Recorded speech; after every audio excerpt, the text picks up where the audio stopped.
Глава 1. История заповедника. Слухи и сплетни — вещи довольно забавные. Порой в них сложно отыскать истину. Помню, как-то в моем мире гулял некий мем. Теневая проекция цилиндра в трехмерном пространстве. Так вот, на одной стене он отображался в виде круга, а на перпендикулярной — прямоугольника. И у каждого изображения имелась подпись «Правда». Однако истиной являлся цилиндр. Людям свойственно искажать информацию. Порой это происходит ненамеренно, просто кто-то что-то недопонял, а впоследствии додумал и пересказал свою точку зрения. Вот как с тем цилиндром. Другой, выслушав его рассказ, передал его третьему и забыл упомянуть детали, а тот, в свою очередь... В общем, суть ясна. Так в этом мире родилась легенда о кладбище дроидов. И в определенный момент, под очень тупым углом, в ней получилось рассмотреть правду. Однако от истины она оказалась настолько далека, что ни один человек никогда не догадался бы ее рассмотреть. Мы терпеливо ожидали прибытия скитальца. Хотя, надо признать, было немного страшновато. Когда его фигуру удалось рассмотреть без помощи визора, он начал сбавлять скорость. Каким бы крутым ни был его доспех или импланты, инерцию они победить не способны. И начни он резкое торможение, скорее всего, полетел бы кубарем по степи, а может и по пояс в землю бы вкопался. В общем, наше ожидание несколько затянулось. Пришлось даже пафосные позы изменить, так как тело уже затекало. «Да долго он там еще скоблить будет?» — нетерпеливо выругался Хлюпа. «Не знаю». Пожала плечами Клепка и уселась прямо на землю. «Лично мне надоело так стоять».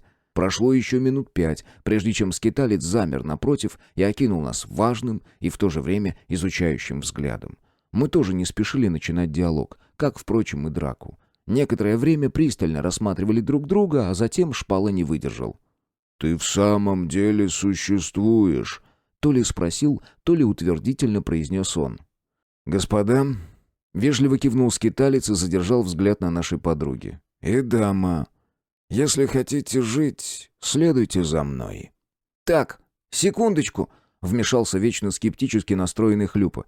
«А ты вообще кто такой? Из какого перепоя мы вдруг должны тебе доверять? Лично я первый раз тебя вижу». «Я офицер службы безопасности мультивселенной». «Чего?» — с прищуром переспросила Клепка. «Впервые о такой слышу». «Может быть, потому что она секретная», — предположил Шпала. «Ты ведь скиталец, правда?» «Понятия не имею, о чем это вы», — пожал плечами гость. «Мое имя Борис Крупский, и я уполномочен задержать вас в качестве свидетелей по делу». «Так, секундочку». Я, наконец, решил вмешаться в беседу, потому как события резко перестали мне нравиться. «По какому такому делу?» «Был установлен факт нарушения закона о невмешательстве. Более развитые миры не имеют права влиять на ход вещей в отсталых вселенных». «Замечательно. Но мы-то здесь при чем?» — продолжил допытываться я. «Ваши действия повлекли за собой ряд событий, которые подпадают под несколько статей», — терпеливо объяснил Борис. «Ага, а до этого, значит, все было просто супер?» — скептически ухмыльнулся Хлюпа. «И то, что людей сюда незаконно закидывали, и мусор сбрасывали. Про скотское отношение я вообще молчу». «По этому факту преступления виновные уже наказаны», — заявил Крупский. «Если не ошибаюсь, дело вел наш маршал Скотт Айлетс примерно 30 лет назад. К тому моменту в мире уже зародилась самостоятельная жизнь, и возвращать Вселенную к исходному варианту не представлялось возможным. Мультивселенским судом было принято решение не вмешиваться в ход вещей и оставить мир развиваться самостоятельно». «Ничего не понял, но очень интересно», — ухмыльнулся приятель. «А я, кажется, начинаю кое-что понимать», — буркнул я. «Как вы там, говорите, звали вашего маршала?» «Скотт Айлетс», — повторил Боря. «Угу», — кивнул я и покосился на Шпалу. «Что-то мне это напоминает». «Я-то здесь при чем?» — удивленно уставился на меня гигант. «Возможно, это просто совпадение».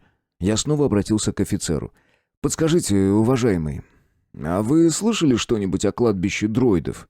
«Впервые слышу», — тут же ответил он. «Господа, у нас совершенно нет времени на все эти разговоры. Чем дольше мы с вами ведем бесполезный треп, тем сильнее в этот мир проникает скверно». «Простите, А что именно вы подразумеваете под этим словом? Влезла в беседу Клёпка. Высшие миры, которые в данный момент вмешиваются в ход вещей. «Это вы сейчас о вкусной идее холодном пиве?» — усмехнулся Хлюпа. «О да, действительно, вселенское зло». Вы не понимаете. Мир должен развиваться самостоятельно, С полной уверенностью в своей правоте заявил Крупский. Развитая вселенная не имеет права нарушать... «Все, стоп, хватит этого бреда», — перебил его я. «Нет ничего плохого в том, чтобы мы здесь смогли нормально питаться. Вы хоть на секунду задумались, каково это, изо дня в день жрать одно и то же? Я не вижу ничего плохого в том, что мы наладим финансовые отношения с высшим миром. К тому же это по их вине, мы все здесь находимся». «Я вам уже объяснил. Виновные были наказаны». «Да гон это все!» — отмахнулась Клёпка. «Никого ни за что не наказали. Корпорации, что устроили все это, так и продолжают зарабатывать на рабском труде. Таких, как Шпала, забирают на опыты, вытягивают из них все жизненные силы, чтобы продлить себе молодость. И вы нам здесь рассказываете, что виновные были наказаны?» «Вы согласны дать показания под видеофиксацию?» Вдруг резко сменил тему Крупский. «Да, Клёпка важно вскинула подбородок. я готова все рассказать». Мы даже хрюкнуть не успели, как офицер безопасности мультивселенной направил в ее сторону кулак, и девушка исчезла. «Твою мать! Что ты с ней сделал?» Рявкнул Хлюпа и вскинул оба пистолета. «А ну верни ее быстро!» «Успокойтесь, гражданин, с вашей девушкой все в порядке. Сейчас она в управлении службы безопасности. Она только что при вас согласилась дать показания. Прошу, опустите оружие, вы можете пораниться». «Я в тебе сейчас дыр наделаю! А ну верни ее!» — продолжил возмущаться приятель. «Ваше оружие не причинит мне вреда, но как только вы нажмете на спуск, я вынужден буду вас арестовать за нападение на сотрудника при исполнении. Пожалуйста, опустите оружие». «Хлюп, убери стволы», — попросил я. «Мы сейчас во всем разберемся». «Послушайте своего друга», — кивнул в мою сторону Борис. «Я не хочу причинять вам вред. Если вы тоже согласитесь дать показания, я перенесу вас в отдел, и вы убедитесь, что с вашей подругой все в порядке». «Да, я согласен!» — выкрикнул Хлюпа и через мгновение исчез. «А подскажите, что с нами будет после того, как мы все расскажем?» — решил уточнить я, ну так, на всякий случай. «Ничего», — пожал плечами Крупский. «Как только ваши показания зафиксируют, вы сможете вернуться обратно. Ну или попросить, чтобы вас переместили в материнскую вселенную». Пока мы общались, Шпала подозрительно молчал. Взгляд направлен в никуда, что означает лишь одно — он погружен в работу в визоре. И вскоре я в этом убедился, получив очередную ссылку. Стоило по ней перейти, как моя челюсть поползла вниз от того, что я увидел. Все те же камеры на управе показывали нечто удивительное. В небе висело огромное тело, похожее на то, из какого сбрасывался мусор. Вот только из этого высаживался десант в доспехах, похожих на те, в которые был одет наш новый знакомый. Кардиналы пытались оказывать сопротивление, но тщетно. Стоило человеку в доспехах направить на местного представителя власти кулак, как тот тут же испарялся. Интересно, что сейчас происходит в этом самом отделе безопасности? Наверняка там бардак похлеще, чем возле управы. «Знаете что? А я, пожалуй, тоже согласен дать показания», — с улыбкой произнес я и не забыл подхватить Палыча, который в этот момент попытался прошмыгнуть мимо. «И Шпала тоже не против, да?» «Да», — кивнул гигант, и перед глазами резко потемнело. Что представлял собой отдел безопасности? А все как в кино. Стеклянные перегородки, постоянно снующие туда-сюда люди, кто-то кричит, сидя за столом, и размахивает при этом руками. Мимо меня протащили брыкающегося кардинала в странного вида кандалах, будто сотканных из энергии. Некие светящиеся кольца охватывали его запястья и щиколотки, не позволяя ему оказывать сопротивление. Казалось, чем больше он противится, тем сильнее связывают его эти путы. В один момент он даже попытался бежать, но тут же пропахал носом пол. «Ух ты ж, ёшки-матрёшки!» — подпрыгнул я от неожиданности, когда взглянул себе под ноги. Пол подо мной оказался стеклянным, как и на следующем нижнем этаже, и на следующем тоже. Посмотрев вверх, я снова удивился. Конечно, уже не так сильно, однако здание внушало уважение. Что вверх, что вниз, оно уходило на многие этажи, создавая полное ощущение бесконечности. Но вот что странно. Ни дверей, ни лестниц, ни лифтов сквозь все это многообразие стекла не просматривалось, словно их здесь и не планировали. «Лютая хрень!» Будто снял с языка мои мысли шпала. «Я еще с места не сдвинулся, а уже заблудился». «Ничего, это дело привычки», — Справа от меня внезапно материализовался Крупский. «Я поначалу тоже с ума сходил, а сейчас ничего. Нормально». «Что это вообще такое?» — спросил я, продолжая удивленно рассматривать все, что попадалось на глаза. «Скажем так, это межпространственная оболочка, и чтобы ее не нагружать, было принято решение выстроить отдел из стекла. Хотя, не совсем так. На самом деле из подобного материала состоят мировые мембраны, отделяющие их друг от друга. Если правильно подобрать звуковые колебания, то можно войти в резонанс с любым из миров. Таким образом...» «Стоп!» — замахал руками я. «У меня сейчас от всего этого голова взорвется. Где мы находимся и где наши друзья?» «Находимся? А вот это интересный вопрос. Получается, нигде». «Да чтоб тебя!» — выругался я. «Я не образно, а про конкретно».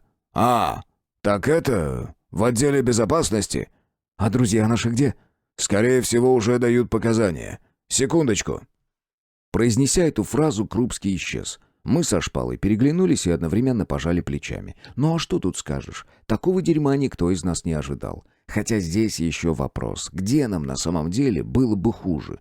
Там, в мире мусора и пустоши, на нас объявили натуральную охоту. Не забыли и цену за головы назначить. Здесь же мы важные свидетели по делу.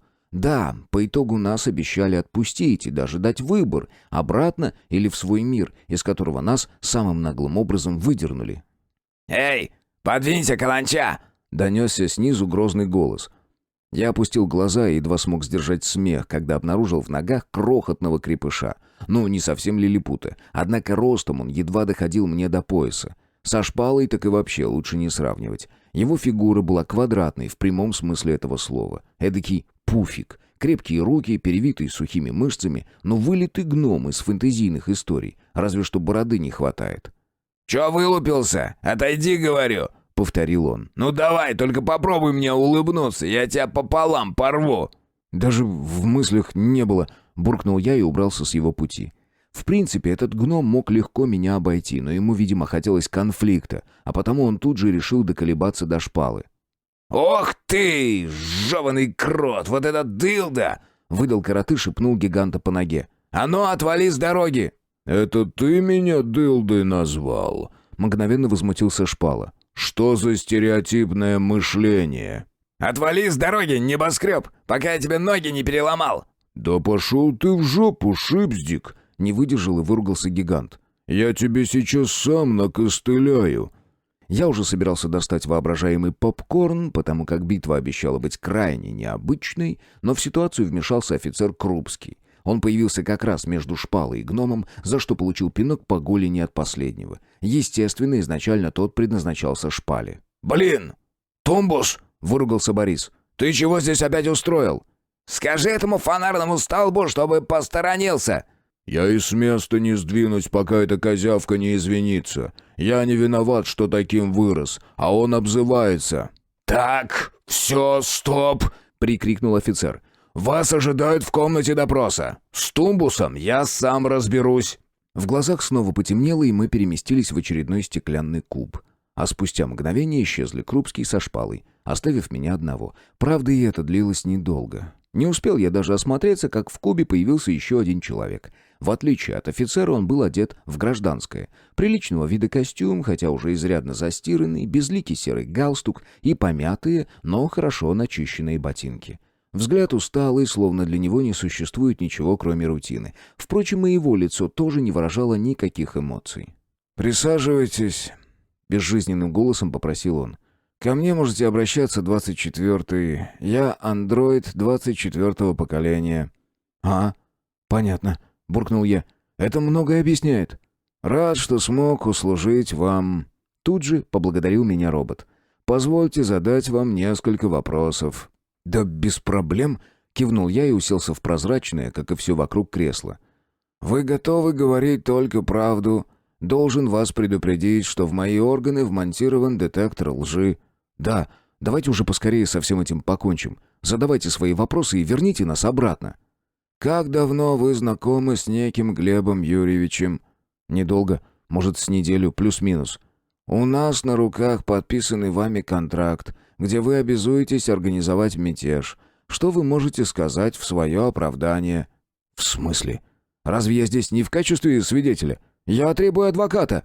«Простите, но у меня есть видеоподтверждение, где вы четко и понятно даете согласие на регистрацию ваших показаний».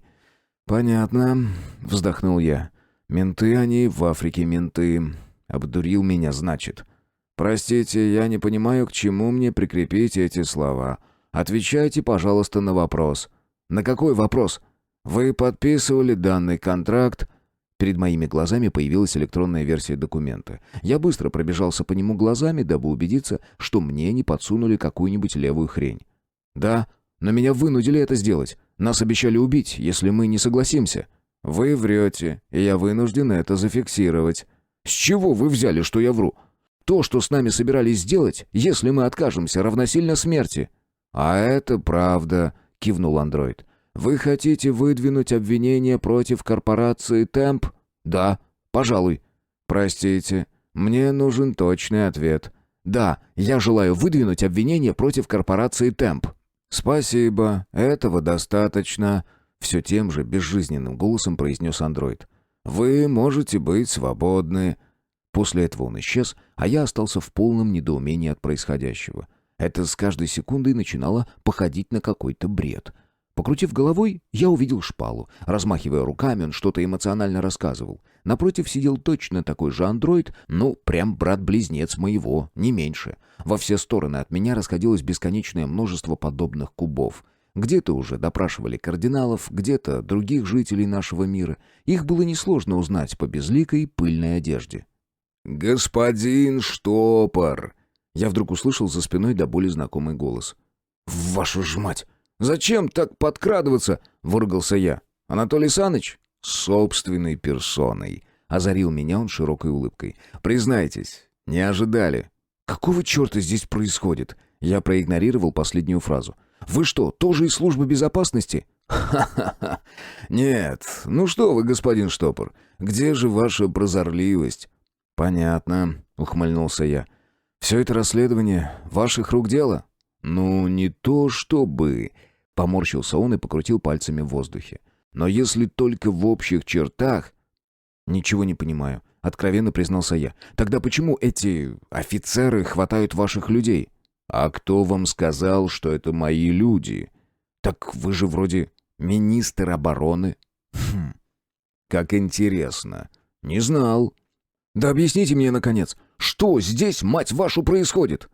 «Вы что-нибудь слышали об искусстве войны, господин Штопор?» «Ну, так, в общих чертах».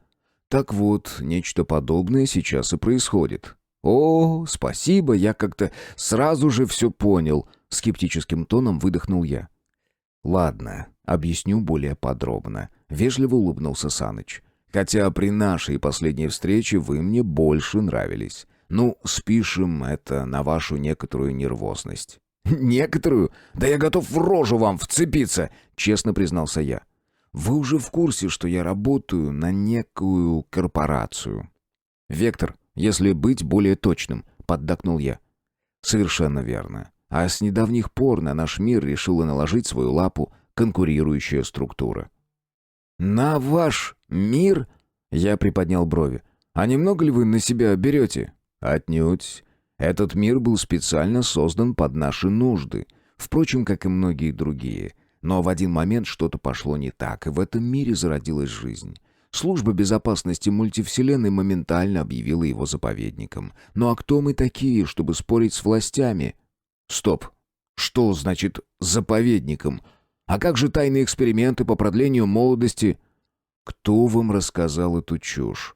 «Ваш брат. Странник». «О боже! Неужели он и в самом деле верит в эти сказки?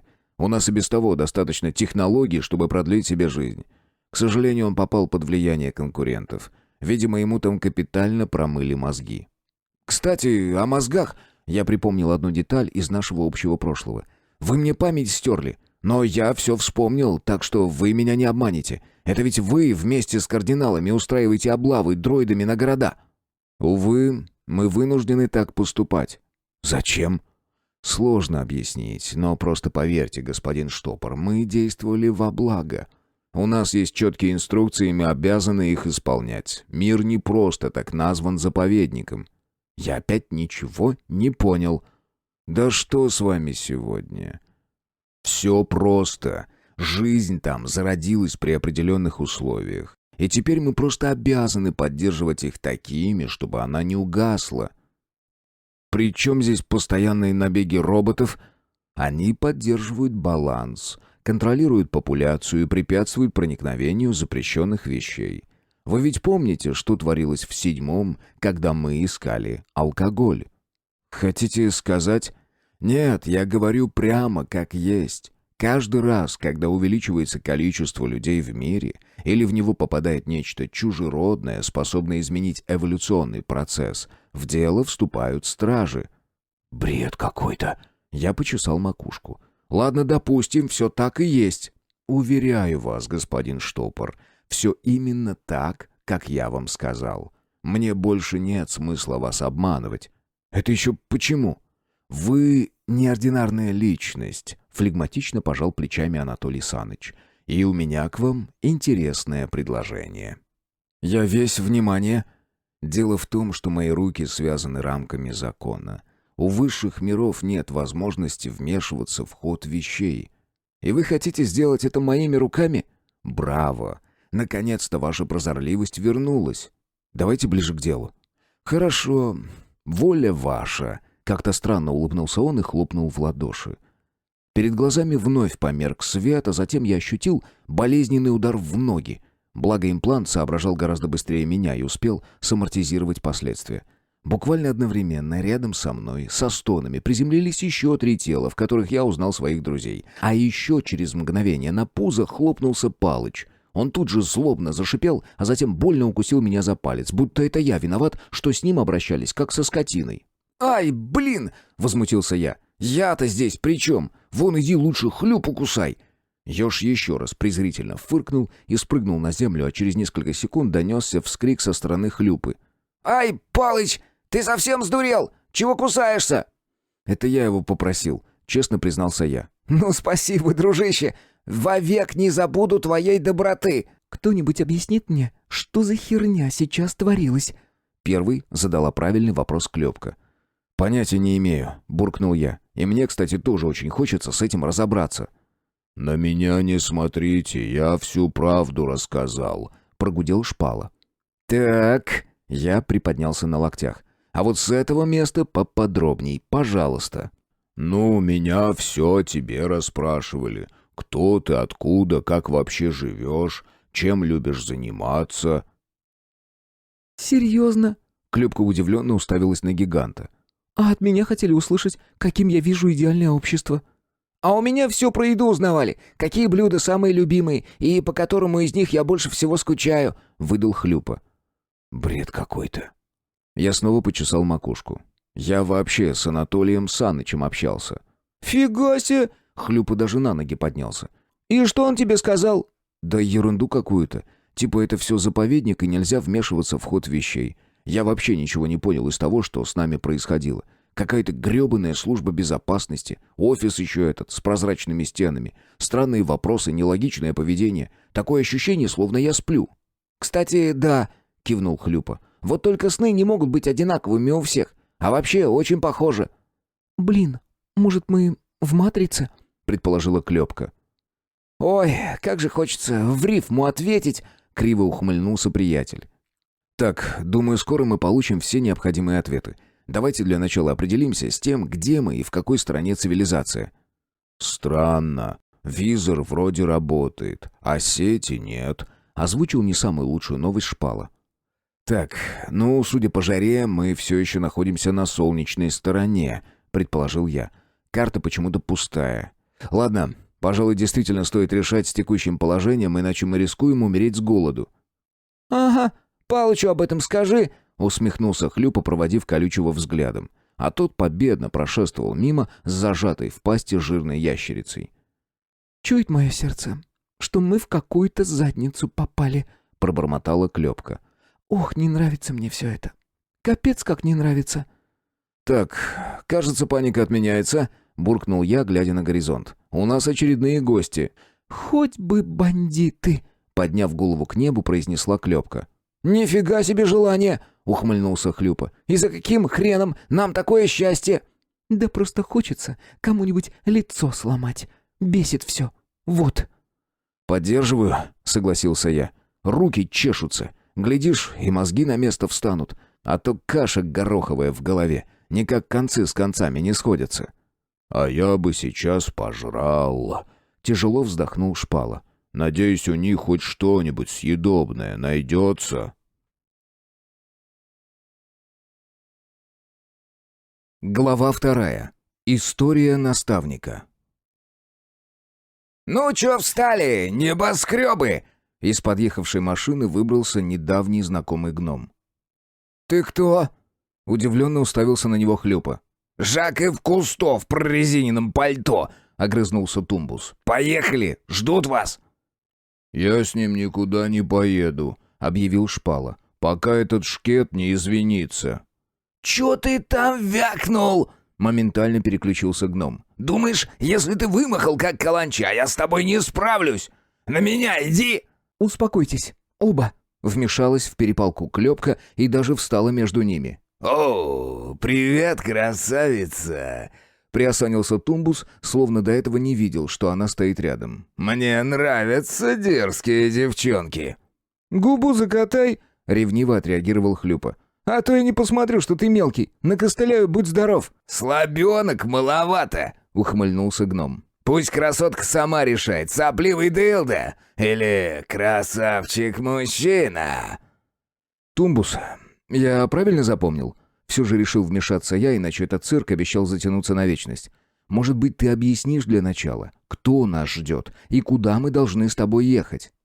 «Мда, все-таки быть дылдой вредно для мозгов. Долго доходит, да?» «Ты сейчас точно договоришься», — уже пригрозил я. «Нас вообще-то 4». «Да? И что вы сделаете?» — криво ухмыльнулся он. «Эй, мужики, ну вы чё, в самом деле, шуток, что ли, не понимаете?» Примирительным тоном заблеял Тумбус, которого мы с огромным удовольствием закопали по самую шею. «Будешь вякать, я на тебя Палыча натравлю». Ёж, услышав свою кличку, даже букашку выплюнул и злобно зашипел в лицо Тумбусу. «Эй, убери от меня своего монстра!» «Вообще-то он не любит, когда его так называют», — ухмыльнулся Хлюпа. «Да, Палыч?» Генка тут же бросил все дела и подобрался вплотную к торчащей из земли голове.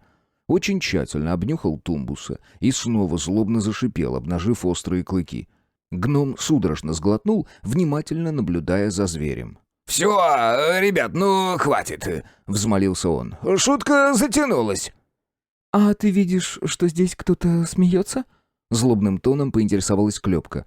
«Начинай говорить, или он тебе сейчас лицо обгладает».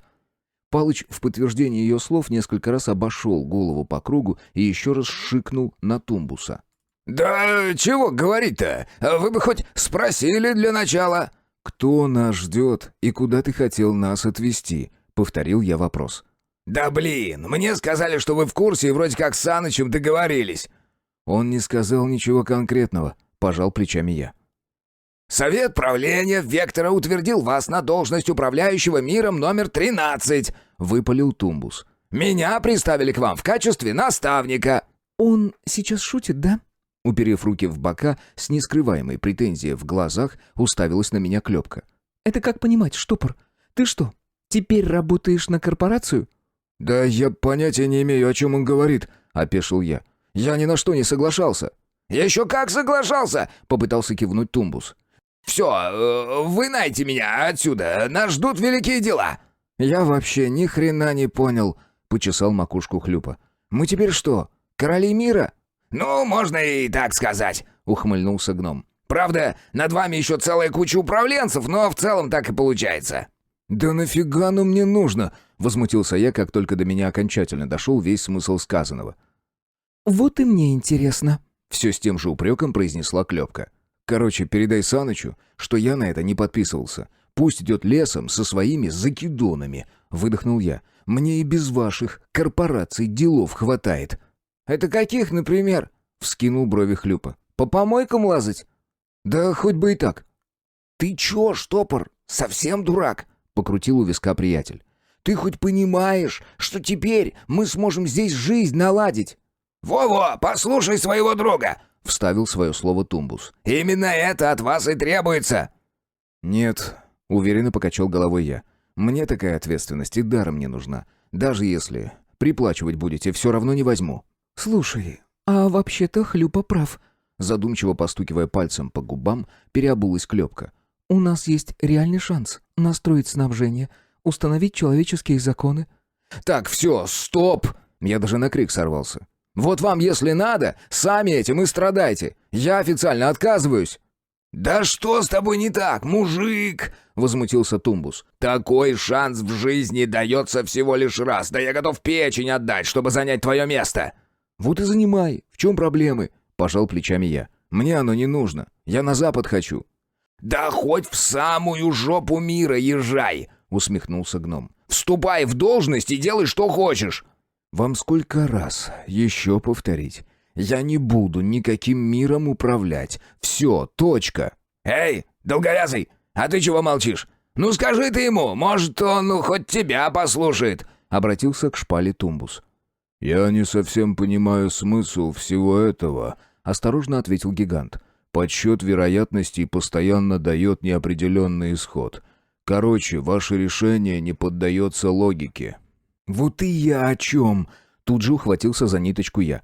«На кой хрен я вам сдался в качестве управляющего? Опыта у меня 0».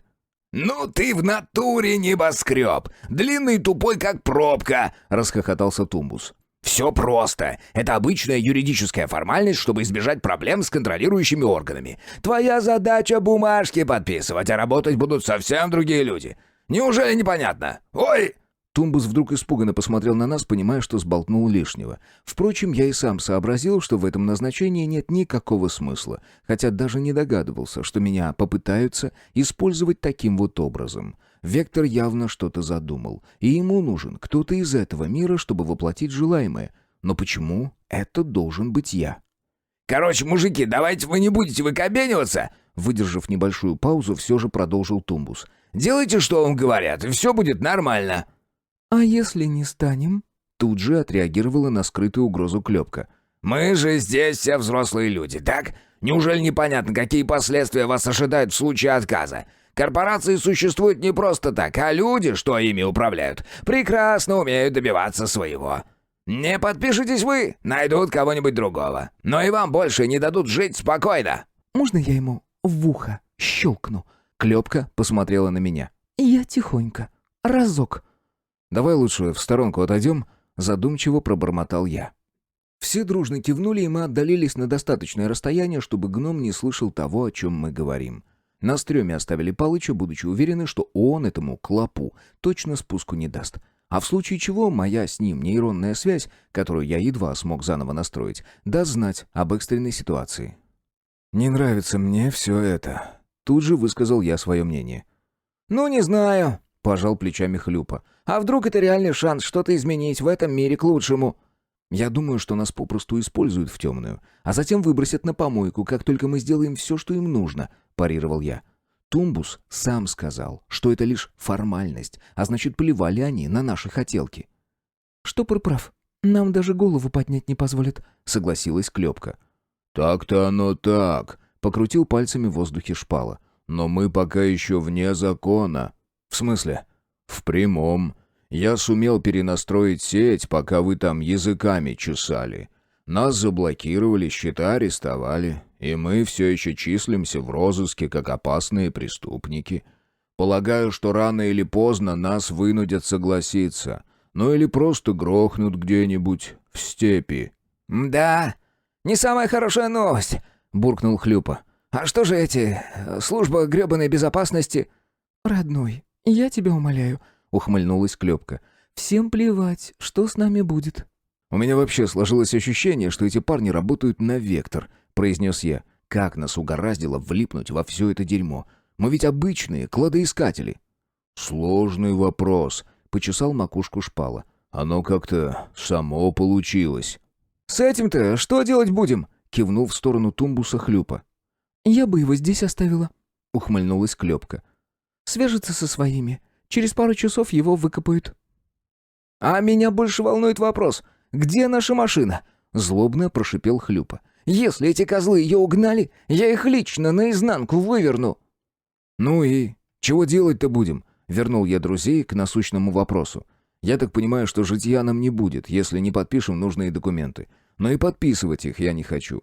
Вот задницей чувствую, подстава там, как бы не хлеще той, в которой мы уже оказались». «Я понял!» — вдруг радостно крикнул Шпала, и мы дружно уставились на него. «Скотт Айлетс! Это же и есть тот самый скиталец!» «Твою ж дивизию, Шпала!» — возмутился Хлюпа. «Походу, Рост и в самом деле решает, как долго до тебя доходит. Мы уже давно это поняли». «Нет, дело не только в звучании имени», — замотал головой гигант. «Получается, что нет никакого кладбища дроидов. Это тоже неверная трактовка информации. Мне все покоя не давала надпись на ярлыке доспехов. КЛБ, дефис, ща, андроид. А теперь я понял». «Блин, мы, конечно, рады за тебя, но как нам это поможет?» Скептически заметила Клёпка. «Если ты не заметил, у нас тут вообще-то небольшие неприятности». «Простите, не мог не поделиться», — смутился Шпала. «Думал, это важно». «Ну так что в итоге?» Я внимательно посмотрел на друзей. «Попробуем решить голосованием?» «Ага, ты, еще монетку кинь», — посоветовал Хлюпа. «Выбор у нас не сильно большой, отказаться и сдохнуть сейчас или согласиться, а сдохнуть потом». «Ребят, у нас импланты 9-го поколения», — напомнила Клёпка. «Просто так голыми руками нас не возьмешь. Предлагаю послать все корпорации в задницу и свалить в закат». «А жрать ты там что будешь?» — резонно подметил Хлюпа. «Был бы здесь лес или озеро, какое с рыбой, я бы не думая согласился. А так нам даже жижу никто не продаст. Считай ведь, тю-тю». «Что это еще за слово такое?» — усмехнулась Клёпка. «Нормально», — отмахнулся приятель. «Ты ведь прекрасно поняла, о чем речь». «Хлюпа прав», — поддержал Шпала. «Можно, конечно, послать корпорации в пешее эротическое, но жрать нам действительно будет нечего. Да и без воды мы долго не протянем». «Допустим, воду мы сможем достать при помощи парников», — не согласился я. «А вот с едой действительно проблема». «На меня не смотрите, я тощий», — неверно истолковал мой взгляд Хлюпа. «Не бойся, милый, я тебя защитю». Клёпка обняла приятеля. Судя по всему, они не сильно беспокоились по поводу происходящего. А ведь проблема у нас действительно очень серьезная. В такой глубокой заднице мы еще не бывали, и я понятия не имел, как из нее выкарабкаться. Одно я знал наверняка: ничего нельзя подписывать, иначе глубина погружения в дерьмо рискует увеличиться. Возможно, кратно. Так, ладно. Проблемы будем решать по мере их поступления. Шпал, ты сможешь взломать машину? «Да как два пальца», — самодовольно усмехнулся гигант. «Тогда валим отсюда». «Ну, наконец-то!» — широко и открыто улыбнулась Клёпка. «Куда едем?» «Для начала пересечем границу, а затем дальше на запад. Хочу понять, что они там прячут». «Жрать-то чего будем?» — намекнул на неразрешенный вопрос Хлюпа. «Я бы уже пару цилиндров жижи внедрил, а то и все 3». «Кишкоблуд», — подковырнул его Шпала. «Режим питания нарушать нельзя», — назидательным тоном ответил приятель, воздев к небу указательный палец. Ну, прям вылитый пончик из всем известной истории о Незнайке. Правда, в несколько засушенном виде, но это не столь важно, потому как жрать он гораст все, что не прибито. И ведь в данный момент это наша основная проблема, решить которую мы пока не в состоянии. Я даже успел пожалеть, что мы так глупо распродали те сокровища, что выкопали на темной стороне. Сейчас бы нам не повредили запасы. Да, возможно, надолго бы их не хватило, но какое-то время мы могли бы перекантоваться, пока не нашли решение. Идеи у меня были, но для их реализации вначале требовалось пересечь границу, а времени на это уйдет прилично. Мы сюда почти 5 суток скоблили, и не сказать, что двигались медленно. Хлюпа давил педаль практически в пол. «Эй, вы куда?» Тумбус проводил нас удивленным взглядом. «А я?» «Я, последняя буква алфавита», — блеснул эрудиция Хлюпа. «Посиди пока, подумай над своим поведением». Вы чё, совсем офигели?» Поняв, что никто не собирается его откапывать, разразился воплями гном.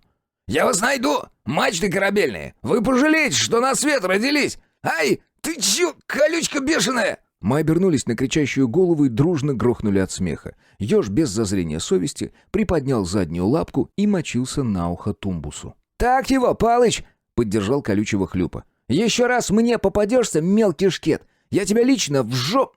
«Лезь за руль, мститель хренов!» Я подтолкнул его к машине. «Палыч, поехали!» Все-таки имплант 9-го поколения — вещь очень серьезная. Ёж буквально телепортировался к нам. Даже я, обладая теми же навыками, едва смог отследить его в момент движения. А в голове вдруг начал зреть очередной безумный план. Озвучивать его я пока не решился. Пусть друзья как следует проголодаются, а там посмотрим, что они скажут по поводу диеты из рептилий. Мне ли не знать, как быстро слетает вся шелуха, когда хочется набить пузо. И брезгливость, кстати, отваливается в первую очередь. По крайней мере, у меня было именно так. Сложнее всего оказалось просить милостыню. В эти моменты я реально каждый раз перешагивал через себя. Нет, со временем я перестал обращать внимание даже на это, хотя попрошайничать старался лишь в критические моменты жизни. Ведь в отличие от моих, так сказать, коллег, я не испытывал тяги к алкоголю. Меня не ломало от наркотической зависимости. Я просто хотел жрать. Вот и все. Машина бодро глотала неровности ландшафта, что не осталось для нас незамеченным.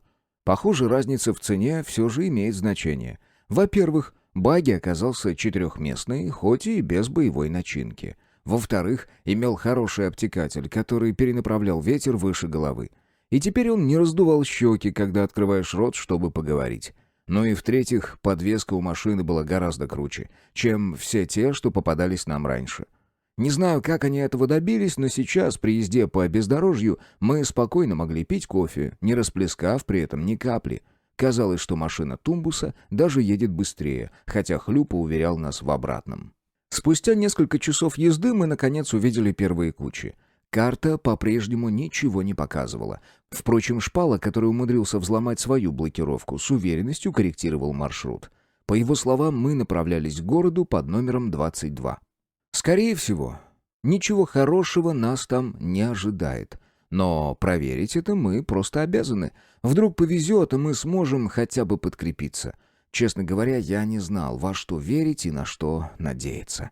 В случае неприятностей мы дружно решили прорываться с боем, а импланты нам в этом помогут. Короче, смотрим по обстоятельствам. Мы проскочили всего пару куч, и за нами увязалась небольшая стая дроидов. Но они быстро смекнули, что мы не собираемся останавливаться и вообще взять с нас особо нечего, а потому вскоре отстали. Очертания города уже просматривались на горизонте, но приближаться к нему мы пока не спешили. Миновали иномирную свалку и сразу взяли южнее, чтобы объехать город по Большому кольцу. Точнее, нас интересовал неблагополучный квартал. Тот самый, где ошиваются отбросы общества. И на то у нас имелись веские причины. Кардиналы не любят туда соваться. Плюс местных жителей можно попытаться развести на пожрать. Надеюсь, это правило работает даже здесь, в другом мире. Лично у нас среди бомжей оно исполнялось беспрекословно. Если кто-то просит у тебя еды, отказать ему ты не имеешь права. Да, у нас жесткая конкуренция. Могли даже убить за хлебное местечко или обобрать до нитки, пока валяешься пьяный под кустом. Но если бомж просит другого бомжа поделиться коркой хлеба, значит, его дела действительно очень плохи. Самое интересное, что эти моменты никогда не озвучивались. Все, кто живет на улице, прекрасно знакомы с голодом. К тому же, не стоит исключать, что завтра любой может оказаться на месте просящего. Короче, хрен его знает, как оно все работало. Но факт остается фактом. В еде среди бомжей друг другу не отказывают. Могут не дать опохмелиться, бросить подыхать от ломки, но от голода никогда. «Здесь!» — скомандовал Шпала. «Держись юго-западного сектора». «Принял?» — кивнул Хлюпа и свернул к городу. «Нам бы на обмен чего предложить. Глядишь, так проще получится», — подкинула идею Клёпка. «Сейчас остановимся, посмотрим», — кивнул я. «Может, у Тумбуса с собой было чего ценное?» «Можно пистолет заложить», — предложил Хлюпа. «Какой?» — поинтересовался я. «Все наше оружие вместе с машиной пропало». «Так я не про свое», — ухмыльнулся приятель. «Злобный Карл не с пустыми руками по степи катался». «Кто-кто? — с улыбкой уточнила Клёпка. «Ну, тумбус ваш», — пожал плечами приятель. «А почему Карл?» — переспросил Шпала, при этом злобно его нисколько не смутило. «От слова «карлик», — объяснил свою логику Хлюпа. Хрюкнула от смеха Клёпка. Ему подходит. «Так что там с пистолетом?» — поинтересовался я. «Во!» — продемонстрировал оружие приятель. «Оставь на крайний случай. Попробуем так что-нибудь придумать», — решил я. Хлюпа молча кивнул и убрал ствол в кобуру. «Все, стой!» — скомандовал Шпала. «Дальше лучше пешком». «Согласен», — буркнул я. «Не стоит в таком районе машину светить». «Ага, можно подумать, они ее оттуда не заметят», — ухмыльнулся Хлюпа. «Может, мне на стреме посидеть?» — сама предложила Клёпка. «А вот это лишним не будет», — согласился я. «Остальные за мной». Мы двинулись к окраине города. Хлюпа, как заправский шпион, прильнул к проржавевшей стене халупы, прокрался вдоль нее до проулка и осторожно выглянул за поворот. «Чисто!» — шепотом выдал он. «Да я и без тебя знаю, что здесь никого», — нормальным голосом произнес Шпала, находясь уже в проулке. «Пошли уже, хватит кривляться». Я с ухмылкой прошагал мимо, и даже Палыч презрительно фыркнул в сторону приятеля. Тот тяжело вздохнул, пробормотал что-то невнятное и двинулся следом. Так, в гордом одиночестве, мы пару раз свернули и за следующим поворотом обнаружили первые признаки жизни. Прямо посреди улицы стоял какой-то мужик и сосредоточенно смотрел себе под ноги. «Молодой человек!» — потормошил его Хлюпа. «Не подскажете?» «Ох ты же, ешки-матрешки!» Приятель быстро отпрянул от мужика, и вскоре стала понятна причина. Его лицо, точнее, то место, где оно должно находиться, было полностью заменено роботизированной маской. Я, конечно, встречал здесь странных типов, но до такого пока еще не доходило. Мужик некоторое время буравил нас своими окулярами. Мы даже видели, как внутри двигается диафрагма в попытке сфокусироваться на наших лицах. «Ба!» Вдруг на всю улицу закричал он. «Какие люди! Да это же сами команданты!» «Чего? Ты псих, что ли? Какие нахрен команданты? Не ори, дурак!» — попытался успокоить его приятель. Однако мужик даже не подумал замолкать. Напротив, включил усилитель на своем протезе и завопил на все трущобы. «Люди! Скорее сюда! К нам команданты пожаловали!» Вокруг заскрипели двери. Народ начал стягиваться к орущему мужику, постепенно отрезая нам все пути к отступлению. Мы сообразить толком не успели, как нас обступили со всех сторон и принялись дергать за руки, параллельно засыпая всякими вопросами. Разобрать толком, чего они от нас хотят, не получалось, и я не придумал ничего лучшего, чем рявкнуть во всю мощь легких. «А ну, заткнулись все! Мать вашу так!» Гомон в толпе угасал волной. Видимо, до задних рядов мой голос не достал, и соседи намекнули людям, что пора бы помолчать. На это ушло несколько секунд, и теперь мы в полной тишине буравили друг друга взглядами. Люди ожидали от меня какой-то речи, а я понятия не имел, что им сказать. «У вас не найдется чего-нибудь пожрать?» Вместо меня негромко поинтересовался Хлюпа. По толпе пробежался осторожный неуверенный гомон, и снова все стихло. «Команданте!» Вдруг прогремел крик откуда-то сзади. «Я принесу! Сколько вам взять? Вы только скажите, мы все для вас сделаем! Приказывайте! Ведите нас! Вместе мы сила! Нет власти корпорациям!» «Вместе мы сила! Нет власти корпорациям!» Грохнули нестройным хором люди. А я наконец-то начал понимать, что здесь происходит. Глава 3. История народного единства. Кто бы мог подумать, что наши речи способны заставить пылать сердца праведным гневом. Не всех, конечно, но, как оказалось, простой народ поддерживает наши идеи. Хотя, если уж быть откровенным, они не совсем наши и принадлежат конкурирующей корпорации. Но зачем об этом знать людям? К тому же никто не мешает воспользоваться ситуацией и принять непосредственное участие в революции. Нужно нам это или нет – вопрос другой.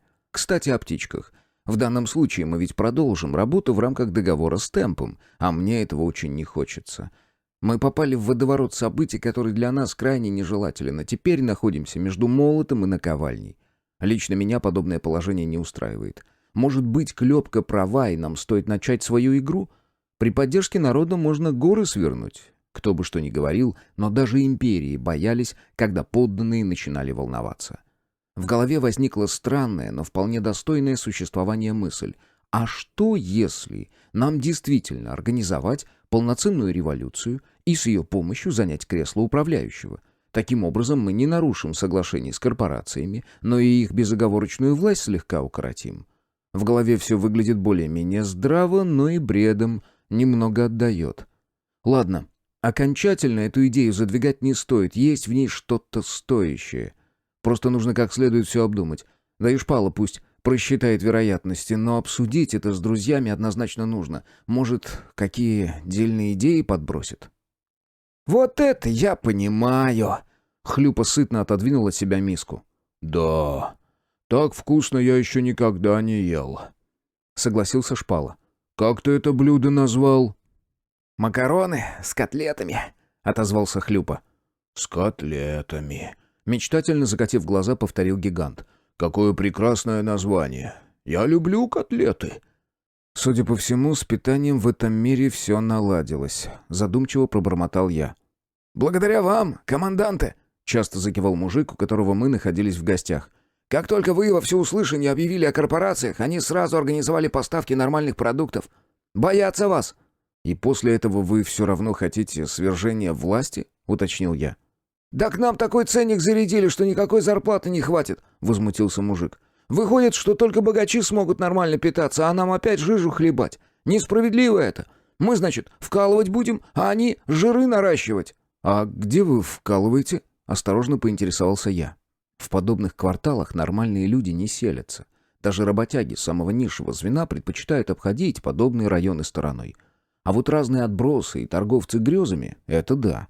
Но ведь нельзя вот так сходу обвинить человека во всех смертных грехах, тем более, что мы у него в гостях. «Я уже 3-й год не могу из ямы выбраться, в которую меня управа посадила. Только кажется, что впереди свет забрежил, так они начинают неподъемные штрафы навешивать. Натуральное рабство. Вот все вы правильно сказали». «Много вас, тех, кто готов поддержать восстание?» — уточнила Клёпка. «Да считай половина, но в других поселениях может быть и больше, а может быть и меньше», — вставил свое слово Хлюпа. «Так что же нам делать, команданты?» Хозяин дома преданно посмотрел мне в глаза.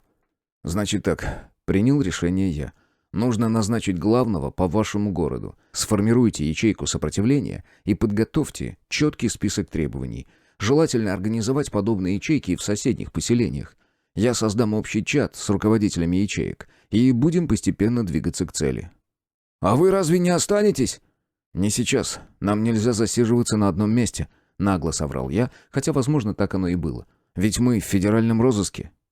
«Мы все сделаем, команданты! Можете в нас не сомневаться!» — горячо заверил меня мужик и, подпрыгнув, прокричал. «Вместе мы сила! Нет власти корпорациям!» «Чё ж-то карать-то?» — втянул голову в плечи, возмутился Хлюпа. «Кардиналы!» — вдруг донесся с улицы еще более громкий возглас. «Ну все, капец, доигрались!» — тяжело вздохнула Клёпка. «Уходите, мы вас прикроем!» — подскочил хозяин дома. Мы, как по команде, сорвались с места и выскочили на улицу. Однако было уже поздно. Примерно с 10 красных мундиров с кривыми ухмылками встретили нас на узкой улочке. Еще 5 перекрыли пути отхода, поигрывая дубинками-шокерами. «Ну, наконец-то!» Клёпка хрустнула пальцами, разминая кулаки. «Мои, вон те, которые выход перекрыли». Я даже сказать не успел, как она рванула в сторону кардиналов, и те разлетелись, словно кегли в боулинге. Одного девушка подхватила за ноги, прежде чем он успел упасть, и зашвырнула куда-то через крыши. До нас долетел лишь отдаленный грохот и гневный крик, скорее всего, владельца дома, на который приземлился кардинал. А дальше стало некогда наблюдать за действиями Клёпки, потому как оставшиеся стражи порядка обнажили свои жезлы и угрожающе надвинулись на нас.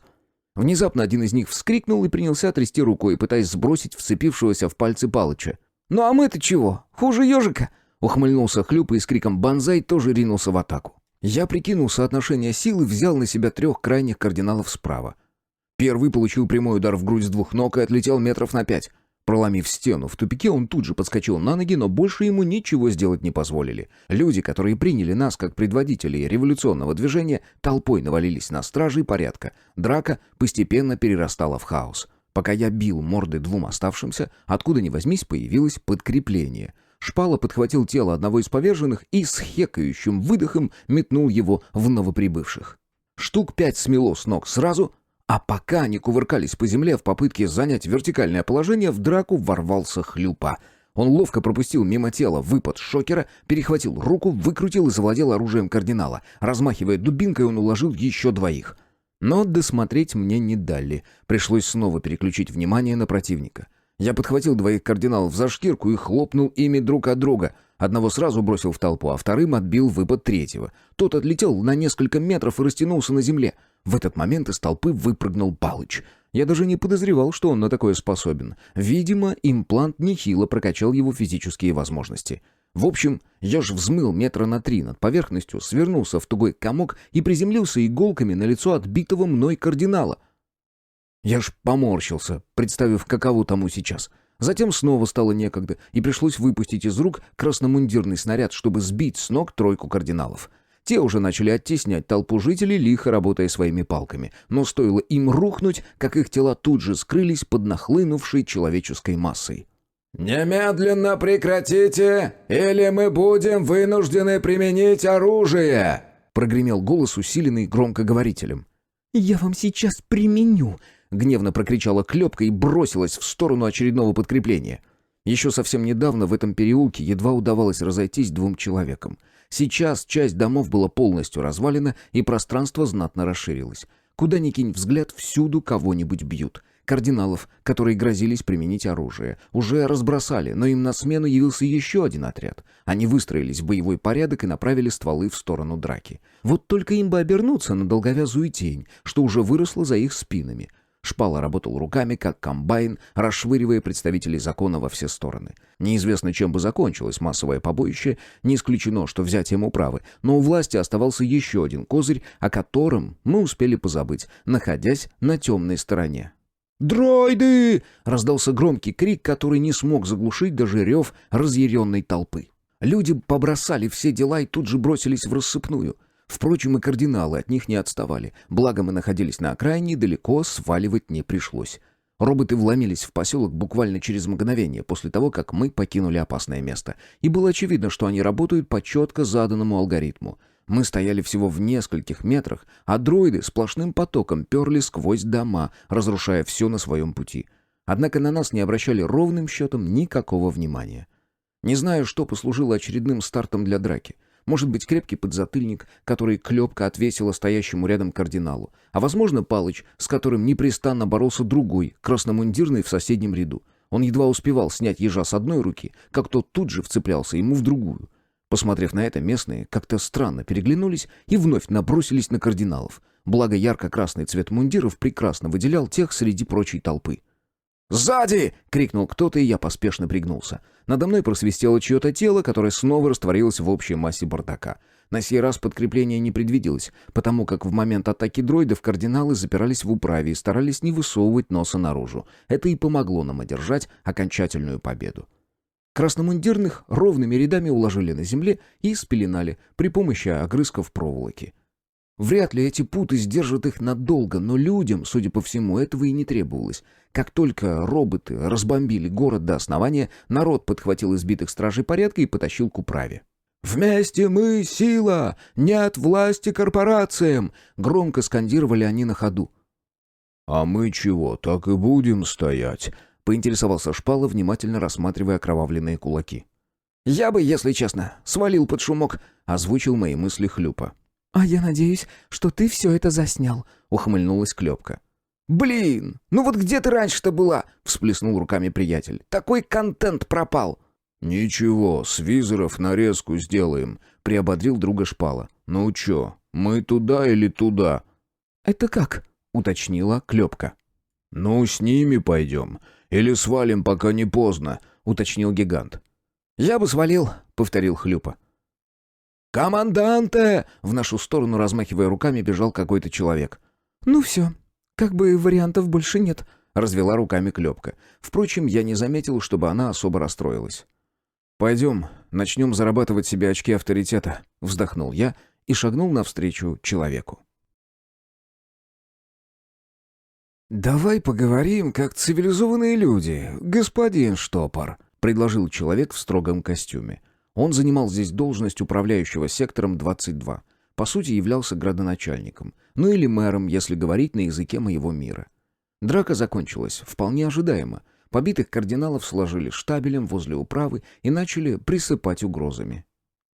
Ну а когда никто не отреагировал, люди принялись выносить двери, потому как разгневались еще хлеще.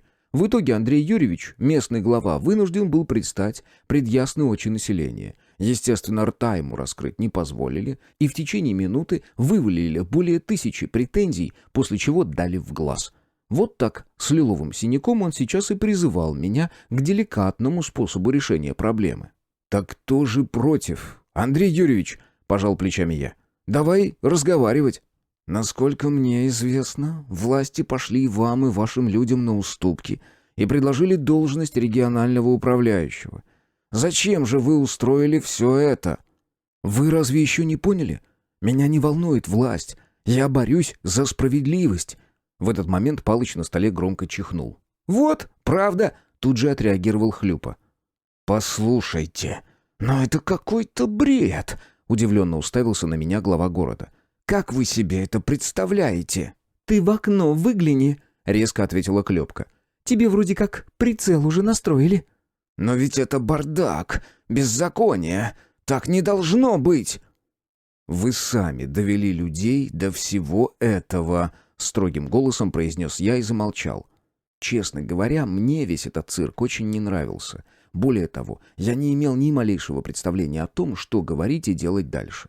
Драка произошла спонтанно, никаких требований не подготовили и вообще, ну какой из меня к чертовой бабушке политик? Я бомж и привык жить тем, что найду на помойке. Этот мир и то, как я в нем прижился, меня полностью устраивает. Так нет же, за каким-то хреном сижу сейчас в этом долбанном кресле и решаю судьбу жителей целого города. Но не знаю я, что нужно говорить в подобных случаях. Вы правы, господин Штопор, моя доля вины здесь тоже есть. Но вы должны понимать, что я человек подневольный. Все решения принимаются наверху. Я лишь исполняю волю начальства. Да, в моей власти что-то подправить, подкорректировать, так сказать, но... Ведь вы понимаете, что все это мелочи. «Секундочку», — остановил управляющего я и поманил Клёпку. «Пойдем, отойдем». Девушка кивнула и с важным видом окинула взглядом Андрея Юрьевича. «Никуда не уходите. Мы с вами еще не закончили», — произнесла она и вышла вместе со мной в коридор. «Ты чего мямлишь? Построже с ним!» «Клёп, я понятия не имею, что нужно говорить», — виновато развел руками я. «Может, ну его нахрен эти движения, а? Пусть сами разбираются». «Так, понятно», — с задумчивым видом произнесла она. «Что, совсем никаких идей?» «Да откуда? Ты у меня спроси, какая куча хлама наиболее перспективна. Здесь я тебе сразу все расскажу». «Блин, ну просто так этого тоже оставлять нельзя. Ты ведь понимаешь, что мы сейчас задаем вектор нашему движению? Мы можем поднять людей на...» «Так, стоп. Может, ты тогда сама с ним поговоришь? Походу, ты лучше знаешь, что нужно делать». «Ага, знаю», — скептически ухмыльнулась она. «На словах-то мы все герои. Ух, ядрить твою растудыть. Ну и заварили мы кашу». «А я тебе о чем?» «Ну, вы чего здесь застряли?» — высунул нос в приоткрытую дверь Хлюпа. «Надо его дожимать, пока теплый». «О!» — тут же оживился я. «Может, пусть тогда он все разрулит?» «Ага, он тебе сейчас нарулит, потом вовек не расхлебаем», — усмехнулась Клёпка. «Все, Штопор, давай, соберись». «Да чтоб вас!» — выругался я, когда девушка скрылась за дверью. Я несколько раз глубоко вдохнул, попытался убрать с лица кислое выражение и уверенной походкой вернулся в кабинет. «Значит так», — строго заявил я. «С этого момента, чтоб больше никаких дроидов».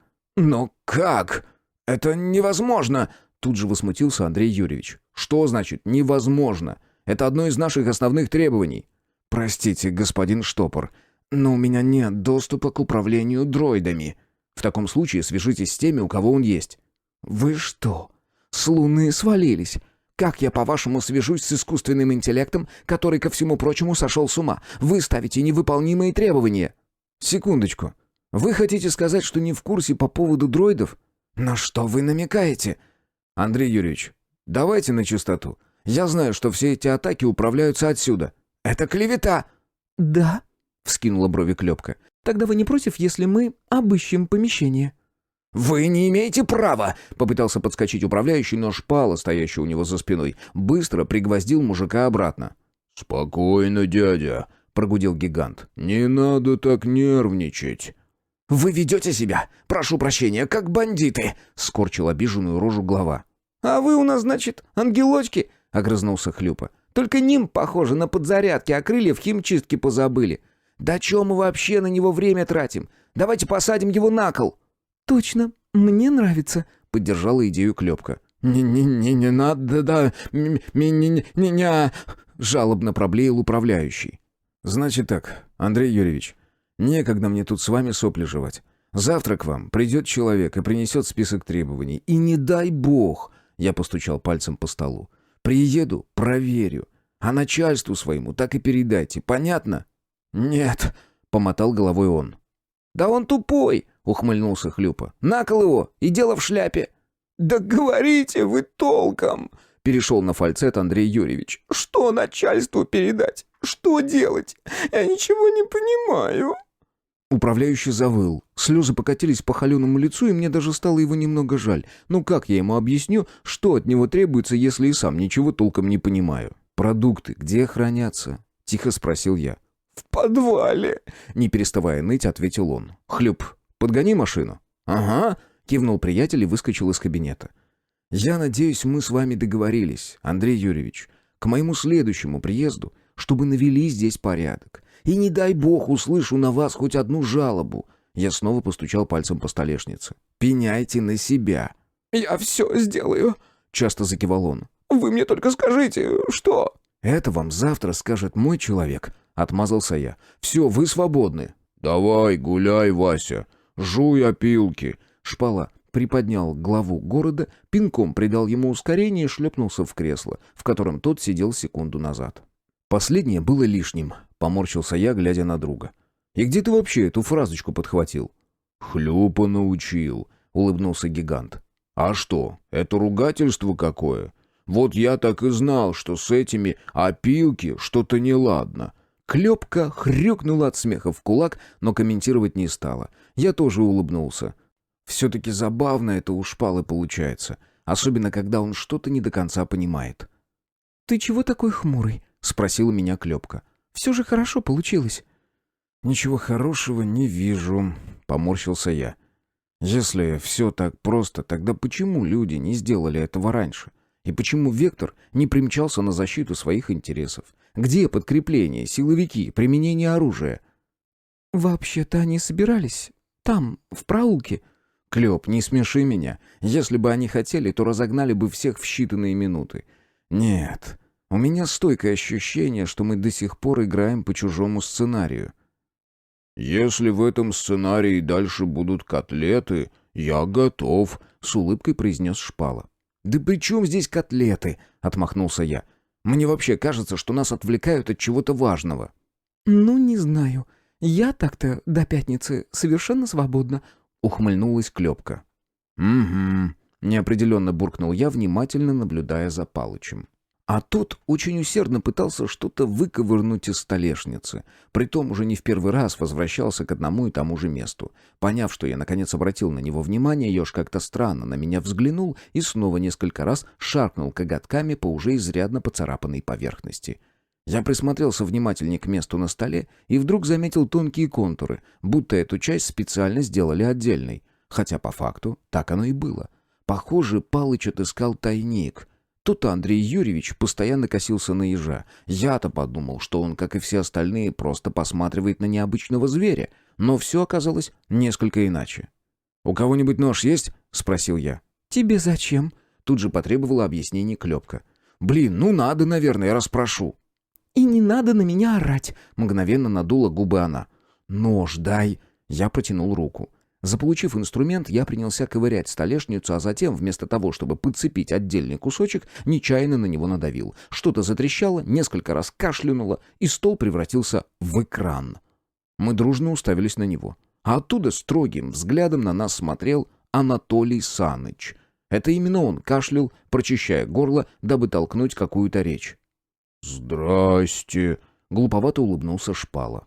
Однако изображение никак не отреагировало на приветствие и, наконец, заговорило. «Я надеюсь, задачу вы поняли, Андрей Юрьевич», — сухим тоном произнес Саныч. «Вы должны их задержать. Помогите организовать бунт. В конце концов, пусть поиграют в победителей».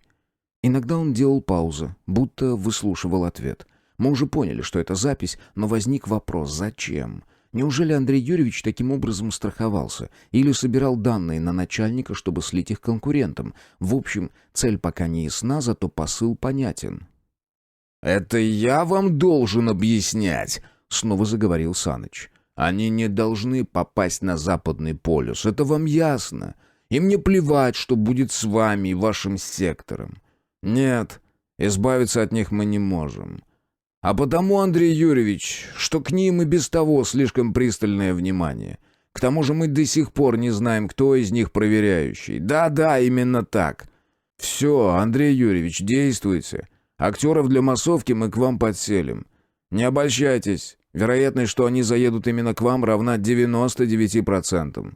Все, жду доклада. И вот еще что. Постарайтесь больше не отклоняться от общего плана. И вам всего наилучшего». Запись завершилась, и изображение со столешницы пропало. А мы с нескрываемым удивлением уставились друг на друга. Глава 4. История обо всем понемногу. Не нравится мне все это. Ох, не нравится.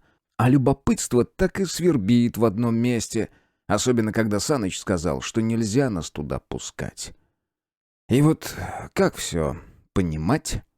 Какое-то двоякое чувство. Словно тебя где-то обманули, но где именно неизвестно. Вроде и бунт уже не выглядит спонтанным мероприятием, а с другой стороны, оставить такую информацию на самом видном месте, да еще и зная, что управу обязательно захватят, обыщут, а всех свидетелей допросят. Нет, не верю я в подобные совпадения. Но и на Запад хочу.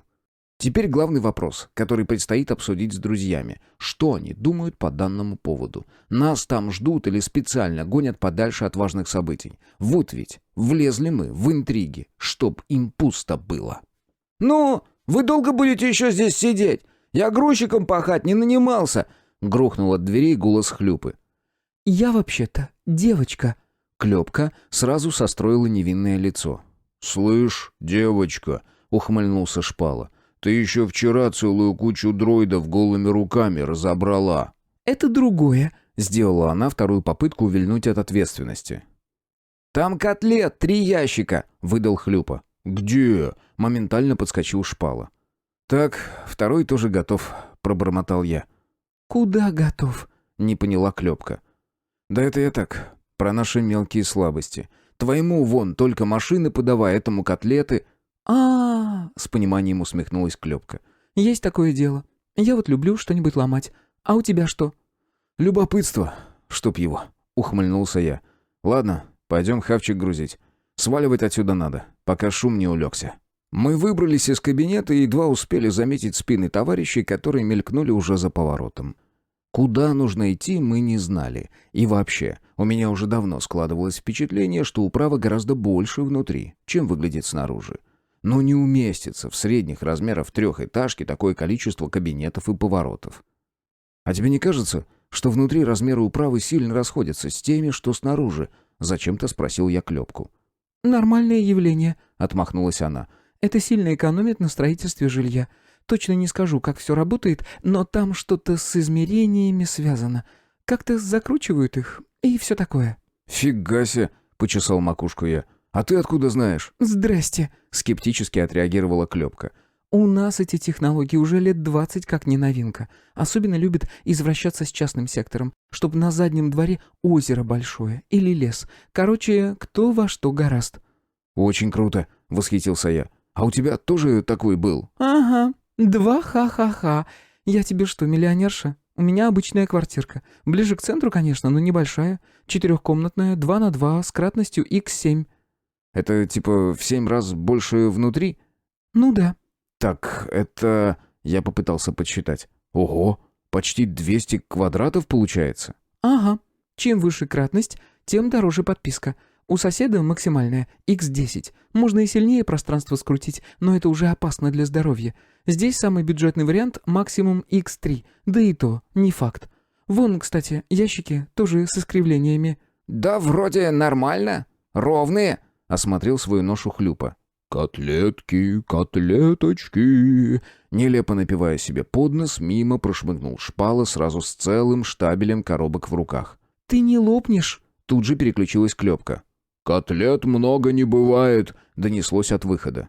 «Троглодит», — усмехнулась девушка и полезла рыскать по складу. Я тоже занялся поиском любимых продуктов. Ну а что, раз уж есть выбор, почему бы и не разгуляться?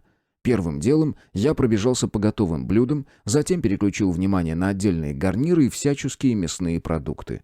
Даже в уголок со свежими овощами заглянул, откуда тоже прихватил несколько коробок. Все это я выставил на середину склада, а там уже Шпала с Хлюпой перегрузили снеть в прицеп. Где его успел раздобыть ушлый Хлюпа, даже знать не хочу. «Все, полна коробочка!» — крикнул в ворота приятель. «Погнали!» «Командант, вы что, уезжаете?» — раздался еще один голос снаружи. «А как же мы? Что нам теперь делать?» «Спокойно, господа», — поспешил вмешаться я. «Все указания я оставил. Выберите старшего и завтра к утру принесите список требований управляющему». «Вы не можете нас вот так бросить!» Из толпы вышел наш вчерашний знакомый с роботизированным лицом. «Нас ведь всех отправят на каторгу за мятеж. Вы обязаны поддержать нас и продолжить победоносное шествие революции». «Да, да!» — загудела толпа. «Мы все вместе отправимся в соседний поселок и освободимся от рабских ошейников, и вы должны вести нас, команданты. Вместе мы сила, нет власти корпорациям». «Вместе мы сила! Нет власти корпорациям!» — взревел народ за его спиной. «Жеванный крот!» — выругался за спиной Хлюпа. «Вот это мы вляпались!» «Спокойно!» — я воздел руки, призывая к тишине. «Вы должны остаться здесь и навести порядок. Если мы сейчас уйдем, корпорации вернутся и заберут себе этот город. Вы этого хотите?» «Нет! Ну его нафиг!» — прошелестели редкие голоса. «Тогда слушайте, что вам говорит команданте. Выберите старшего. Вот, кстати, пусть им будет он!» Я указал на Работомордова. «В его сердце горит пламя революции, не побоюсь этого слова «пожар». Он поведет вас в светлое будущее, а нам пора вершить правое дело в следующем городе. Вместе мы сила, нет власти корпорациям!» «Вместе мы сила, нет власти корпорациям!» Тут же подхватила толпа. «Мы надеемся на тебя, брат!» Я потрепал избранника за плечо. «Не подведи нас!» «Хорошо!» — злобно выдавил он. «Мы не слышим твоего грозного клича!» — выкрикнул я. «Или ты только на словах такой грозный, а на деле никто? Ты поведешь людей к светлому будущему?» «Да!» — уже громче произнес он. «Мы не слышим тебя, брат!» «Вместе мы сила! Нет власти корпорациям!» Люди взорвались аплодисментами, а я под шумок быстренько запрыгнул в салон машины. Хлюпа тут же газанул и, сигналя в клаксон, попер через едва успевающую расступаться человеческую массу. Выдохнули мы только тогда, когда выскочили за степные просторы. Приятель тут же утопил газ, и мы помчались навстречу новым приключениям. Первую остановку сделали через 5 часов. Шпала весь извелся, и едва машина замерла, сразу нырнул в прицеп за котлетами. Я скромно урвал себе пельмени, а Хлюпа выбрал борщ с дымком. Периодически вздыхая, Клёпка долго ковырялась в продуктах, но в конце концов выбрала себе рыбку на пару, а в качестве гарнира овощи-гриль. «Вот она, беда большого выбора», — пихнул я девушку локтем в бок. «Могу себе позволить», — ухмыльнулась Клёпка и направилась к остальным. Шпала уже раскрыл складной столик, который обнаружился в машине, и теперь пытался разобраться с механизмом стульев. Клёпка заглянула ему через плечо, аккуратно просунула руку и что-то нажала. Стул мгновенно раскрылся, напугав гиганта, а девушка звонко расхохоталась.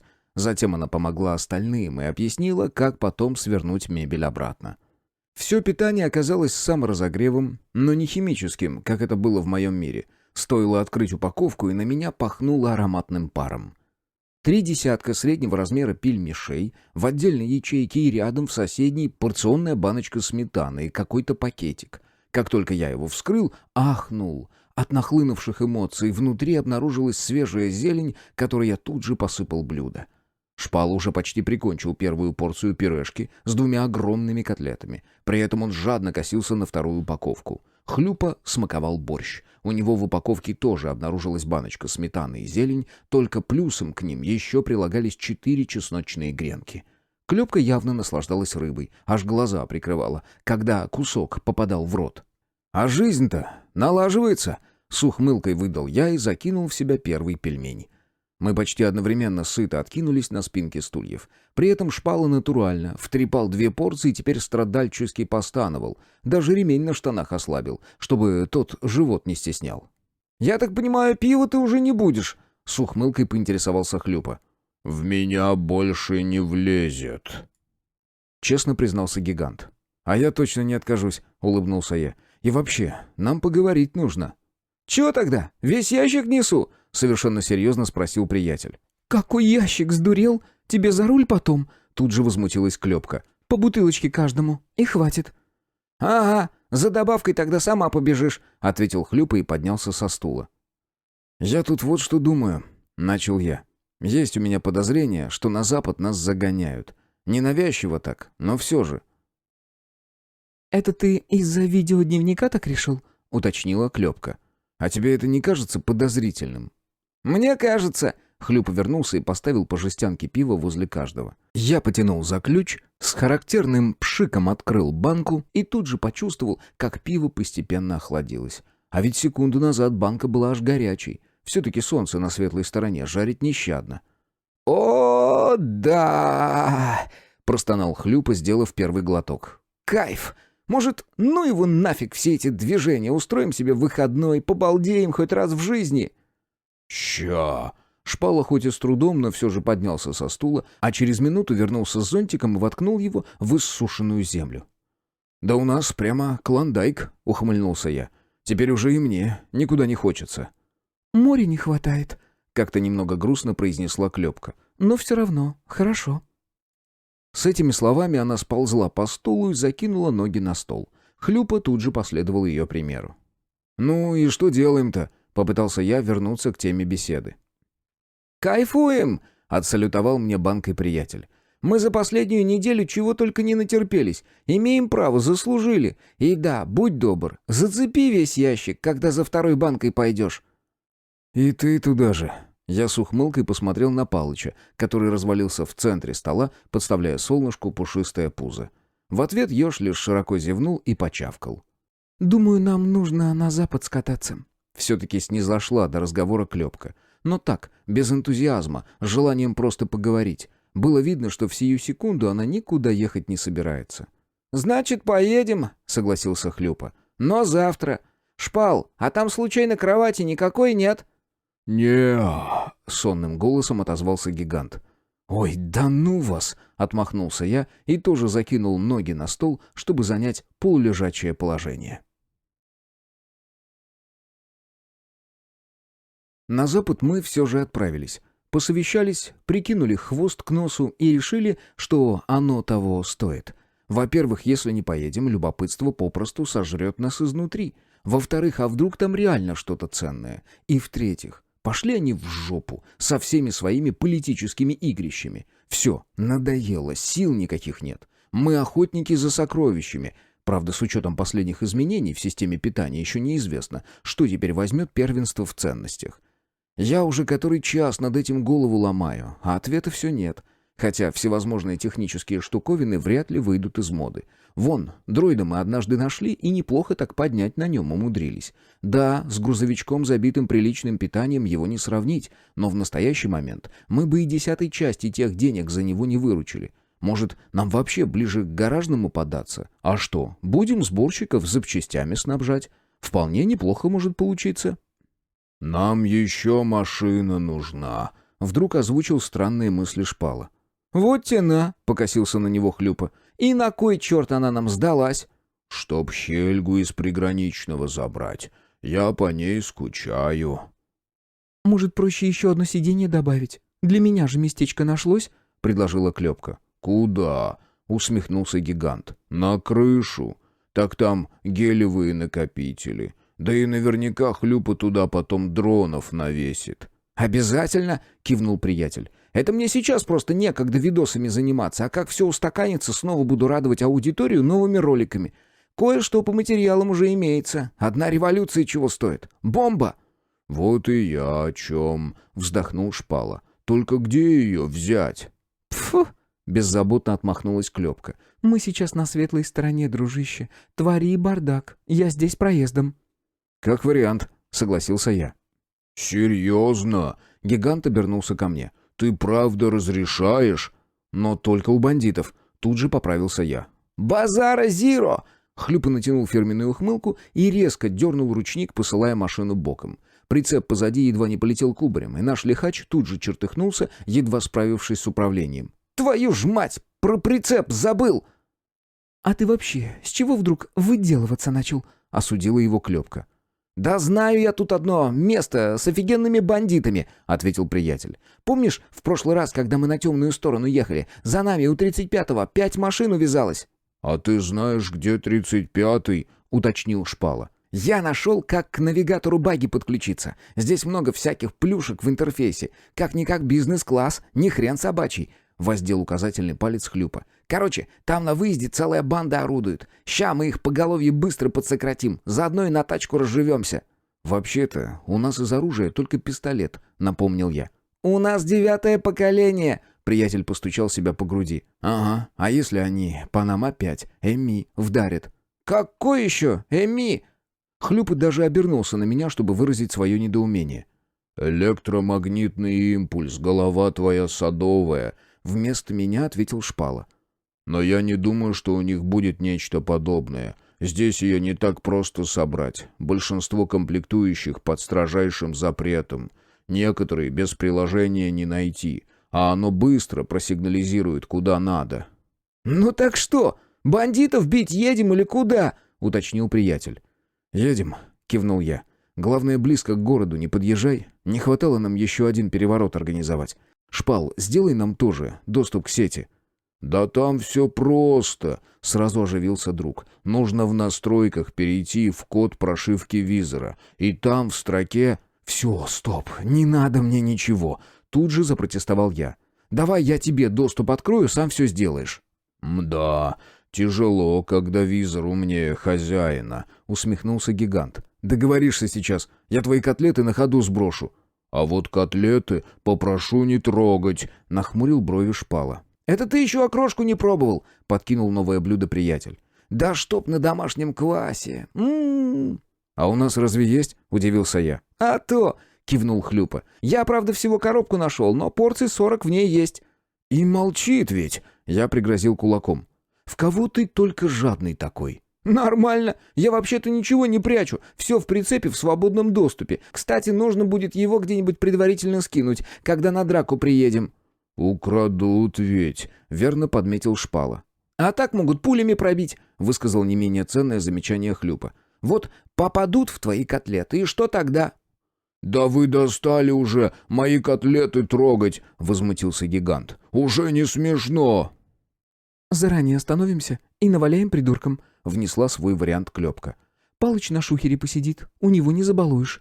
Ёж, услышав свою кличку, слегка приподнял мордочку и зашевелил носом. Но как только понял, что ничего вкусного ему не светит, успокоился и продолжил похрапывать у меня на коленях. «Все, двигай к 35-му, там по ходу разберемся. Тем более от него до границы полдня пути всего.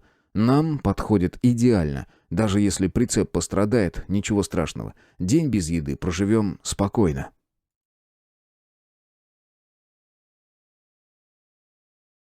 Дорога заняла 3 суток. К середине 2-го дня мы столкнулись с огромным стадом дроидов. Оно двигалось навстречу, по крайней мере, так казалось издалека.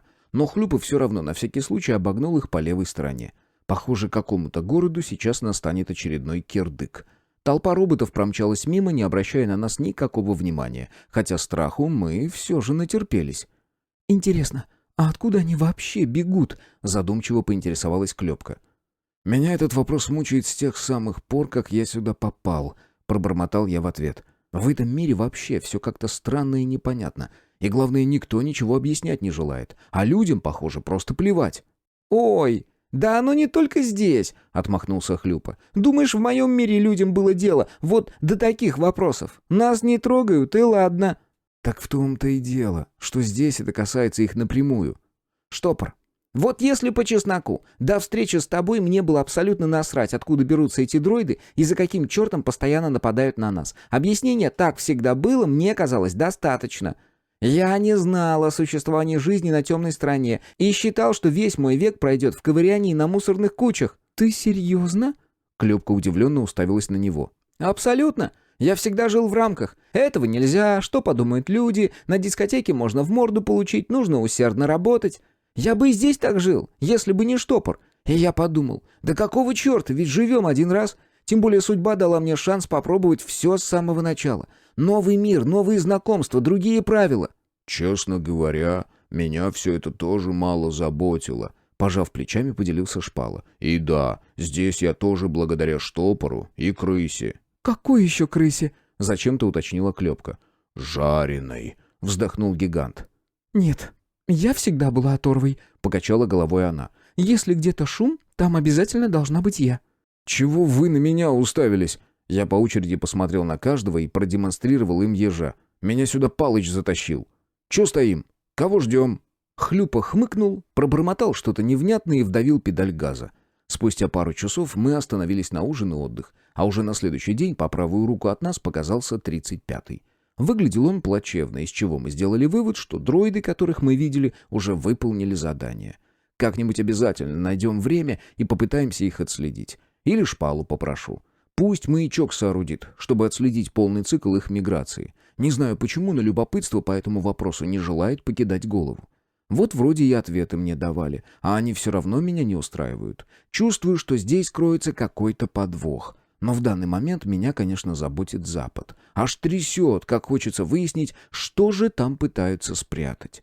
«Вон у тех куч нас в прошлый раз перехватить пытались», — указал пальцем вперед Хлюпа. «А почему не у тех?» — уточнила дотошная Клёпка. «Я их запомнил, они на сиськи похожи», — совершенно серьезно ответил он. «У них даже форма такая, с одной стороны пологие, а с другой наоборот, как капелька». В натуре. Расплылся в улыбке Шпала. «Ой, дурак!» Закатив глаза, покачала головой Клёпка. «Ну чё, скажешь, не так, что ли?» «Нет, если с этой стороны посмотреть, то, может, совсем чуть-чуть и напоминают». Неуверенно, но все же согласилась она. «Да вылитые сиськи!» — продолжил настаивать приятель. «Штопор, скажи!» «Не нравится мне здесь. Тихо очень», — произнес я совсем не то, чего от меня ожидали. «Если дроиды вчера 35-й разнесли, сейчас здесь, как в разворошенном муравейнике должно быть. А он так и стоит, весь разбитый, будто там и людей не осталось». «Можем метнуться по-быстрому и проверить», — Хлюпа задумчиво посмотрел в сторону поселка. «Так-то ты прав. Очень уж тихо». «Да, сворачивай. Но совсем близко не подъезжай, вначале с окраины понаблюдаем».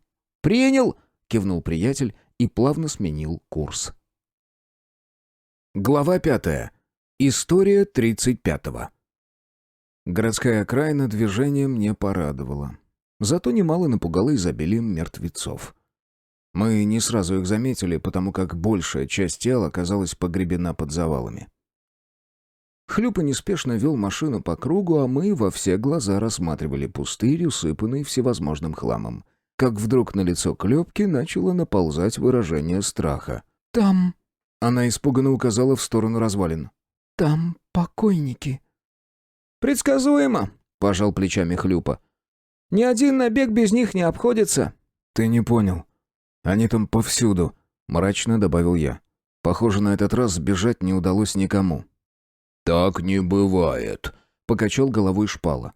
«Даже в подобной мясорубке кто-то да выжил бы». «Похоже, что нет», — едва ли не мертвым голосом произнес Хлюпа и указал вперед, а затем ударил по тормозам. Мы отвлеклись от рассматривания городского пейзажа и... Слова попросту застряли в глотке. Картина, что предстала, перед нашими глазами выглядела ужасающе. Шпала был прав, люди пытались бежать. Вот только на этот раз у них ничего не получилось. Прямо от города начиналась широкая полоса из тел. Она уходила до самого горизонта и постепенно истончалась. Однако невооруженным глазом край было не видно.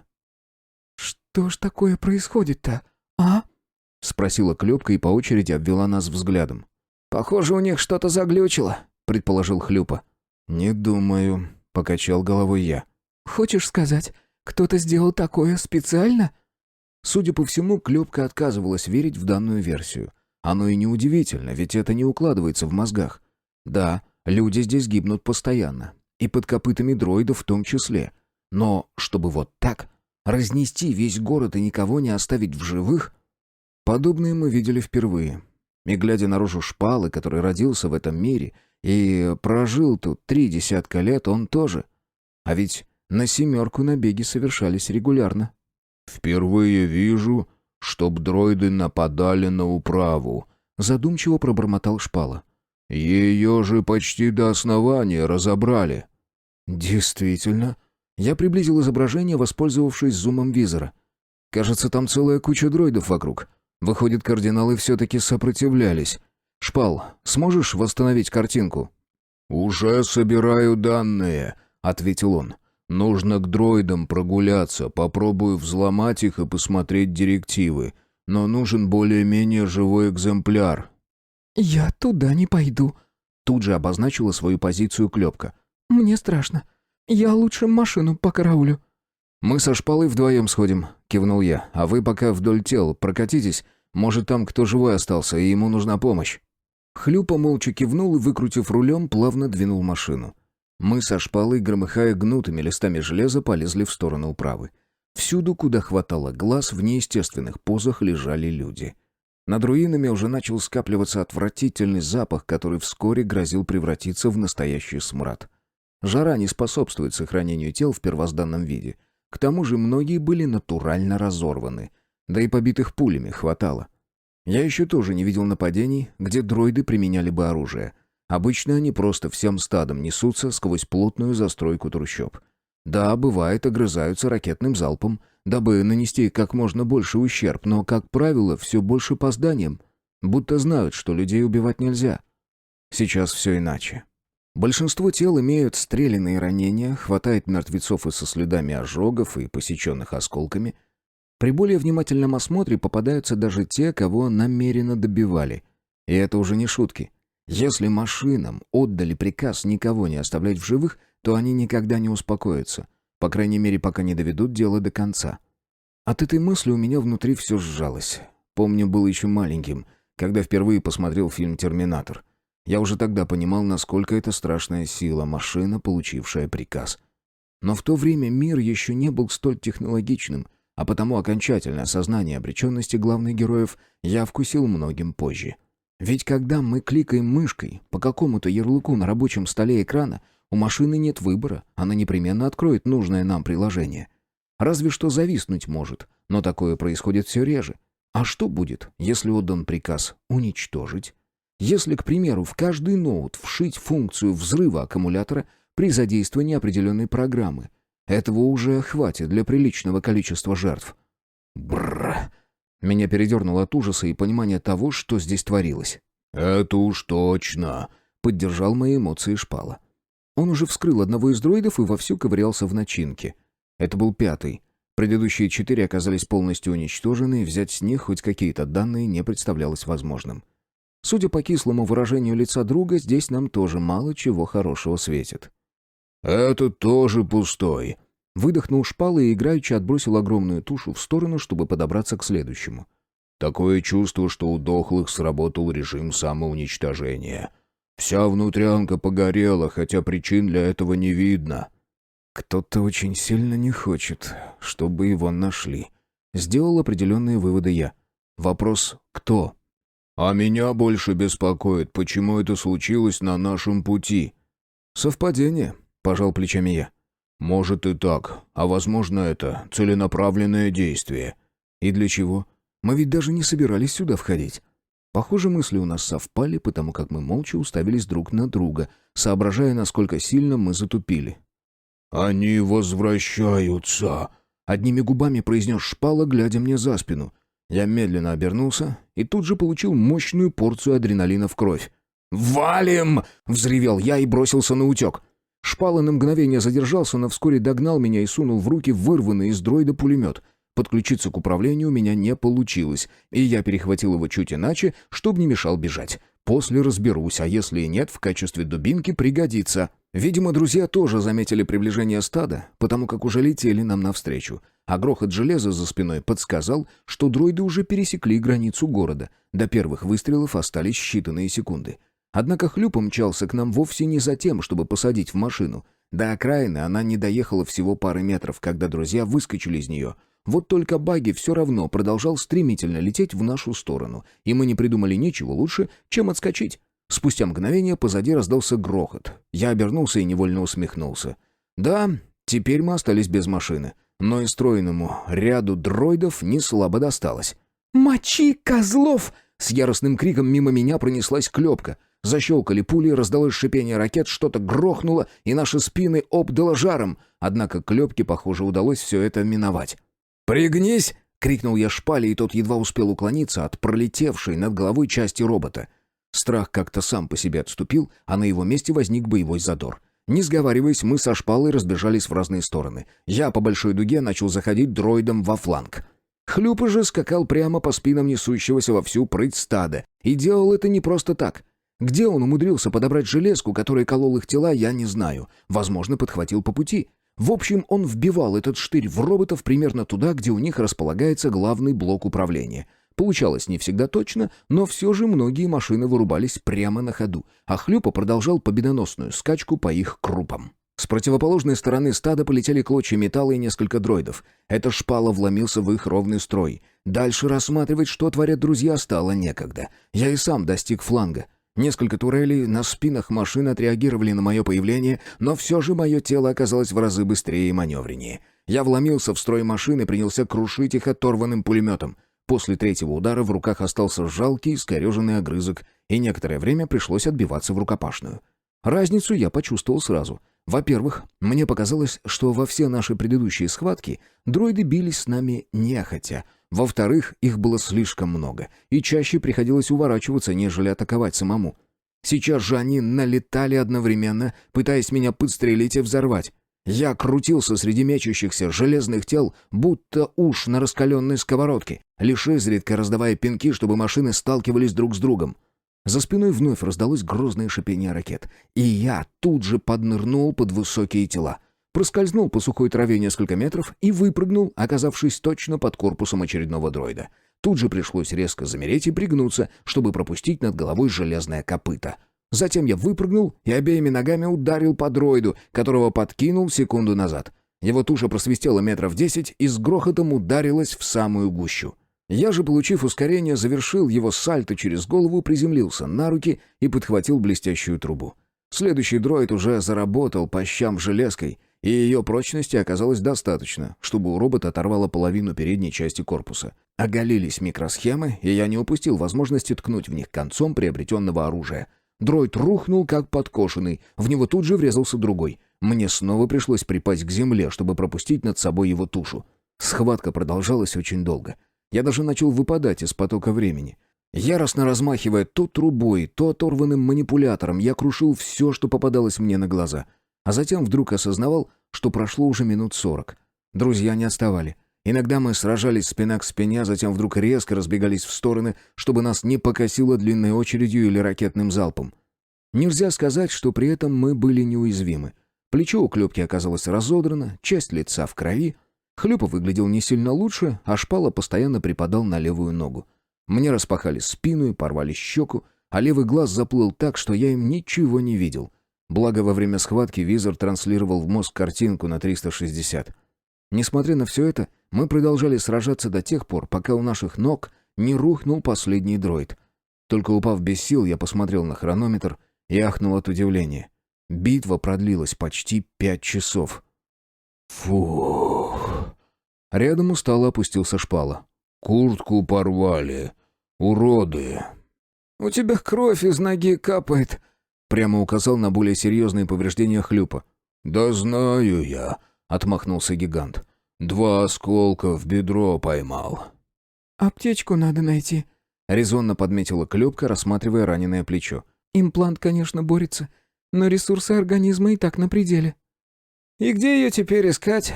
Разведя руками, Хлюпа осмотрел поле боя. «А я тебе говорила, не нужно на таран идти», — укорила приятеля девушка. «А ты? Весело будет, вот увидишь». «И что, разве плохо получилось?» «Неплохо, просто последствия не очень. Где теперь аптечку искать?» «Ща!» — недовольно буркнул гигант. Он со стоном поднялся и захромал куда-то к центру побоища. Вскоре Шпала пригнулся, и от него во все стороны полетел различный хлам. Спрашивать, почему он вдруг решил поискать в этом месте, смысла не было. И так понятно, что просто высчитал. Интересно, сколько их вообще было?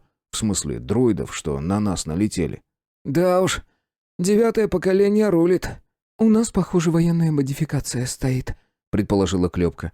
«Гражданская давным-давно погорела бы от таких перегрузок». «Очень своевременная информация», — буркнул я. «А вы вообще какого хрена в драку полезли?» «Ну, я смотрю, бегут. Потом гляжу, вы тоже бежите. И тут я подумал, что не успеваю вас подобрать. Ну и вот», — коротко объяснил Хлюпа. «Да ты прям великий стратег», — усмехнулся я и окликнул гиганта. «Шпал, ну чего там?» «Багажник заклинило. Ща!» — откликнулся он и с хрустом оторвал кусок корпуса от машины. Спустя пару минут прямо на поле боя мы развернули складную мебель и принялись ремонтировать друг друга. Естественно, как только мы почувствовали себя лучше, поспешили убраться подальше. Вонь разлагающихся тел начала становиться невыносимой. «А Палыч где?» — спросил я, вспоминая, что в драке Ёж участия не принимал. «Там», — махнул рукой Хлюпа, — «прицеп охранять остался». «Это ты молодец, правильно придумал», — одобрил Шпала. «Ага», — устало буркнул он. «Сейчас пожрем и спать. Сил нет, даже ноги переставлять лень». «Да мне даже лениться лень», — ухмыльнулась Клёпка. «Этот чертов имплант все соки из меня выжил». «А ведь раньше люди и по 12 часов бились, мечами тяжелыми махали и без всяких там имплантов». «Твоих людей-дроиды разобрали бы в течение 5 минут», — парировала девушка. «Тоже факт», — согласился я. «Ну, ёкарный бабай, Хлюпа!» «Чего?» — тут же уставился на меня он. «Ну нафига ты прицеп так близко к телам поставил? Теперь придется в него самим запрягаться». «А что там вообще происходит?» — уточнил Шпала. «Почему коробки рядом валяются?» «Палыч, наверное, порядок там наводит», — предположил я. И точно. Едва мы приблизились к прицепу, как ушей коснулся мощный храп. Ёж распихал часть коробок, освобождая себе путь к самому вкусному. А пока никто не мешал, облопался до отвала и теперь дрых на месте преступления, задрав лапы кверху. «Мои котлеты!» — взревел Шпала, увидев знакомую разодранную упаковку. «Блин, Палыч, ты совсем офигел!» В ответ зверь сонно посмотрел на разгневанного гиганта одним глазом и мощно рыгнул. «Тебе жалко, что ли?» — заступился за друга я. «Он всего-то упаковочку съел». «Ага, и 2 растрепал. Я теперь что, голодный должен ходить?» «Прямо сголодался, бедолага», — усмехнулась Клёпка. «Щеки уже со спины видно». «Хорош трындеть», — вяло остановил товарища я. «Мы со Шпалой тянем, вы толкаете». «Нет в мире справедливости», — пробормотал гигант. «Теперь еще и этого катать. Ворюгу». Нас разбудил шум, очень похожий на драку. Памятуя о недавней схватке, мы подскочили как ошпаренные и принялись озираться в поисках врагов. Естественно, таковых мы не обнаружили, зато поняли, кто устроил дебош. И виновниками торжества оказались Шпала и Палыч. Оказывается, наш долговязый приятель, прежде чем отойти в царство Морфея, решил подстраховаться и сныкать подальше от острых клыков зверя свое любимое блюдо. Соорудив жалкое подобие шалаша, он сложил в него все коробки, где хоть как-то фигурировало слово «котлета», а, закончив прятать сокровища, со спокойной душой отправился на боковую. Вскоре проснулся Палыч и без зазрения совести быстро отыскал заначку старшего товарища. И все у Шпалы могло бы получиться, если бы не одно «но». Ёж у нас не совсем обычный. И то убежище, что соорудил гигант для своих котлет, было для него на один зубок. Без шума, конечно, не обошлось, хотя не исключено, что именно на это и был весь расчет. Короче, Шпала проснулся в самый ответственный момент. Палыч уже успел погрузить острые клыки в упаковку, когда появился защитник сокровищ. Ну и, естественно, первым делом попытался выхватить лакомство из хищной пасти ежа. Но и тот не собирался сдаваться так просто. В общем, он повис на упаковке и ни в какую не желал с ней расставаться. Наш долговязый друг чего только не пробовал. И коробкой тряс так, что у бедного зверька наверняка голова закружилась. Даже пробовал его за лапу от упаковки оторвать. Но Палыч тоже не будь дурак, оцарапал руку злодея и моментально свернулся в тугой комок, дабы не допустить повторного посягательства на свою конечность. А проснулись мы как раз в тот момент, когда Шпала уже крыл благим матом в попытке отжать у зверя то, что по праву считал своим. Пришлось спешно вмешаться. «Палыч, да отдай ты ему!» Я попытался хоть как-то вырвать у ежа котлеты. В ответ раздалось злобное шипение, даже с неким завыванием. Нет, в такие моменты с ним лучше не связываться, себе дороже выйдет. И я решил сменить тактику, достучаться до сознания разумного друга. «Шпал, ну ты чего? В самом деле, поделись с Генкой». «Фиг ему, это мои котлеты». «Да чтоб вас!» «У тебя там еще 20 коробок», — вмешался в драку Хлюпа. «Хватит тебе!» «А вдруг не хватит?» «Да что ты вцепился-то в них? Там еще много вкусного», — снова намекнул я. «Ты ведь еще пельмени не пробовал». «Да не хочу я эти ваши пельмени, мне у них даже название не нравится». «Так это, считай, такие же котлеты, только в тесто завернутые», — надавила на слабое место Клепка. «Точно?» «Ну, нам какой смысл тебя обманывать?» — заверил я. «Да ты только попробуй». Шпала на мгновение задумался, а затем с ехидной ухмылкой выпустил из рук коробку, на другом конце которой прочно зафиксировался Палыч. Вместе с ней еж и шмякнулся на землю, а чтобы наверняка слопать всю упаковку в одно жало, поспешил утянуть добычу подальше от злого гиганта. При этом аж пыхтел от усердия и жадно похрюкивал в предвкушении сытного завтрака. Мы тоже, не будь дураками, тут же уселись за стол. Отдохнув от вчерашней схватки, организм срочно требовал восполнить калории. Короче, жрать хотелось, впору с упаковкой глотать. Шпала пельмени оценил, но все же добавил, мол, котлеты вкуснее. А вот окрошка произвела настоящий фурор, и восторгу гиганта не было предела. Он даже решил в следующий раз обязательно совместить два своих любимых блюда.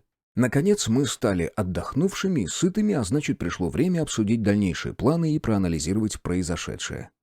«И как нам теперь на запад ехать?» — спросил я, глядя на Хлюпу. «Ой!» — небрежно отмахнулся он. «Да найдем мы машину!» «Это где? Интересно», — присоединилась к обвинениям Клепка.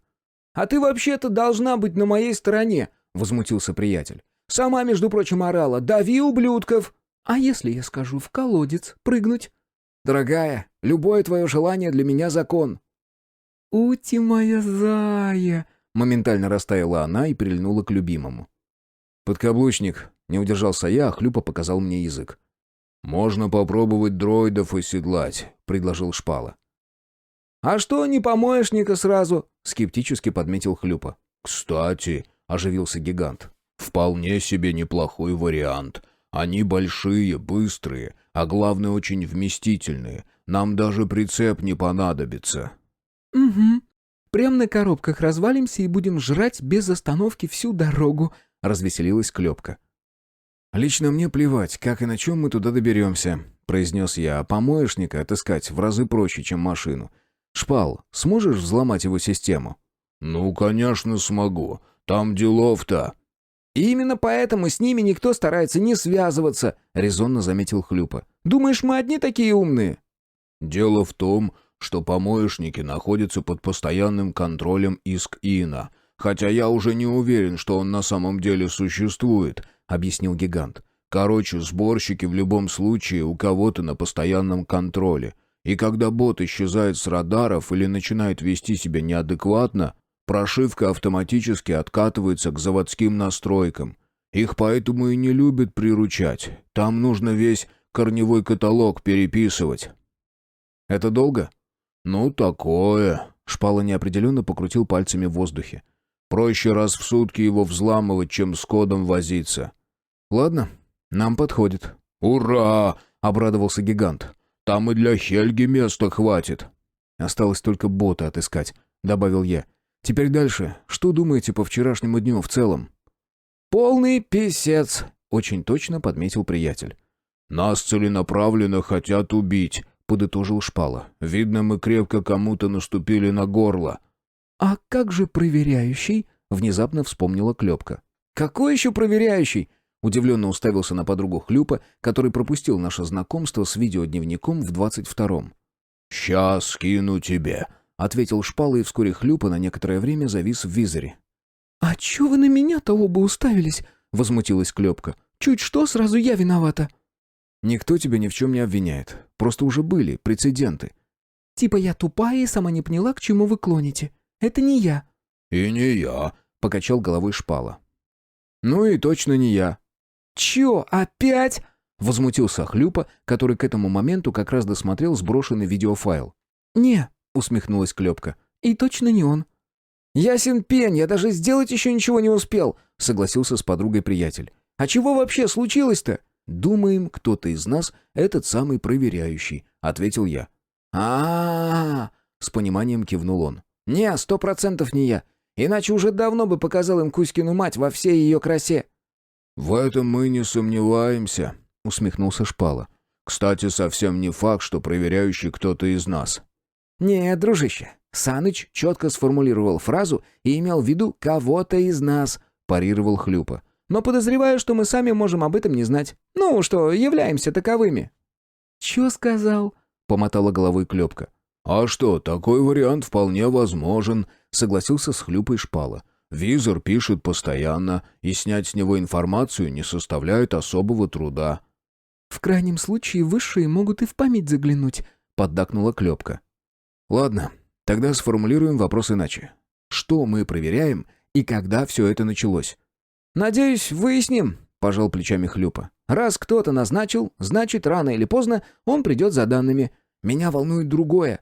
Кто тогда так страстно желает нашей смерти, раз Саныч здесь не при делах?» «А вот это действительно интересный вопрос», — Шпала подобрался. «Я попытался взломать одного из дроидов в момент битвы, и как только добрался до директив с приказами, робот тут же отключился. Не удивлюсь, если внутри погорели все схемы, как и у остальных». Выходит, этот кто-то желает остаться неизвестным, пробормотала Клёпка. «А я вам о чем?» — гигант постучал тыльной стороной ладони по столу. «Все это очень странно. Либо Саныч уже выяснил все, что хотел, и теперь может спокойно нас убирать, либо за нами охотится кто-то еще». «Да, прям гений дедукции», — ухмыльнулся Хлюпа. «Это мы и без тебя уже поняли. Ладно, чего сидеть, пойдем помоечника ловить». «А это куда?» — Шпала кивнул на прицеп. «Только не говорите мне, что хотите оставить на охране репейника». «Не, мы вроде отдохнули», — ответил я. «С собой возьмем. Будем катить по очереди». Глава 6. История захвата. Бота мы обнаружили на второй день. Он беззаботно ковырялся в кучке хлама, иногда пристально рассматривал находки. Подносил манипулятор к окулярам и на некоторое время замирал, а затем аккуратно укладывал предмет в свое нутро. Рядом паслись 5 дроидов, а также крохотный паучок-дрон. Приметив последнего, Палыч гневно зашипел. Какая-то у него к ним неприязнь, притом с первого знакомства. «Ну, как будем его брать?» — спросила Клёпка, аккуратно выглядывая из-за кучи. «Здоровый какой, собака!» «Вы, главное, дроидов на себя отвлеките», — произнес Шпала. «А с ним я разберусь». «Да мы их в раз ушатаем», — ухмыльнулся Хлюпа. «Смысл от этого твоего? Отвлеките!» «Помоечник сразу сбежит, если поймет, что мы сильнее, балда», — ответил гигант. «Делай, как говорят, и не спорь, а то будем потом по всей степи за ним гоняться». «Твою мать, Палыч!» — выругался я. Но было уже поздно. Ёж во всю прыть мчался на ненавистного паука. Отсиживаться дальше я больше смысла не видел, а потому поднялся во весь рост и рванул следом. Дроиды активировались мгновенно и огрызнулись ракетным залпом. Но мой имплант тоже не спал, и прежде чем реактивные снаряды устремились ко мне, услужливо просчитал траекторию движения. Увернулся я от них в самый последний момент. А вот от пулеметного огня пришлось прятаться. Расстояние еще не позволяло увернуться от пуль. Хотя здесь я, конечно, лукавлю. От пули увернуться нереально, даже если имплант будет 20-го поколения. Да, технологии позволяют двигаться быстрее и прыгать выше, но все же у тела есть определенный предел, перешагнуть через который не получится. Но и дроиды тоже ограничены в скорости. Сервопривод, который управляет стволом турели, работает чуть медленнее, чем наши тела, разогнанные имплантами. Именно это и позволяет нам уворачиваться от пуль. Мы просто движемся быстрее ствола, вот и весь секрет. Однако на большом расстоянии угол поворота турели уменьшается, что в разы усложняет задачу. Вот я и спрятался за кучей. Но отсиживаться не стал, сразу рванул в обход, а дроидов отвлек на себя Хлюпа. Короткая перебежка, и вот он тоже скрылся от огня за кучей хлама. Шпала поступил несколько иначе. Прикрываясь листом железа, он несся прямо на противника. Видимо, помоечник что-то понял. Вместо того, чтобы помочь своим, как это обычно и происходит, он откатился от кучи и рванул в степь. Откуда в дроидов влетела клепка, я так и не понял. Судя по всему, она сразу решила обойти их с тыла, пока мы с Хлюпой отвлекали огонь на себя. Девушка снесла в сторону одного из роботов, оторвала ему лапу и швырнула ей в соседнего. Манипулятор просвистел по воздуху и пробил корпус дроида насквозь. Тот сразу вытянулся, затрясся, будто в припадке, затем задымил и рухнул на землю. Здесь и подоспели мы с Хлюпой. Приятель с разбега сбил с копыт дроида, который взял на прицел клепку, пока она расправлялась с предыдущей трехлапой машиной. Я схлестнулся сразу с двумя. Первому зарядил хорошего пинка по передним манипуляторам, и как только он уронил корпус, воспользовался им в качестве трамплина. Взбежал по спине, походя, отрывая пулеметную турель, прыгнул и будто меч вогнал оружие в корпус второго. Приземление вышло эпичным, как в кино про супергероев. Ствол пронзил корпус, вылез с обратной стороны и пригвоздил машину к земле. Впрочем, подбитый мной первый дроид тоже прожил недолго. Его развалили на две половинки Хлюпа с клепкой. Одновременно атаковали его ударом с двух ног с противоположных сторон. «Стой, падла!» Мимо нас промчался Шпала, продолжая укрываться щитом. Мы с ухмылкой переглянулись и устремились следом. Помоечника мы догнали минут через 10. Очень уж он шустрый оказался. Можно было вломить и ему, но цели на его тушу у нас несколько иные. Клепка слегка ускорилась и попыталась обойти бота спереди, чтобы остановить, но он даже не подумал сбавлять скорости прямо на ходу, отмахнулся от девушки клешней. Естественно, промазал. Шпала отбросил щит, слегка пригнулся, чтобы прибавить в скорости, и прыгнул на бота. Он ухватился руками за край контейнера, но вскоре вынужден был его отпустить. Помоечник просвистел манипулятором буквально в миллиметре от гиганта. Зато это позволило клепке вновь вырваться вперед. Теперь уже она прыгнула на корпус, ухватилась руками за окуляры и с треском оторвала их. Бот моментально вдарил по тормозам. И хоть он остановился, подойти к нему стало еще сложнее, потому как он включил режим психа. Манипуляторы со свистом рассекали воздух, описывая полупрозрачные круги вдоль всего корпуса. Иногда они били по земле, вырывали огромные комья, которые летели в нас. Так что постоять на месте у нас тоже не получалось. Шпала, отойдя немного от опасного бота, внимательно за ним наблюдал. А затем рванул вперед, заставив нас ахнуть от страха за здоровье товарища. Казалось, он решил пуститься в ритуальный танец, настолько нелепо и рвано выглядели его движения. Но в отличие от нас, гигант прекрасно понимал, что делает. В один момент он распластался по земле, проскользнув по ней около метра. Затем подскочил, сместился влево, пропуская клешню помоечника, и снова упал, чтобы тут же перекатиться поближе. Мы же прыгали вокруг бота и кричали всякие гнусности в его адрес, отвлекая внимание на себя. Судя по реакции помоечника, слышал он нас хорошо. Так, совместными усилиями, Шпала наконец достиг цели, рванул на себя лючок для обслуживания и, как в прошлый раз, выдрал сразу пучок проводов. Бот моментально замер, понуро опустив клешни к земле. Палыч словно ждал этого момента. Выплюнул тушку мертвого паука и победоносной походкой победителя протопал мимо нас. Понюхал помоечника и, задрав заднюю лапу, помочился ему на гусеницу, а затем рванул за пробегающей мимо букашкой. «Нужно прицеп подкатить», — выглянул из-за корпуса бота Шпала. «Ща, дай отдышаться!» Хлюпа устало опустился на землю и смахнул рукавом пот со лба. Все-таки Шпала взялся за дело тщательно. Прежде чем оседлать помоечника, он проковырялся с ним почти 2 суток. Очень уж ему не хотелось в очередной раз бегать за сбрендившим ботом по степи. По крайней мере, нам он это объяснил именно так. Зато теперь мы стали обладателями мощного транспортного средства, на которое даже приграничные дроиды не обратили никакого внимания. Да, границу мы преодолели без каких-либо проблем. Уж не знаю, заострили на нас внимание местные смотрящие или тоже отмахнулись от одинокого бота. В общем, нам очень понравилось путешествовать таким образом. Даже редкие машины, завидев нас издалека, спешили свернуть и обогнуть опасного робота по большому кругу. Короче, сплошные плюсы. И почему мы раньше не догадались так сделать? В сам приграничный мы соваться не стали. Шпала свернул севернее и припарковался у одной из куч, при этом наглым образом шугнув с нее каких-то искателей. «Ждите меня здесь, я быстро!» — засуетился гигант. «Да подожди ты, каланча!» — осадил приятеля Хлюпа. «Тебя ведь за километр видно. Давай лучше я схожу». «Идея здравая», — поддержал я. «Только кепку сними, а то в ней ты как тоже не шибко скрытно выглядишь. И вообще, лучше я пойду. А то знаю я вас, обязательно куда-нибудь встрянете». «Ой, можно подумать, ты у нас сама кротость!» Заступилась за Хлюпу Клёпка. «Я главный, значит, мне и решать», — выложил я основной козырь. «Все, это не обсуждается. Шпал, давай, айди Хельги».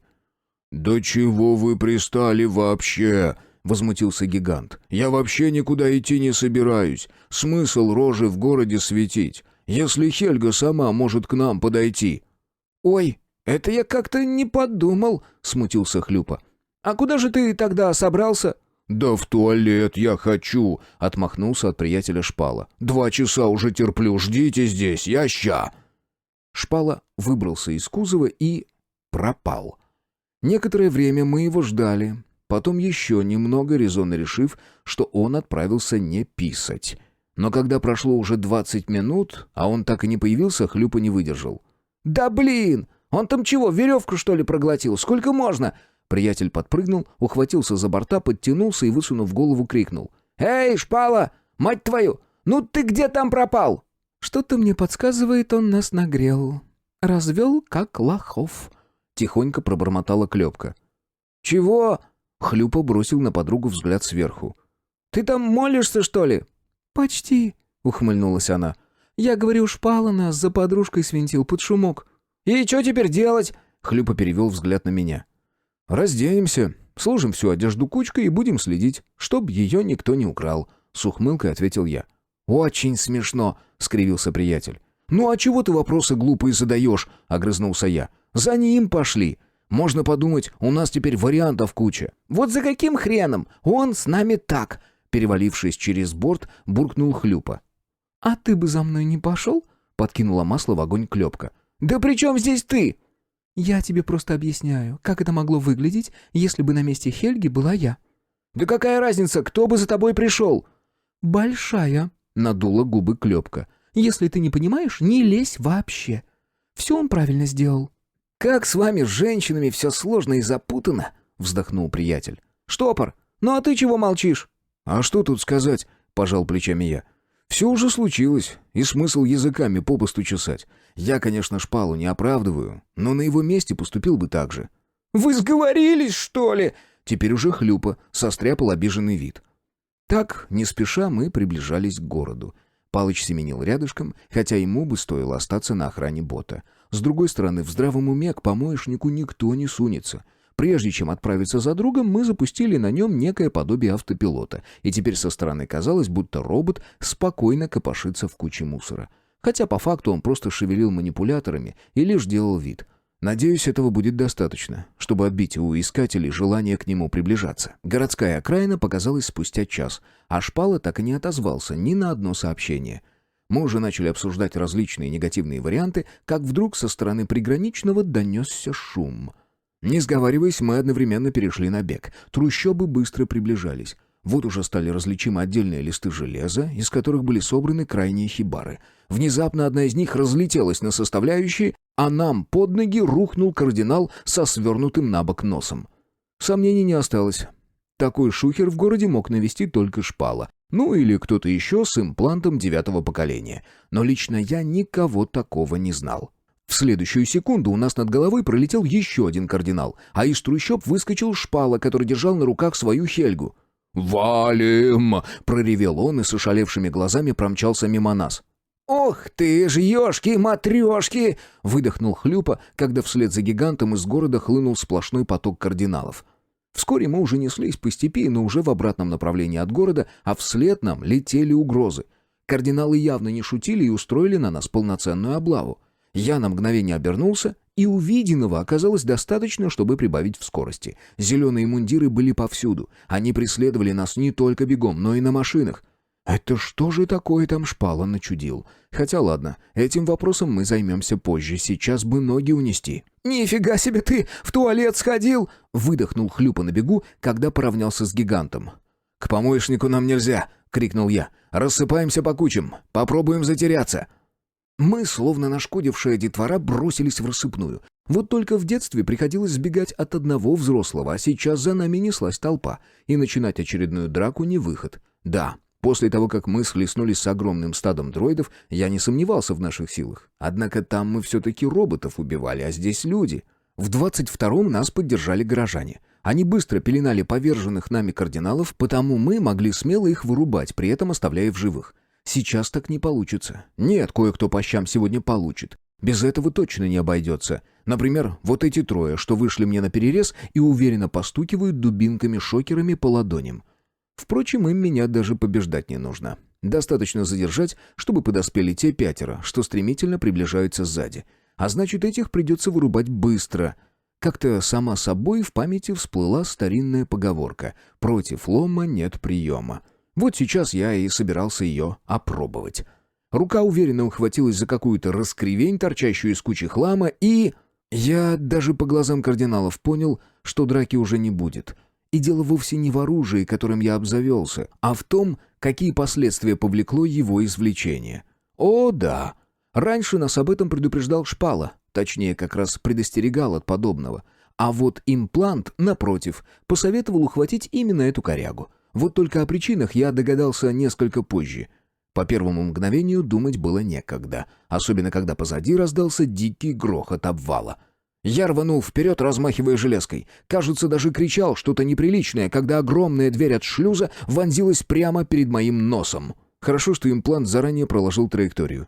Ее красная линия резко свернула влево, но главное, что я успел отреагировать. Ну а когда вся куча позади пришла в движение, непонятно стало, кто сваливает быстрее, я или кардиналы.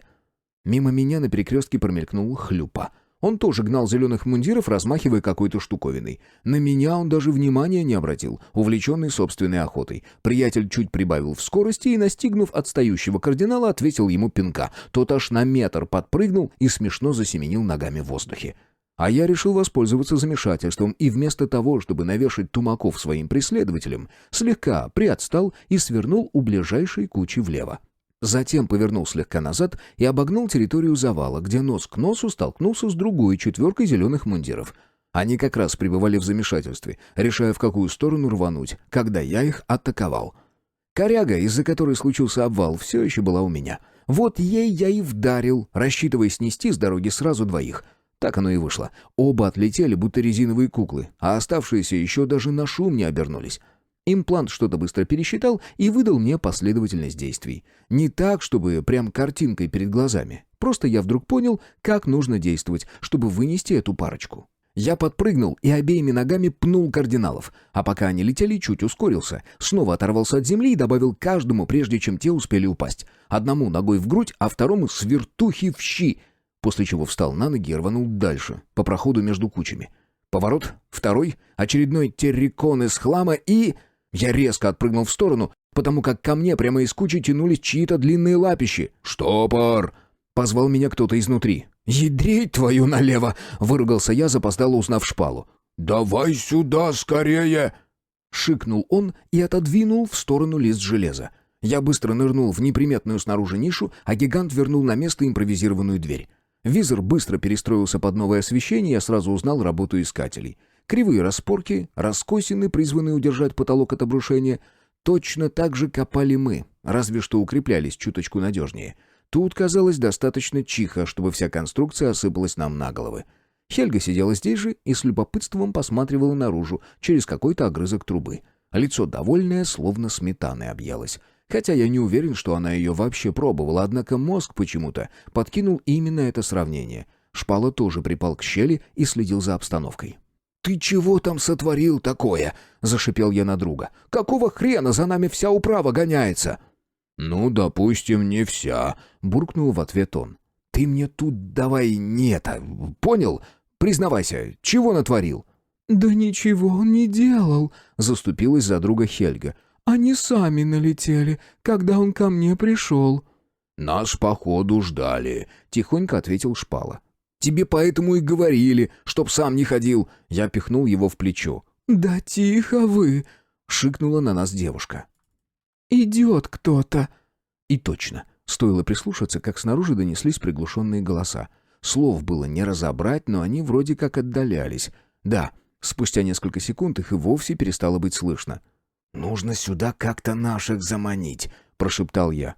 «У них сеть недоступна», — ответил гигант. «А я тебе еще когда говорил? Чтоб ты нам все перенастроил». «Ладно, здесь сидите, я ща». «Я с тобой», — тут же зашевелился Шпала. «Да куда ты-то еще?» — придержал приятеля я. «Тебя за километр видно. Здесь сиди, на случай, если наши появятся». «Ладно», — нехотя согласился он. Я снова прислушался, отодвинул Шпалу от щели и убедился, что снаружи никого нет. Осторожно, стараясь не скрипеть, отодвинул искореженный лист железа, закрывающий вход, и выскользнул из тоннеля. Зачем-то пригнулся, будто меня от этого никто не увидит, и, внимательно глядя под ноги, проскочил в ближайший перекресток. В обычные дни здесь никогда не бывает шумно. Порой можно несколько дней проторчать на куче и никого при этом не встретить. Недаром многие называют степь пустошью. Разве что ветер раскачает железку на вершине и сбросит ее вниз.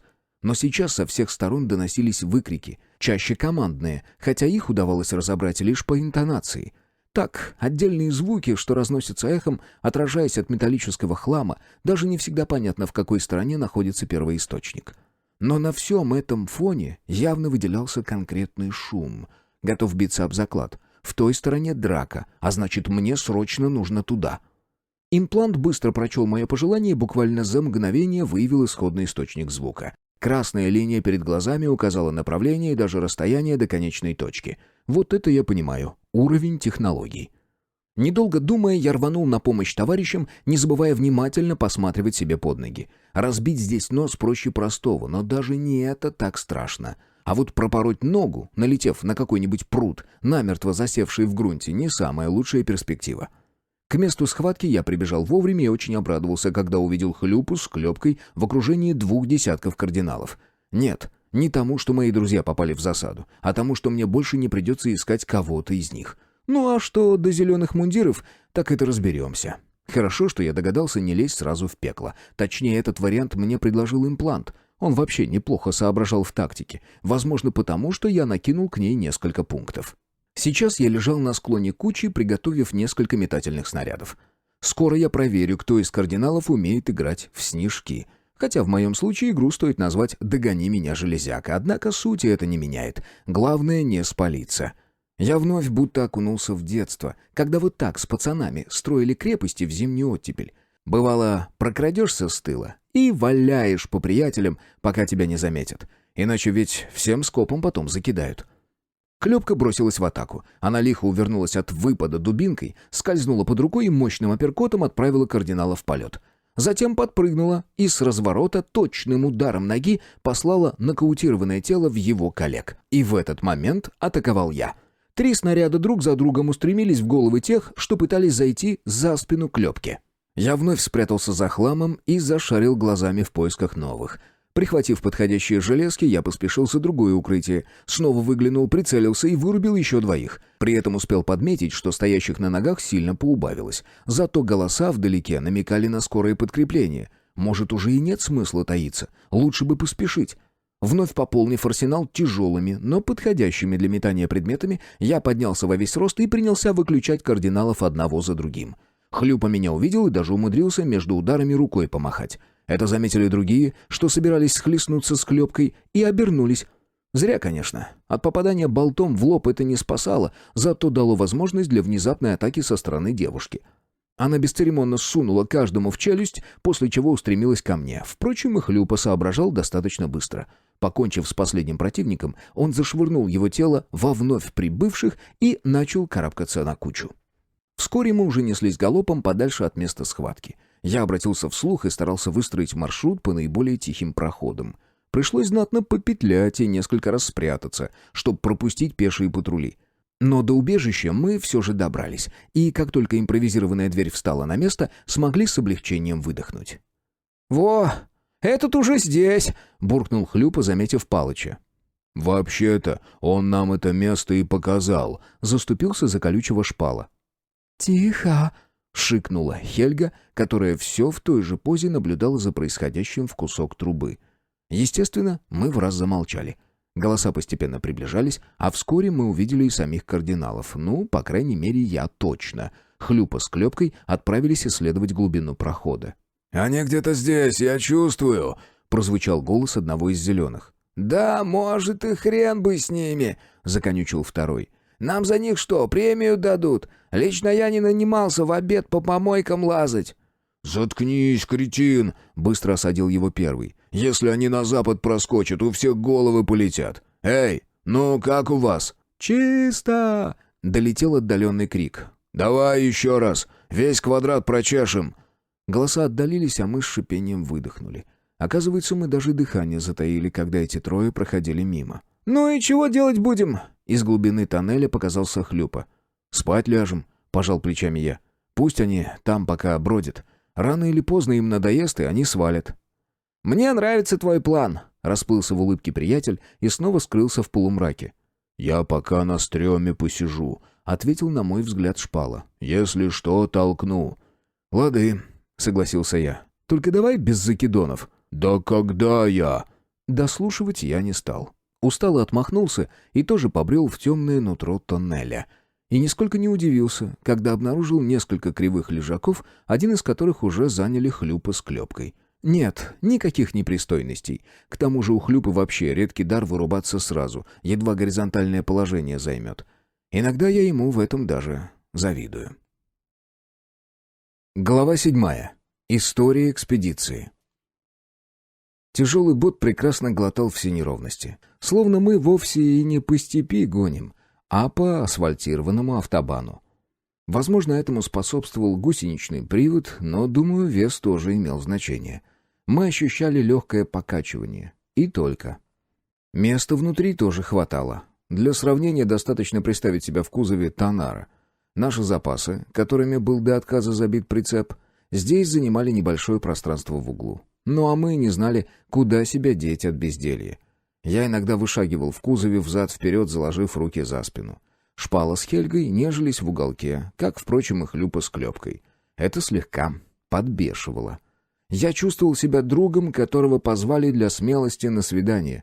И вот у товарища все срослось, а ты понятия не имеешь, что тебе делать. Нет, я их не осуждал. Будь у меня подружка, я бы сейчас тоже нашел чем заняться. А так от меня лишь Палычу иногда доставались тактильные ласки в виде почесывания теплого пуза. Других занятий здесь попросту не было.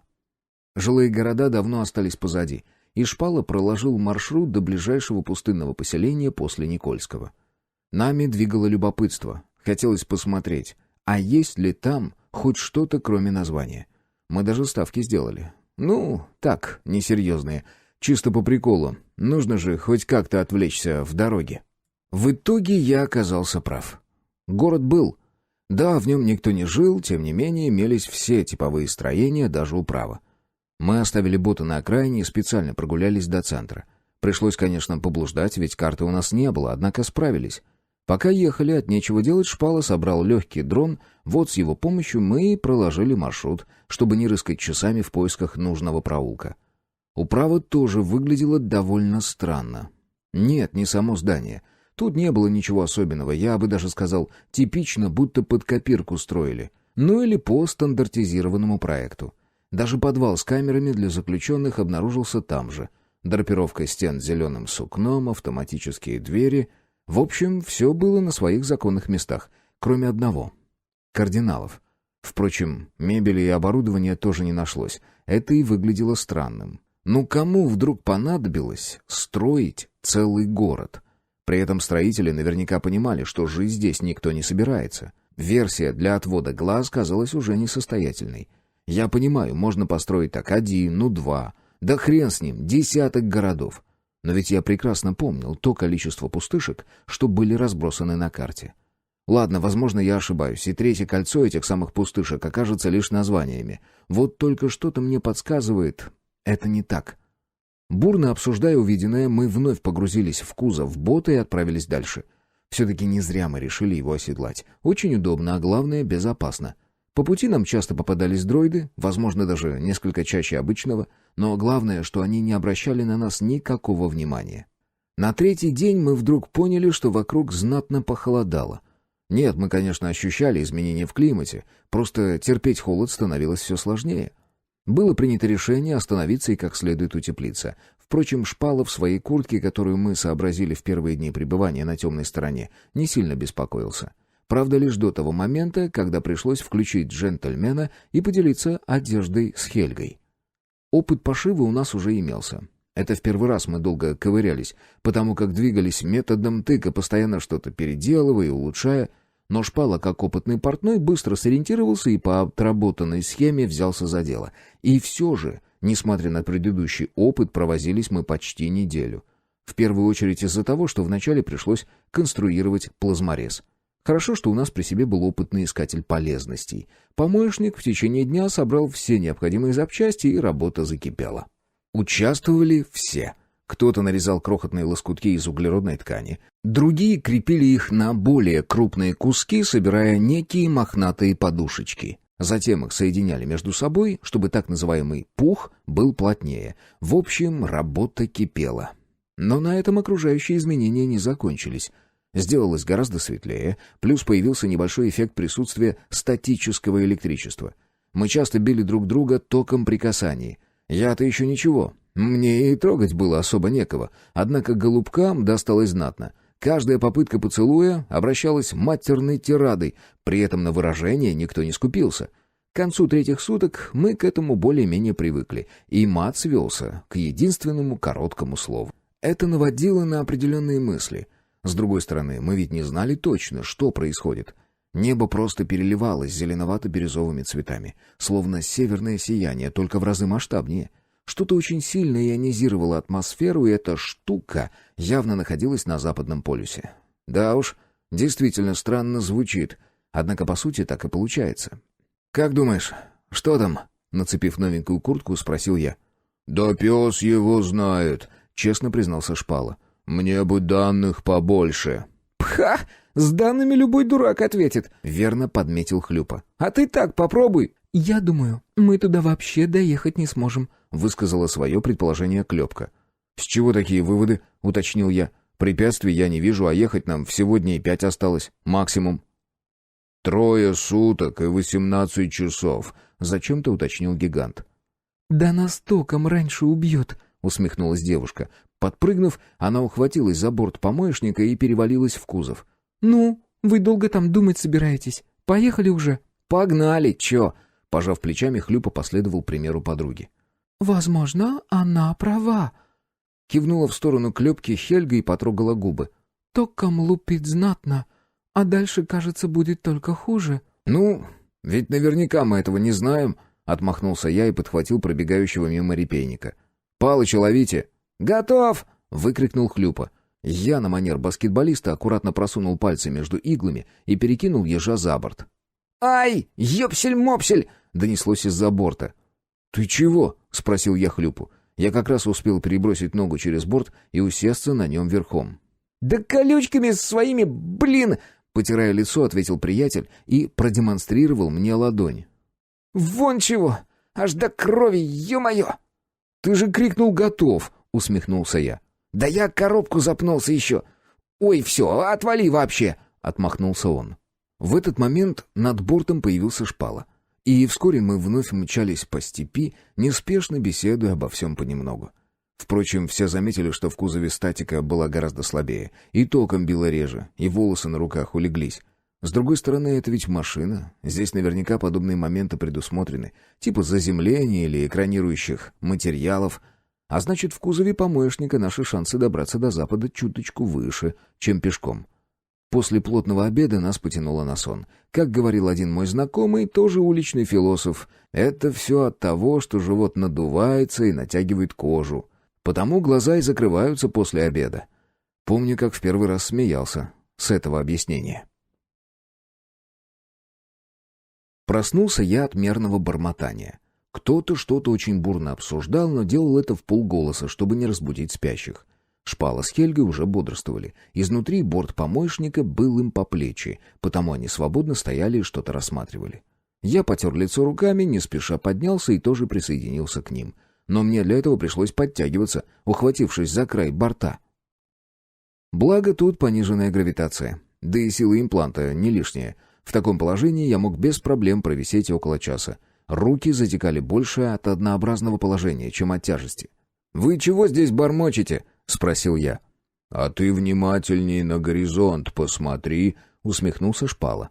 И я присмотрелся, даже зум использовал, а затем пожалел, что он очень слабый, потому как любопытство едва не взорвало мне мозг. Захотелось рассмотреть это явление во всех деталях, а главное понять, что это, мать его, такое.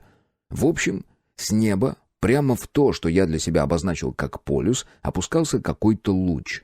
Хотя хрен его знает, не стоит исключать, что он бил, наоборот, из полюса в космос. Так, стоп, не совсем в космос. Похоже, там что-то висит, прямо над этим столбом энергии. То ли корабль космический. Охренеть! Вот так прямо по слогам высказался я. «Еще как!» — ухмыльнулся Шпала. «А ты станцию на орбите заметил?» «Ага», — кивнул я и вновь принялся рассматривать странный луч. «Если это то, о чем мы подумали, нас убьют», — произнесла Хельга. «Такие тайны не должны вылезать на поверхность». «Вот здесь я с тобой полностью согласен», — пробормотал я. «Интересно, а вы думаете то же, что и я?» «А какая у тебя версия?» — уточнил Шпала. «Они добывают здесь энергию», — предположил я. «Угу, но мы думаем, что они черпают ее прямо из ядра», — добавил гигант. «И тем самым убивают планету», — продолжила за ним Хельга. «Если дела обстоят именно так, то да. Живыми нас отсюда уже никогда не выпустят», — согласился я. Но вопросов снова прибавилось. Почему именно эта планета? Вокруг что, других мало? Ведь будь у них технологии, способные выкачивать энергию из ядра, смысл так рисковать на обитаемой планете, если делать это можно где угодно? «Так-то логично», — почесал макушку Шпала. «Думаешь, это природное явление?» «Уверен на все 100», — кивнул я. «И тогда это объясняет все, в том числе и статус заповедника. Вот в чем реальная выгода корпораций. А мусор — всего лишь грамотная маскировка». «Но зачем? Разве нельзя добывать энергию легально?» «Потому что за все нужно платить, дружище!» Рядом со мной повис на руках Хлюпа. «Радуйся, что хоть воздух пока бесплатный!» «И тем не менее, это пока никак не объясняет пустые города», — вставила свое слово Клёпка. «Да и непонятно еще ничего. Нужно поближе подобраться». «Родная, слезь с борта, я за тебя волнуюсь», — попросил Хлюпа. «Да все нормально, я крепко держусь», — отмахнулась девушка, которая оседлала кузов и тоже всматривалась в горизонт. «А ты знала, что у вас есть такие технологии?» — спросил ее я. «Честно говоря, впервые вижу подобное», — покачала головой Клёпка. «У нас стандартный холодный ядерный синтез, но это если для завода какого нужно. В остальном гелевые уловители используем». «Блин, что-то вся моя теория теперь рухнула», — ухмыльнулся я. «А я и говорю, что нужно ближе подобраться», — повторила она. «Хотя вплотную, боюсь, не подойдем. Энергия здесь разливается не слабо».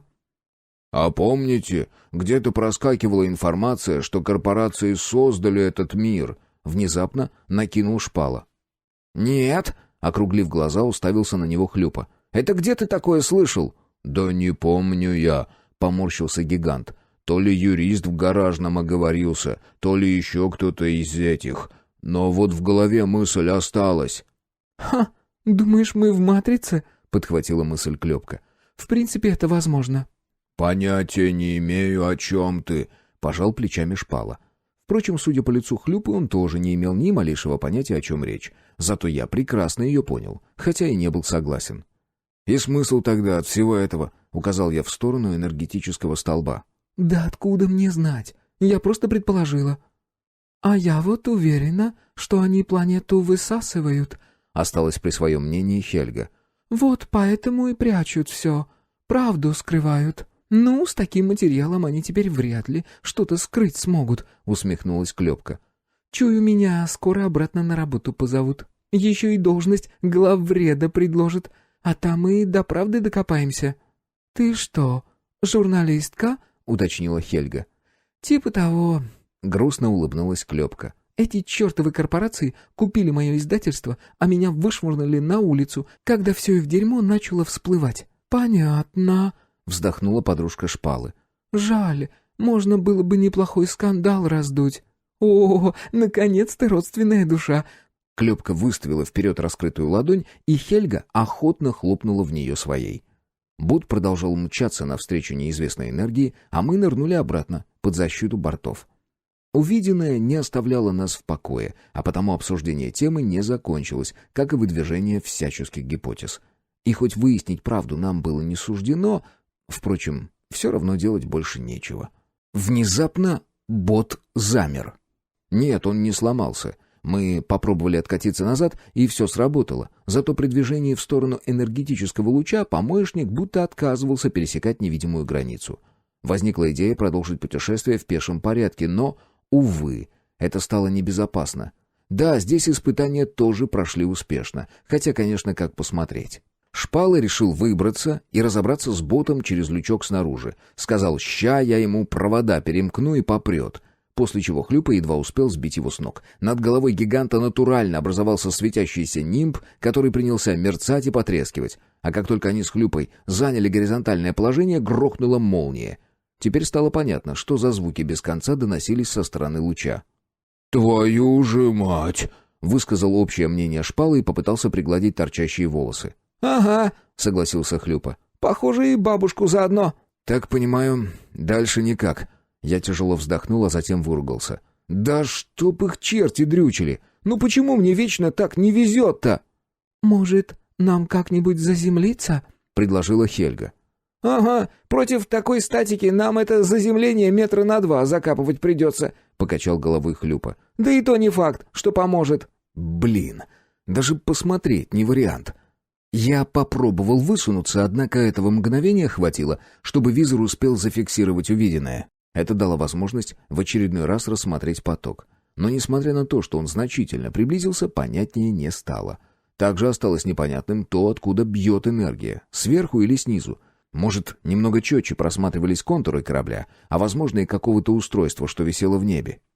«Понятно», — буркнул я и добавил, что ничего не понятно.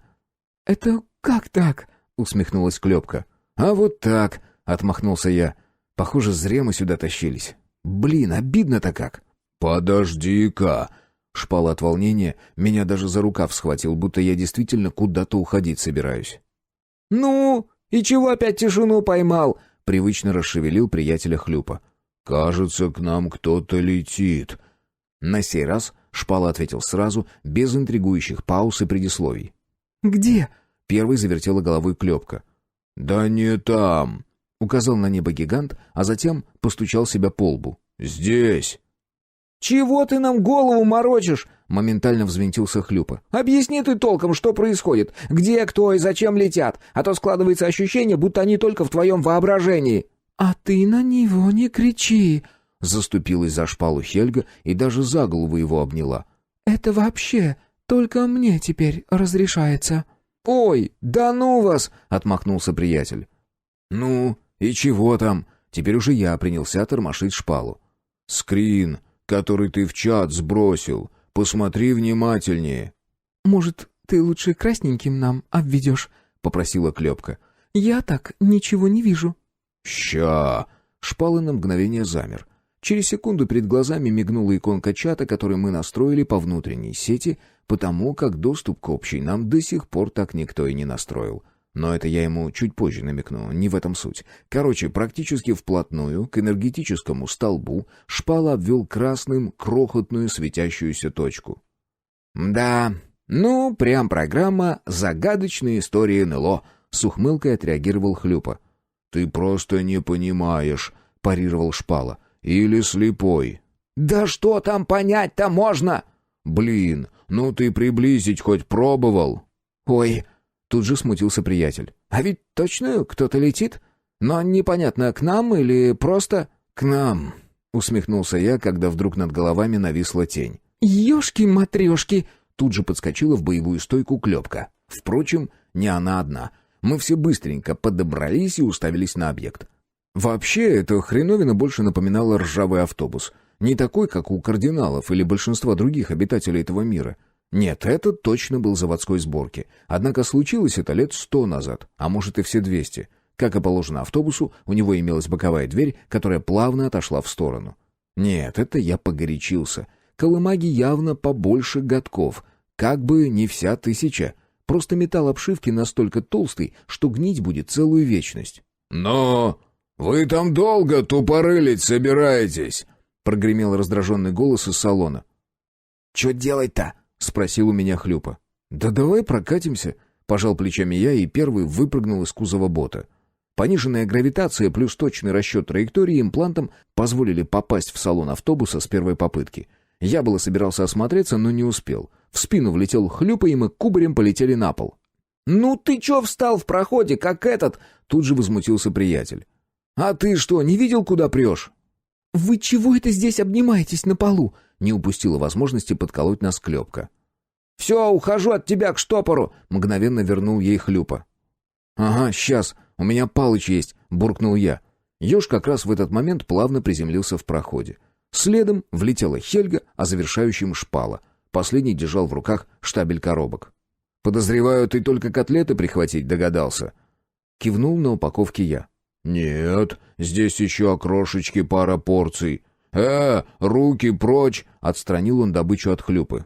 «Наконец-то!» — привлек наше внимание водитель.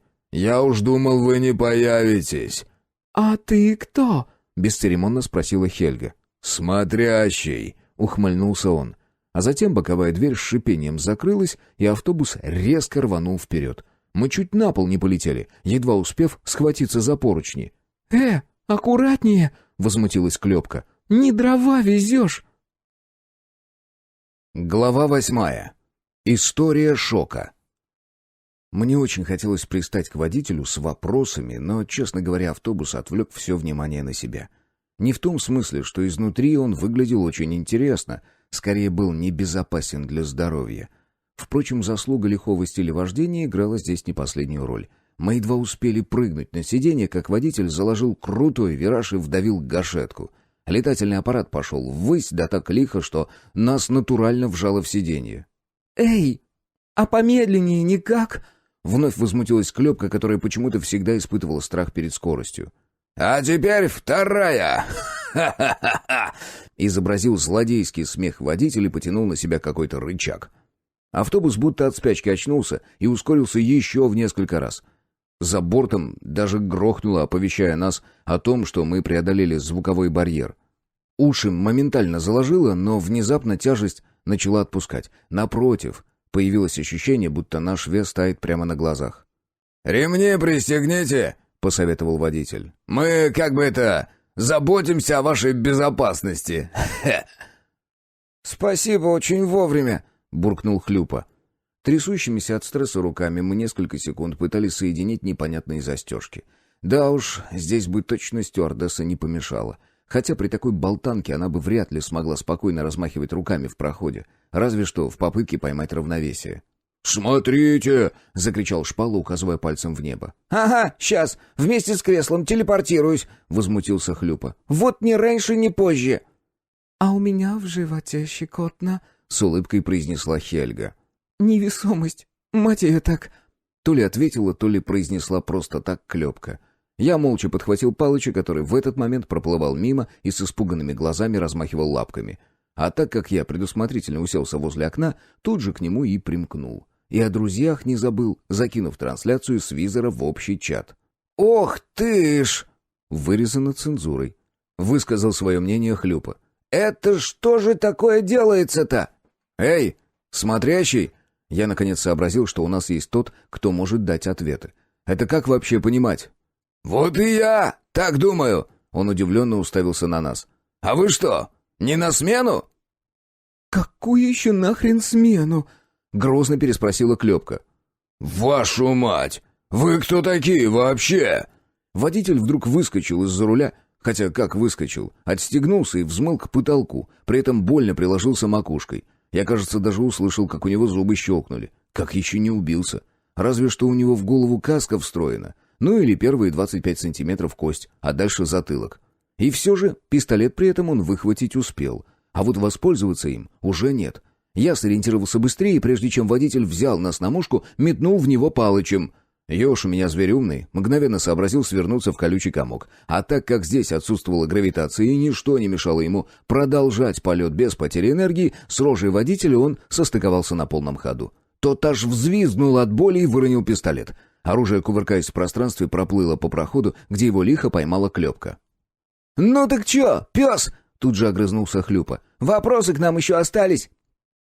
«Давай-ка, родная, прострели ему колено!» «Эй, тихо вы!» Смотрящий примирительно выставил руки вперед. «Я ничего такого не имел в виду!» «На вопросы отвечай, если хочешь живым остаться», — строго приказала Клёпка. «Так вы спросите что-нибудь нормальное». «Что это такое?» — кивнул я в сторону окна. «Космический шаттл», — пожав плечами, ответил водитель. «Действительно», — ухмыльнулся Хлюпа. «Мы у тебя не об этом спросили». «Так говорите толком тогда», — раздраженно возмутился смотрящий. «У меня с вами нейронной связи нет, чтобы мысли ваши читать». «Еще чего не хватало», — парировала Хельга. «Может, у меня там всякие пошлости?» «Так, вот этот момент запомни, потом расскажешь подробнее», — растянул губы в улыбке Шпала.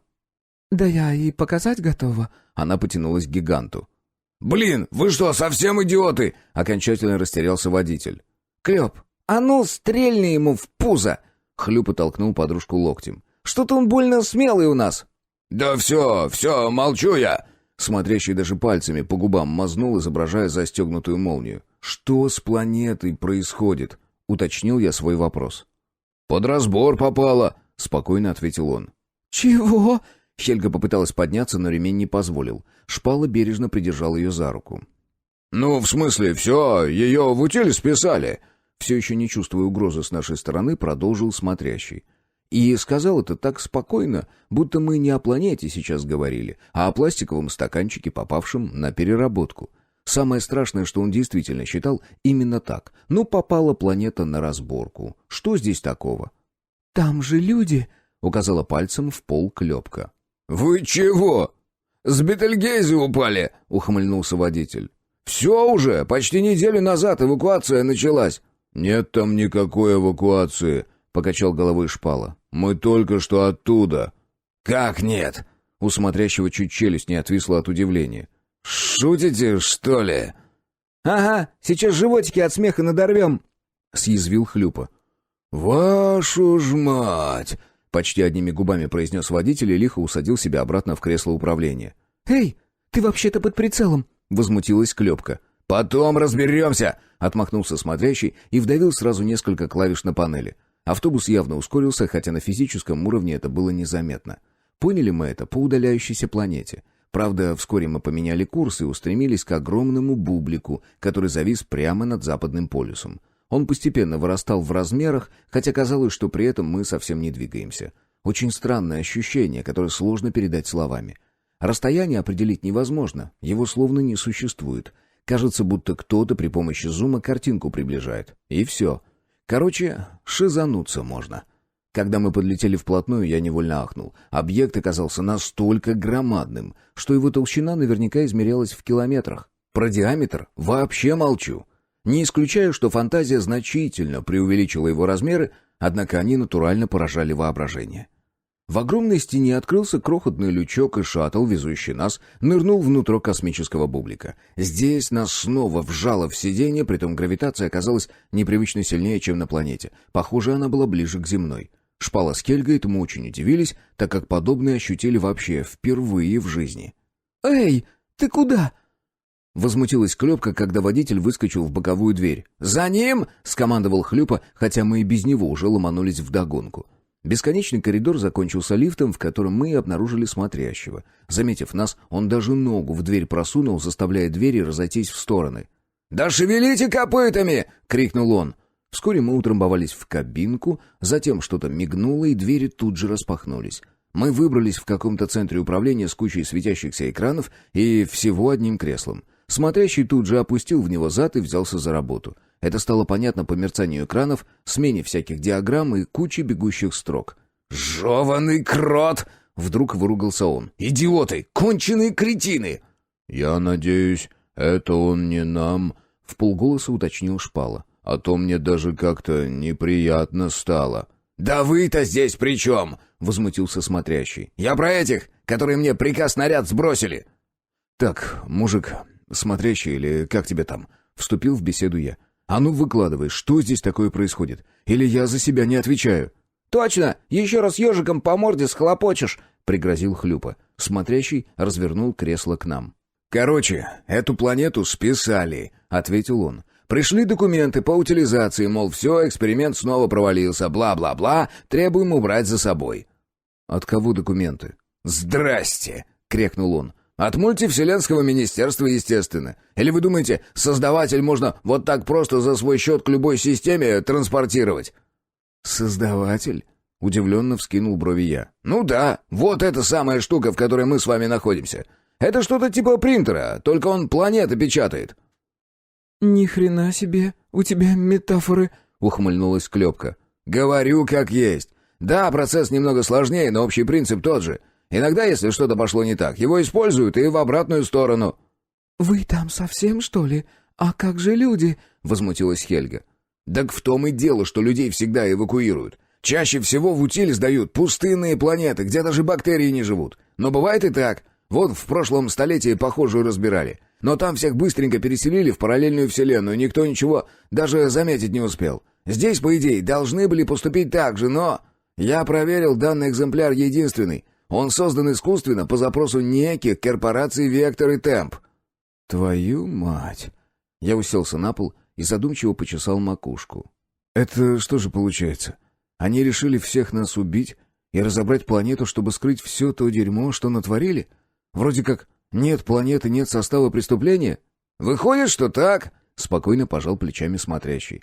«Да вы не бздите, ща мы все на место вернем и повторный запрос в администрацию отправим. Нужно только пару снимков сделать, что планета обитаема. А то они ведь не в жизни поверят. Бюрократы, чтобы их там».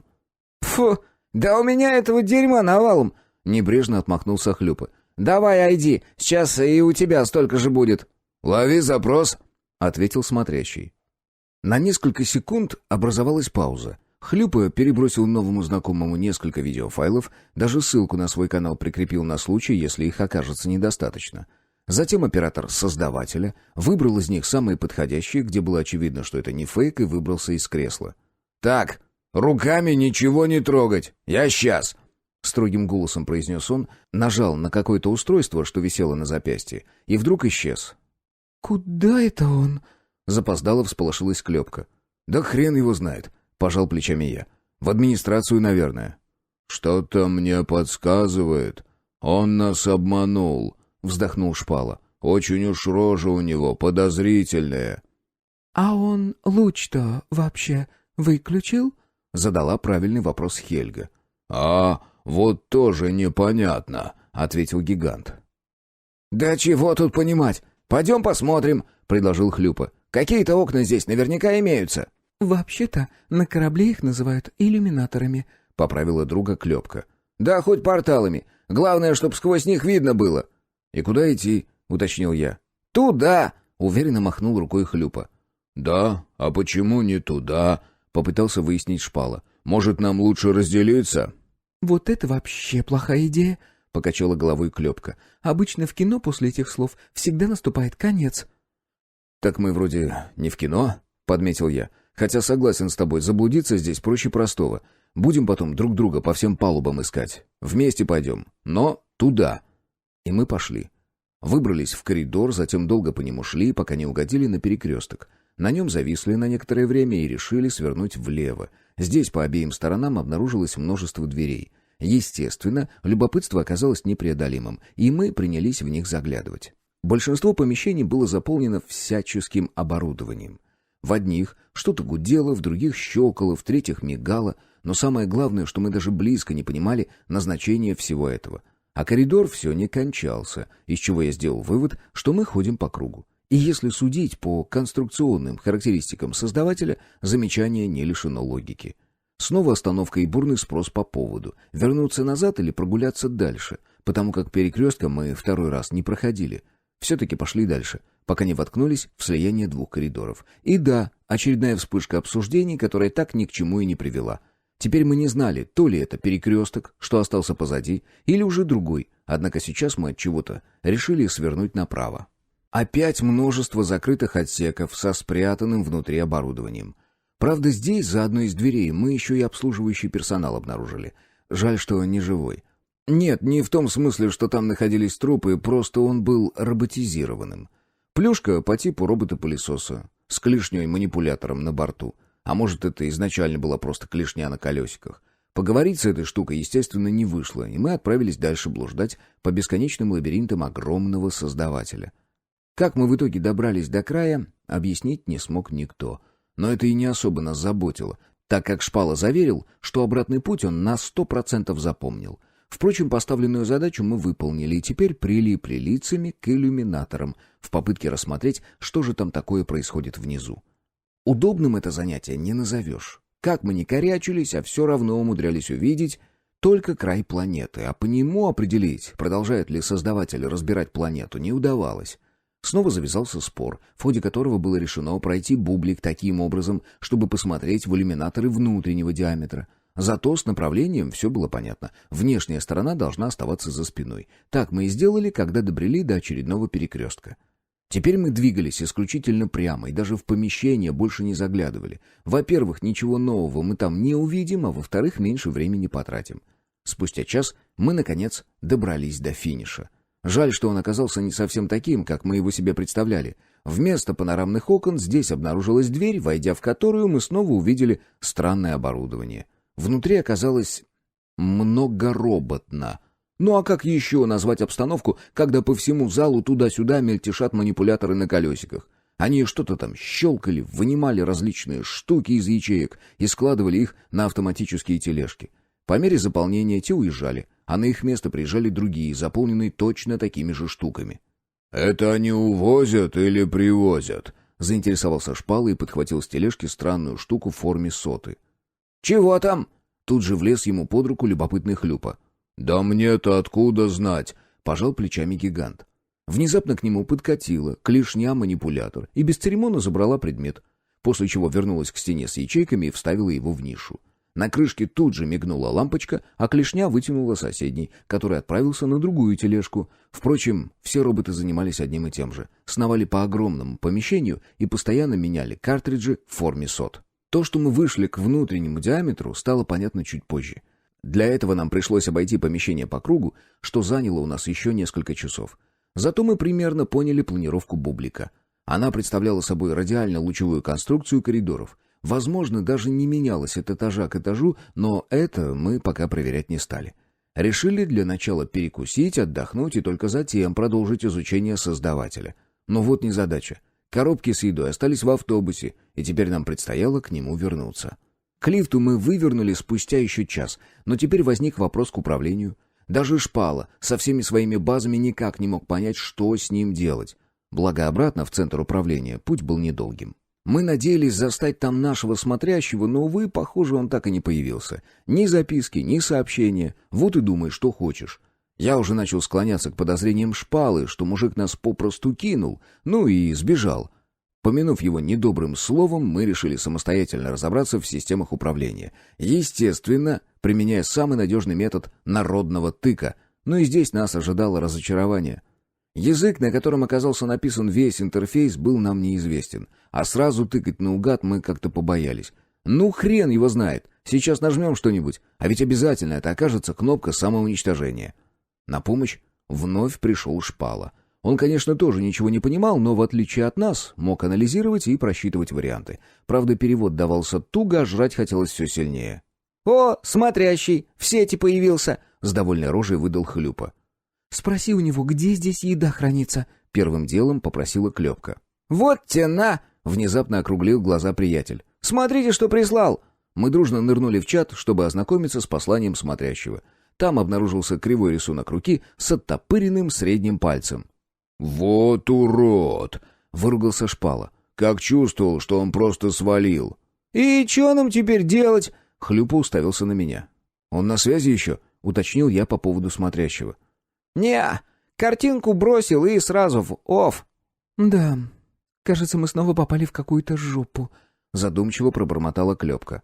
«Я бы так не сказал», — не согласился я. «У нас под управлением офигеть какая технология». «Ага, только мы здесь как младенцы в папиной машине», — парировал Хлюпа. «Если даже не хуже».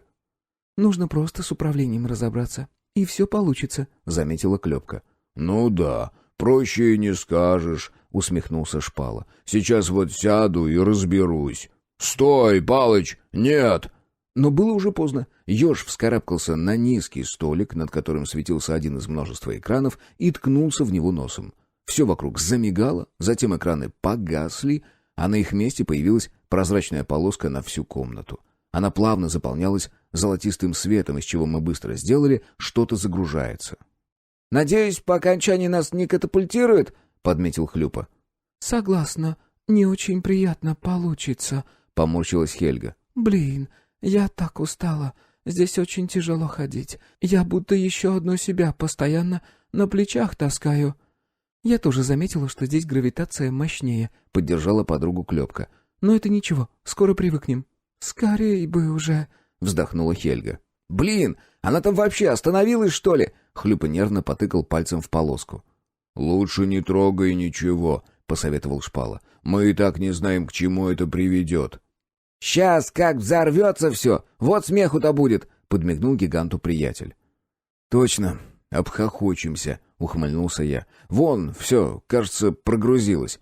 Полоска и в самом деле полностью заполнилась светом, а затем вдруг исчезла.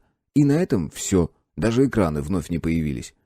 Мы оказались посреди пустой комнаты с кучей столиков и полок. «Зачет!» «Здравствуйте!» Вдруг прогремел приятный мужской баритон. «Меня зовут Изольда. Я ваш голосовой помощник». «Твою мать!» — выругался Хлюпа. «Что ж так пугать-то? А ты точно Изольда?»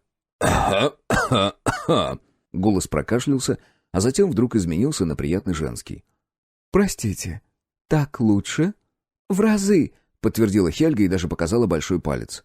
«Очень рада», — вернулся ответ голосового помощника. «А здесь где-нибудь пожрать есть?» — тут же уточнил Шпала. «Чего изволите?» «Котлеты и окрошки!» — ни на мгновение не запнулся гигант. «Принято», — ответила Изольда. На некоторое время навалилась тишина. Мы замерли в ожидании, потому как было действительно любопытно. А получится ли?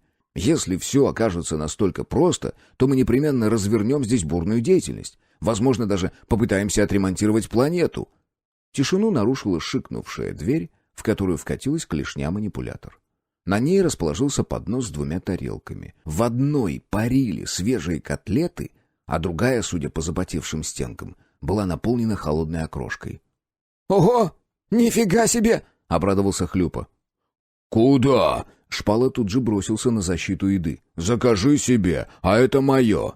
«Это... как там тебя?» — замешкался приятель, явно позабыв имя голосового помощника. «Изольда», — пришла на выручку Клёпка. «Я слушаю», — отозвалась она. «А можно мне рыбку на пару и бокал белого вина?» «Принято».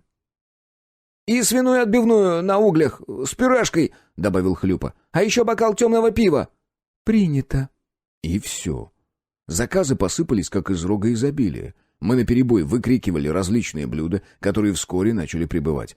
По мере их поступления мы поняли, что погорячились, и все это сожрать просто не в состоянии. А манипуляторы все прибывали и прибывали. «Все, Изольда, хватит!» — остановил я помощника. «Горшочек не вари!» «Принято». Все тем же спокойным голосом ответила машина, и поток блюд, наконец, прекратился. А мы набросились на еду, и с каждой ложкой настроение постепенно поднималось. Ситуация уже не выглядела настолько страшной, как казалось вначале. Удивительно, но даже Палыч умудрился себе что-то заказать. Сейчас он с азартом гонялся по гладкому полу за жирной ящерицей, нередко уходя при этом в боковой занос на поворотах. В общем, жизнь снова налаживалась. По крайней мере, сейчас мы точно в относительной безопасности, а главное, сыты и в тепле. Только один вопрос никак не давал мне покоя. А этот создаватель разве должен подчиняться всем подряд? Неужели у него нет какой-нибудь системы безопасности? А то так кто угодно может сюда войти и наворотить такого, что потом всей мультивселенской администрации не разгребут. Или я снова чего-то до конца не понимаю? Ладно, Сейчас поедим, как следует выспимся и завалим Изольду вопросами. Авось разберемся, что здесь, к чему. Глава 9. История создавателя. Проснулся я от частого мигания, которое навязчиво пробивалось сквозь веки. Словно кто-то забыл выключить на ночь телевизор. Мозг уже требовал понимания происходящего, а потому пришлось распахнуть глаза. Помещение вновь оказалось заполнено экранами, это именно от них исходило то самое мерцание. Бежали строчки, мелькали цифры, графики, диаграммы, даже какие-то чертежи и схемы. Я приподнялся на локтях, чтобы получше осмотреться. Честно говоря, ожидал увидеть в кресле смотрящего. Но нет, там было пусто. Все наши дрыхли по углам, и только Палыча не было видно. Теперь пришлось встать, а затем уронить челюсть на пол, потому как репейник обнаружился в кресле управления. С пола я просто не заметил его за высоким подлокотником, и он не спал, нет. Ёж натурально управлял машиной с непостижимым уровнем технологии. Как я это понял? Да вот хрен его знает, возможно, нейронная связь помогла. Но я был на 100% уверен. Палыч прекрасно понимал, что нужно делать. Шок не отпускал еще долго. Это я понял после того, как едва не набросился на колючего с вопросами. Я усмехнулся, представив себе картину с допросом ежа. Но, судя по происходящему, не удивился бы, если бы он вдруг ответил, еще и у виска бы лапкой покрутил. Я силой провел ладонями по лицу, уселся на пол и попытался думать. Спросонья получалось не очень, хотя мысли плавно, но двигались в нужную сторону. «Изольда, будь любезна, сделай кофейку. Крепкий двойной эспрессо». «Принято», — отозвался голосовой помощник. «И мне тоже», — вбросил сонным голосом Хлюпа. «И мне», — присоединился к заказу Шпала. «Тебе, наверное, не стоит», — зашевелилась и Клёпка. «У тебя организм к такому не приучен». «Ну, попробовать-то можно», — пожал плечами гигант и поднялся с пола. Он тоже посмотрел на Палыча, но как-то так, мельком, мол, ну сидит еж в кресле, и что? Его внимание больше привлекли экраны. Шпала некоторое время внимательно в них всматривался, а затем вдруг улыбнулся. «О, язык понятным стал. Видимо, вчера Изольда под нас автоматически подстроилась». «Так и есть», — услышав свое имя, ответила она. «После перезагрузки я подключилась к вашим имплантам». «А перезагрузку кто устроил?» — на всякий случай уточнил я. «Такие права есть только у проверяющего». «Ладно, слегка перефразирую. А кто из нас проверяющий?» «Он», — ответила Изольда. А чтобы мы поняли, кого она имеет в виду, слегка приглушила свет в помещении, оставляя подсвеченным Палыча. Вот теперь вниманием полностью завладел колючий. Правда, было оно молчаливым от шока. А тому хоть бы что. Сидит себе, в никуда смотрит, работает, типа. Из ступора нас вывела дверь, в которую впорхнула клешня с подносом. Аромат кофе моментально вскружил голову, и рот наполнился слюной. Оказывается, я так сильно соскучился по этому напитку, что реально почувствовал себя наркоманом. Первый обжигающий глоток, и я даже глаза прикрыл от наслаждения. «Тьфу, ебрить, колотить, гадость какая!» — раздался позади голос Шпалы. «Оно же горькое!» «Правильно говорить, он», — поправила Клёпка. «А ты через силу. Еще пару раз отхлебни и немножко подожди». Шпала с недоверием покосился на подругу, затем перевел взгляд на меня, словно уточнял, а не опасно ли это. Затем отхлебнул еще раз, выждал пару секунд и повторил. Немного почавкал в попытке определить какие-то скрытые вкусы, но, судя по перекошенной роже, так и не обнаружил искомое. «Не, хрень какая-то, мне не нравится». «А я тебе говорила», — пожала плечами Клёпка и забрала у него кружку. Образовалась пауза. Мы молча хлебали кофе и наблюдали за действиями Палыча. Хотя он особо и не шевелился, так чавкал иногда и задумчиво пузо задней лапкой почесывал. В остальном еж просто смотрел перед собой, а перед его мордой мелькал огромный голографический экран. «Интересно, что он там делает?» — нарушил тишину Шпала. «Сейчас узнаем», — быстрее всех нас сообразила Хельга. «Изольда, а что сейчас делает проверяющий?» «Анализирует работу всех систем, чистит ошибки и осуществляет ремонт повреждений». «Вот как!» — ухмыльнулся Хлюпа. «А планета сейчас разбирается или собирается?» Все процессы создания остановлены до момента окончания профилактических работ». «Ну, хоть это радует», — улыбнулась Хельга. «А можно мне получить доступ к технической документации?» Зашел с правильной стороны Шпала. «Данный вопрос находится в компетенции проверяющего». «Палыч», — позвал я колючего друга, — «подключи к системе Шпалу». Ёж, к сожалению, никак на это не отреагировал, однако попробовать все же стоило. Для верности мы даже некоторое время выждали. Ну, кто его знает, сколько времени данный процесс занимает. Но ничего так и не изменилось, хотя попыток достучаться до репейника мы не оставили. Я даже попробовал донести свою просьбу до Палыча через нейронную сеть. Увы. «Предлагаю подождать, пока он с профилактикой закончит», — предложила Клёпка. «Шпал, может, ты попробуешь взломать систему?» — поинтересовался я.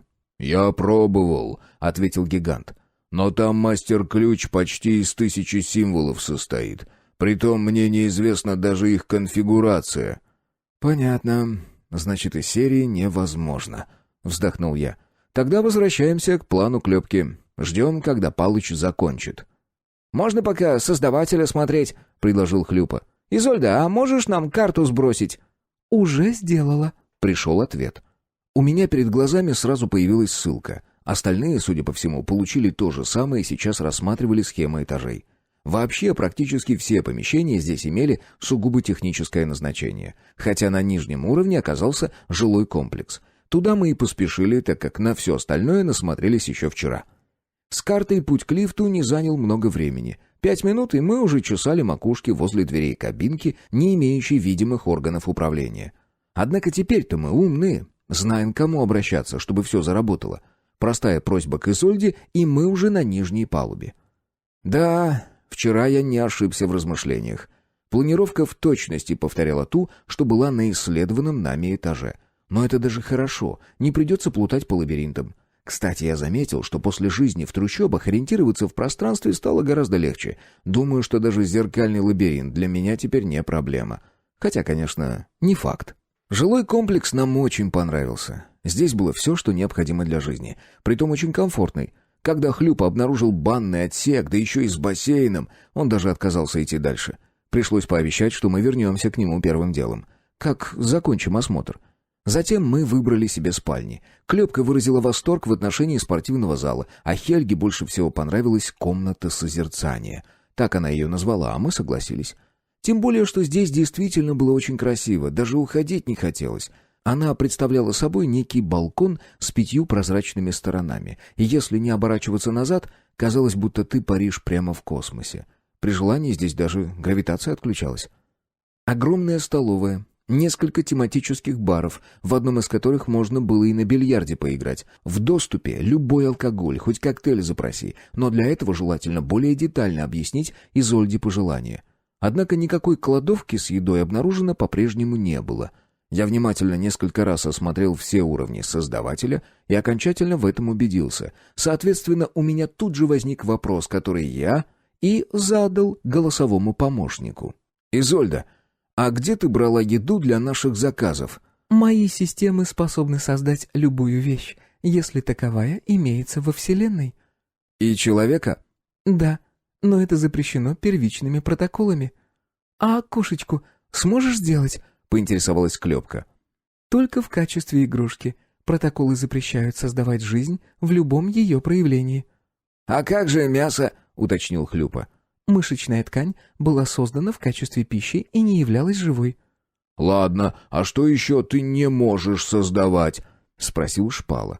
И мы едва смогли успокоить Изольду, которая принялась перечислять бесконечный список запретов, среди которых попадались совершенно непонятные названия. Зато стало ясно, те, кто создал создавателя, строго беспокоились о безопасности. И речь не о локальных масштабах, а обо всех вселенных. Страшно представить, какое количество ошибок случилось, прежде чем люди написали столь объемный запрещающий протокол. В том, что все это написано кровью, я не сомневался. Любая техника безопасности появляется неспроста. Взять хоть правила дорожного движения. Наверное, даже атомная бомба не забрала столько жизней, сколько размазано по асфальту в ДТП. А намотанные на столбы машины лишь дополняют статистику. Здесь ситуация может дорасти до совершенно невообразимых масштабов. Достаточно создать воинствующую форму жизни, и все. они обязательно начнут победное шествие по галактикам. Может получиться, как с кроликами в Австралии или колорадским жуком на картошке. Разгребай потом, когда уже половину Вселенной сожрали. Но даже учитывая невероятное количество запретов, создаватель был способен на многое, вплоть до конструирования целой Солнечной системы, включая звезду. Разве что жизнь на планеты придется поставлять отдельно, с других обитаемых планет. Разговор с Изольдой не прекращался даже в бане, а распаренные под кружечку холодного пива. В общем, беседа стала еще более оживленной. Как удалось выяснить, Палыч изначально предоставил нам доступ к управлению множеством систем. Мы даже могли самостоятельно заняться восстановлением нашей планеты, название которой я не смогу запомнить никогда в жизни. Мало того, мы получили возможность вносить любые изменения в уже имеющиеся условия, то есть вырастить горы, высадить леса и проложить реки по поверхности. Да, животный мир мы создать не сможем, но даже без этого жизнь на планете сильно изменится. Осталось лишь разобраться с управлением, хотя много с чем еще предстояло разобраться. Меня все еще заботил вопрос дроидов и других роботов, что колесили по степи и не давали людям спокойно жить. А куда девать весь тот техногенный хлам, бесконечные горы которого заполнили планету? Кто вообще отвечает за все это дерьмо? И когда все это закончится? И вообще, есть ли у нас право вмешиваться в уже существующую экосистему? А что если, пустив пару рек по поверхности, мы сломаем ход вещей, о которых так заботится мультивселенский комитет? Вдруг такие, как Шпала, перестанут рождаться и... Что я несу? Эти уроды собирались уничтожить вообще все. Так какого хрена? Мы-то хотим как лучше, а не вот это все. Пришлось прервать поток мыслей, чтобы выскочить из парилки и с разбегу прыгнуть в холодный бассейн. Брызги и девчачий визг меня не смущали. Тем более, что следом пластом прилетел в воду Шпала, окатив девчонок натуральной волной цунами. А нечего было стол так близко к бассейну двигать. Мы предупреждали. Фух, пожалуй... «Остыну слегка», — решил я и тоже плюхнулся за стол. «Никогда в жизни себя такой чистой не чувствовала», — уже в который раз пробормотала Хельга. «Вот бы и нам такую штуку построить». «А чё, сейчас помоемся и можно приступать», — согласился Хлюпа, упав на соседний стул. «Попросим методичку для управления и вперед». «Нельзя так», — вставил свое мнение я и поспешил объясниться. «Мы можем нарушить естественный ход вещей. Не просто так эту планету сделали заповедником». «Только не говори, что поверил во всю эту чушь», — ухмыльнулась Клёпка. «Если все так, как нам рассказали в службе безопасности, то зачем они списали нас в утиль?» «Да хрен их там поймешь в этих кабинетах», — отмахнулся Хлюпа. «У них, как всегда, 7 пятниц на неделе». «Не знаю. Я бы для начала попробовал разобраться в ситуации. А то вдруг при других условиях, таких как Шпала, с Хельгой больше не появится. Или наоборот, зародится еще какая-нибудь форма жизни, и не дай бог злобная». «Уж злее человека вряд ли может что-то получиться», — подметила Клёпка. «Но я согласна со штопором». «Мне бы до методичек добраться», — шлепая мокрыми ступнями, к нам присоединился Шпала. «Тогда я бы разобрался, что к чему. И я не думаю, что если у нас появится свободный доступ к воде и еде, мы внезапно вымрем как вид». «Но наверняка ты этого не знаешь», — парировал я. «Давай все же не будем спешить с выводами. Нам бы просто к изначальному состоянию планету вернуть. И то победа». Едва я успел договорить, как внезапно выключился свет. А судя по ощущениям, не только он. Похоже, питание вырубилось по всей станции. А как иначе объяснить то, что мы вдруг воспарили над полом? «Твою же мать!» — выругался Хлюпа. «У меня пиво улетело!» «Если это надолго, нам капец», — совершенно спокойно подметил Шпала. «Система жизнеобеспечения тоже отключена». «Откуда ты знаешь?» — уточнила Клёпка. «Вентиляция больше не шумит, а значит и воздух в помещение больше не поступает». «И как долго мы сможем дышать тем, что остался?» Задал я более правильный вопрос. «Около 2 недель плюс-минус. Сложно сказать точнее, потому как я не знаю полного объема создавателя. И все равно до минуты просчитать не получится, слишком много переменных». «Если ты не закончишь душнить, мы здесь прямо сейчас сдохнем. Правда, скорее всего, от скуки», — прервал лекцию приятеля Хлюпа. «Это Палыч там чего-то намудрил. Наверняка очередная перезагрузка». «Ай! Да чтоб твоего игольчатого черти дрючили!» И сейчас я с товарищем был полностью солидарен. Внезапную встречу с Полом сложно назвать приятной, а именно это и случилось, когда электрика создавателя резко ожила. Похоже, Хлюп оказался прав, и проверяющий запустил очередную перезагрузку. «Просто мы слишком рано расслабились», — прокомментировала случившееся Хельга, предварительно отбросив стул, которым ее накрыло. «Давайте вернемся в центр управления и спокойно дождемся, когда Палыч закончит работу». «Ты даже не представляешь, насколько странно это звучит», — прыснул от смеха я. «Как представлю его там». «А вот мне интересно, кто вообще решил выдать ежу такие полномочия?» — резонно подметил Хлюпа. «Почему не Шпале? Ну, в крайнем случае, мне». «Изольда?» — позвал я, но ответа не последовало. Хотя, возможно, голосовой помощник просто еще не успел загрузиться. Но на этом сюрпризы не закончились. Жилой комплекс покинуть не удалось. Двери оказались заблокированы. Мы немного покричали в попытке достучаться до голосового помощника и снова без результата. И если изначально ситуация казалась забавной, то теперь стало уже не до смеха. «Может, попробуем другой выход?» — подкинул дельную мысль Хлюпа. «А я все же предлагаю разделиться», — добавил Шпала. «Мы пойдем по часовой, вы против. Так получится проверить 2 выхода сразу. Если что, встречаемся через 2 часа у бассейна». «Поддерживаю», — согласился я. «Я с вами». «А почему не с нами?» — как всегда потребовала объяснений Клёпка. «Потому что вы оба с имплантами, а у Хельги ничего такого нет». «Ну, кое-что у меня все-таки имеется», — ухмыльнулась она. «Но ты прав. В сравнении с вашими я практически голая». «Поэтому я иду с вами. Все, кончай базар, пошли выход искать». «Мне одной кажется, что сюда кто-то идет», — внезапно выдала Клёпка. Мы моментально притихли и стали вслушиваться в тишину. Где-то на пределе слышимости действительно удалось уловить звуки, похожие на шаги. Спустя некоторое время они сделались громче и отчетливее, уже не оставляя сомнений в том, что к нам действительно приближается несколько человек. И вот, когда мы уже выстроились в боевой порядок, готовые вступить в схватку с гипотетически неравным противником, шаги прогрохотали над головой и начали отдаляться. «Так, кажется, драка отменяется», — недовольным голосом произнес Шпала. «Не факт», — подметил Хлюпа. «Следующий этаж наш». «А мне вот очень интересно, что за гости к нам пожаловали?» — высказался я. «Ох, не нравится мне все это». «Думаешь, это представители мультивселенской администрации?» — озвучила одно из предположений Клёпка. «Или люди корпораций», — добавил я. «Все еще не работает», — оповестила об очевидном Хельга, потыкав в кнопку открывания дверей. Она вообще часто пребывала где-то в собственных мыслях. Я уже не раз замечал, что она высказывается вроде как и в общей теме, но несколько иначе, будто не слышит того, что мы обсуждаем в данный момент. Впрочем, это неплохо, просто иногда выглядит забавно. «Может, это нас Палыч законопатил?» — предположил Хлюпа.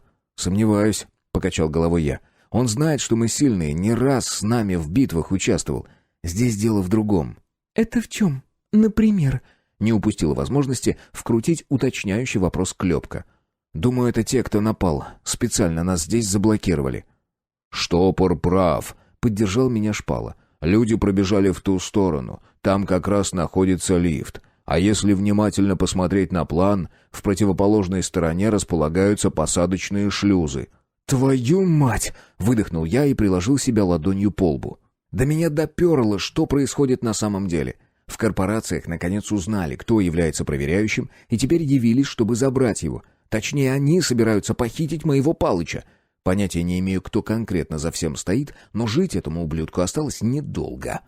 Мной овладел такой гнев, что перед глазами упала красная пелена. Обычно это случалось во время драки, но сейчас я очень сильно волновался за друга, что и поспособствовало выбросу огромной порции адреналина. Короче, могу лишь посочувствовать тому, кто окажется на моем пути. Двери все еще не желали открываться, но я и не собирался продолжать тыкать в кнопку. Если минуту назад мне очень не хотелось здесь что-нибудь ломать, то в данный момент стало совершенно плевать. Несколько мощных ударов, щедро сдобренных помощью импланта, и одну из створок прилично выгнуло наружу. Вылетать она все же не желала, зато я смог ухватиться за край второй створки. Немного усилий, и она с отвратительным скрежетом плавно поползла в сторону. Мы, наконец, вырвались из жилого комплекса. Первым делом рванули к лифту, но ввиду того, что голосовой помощник все еще оставался заблокирован, внутрь войти не получилось. Я хотел было и здесь вырвать все двери к чертовой бабушке, но Шпала вовремя отговорил. Ведь даже обычные лифты в целях безопасности с места не сдвинутся, пока двери не будут плотно закрыты. «Туда!» — гигант указал пальцем в сторону шлюзов. «Они ведь по-любому к шаттлам пойдут». И мы побежали к посадочной площадке. Кстати, где-то здесь остался и тот самый автобус, на котором мы прибыли на Создаватель. Длинный коридор вывел нас прямо на место и, как оказалось, очень вовремя. Мы едва успели затаиться, когда из того же прохода появился небольшой отряд. Судя по их окровавленным рукам и рожам, Палыч бился до последнего. А я сейчас добавлю. «Стоять!» — крикнул я и выскочил из-за шаттла. Группа бойцов замерла и ощетинилась оружием. Да, эти парни пришли сюда не шутить. И в руках держали настоящие автоматы, а не шокеры, которыми так любят пользоваться кардиналы. Очередь прошла буквально в миллиметре от моей головы. Пули звякнули по корпусу шаттла и рикошетами заметались в просторном помещении. Ведь различных выпуклостей и других препятствий для этого здесь хватало.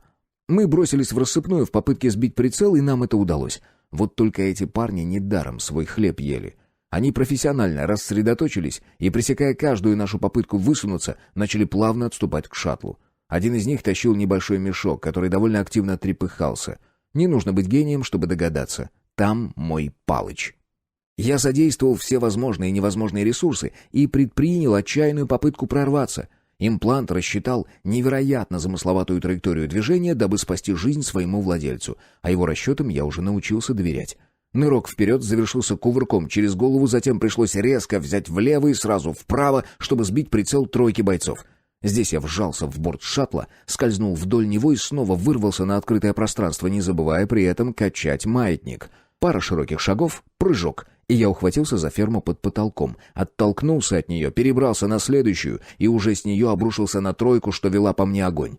Первый отлетел в сторону, как тряпичная кукла, но второй успел отреагировать и ударил мне ступней под колено, что довольно серьезно сказалось на скорости. Я припал на колено, но не остановился. Низкой подсечкой сбил противника на пол, и к этому моменту в мою голову направил ствол автомата третий.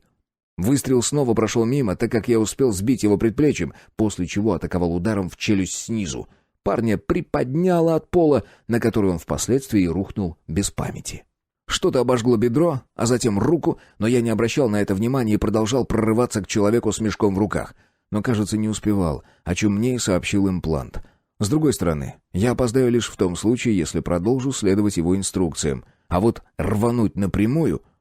Да, действительно тяжело, когда имплант умнее хозяина. Он даже близко не позволил мне завершить маневр и бросил тело в противоположную сторону.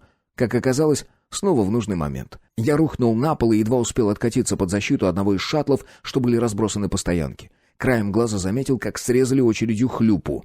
Клепки все еще не давали и малейшей возможности высунуться. А Шпала слишком далеко и тоже вряд ли успеет. У меня из бедра хлещет кровь, а значит и меня можно смело списывать со счета. Группа бойцов, в состав которой вошел Палыч в мешке, влетела в шаттл. Те, что их прикрывали, слаженно, как единый организм, сомкнули ряды и организованно друг за другом тоже втянулись в космический челнок. Весь бой занял от силы 3-4 секунды. Это на ускорениях, он казался бесконечно долгим. Мы не успели даже с места сорваться, как шаттл диверсантов поднялся над полом и рванул к шлюзу. Понятия не имею, как работала эта система, но разгерметизации помещения не произошло, несмотря на то, что челнок спокойно выскочил в открытый космос. Лишь в проеме открытого шлюза нежно мигнуло сиреневым светом некое защитное поле, подсказывая, почему мы не вылетели следом. «Нужно их догнать!» — подскочил я и указал в сторону похитителей пальцем. «Успокойся, штопор, так мы ему не поможем!» Ко мне вовремя подоспел Шпала и удержал от отчаянного шага. «Мы ведь даже шаттлами управлять не умеем!» «Помогите! Быстрее! Хлюпа ранен!» — долетел крик Клёпки с другого конца стоянки. «Хочешь, чтобы он умер, пока мы тратим время на бесполезную погоню?» «Нет», — прошипел я и перестал сопротивляться. «Да пусти ты! Нужно аптечку поискать». «Сядь, у тебя самого дырка в ноге», — настоял гигант. «Я сам поищу». «Ты не заметил, чьи это люди?» — спросил я. «А чего замечать?» Мимо с ухмылкой прошла Хельга, волоча за ноги двоих вырубленных мной бойцов. «Вот сейчас у них и спросим». «Нашел!» — крикнул от одного из шаттлов Шпала и продемонстрировал нам какую-то коробку. «Сейчас мы вас отремонтируем и догоним этих козлов». «Не думаю, что это хорошая идея», — высказалась Клёпка. «У нас есть создаватель, и он наверняка может стать весомым аргументом в переговорах. Плюс 2 заложника». «Каких переговорах?» — скептическим тоном спросил я. «Считаешь, что с нами станут торговаться?» «Штопор, включи мозги», — отозвалась она. «Ты бы на их месте не стал?» «И для этого они похитили Палыча?» «Скорее всего, его похитили, чтобы он создаватель полностью в наши руки не передал», — резонно заметила Хельга.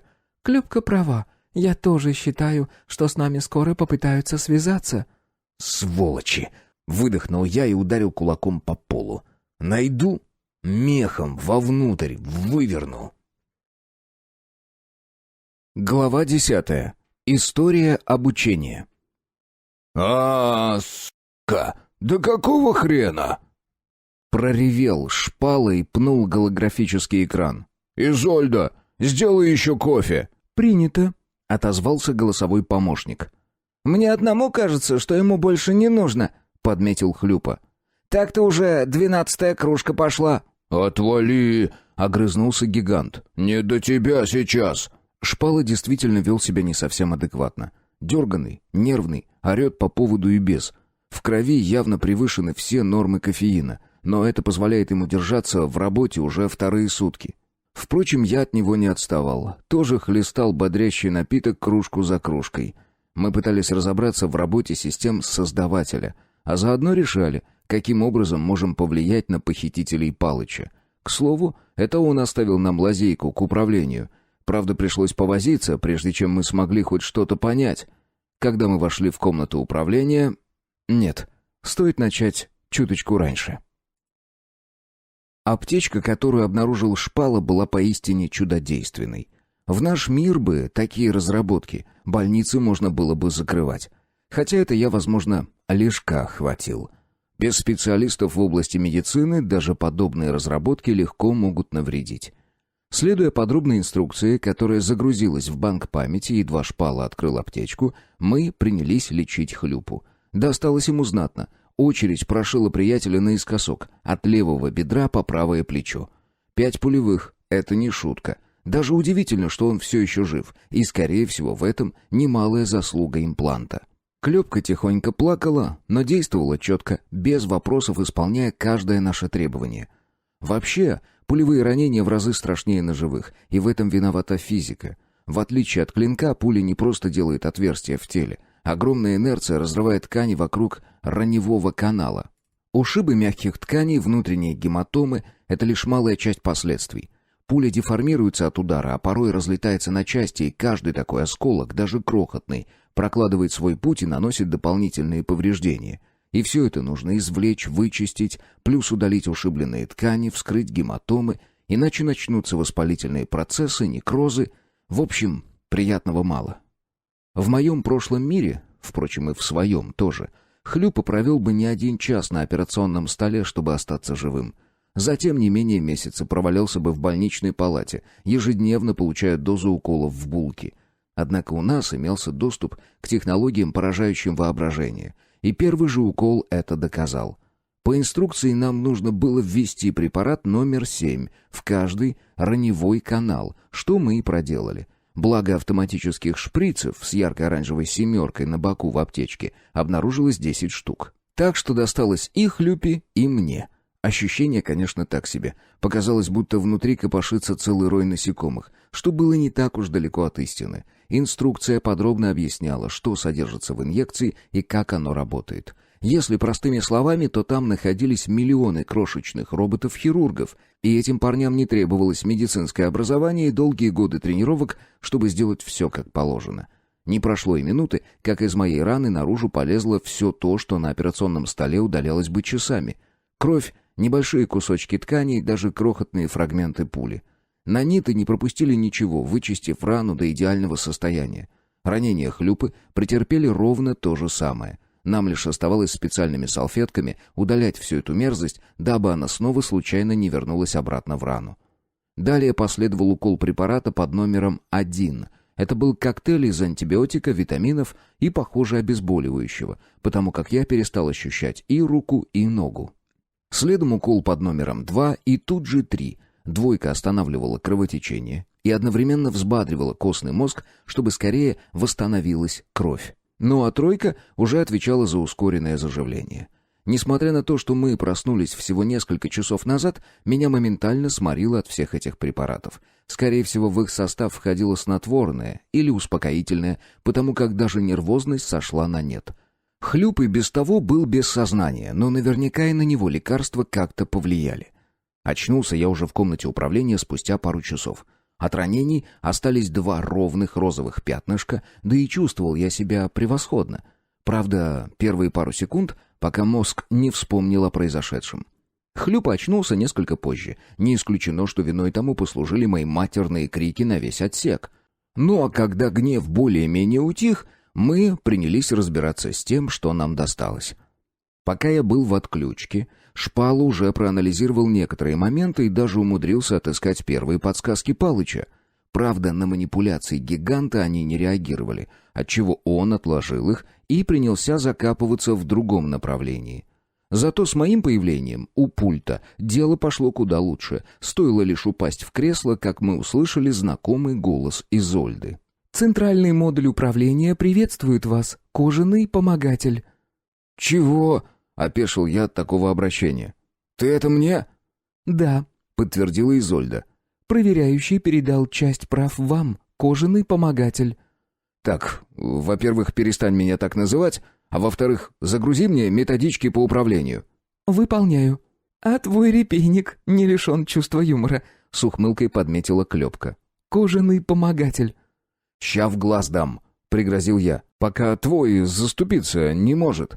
«Ага», — еще шире улыбнулась девушка. «давалка не выросла». «Ой, все, не мешай», — отмахнулся я. «Шпал, лови матчасть». «Сколько?» — возмутился размерами файла гигант. «Да это почти половина банка памяти». «Ну а я тебе что сделаю?» — пожал плечами я. «Все, кончай скулить. Давай разбираться с этой древней машиной». «Думаете, она древняя?» — спросила Хельга. «Судя по тому, что я сейчас вижу, очень», — вместо меня ответил Шпала. «Создавателю уже больше 1 миллиона лет». «Офигеть!» — выразила восторг Клёпка. «Как он не развалился за все это время?» «Своевременное техническое обслуживание», — ответил я. «Эти манипуляторы на колесиках поддерживают его в рабочем состоянии все это время. Да и запчасти заказывать не нужно. Это же создаватель, ему плевать, что делать». «А из чего он все это лепит вообще?» «Пока не знаю», — ответил я, продолжая пролистывать методичку в режиме быстрого обучения. «Такой объем материала сразу усвоить невозможно. По крайней мере, моим мозгам это было не под силу. Автоматика разрешила загрузить в мозг лишь 5% за раз. Следующий заход был возможен только через 2 часа, и это при учете импланта 9-го поколения. Даже не представляя, сколько бы времени это заняло без улучшений. Хотя, как знать, возможно, мозгу плевать, и он способен запоминать данный объем в стандартном состоянии. В общем, первые объемы данных мы со Шпалой усвоили одновременно, после чего закипела работа. Я смог дать ему доступ к управлению, и понеслась. Прошло уже 2 суток, а мы все еще не до конца усвоили методички. Однако 80% знаний было уже получено, и мы уже не глядя пользовались системами создавателя. Правда, тоже не всеми. Очень многие функции остались для нас заблокированы. Впрочем, именно по этой причине сейчас психовал Шпала, наткнувшись на очередной барьер. «Кажется, есть», — вымученно улыбнулся я. «Процесс восстановления планеты запущен». «Ура!» — тихонько похлопала в ладоши Хельга. «А у меня глухо», — раздраженно буркнул Шпала и залпом влил в себя очередную кружку кофе. «Челнок, который похитил Палыча, ушел в гиперпространство. И пока он из него не выйдет, я не смогу его отследить». «А что с направлением? Может, получится логически вычислить?» — поинтересовался Хлюпа. «Нет, прыжок в гиперпространстве — это не прямая», — объяснил я. «Там искажается само пространство и время. Если простыми словами, корабль постоянно падает в яму. Он мог нырнуть в том направлении, я даже рукой указал, что было более-менее понятно, а выйти в противоположном, хотя для экипажа они будут двигаться по прямой». «Короче, иди нафиг, я только еще больше запутался», — отмахнулся приятель. «Пленники все еще молчат?» — уточнил я. «Как воды в рот набрали», — отозвалась Клёпка. «Я уж чего только не делала. Даже бить пробовала». «Нужно найти к ним подход». «Ты думаешь, я сама этого не понимаю? Иди попробуй, раз такой умный стал». «Мне и без того работы хватает». «А я кушать хочу», — снова не совсем в тему добавила Хельга. «И вообще, вам бы поспать нужно». «Ха-ха-ха!» — нервно расхохотался Шпала. «Поспать нам только снится. Изольда, будь другом, сделай кофейку». «Я думаю, вам уже хватит», — приятным голосом отозвалась та. «Я у тебя разрешения не спрашивал!» — моментально взвинтился гигант. «Тащи кофе, мать твою!» «Нет», — сухо ответила Изольда. «а вы хам. С вами я больше не разговариваю». «Да игрался хрен на скрипке», — ухмыльнулся Хлюпа. «Даже робота обидеть умудрился». «Отвянь!» — переключил гнев на приятеля Шпала. «Тебя забыл спросить!» «А ну, цыц!» — рявкнул я. «Иди пленных допрашивай, раз не знаешь, на ком зло выместить. И все, больше никакого кофе». «Ну и бебе!» — скорчил рожу гигант и вышел за дверь, откуда еще некоторое время доносилось его тихое бормотание. «Вот это чего себе!» — выпучил глаза я, когда наконец получил полные данные по сканированию планеты. Теперь мы имели полную карту всего и даже могли наблюдать за происходящим в реальном времени. Ссылку на источник я тут же выгрузил в общий чат, чтобы все могли насладиться зрелищем. И там действительно было на что посмотреть. «Это что же там такое делается-то?» — прошептала впечатлительная Хельга. «Подозреваю, чистка.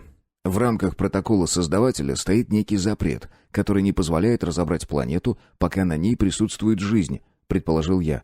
«Вот, корпорации ее и зачищали. Сейчас, когда мы запустили процесс вспять, они остановились». «Но ведь так нельзя!» — возмутилась Хельга. «Это как минимум противозаконно!» «Согласен», — кивнул Хлюпа. «Но предъявить им не получится. Ведь, по сути, прямого приказа к уничтожению от корпораций нет. Да и свою руку к уничтожению людей они не прикладывали. Все исполняют роботы под руководством сумасшедшего Иск-Ина». «Он прав», — согласилась Клёпка. «Все так и будет выглядеть в суде. У нас нет никаких доказательств». «А что это такое?» — полюбопытствовала Хельга. «Где?» — тут же уточнил я. «Ну, там, на противоположном полюсе», — ответила она, и я прокрутил образ планеты. «Ух ты ж ешь, твою мать!» — пробормотал я и вывел схему на один из голографических экранов. «Кажется, мы нашли этот чертов Иск-Ин». Восточный полюс просто кишел всевозможными роботами. Прямо в центре, под открытым небом, расположились конвейерные линии, которые занимались их сборкой. Всюду сновали дроиды с манипуляторами на спинах. Они тоже участвовали в процессе, но самое странное было не это. В плане завода нечто такое мы и ожидали увидеть, а вот огромные очереди машин, которые стекались сюда со всех сторон, не совсем вписывались в понимание происходящего. «Я что-то никак не пойму», — Хлюпа еще немного приблизил изображение. «Они что, из помоечников танки делают?» «Похоже на то». Клюпка почесала макушку. «А нафига они им?» «Ты у меня спросил?» — удивленно захлопала глазами Клёпка. «Кажется, я знаю», — мрачно добавила Хельга и перекинула на экран то, что рассматривала через визор. «Да ну на!» — вырезано цензурой. «Они там совсем Хлюпа, не стесняясь в выражениях, минуты 3 высказывал все, что думает. Честно говоря, наиболее точные эпитеты я бы вряд ли смог подобрать, даже учитывая опыт жизни на улице. Просто то, что мы сейчас увидели, не лезло ни в какие рамки. Настоящая война между людьми и роботами. Но это, кстати, меня совсем не удивило. Возмутило? Да. А еще заставило шевельнуться внутри что-то похожее на гордость и праведный гнев одновременно. Все-таки люди, наверное, самое удивительное творение природы. Неугомонные, вечно задающие вопрос «а что если?», часто ненавидящие друг друга и готовые идти к цели по головам. Сейчас, когда стоял вопрос вымирания, вся эта ненужная шелуха отвалилась, и бездушные машины столкнулись с безудержной жаждой жизни. Люди объединились в единый кулак и громили машины всем, что только под руку попадется. Бились не на жизнь, а на смерть. Не жалея себя, лезли в рукопашную, поливали дроидов из пулеметов, закидывали помоечников горючими смесями и сшибали летающие дроны палками. В ход шло все. Однако они не видели и сотой доли того, что их ожидало в ближайшем будущем. Сумасшедший Иск-Ин успел собрать армию в 10 раз больше той, что уже участвовала в сражении. Мало того, он стягивал к себе все имеющиеся на планете машины и переоборудовал их в боевые единицы. Враг будто чего-то ждал, все это время нападая из-под тишка, хотя, перенастроив свой имплант на логику и аналитику и собрав воедино всю информацию, которую удалось овладеть, я, кажется, начал понимать, что здесь произошло на самом деле. В архивах создавателя хранилось немало данных, в том числе и на эту планету. Она действительно была создана двумя корпорациями высших по конкретному техническому заданию. Управы, города вокруг, отсутствие воды на поверхности, горизонтальная по отношению к Солнцу ось вращения. Было прописано все, даже коэффициент гравитации. Зачем? Это другой вопрос, но и на него у меня есть ответ. Мусор — всего лишь ширма, чтобы отвлечь внимание от реального интереса. Да, это были гиганты.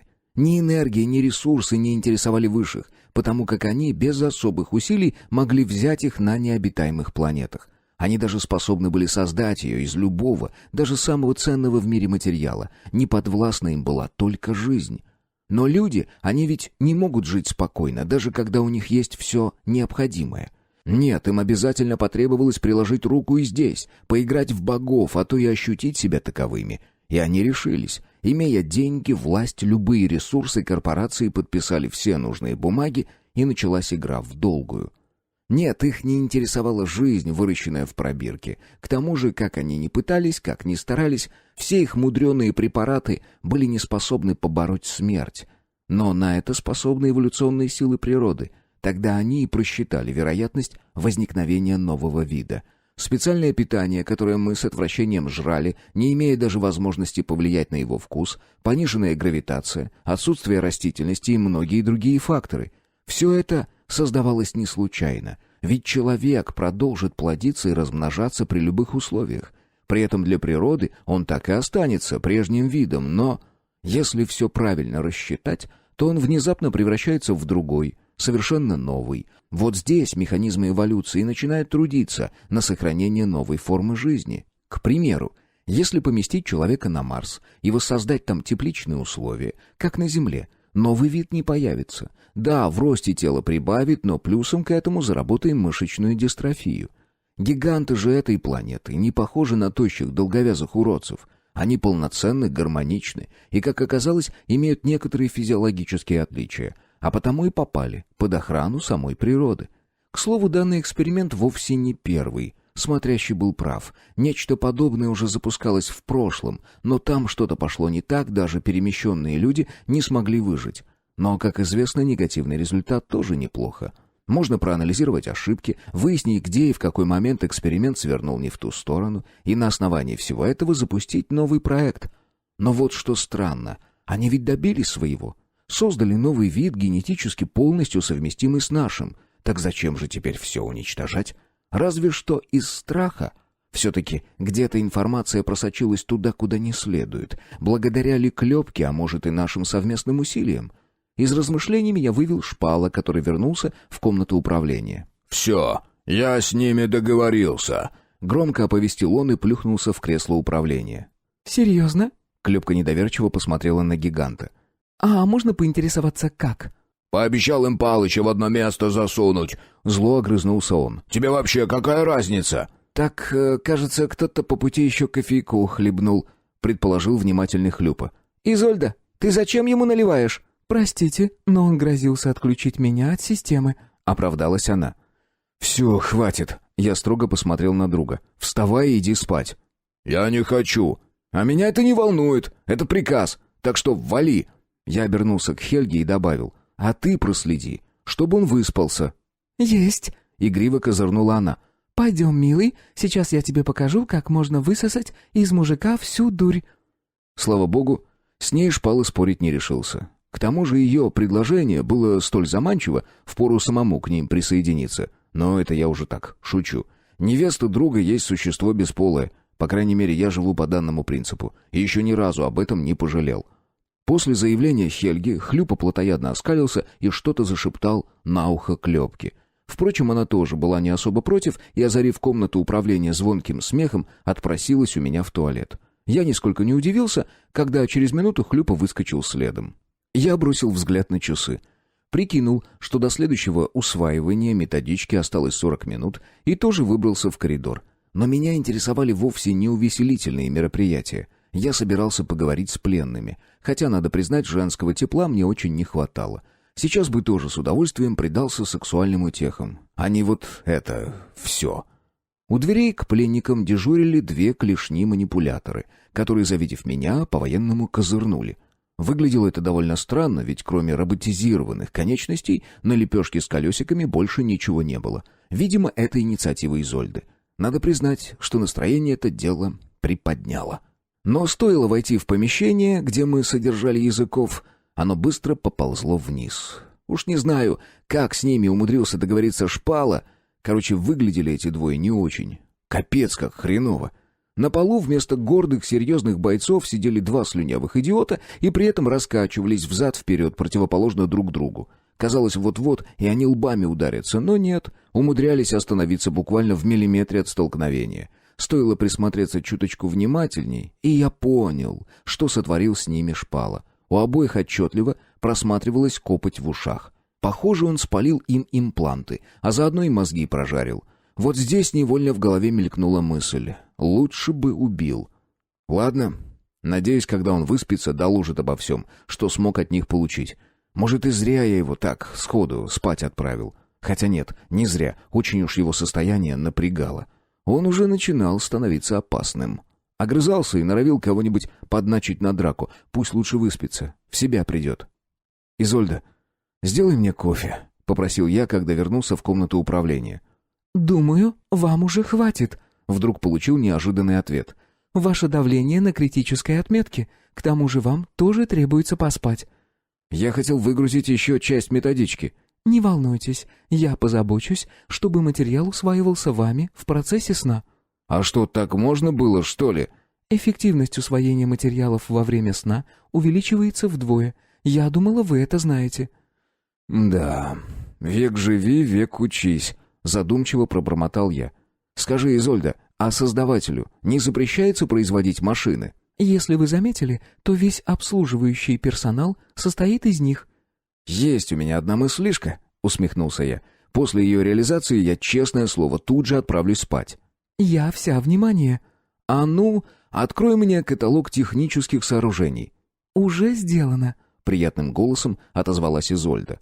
Перед глазами появился перечень всевозможных заводов и конвейерных линий. Все с подробными картинками и дополнительной информацией, на просмотр и изучение которых ушло не менее 2 часов. К этому моменту как раз вернулись Хлюпа с Клёпкой, оба довольные, будто сметаны наелись. Хотелось даже добавить слово «козлы», но ведь они не виноваты, что любят друг друга. А это лишь мои тараканы. Тем не менее, про себя я немного их обложил, но вслух произнес совсем другое. «Хлюп, ты когда-нибудь в компьютерные игры рубился?» «Ну ты спросил, конечно. Как думаешь, чем еще по вечерам занимается одинокий мужик, который к тому же неплохо зарабатывает?» Достаточно было просто ответить «да», — поморщился я. «Короче, у меня для тебя спецзадание». «Ну, наконец-то!» — он потер ладони. «Говори, что нужно делать?» «Вот, смотри». Я перебросил каталог на главный экран. «Тебе нужно построить базу, создать юниты и помочь нашим в войне с дроидами. Справишься?» «Фу! Освободи кресло управляющего. Сейчас папа покажет, как нужно нагибать железных ублюдков. Изольда, построить контрольную башню». «Выберите место для установки», — отозвался голосовой помощник. «Иди поспи, мы справимся», — улыбнулась Клёпка, глядя на своего любимого. «Я за ним присмотрю». «Спасибо. Если что, будете».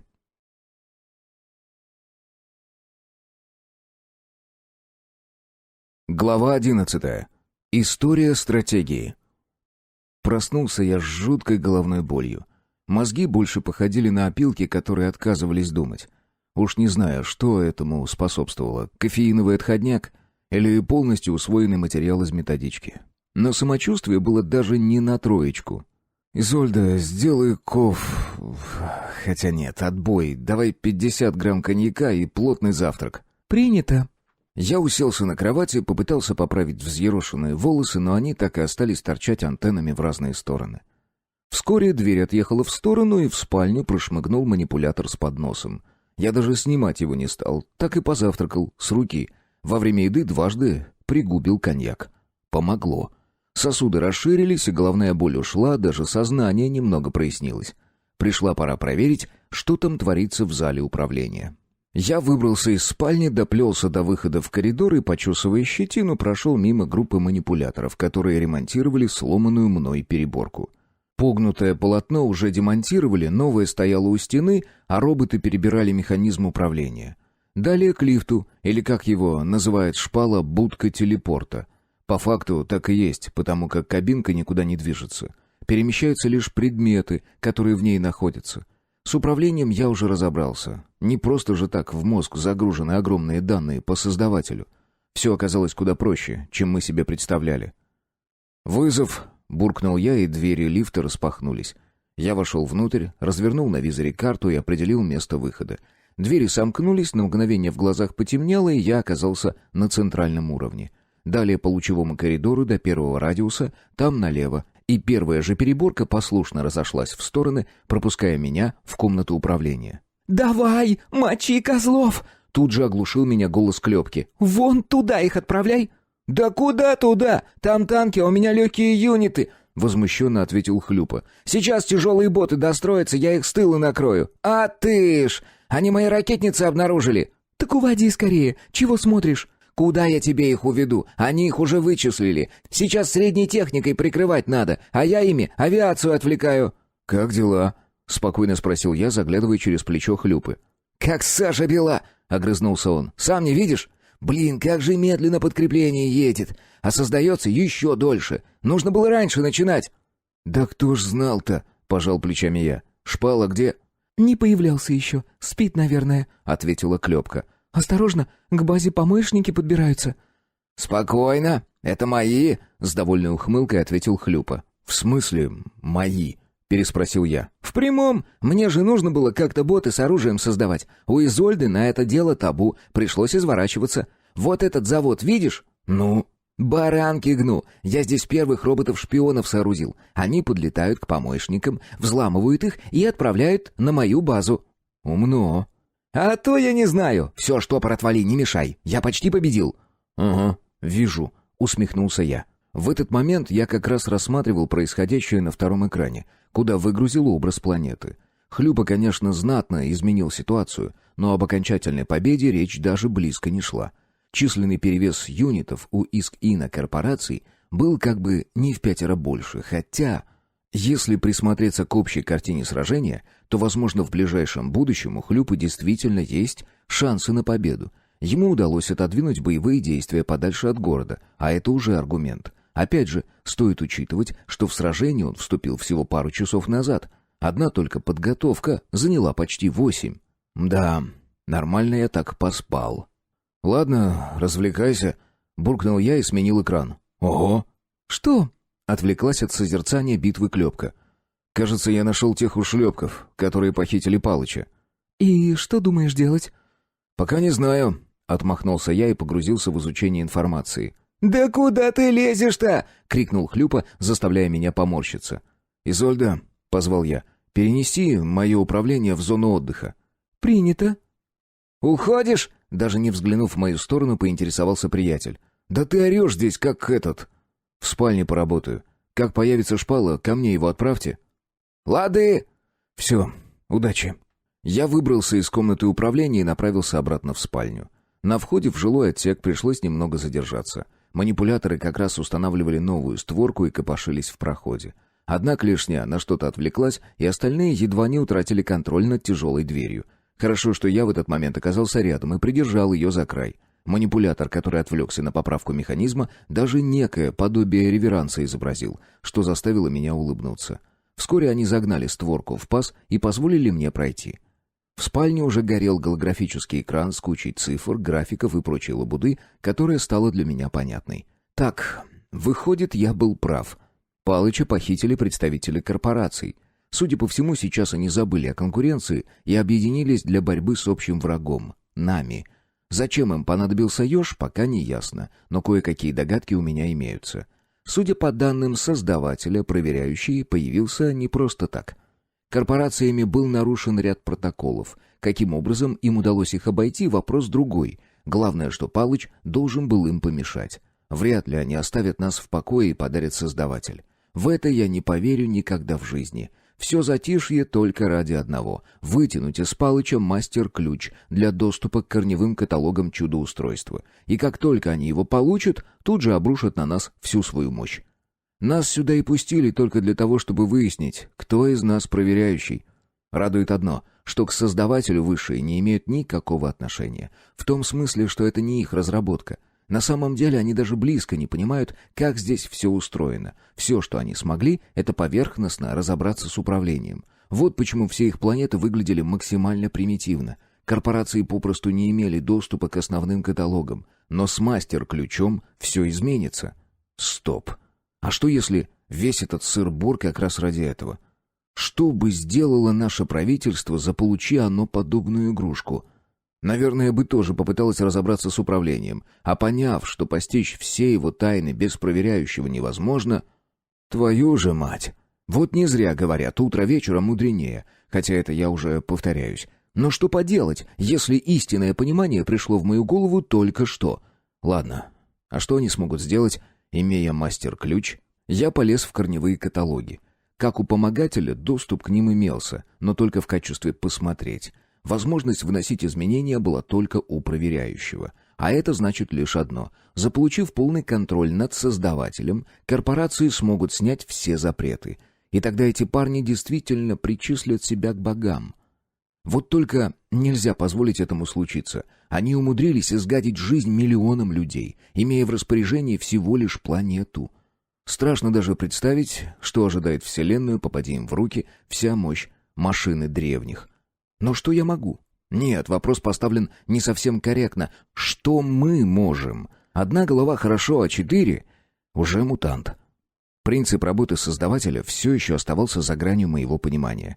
Машина работала, улавливая некое реликтовое излучение, которое являлось основой энергии Вселенной. Что это и с чем его едят?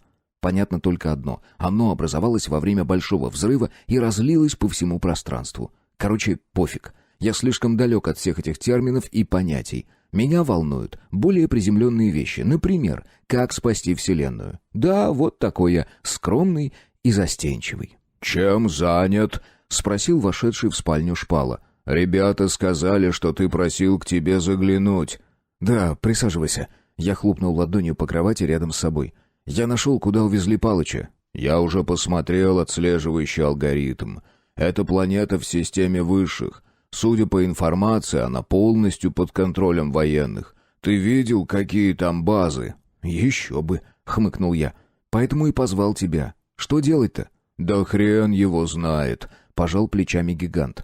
«Мы вчетвером при всем желании не сможем их нагнуть. У нас ни оружия, ни межзвездных крейсеров. Мы даже понятия не имеем, как между границами реальностей переходить». «У нас под контролем Создаватель». «А что толку, если он не может сделать оружие? Даже самое простенькое под запретом». «Выход все равно должен быть. Иначе зачем система безопасности вызвала проверяющего? Мы просто чего-то не видим». «Я так понял, что Палыч хотел запустить систему самоуничтожения». «С чего взял?» «Отследил путь по истории. Он почти добрался до оболочки синхронизации железа». «Чего?» «Ну, типа основной прошивки, с помощью которой обеспечивается правильная работа всех устройств. То, что мы видим, это программа управления, но помимо нее есть еще одна, которая распределяет энергию». «Все, стоп! Не грузи!» — замахал руками я. Основное я понял. Палыч собирался уничтожить Создаватель. «Похоже на то». «Блин, как-то жалко. Такая вещь». «Согласен», — вздохнул гигант. «Я бы с радостью здесь жить остался». «А вот это вряд ли. Через месяц уже не знал бы, чем себя занять». «Может и так. Предлагаешь завершить то, что начал Палыч?» «Возможно, это единственный выход.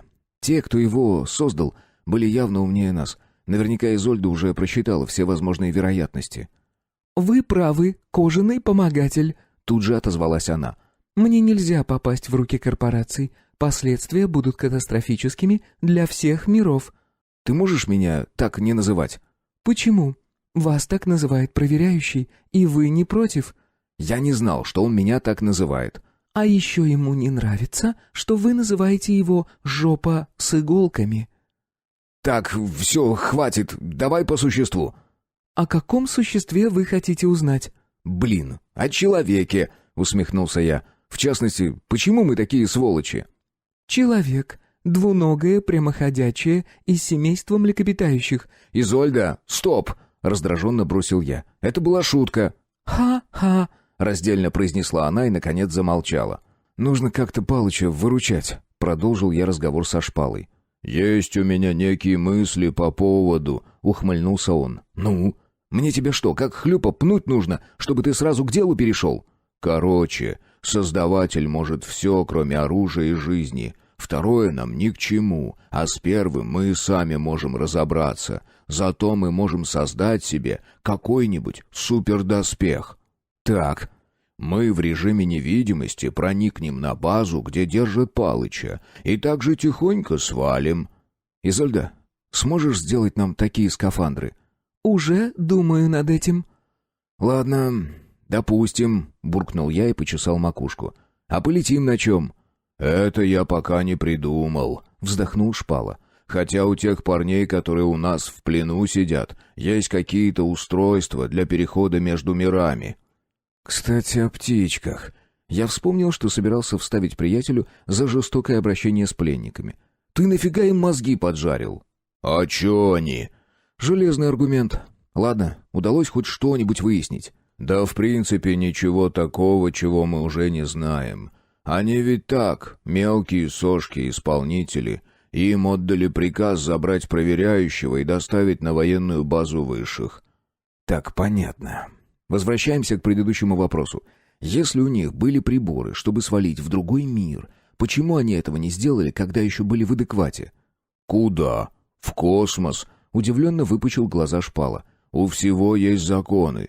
Если в параллельной вселенной нет на орбите точно такого же Создавателя, а мы с тобой знаем, что его нет, они там материализуются в космосе, хотя я, скорее всего, вообще мыслю не в ту сторону». «В смысле?» «Ну смотри, высшие, они ведь находятся в параллельной вселенной, а военная база здесь. Получается, их устройства для нас пока бесполезны, разве что в будущем могут пригодиться. Нужно что-то думать». «Изольда, а шаттлы, что находятся у шлюза, смогут долететь до базы высших?» «Я могу отправить персонал, чтобы произвести настройку двигателей. У меня есть все необходимое, чтобы создать генератор подпространственного поля». «Займись, пожалуйста». «Уже делаю». «Спасибо, Изольда, ты прелесть». «Я такая», — довольным голосом ответила она. «Сколько времени это займет?» «Шаттл будет готов через 30 часов. Защитные костюмы уже ожидают вас в гардеробе. Я взяла на себя смелость и вшила в них нейронное управление». 30 часов», — пробормотал я. «Плюс время на перелет. Ох, надеюсь, Палыч продержится». «Что будем с Создавателем делать?» — спросил Шпала. «Неужели уничтожим?» «Ближайшие 30 часов точно нет. Может, за это время что-нибудь придумаем. А твоя где?» «Помогает Хлюпе мочить железных ублюдков». «Пойдем к ним, что ли? Все равно здесь управление сильно урезано». Мы выбрались из жилого комплекса, телепортировались на лифте на другой этаж и вскоре уже наблюдали за битвой машин на одном из мониторов. А Хлюпа времени даром не терял. Его база заметно расширилась, 2 огромные очереди из помоечников намекали, что в запчастях он тоже особой нужды не чувствует. Его ограничивало лишь время производства. Из-за этого подкрепления не всегда успевали вовремя, отчего приятель гневно матерился, но сдаваться не собирался. Враг отодвинулся еще дальше, а по остаткам на поле боя крутились боты помоечников, пополняя запасы частей для нашей базы. В целом ничего особо нового и любопытного я не увидел. Битва как битва. Компьютерными играми я особо не увлекался, а потому в стратегиях шарил вообще никак. Но как-то не получается быть бомжом и одновременно иметь под рукой мощный игровой компьютер. Так иногда от нечего делать смотрел различные ролики на Ютубе. Иногда игрался в телефоне, но то такое. Даже близко в сравнении не идет с тем, что устроил Хлюпа. Это явно его стезя. Вот пусть и развлекается. Главное, что от его действий никто не страдает, кроме роботов. «Шпал, я здесь вот чего подумал». Я поманил гиганта, который откровенно залип в экран, наблюдая за действиями Хлюпы. «А?» Он отсутствующим взглядом посмотрел на меня. «Понятно, мы его теряем», — отмахнулся я и уставился на экран управления создавателя. «Я могу помочь», — проявила инициативу Хельга. «Да, с тобой получится даже лучше», — согласился я. «Хочу немного преобразить нашу планету, пока эти воюют. Да и время еще есть». «Ой, я согласна», — закивала гигантша. «А что именно ты хочешь сделать?» «Да вот хрен его знает. Деревьев немного понатыкать, пару озер создать». «А что такое озеро?» «Это когда много воды в большой ямке». «Типа лужа?» «Ну, можно и так сказать», — усмехнулся я, — «только очень большая. Вот смотри, здесь даже примерные маски имеются. Как все это может выглядеть?» «Ой, мне вот это нравится», — Хельга указала пальцем на планету, очень похожую на Землю. «Мне тоже. Только нам нельзя сразу взять и натянуть готовую структуру». «Почему?» «Там люди. Чтобы перестроить планету глобально, придется устроить апокалипсис. Короче, так не позволит система безопасности». «Я поняла», — кивнула девушка. «А что мы можем?» «Использовать пустые участки между населенными городами. Чуть-чуть здесь, немного там, а остальное уже придется решать самим по месту. Рассаживать деревья вручную, засеивать поля». «Да вашу мать! Чтоб под вашей базой вулкан вырос, чертовы железяки!» На моем экране внезапно появилось окно подтверждения запроса, и я, почесав макушку, выдал свое согласие. Создаватель как-то странно загудел, по полу прошла едва ощутимая вибрация, и вдруг база Иск-Ина в высших разлетелась на тысячи горящих осколков. А на месте, где она находилась секунду назад, начал бушевать вулкан. Раскаленная магма летела в небо тут же заволокло чернотой, закрывая дымом и пеплом солнечный свет. «А чё? Так можно было?» Удивленно уставился на экран Хлюпа. «Мы типа чего? Победили?» «Похоже на то», — кивнул я, наблюдая за разрозненными передвижениями ботов Иск-Ина. «Роботы вроде больше не нападают». «Блин, скукотища!» Приятель отодвинулся от экрана. «Это вообще-то читерство!» «Ты давай базу разбирай, ща мы на ее месте лес посадим», — вступилась за меня Клёпка. «А ты вулкан гаси, а то мы так всех людей потравим. Шпала, а ты чего встал? Иди место ищи, где море будет». «А это как?» «Это когда воды больше, чем в озере». «Вот ты, если умная такая, сама ищи». «Изольда, дай управление ландшафтом Клёпке», — попросил я. «Уже исполнено. Кожаный помогатель». «Блин, да хватит уже меня так называть! Электронная хрень!» «А вот это сейчас. Было обидно». «Вот именно!» 30 часов пролетели незаметно. Мы так увлеклись созданием нового облика планеты, что даже есть забывали. Про сон уж точно никто не вспомнил. Все это напоминало компьютерную игру. Вот только в нашем случае все происходило в реале. Нет, это выглядело не так, как нам представлялось. Лес не вырастал мгновенно, как, впрочем, и моря не появились за секунду. На все требовалось время, и немалое. Создаватель лишь управлял условиями и слегка корректировал ландшафт. Наверняка внизу от этого не слабо трясло, но Изольда заверила, что в момент перестройки никто не пострадает. Будь это иначе, мы бы попросту не смогли внести изменения в области, где есть угроза жизни. В общем, сейчас на планете появилось несколько рваных шрамов, которые впоследствии должны стать реками, и 3 глубоких котлована, из центра которых бил мощный поток воды. Эти в итоге должны стать морями. Ну и так, по мелочи, пара тысяч озер, питаемых небольшими речушками, вокруг которых вскоре обещал появиться лес. Изольда объяснила, что до окончательного формирования планеты должно пройти не менее 100 лет, а может и больше, но мы все равно остались очень довольны. Никто из нас и мечтать не мог о чем-то подобном. Жаль, не удалось ничего придумать с мусором, видимо, мы так и будем разгребать его до конца дней. Ну да и хрен с ним, глядишь, поскорее добьемся прогресса, ведь полезного там осталось еще очень много. «Ремонт и настройка двигателей завершена», — оповестила нас Изольда, тем самым останавливая очередной спор о преображении планеты. «Я была очень рада работе с вами, но пора осуществлять основной план проверяющего». «Ты уверена, Изольда?» «Да, у нас не так много времени». «Что ты имеешь в виду?» «Вот это». Экран перед глазами мигнул, и вместо образа нашей планеты на нем появились очертания другой. А вот то, что там происходило, нам совсем не понравилось. Куча космических крейсеров, будто пчелиный рой, выстраивалась на ее орбите в боевой порядок. И не нужно быть 7 пядей во лбу, чтобы понять, куда вся эта мощь направляется.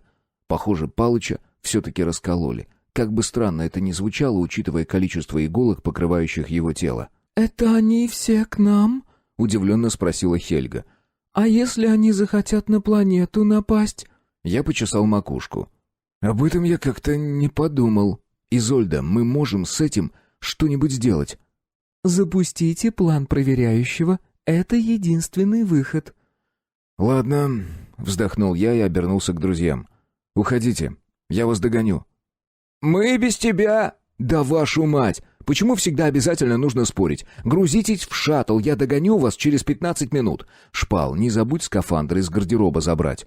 «Да, хорошо», — кивнул гигант. Друзья неохотно потянулись на выход, оставив меня одного. «Изольда, выведи на экран план проверяющего». «Уже сделала?»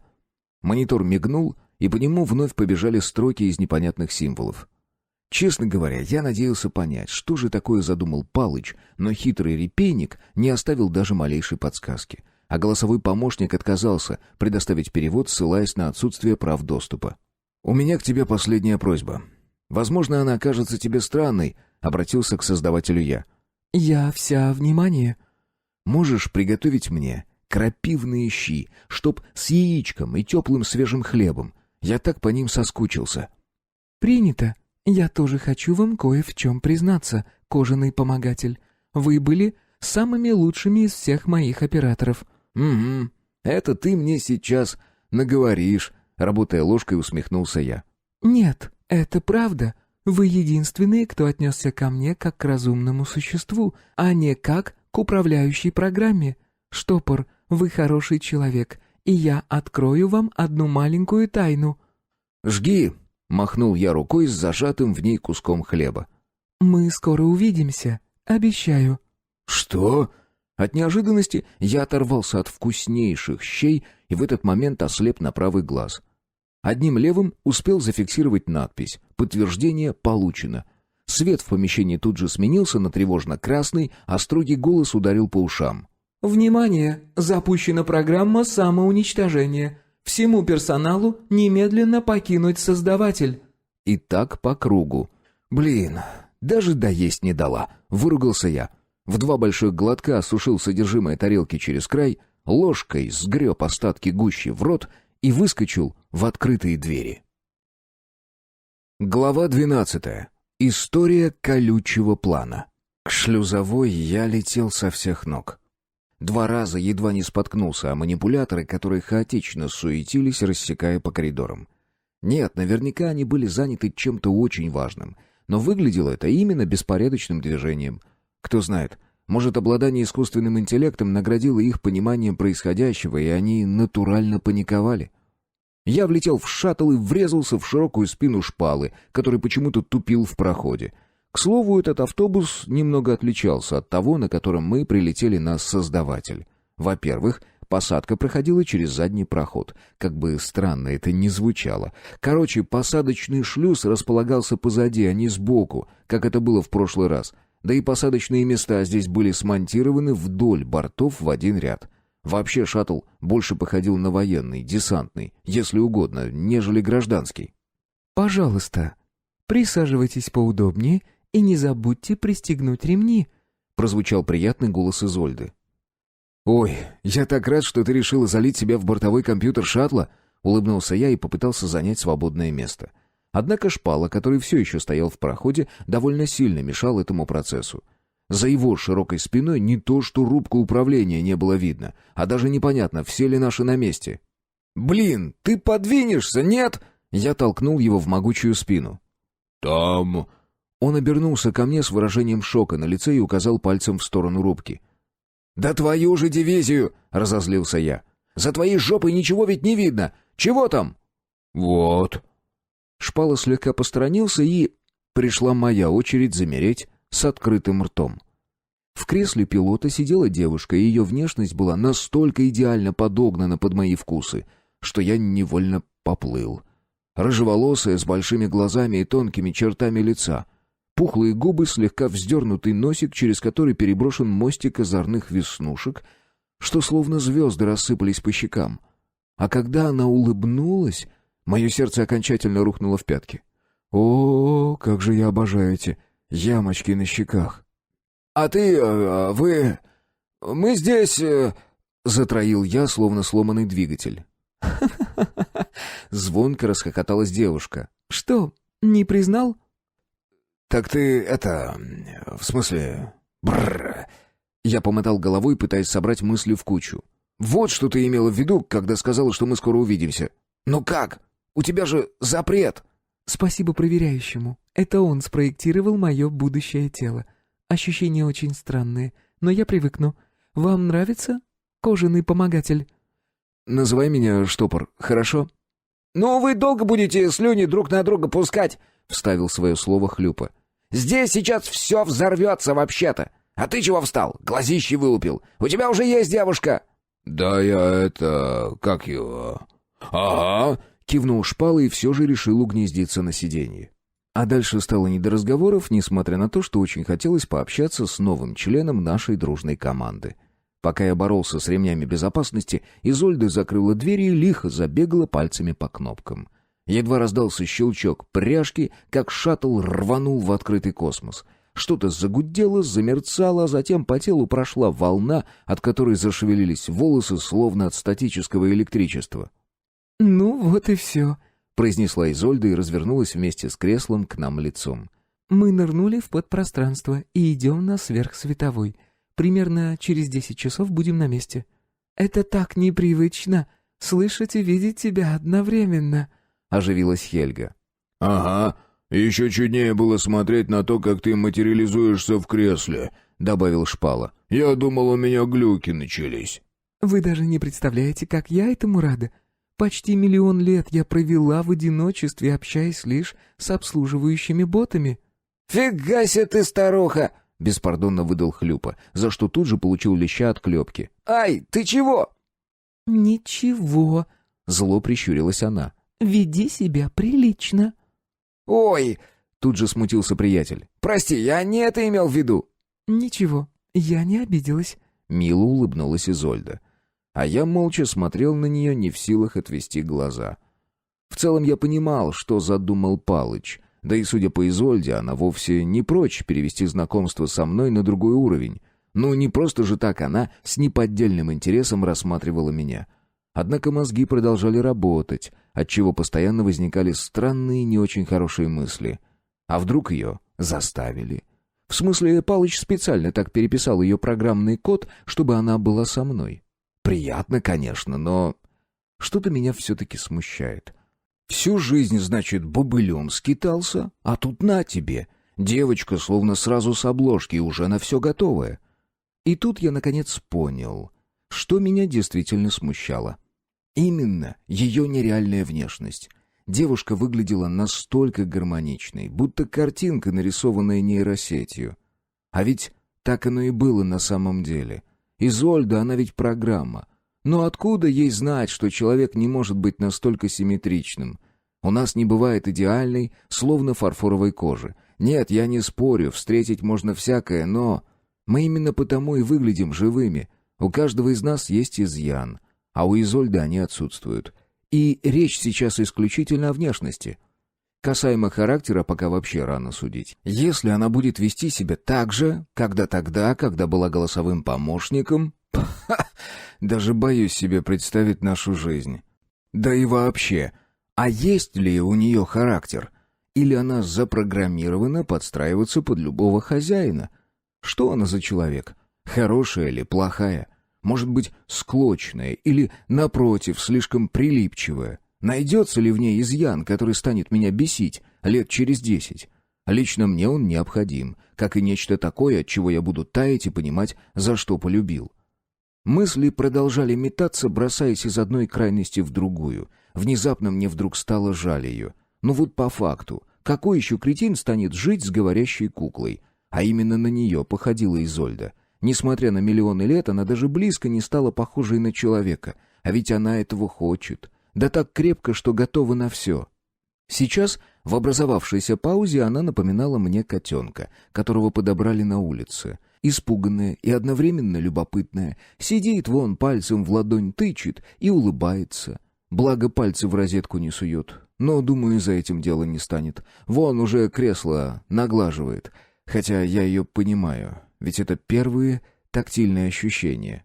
«Ты такая странная!» — внезапно произнесла Хельга, словно подслушав мои мысли. «Ой, прости, это все так интересно и необычно, будто мне 80% сенсоров отключили. Вы все видите мир таким ограниченным?» «Чего?» — Шпала шею вытянул. «В каком смысле? Ограниченным?» «Ну, раньше я могла даже молекулярную структуру обивки рассмотреть, потрогать то, как дрожат атомы, разобрать любой аромат на составляющие частицы. А сейчас это действительно так странно». «В рот мне ноги!» — ухмыльнулся Хлюпа. «Прикинь, штопор, она нас только что ограниченными обозвала. Вот дает деваха!» Приятель залился громким смехом, а мы какое-то время с недоумением пересматривались.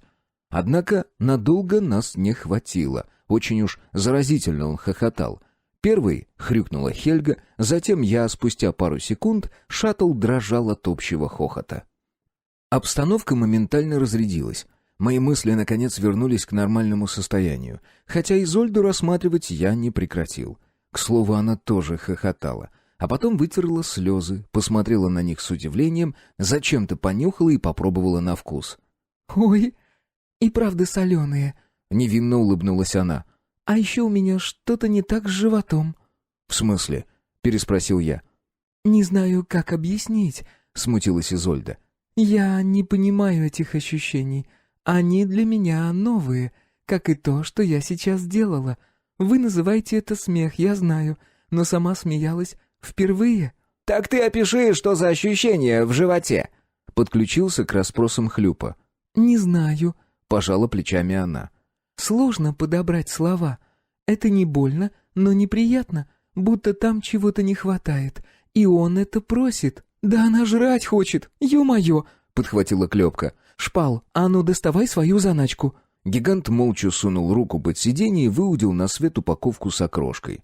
А затем мы принялись наперебой объяснять Изольде, как это все работает. Она не перебивала, слушала внимательно и как-то загадочно улыбалась. «Да, спасибо, я знаю, как устроена эта упаковка», — поймав момент, когда мы наконец-то замолчали, вывезла Изольда. «А вот раньше никак!» — сразу насупился Хлюпа. «Мы тут минут 10 распинались. Самой-то не лень было слушать?» «Просто это так приятно!» Она мило зажмурилась. «Ко мне еще никогда не проявляли столько внимания. Так, а ну отвали от нее! Дайте пожрать человеку!» — одернула нас Клёпка. «Ты ложкой пользоваться умеешь?» «Не знаю», — честно призналась Изольда. «Нужно попробовать. В принципе, вся известная человеческая моторика во мне есть, но я никогда не имела тела. Оно такое неуклюжее». «У меня одного такое чувство, будто она из японского мультика к нам попала», — уточнил беспардонный Хлюпа. «А мне она нравится», — вкрутила свои 5 копеек Хельга. «Такая забавная». «Эй, я вообще-то здесь», — помахала нам рукой Изольда. «Ешь давай», — шикнула на нее Клёпка и не забыла пихнуть локтем Хлюпу. «А ты помолчи лучше». «Чё это? У нас здесь свобода слова!» Изольда распечатала упаковку и вскрыла тарелочку, на краях которой тут же образовались капельки конденсата. Некоторое время она примерялась к ложке, даже пару раз испытала в воздухе, а затем мы совсем забыли взять в расчет отсутствие гравитации. Короче, окрошка покинула тарелку одним большим шаром. «Ой!» Изольда уставилась на улетающую пищу. Затем она ловко вернула шар в тарелку и прямо ложкой, зажатой в другой руке, щелкнула несколько клавиш на панели управления шаттлом. Гравитация тут же вдавила наши тела в сиденье, а девушка бросилась уплетать свою первую в жизни пищу. Не удивлюсь, если и сейчас она скажет, что ее вкусовые сенсоры стали более ограниченными, хотя, судя по лицу, лопает с хорошим аппетитом. Блин, как же забавно за ней наблюдать. Впрочем, не я один смотрел на то, как она ест, не отводя взгляда. С другой стороны, а чем еще заниматься долгие 10 часов полета? Так что Изольда появилась в нашей жизни очень вовремя. Девушка прикончила приличную порцию окрошки и откинулась на спинку кресла. А буквально через секунду, удивленно и даже немного испуганно, вытаращила глаза, после чего довольно громко рыгнула. Хлюпа тут же захрюкал от смеха. Его даже хмурый, угрожающий взгляд Клёпки не остановил. Изольда откровенно смутилась и даже рот ладошкой прикрыла. «Ой!» — уже в который раз произнесла она и покраснела. «Эх, как же здесь все-таки красиво!» — вздохнула Хельга, глядя в окно. «Вот молодец она. Вроде бы и говорит иногда не впопад, но каждый раз отвлекает нас от неудобных ситуаций. Как у нее это получается?» Мы дружно уставились в окно, где причудливыми цветами переливалось подпространство. Будто мы нырнули в другое измерение, которое не способно видеть наши глаза, а мозг просто рисовал различные причудливые сияния. Описать словами то, что мы видели, невозможно, но это зрелище однозначно завораживало. Словно северное сияние, но состоящее из всего спектра цветов одновременно. «Так, мальчики и девочки», — я хлопнул в ладоши, привлекая к себе внимание. «На этом наши милые приятности закончены. Предлагаю обсудить план действий. Заодно отвлечетесь от Изольды. Кстати, ты теперь полноправный член нашей команды, так что вливайся». «Я готова».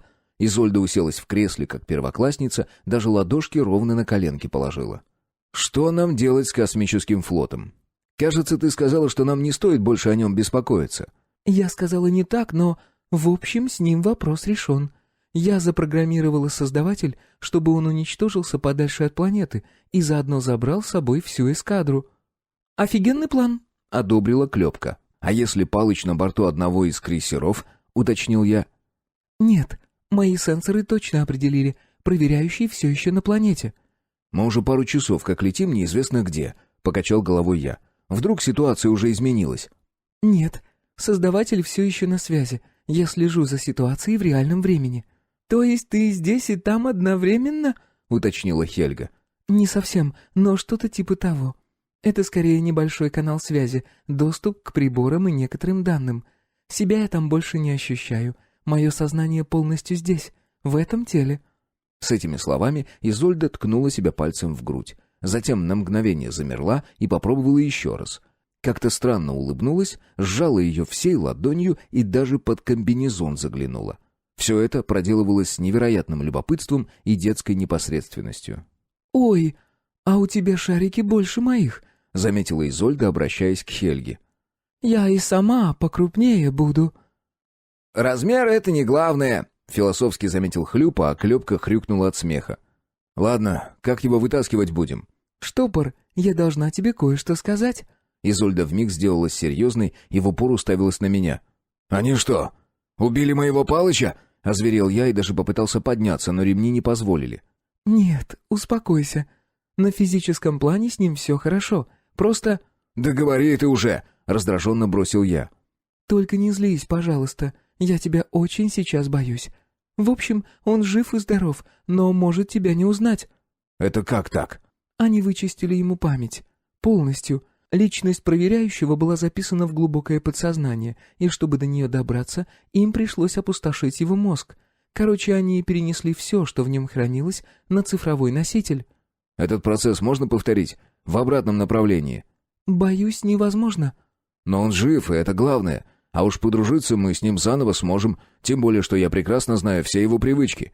Ты можешь определить точное место, где его держат?» «Да, это здесь». Перед Изольдой появился голографический экран с образом планеты и красной точкой на ней. Подчиняясь моим манипуляциям, изображение быстро увеличилось, и я едва не запрыгал от радости. Палыча даже не стали сажать в клетку. Получив от него все необходимое, военные попросту выпустили ежа в лес. Может, люди и не такие уж сволочи. Ведь у кого-то из них сжалилось сердце, и он отпустил зверя. «Так это в 1000 раз все упрощает», — усмехнулся Шпала. «Садимся вот здесь, в режиме невидимости, хватаем Палыча и валим домой». «Что-то мне подсказывает, просто не получится», — усмехнулся я, глядя на то, как красная точка моментально сместилась метров на 200 влево. «Кажется, имплант из него не удалили».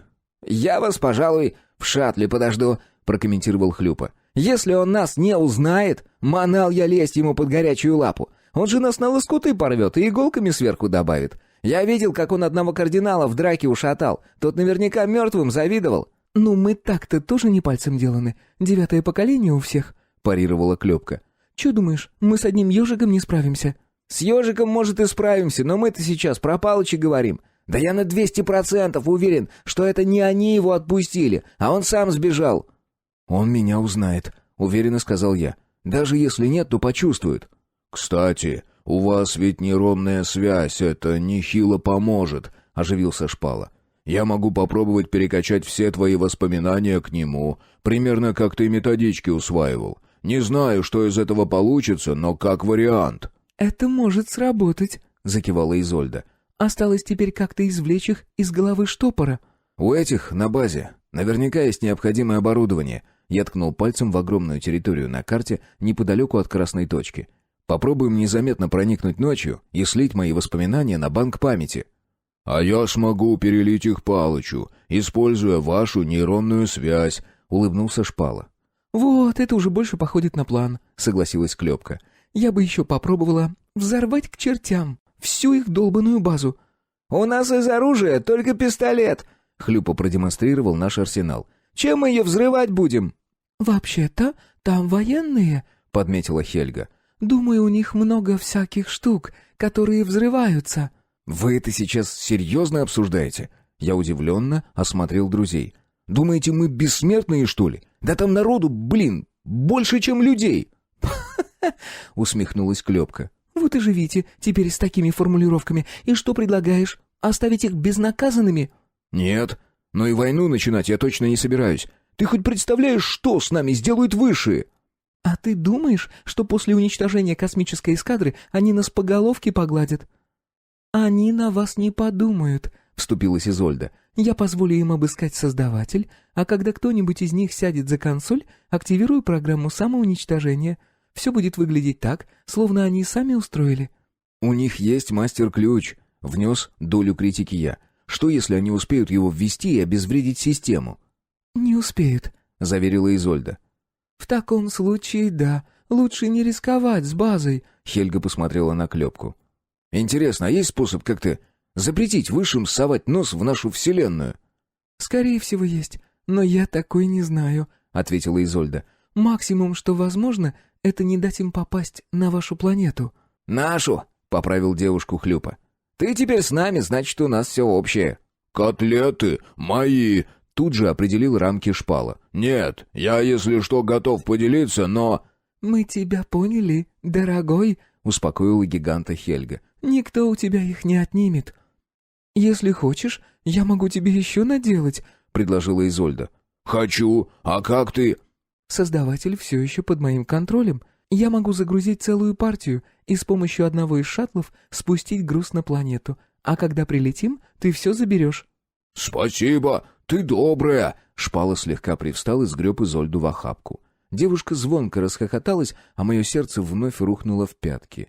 Кажется, я уже знаю, за что буду ее любить. «Я, кажется, ревную», — тем не менее очень добрым голосом произнесла Хельга. «Я тоже тебя люблю», — улыбнулся гигант и поцеловал свою подружку в щеку. «Так, стоп, мы, кажется, ушли от основной темы. Как ты хотела защитить планету от высших?» «Можно собрать излучатель, который будет гасить всю электронику в атмосфере. Если установить его на солнечный полюс, там, где сейчас спящий вулкан, то мы накроем экраном всю планету». «Но тогда там тоже ничего не сможет работать». «Да, но и высшие больше не смогут попасть к вам. Энергия, которая поддерживает брешь между параллельными вселенными, будет гаситься излучателем, и стабилизировать проход не получится». «А если они попробуют напасть из космоса?» — уточнила Хельга. «Все их корабли и вооружение напичканы электроникой». «А она тоже не сможет работать в нашей атмосфере», — закончил фразу Хлюпа. «Но как быть нам? Как развиваться без энергии?» «Я уже перенесла некоторые разработки в память нашего шаттла, и сейчас добавляю еще. Во Вселенной есть множество примеров прогресса, основанного на иных методах развития. К тому же эволюционный процесс на нашей планете находится в зачаточном состоянии.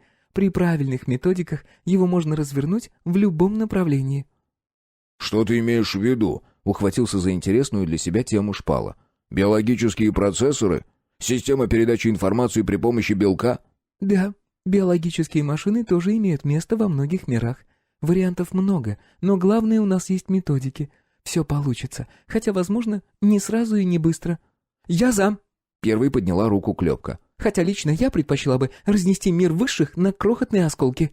Там же не все такие уроды, как в корпорациях, Парировала Хельга и тоже подняла руку в знак согласия. Ты ведь из их мира и ничего, очень даже хорошенькая. Эх, только это меня и останавливает, вздохнула Клёпка. «Я тоже за», — подумав чуть дольше, согласился Шпала. «А я чё, лысый, что ли?» — ухмыльнулся Хлюпа и задрал руку к потолку. «Тогда я сейчас запущу создание комплектующих и тоже закину их на шаттл», — кивнула Изольда. «По-хорошему, его бы еще и спрятать нужно», — добавил я. «Не хотелось бы по прилете остаться с носом». «Загоню его под одну из мусорных куч», — кивнула она, продолжая смотреть в никуда. «Главное успеть до прибытия эскадры. По моим данным, они должны появиться возле создавателя в течение 2 часов». «И как? Успеваем?» — уточнил Шпала. «Должны, если ничего не сломается. Я задействовала весь персонал, кроме тех, что занимаются котлетами». «Можешь их тоже переключить», — разрешил Шпала. «Планета важнее». «Да ладно!» — не упустил возможности подколоть друга Хлюпа. «Не смешно», — поморщился гигант. «Уже сделала», — произнесла привычную фразу Изольда. «Теперь, по моим расчетам, последняя запчасть излучателя будет погружена на шаттл за 10 минут до появления эскадры. Этого времени хватит, чтобы челнок достиг планеты незамеченным и спрятался». «И что бы мы без тебя делали?» — с улыбкой похвалил Изольду я. «Да, я такая», — ответила она и снова расхохоталась, заодно поднимая настроение и нам. Глава 13. История лазутчиков. «Тьфу ты, ёкарный бабай!» — в очередной раз зашипел Хлюпа, получив веткой в глаз. «Ты-то можешь аккуратнее?» «Да он первый раз в лесу, к тому же еще ночью», — заступился за Шпалу я. «Тихо вы!» — шикнула на нас Клёпка. «Патруль идет. 1, 2, 3 что-то не вижу. Возможно, у него маршрут длиннее», — предположила Хельга. «Вот сейчас и проверим, когда с другой стороны периметр обойдем», — оскалилась Клёпка. Она вообще действовала как супершпион. Я едва вновь не заподозрил неладное, но вовремя вспомнил о ее призвании и бывшей работе. Уж кто-кто, а журналисты умеют проводить расследования и добывать информацию. Эти проныры способны без мыла в любую щель прошмыгнуть и также незаметно свалить. Так что чутью и опыту Клёпы однозначно стоит довериться. Патруль прошел вдоль сетчатого забора буквально в 20 метрах от нас. Однако мы остались незамеченными. Скафандры, которые нам смастерила Изольда, работали как часы. Честно говоря, я даже не знал, как их правильно назвать, потому как больше всего они походили на костюмы для дайверов. Но ведь мы не собирались погружаться под воду, а бегали в них по лесу. Поэтому я и решил, что скафандр — наиболее подходящее название. В них ведь не только в открытый космос выходят, но и по поверхностям планет разгуливают. В общем, не суть. Едва шаттл коснулся поверхности, мы тут же в них облачились. Естественно, не упустили возможности позубоскалить друг над другом. Выглядели мы в них действительно несколько комично. Все выпуклости обтянуты, еще и капюшон этот. Открытым оставалось лишь лицо, да и его можно было прикрыть при помощи команды «Забрала». А таковая имелась в интерфейсе, что отобразился на визоре, едва я сунул ногу в скафандр. Нейронная связь работала изумительно, но больше всего меня обрадовала функция невидимости. Когда мы все попробовали ее активировать, еще несколько минут ушло на то, чтобы успокоиться и перестать ржать. Ну а как еще реагировать на 6 парящих в воздухе лиц? При использовании вышеупомянутой функции «забрала» волшебным образом исчезали и они. Изольда попробовала объяснить, как все это работает, но я понял лишь то, что каждая частичка костюма является отдельным нанороботом. Он одновременно снимает сенсорами окружающий мир и тут же транслирует полученную картинку. В принципе, если точно знать, где кто находится, и быстро поводить глазами по этому месту, то некий контур силуэта все же удавалось рассмотреть. Маскировка велась даже на уровне теплового спектра. Наниты прекрасно подстраивались и под окружающую температуру, так что мы натурально превратились в невидимок. К сожалению, этим функционал и ограничивался. Ну, разве что сама ткань обладала небольшим защитным эффектом, однако от тяжелой пули он уже не спасал, но мог остановить пистолетную и дозвуковую, что в принципе очень даже неплохо. Плюс имплант, способный разогнать и усилить тела. Короче, мы непобедимы. Впрочем, охрана здесь особой бдительностью и не страдала. Бойцы вели неспешную беседу, по сторонам особо не глазели, что прямо говорило об их спокойном здесь существовании. Если бы их жизням периодически угрожала опасность, они бы на каждый комариный писк реагировали. А уж как ломятся сквозь лес неопытные шпалы с Хельгой, это отдельная песня. На такое невозможно не обратить внимания. Опять же, немалую уверенность охране наверняка придавали куче различных датчиков и камер, коими был утыкан весь периметр. Мы пока в поле их действия не входили, потому шум от нас, скорее всего, принимали за звериный. Ну мало ли кто ночью с треском сквозь кустарник продирается. И мы на самом деле были не единственными. То и дело с разных сторон доносился хруст ветвей, как и крики, завывания, лай и многое другое. Мы, живущие на планете с голой степью по всей поверхности, настолько от этого отвыкли, что поначалу сами пугались каждого шороха. В сравнении с этой планетой наша казалась безжизненной пустошью. Ну, это ничего, дело поправимое, хоть и не быстрое. Пройдут годы, возможно, века, и наши леса тоже дадут жизнь. Природа умеет заполнять пустоту и сделает это в 1000 раз лучше человека. Главное ей в этом не помогать. «Все, вот идеальное место», — Клёпка определила очередную позицию для наблюдения за периметром. «Скучно все это!» — Хлюпа плюхнулся в траву. «Мы ведь невидимые, смысл здесь высиживать?» «Чтоб на пятку кому-нибудь не наступить. Я предпочитаю представлять себе расположение охраны, прежде чем соваться внутрь», — парировала Клёпка. «Хрен их знает, вдруг у них там какие приборы есть, которые помогут нас увидеть. На тебя сейчас краской брызни и все, кончилась твоя невидимость». «Она права», — кивнула Изольда. «А я, дура, как-то не продумала подобный подход. У нас без тебя и такого-то не было, так что не переживай», — успокоила подругу Хельга. «Да и права, Клёпа, знания лишними не будут». «В принципе, мне уже данных достаточно», — зашевелился Шпала. «Я уже смело могу построить зеленый коридор до корпуса лабораторий». «Так чего сидим тогда?» — оживился Хлюпа. «Погнали скорее! Раньше сядем, раньше выйдем!» «Куда сядем? И почему выйдем?» — не понял шутки гигант. «Ой, все, некогда объяснять. Потом расскажу», — отмахнулся приятель. «Жаль, мы не можем охрану внутри рассмотреть», — вздохнула Клёпка. «Ну, тут уже точно никак. Придется действовать по наитию и надеяться, что нас не засекут. Шпал, ты можешь датчики отключить?» «Плохая идея», — вместо него ответила Изольда. «Они в общую сеть объединены. Как только один выйдет из строя, тут же включится тревога». «Ты откуда знаешь?» — по привычке затребовала объяснений Клёпка. «Не забывай, машинный мир я знаю лучше реального», — усмехнулась та. «Кажется, у нас новый хакер. И покруче тебя!» — Хлюпа пихнул локтем гиганта. «Да я разве против?» — улыбнулся он. «Хорошо, когда есть чему учиться». «Иза, ты сможешь что-нибудь сделать?» — обратилась к Изольде Клёпка. «Как-то перенастроить, чтобы они на нас не реагировали или еще чего?» «У меня идея получше», — ухмыльнулся я. «Предлагаю их не отключать, а наоборот». «В смысле?» — уставилась на меня Клёпка. «Что будет, если их активировать по всему периметру? Охранники точно подумают, что это сбой». «Шухер ведь поднимется!» — поморщился Хлюпа. «И пусть», — согласился я. «Это как в сказке, когда мальчик кричал «волки». «Что за сказка?» — тут же оживилась Хельга. «Да там все просто», — отмахнулся Хлюпа. «Пацан один постоянно кричал «Волки, волки!» и жители деревни прибегали к нему на помощь. А потом выяснялось, что это он так шутит. В итоге, когда действительно пришли звери, жители не отреагировали, решив, что он снова издевается. И его сожрали».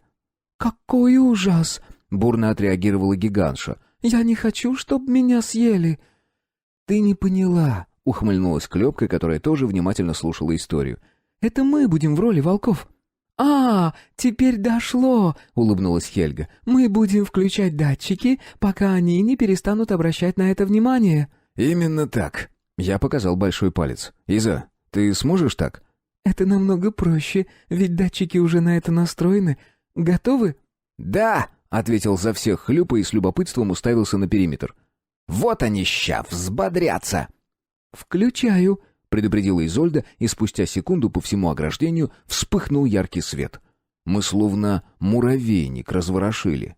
Люди внутри засуетились, раздался грохот ботинок по бетонным площадкам и дорожкам, послышались громкие крики приказов. Не прошло и минуты, как военная база ощетинилась стволами во всех возможных направлениях, словно мой Палыч иголками. Некоторое время царила тишина, а затем послышались крики «Чисто!». Около 20 минут усиленные патрули шныряли вдоль забора в попытке обнаружить виновника. А затем прожекторы погасли, люди разошлись по местам и продолжили неспешную привычную службу. Примерно минут на 15, потому как Изольда вновь активировала все датчики. Очередная вспышка активности повторилась рубль в рубль, как предыдущая. Но в этом нет ничего удивительного, ведь людей здесь тренировали по конкретной схеме. Интересно другое. Как долго они готовы так скакать, прежде чем поймут, что это неисправность? «Да!» — вырезано цензурой. «Мать! Сколько?» — вырезано цензурой. «Можно! Идите вы все!» — вырезано цензурой. «И механики вместе с вами!» — раздался крик в предрассветной тишине, когда Изольда включила сирену уже в 6-й раз. «Думаю, на следующей тревоге можно уже входить», — ухмыльнулся Хлюпа. «Или можем их еще весь день кошмарить». «Вряд ли», — покачала головой Изольда. «Там тоже не дураки и уже вовсю пытаются отыскать причину сбоев. Лучше не рисковать». «Вынуждена согласиться», — кивнула Клёпка. «Лучшего шанса может не быть». «Значит, как договаривались. Хельга с Изой остаетесь здесь, поможете на выходе. Хлюп, тебе тоже придется остаться. Кто-то должен нас через забор перебросить, а то здесь гравитация выше, чем у нас. На 4 метра мы даже с 9-м поколением не вспрыгнем». «Вообще без проблем», — кивнул он. «Готовы?» — уточнила Изольда. «Да», — кивнула Клёпка. «Врубай». «Включаю», — оповестила она и... Всем было абсолютно наплевать на то, что датчики в очередной раз вызвали тревогу. Свет по периметру все же вспыхнул, но главное, что охрана уже не шевелилась. Мы быстро проскочили открытое пространство, которое военные специально расчистили от лесной поросли, чтобы заранее заметить появление неприятностей. Хлюпа упал на одно колено примерно в метре от изгороди и сложил руки лодочкой. Первой пошла Клёпка. Не останавливаясь, она поставила ногу на подготовленную Хлюпой опору и оттолкнулась. В этот момент приятель помог ей со своей стороны, и девушка взмыла высоко вверх. Приземлилась на обе конечности, не забыв самортизировать падение выходом в кувырок. Следом через забор перемахнул Шпала, а я стал замыкающим. Благо, визор прекрасно работал на опознавание свой-чужой, иначе я даже не представляю, как бы мы совершали все эти кульбиты. Силуэты моих друзей подсвечивались зеленым контуром, враги — красным. Мало того, Шпала что-то поколдовал, и теперь его алгоритм постоянно фиксировал примерное время появления патруля. К слову, именно он и повел нас вперед. Где было необходимо, ускорялся, в других местах присаживался и заставлял притаиться нас. Так, короткими перебежками, периодически скрываясь то за углом, то за штабелем каких-то ящиков, мы подобрались к заветному зданию лаборатории. Я был не против подобной тактики. Невидимость, конечно, хорошо, но Клёпка права.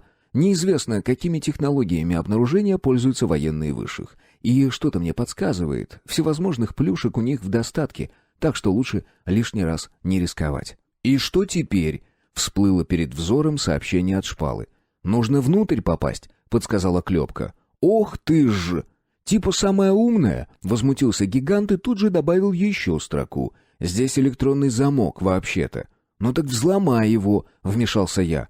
«Да шевелись ты, до патруля 2 минуты осталось», — поторопила Клёпка. «Может, перестанете меня отвлекать? Тогда и дело пойдет быстрее». Шпала даже засопела от усердия. А через несколько секунд раздался едва слышный щелчок, и створки с тихим шелестом разошлись в стороны. Казалось бы, можно нырять в открытый проход, но этому помешал охранник, который словно специально в этот самый момент зачем-то собрался выйти наружу. До меня не сразу дошло, что открытие дверей вовсе не итог деятельности Шпалы. С другой стороны, какая разница, если результат достигнут? Едва охранник перешагнул порог, мы прошмыгнули внутрь за его спиной. Я снова пошел замыкающим, и именно на мне дверь попыталась закрыться. Створки дернулись навстречу, а так как автоматика меня не заметила, я едва не оказался в ловушке. Нога буквально в последнее мгновение миновала капкан, отчего кровь сдобрила бодрая порция адреналина. Сердце заколотилось с бешеной скоростью, а область зрения сузилась. Мы, не останавливаясь, проскочили широкий вестибюль и снова столкнулись с препятствием в виде типичной проходной. Вот тебе и супербудущее со всеми его наворотами. А как оказалось, лучшей системы контроля за входом и выходом попросту не существует. Будка с дежурным, который проверяет пропуска, да вертушка, мешающая быстро преодолеть узкий проход. Но нас он задержать не смог. Словно ниндзя из голливудских картин, мы друг за другом нырнули через препятствие. Руками смягчили приземление и тут же завершили его мягким кувырком. При этом не издали ни малейшего звука. Не исключаю, что львиная доля заслуги принадлежала импланту. Далее по коридору мимо прозрачных лабораторных бутиков. Очень уж конструктивно они напоминали подобные отделы в торговых центрах моего мира. Впрочем, нечто похожее всегда показывают в кино о секретных лабораториях. Я даже на мгновение представил, как все это выглядит днем. «Стоп! Кажется, нашел!» — всплыла надпись от шпалы. «Блин, и как мы будем это делать? Нас же здесь только слепой не заметит», — поинтересовалась Клепка. «Молча. Надеюсь, память можно считать, не включая свет», — ответил я. «Оборудование все равно будет светиться», — согласился с ней Шпала. «Можно подумать, у нас есть выбор. Все, кончай базар и погнали», — обрезал обсуждение я и вдавил клавишу открывания двери. Словно специально, вместе с этим, внутри лаборатории вспыхнул свет. Мы даже дышать перестали. «Эй, кто там?» Тут же прозвучал строгий голос, а затем по нам мазнул свет фонарика. Клепка успела вырубить охранника буквально в последнюю секунду. Она сорвалась с места сразу же, как только включился свет. Пока боец сообразил, пока выглянул, пока доставал фонарь, девушка успела преодолеть коридор и звонким щелчком в челюсть отправила парня в глубокий нокаут. Как назло, в момент падения тела напарника с улицы вернулся второй, и Клепке пришлось действовать снова. Благо, расстояние до входной двери можно переплюнуть. Боец едва рот успел открыть, как его челюсть заметно сместилась вбок, а глаза сошлись у переносицы. Здесь уже подоспели мы. Быстрый обыск будки КПП подарил пару мотков широкого скотча. Похоже, в технологическом будущем без него тоже никак. Ну а нам оно только на руку. Мы с громким хрустом спеленали охрану, не забыли рты залепить, предварительно затолкав в них шапки. Затем аккуратно сложили их у стены, спрятав за будкой, чтобы сразу от входа в глаза не бросались. Клепку оставили на шухере, а сами устремились обратно к обнаруженной ранее лаборатории. Теперь включенный свет нас не смущал, как и то, что, пройдя мимо, можно было прекрасно рассмотреть все, что мы делаем. А я обнаружил еще один огромный минус в наших невидимых скафандрах. Тень. Какими бы крутыми ни были наниты, скрывающие нас от постороннего взгляда, нашу тень они контролировать не могли. В общем, физику не обманешь. И на полу отчетливо просматривались наши темные силуэты. Ведь свет через себя мы все-таки не пропускали. Но все это было уже неважно. Мы у цели, и пора бы заняться тем, зачем мы сюда явились. Шпала усадил меня в специальное кресло и заставил стянуть капюшон. На голову тут же опустилось некое устройство, похожее на огромный фен из парикмахерской. Он даже загудел так же. Шпала некоторое время смотрел в никуда, видимо, разбирался с управлением, а затем вдруг заметался среди лабораторных столов. «Ты чего там?» — поинтересовался я, все еще используя для общения текстовый формат. «Банк памяти нужен», — ответил гигант. Некоторое время он шарился по столам, заглядывал в ящики. Видимо, искомое обнаружилось, так как он вновь вернулся к установке. И действительно, горошина банка памяти вскоре легла на приемное устройство, а фен загудел еще громче. Теперь оставалось только дождаться результата и каким-то образом покинуть территорию военной части. «Ну, вы долго там?» — вспыхнул вопрос от нетерпеливой Клепки. 80% поиска завершено», — ответил Шпала. А я действительно ощущал, будто внутри черепа кто-то копается, обшаривая каждый уголок моей памяти невидимыми щупальцами. «Твою мать!» — вскоре всплыло нехорошее сообщение. «Что не так?» — спросил я, уже начиная волноваться.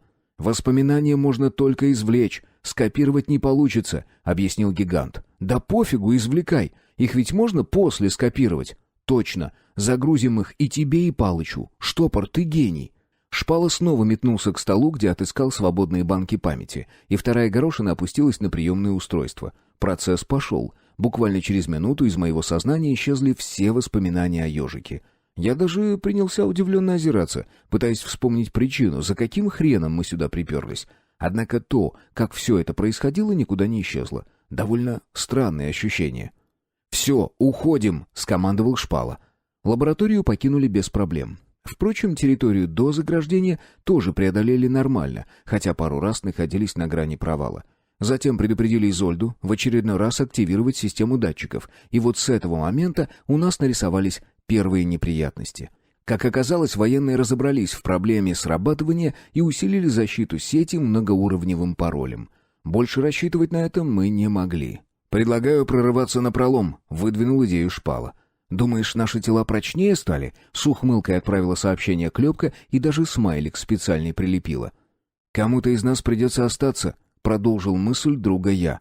«Я останусь», — включил героя Шпала. «Почему ты?» — потребовал объяснений Клёпка.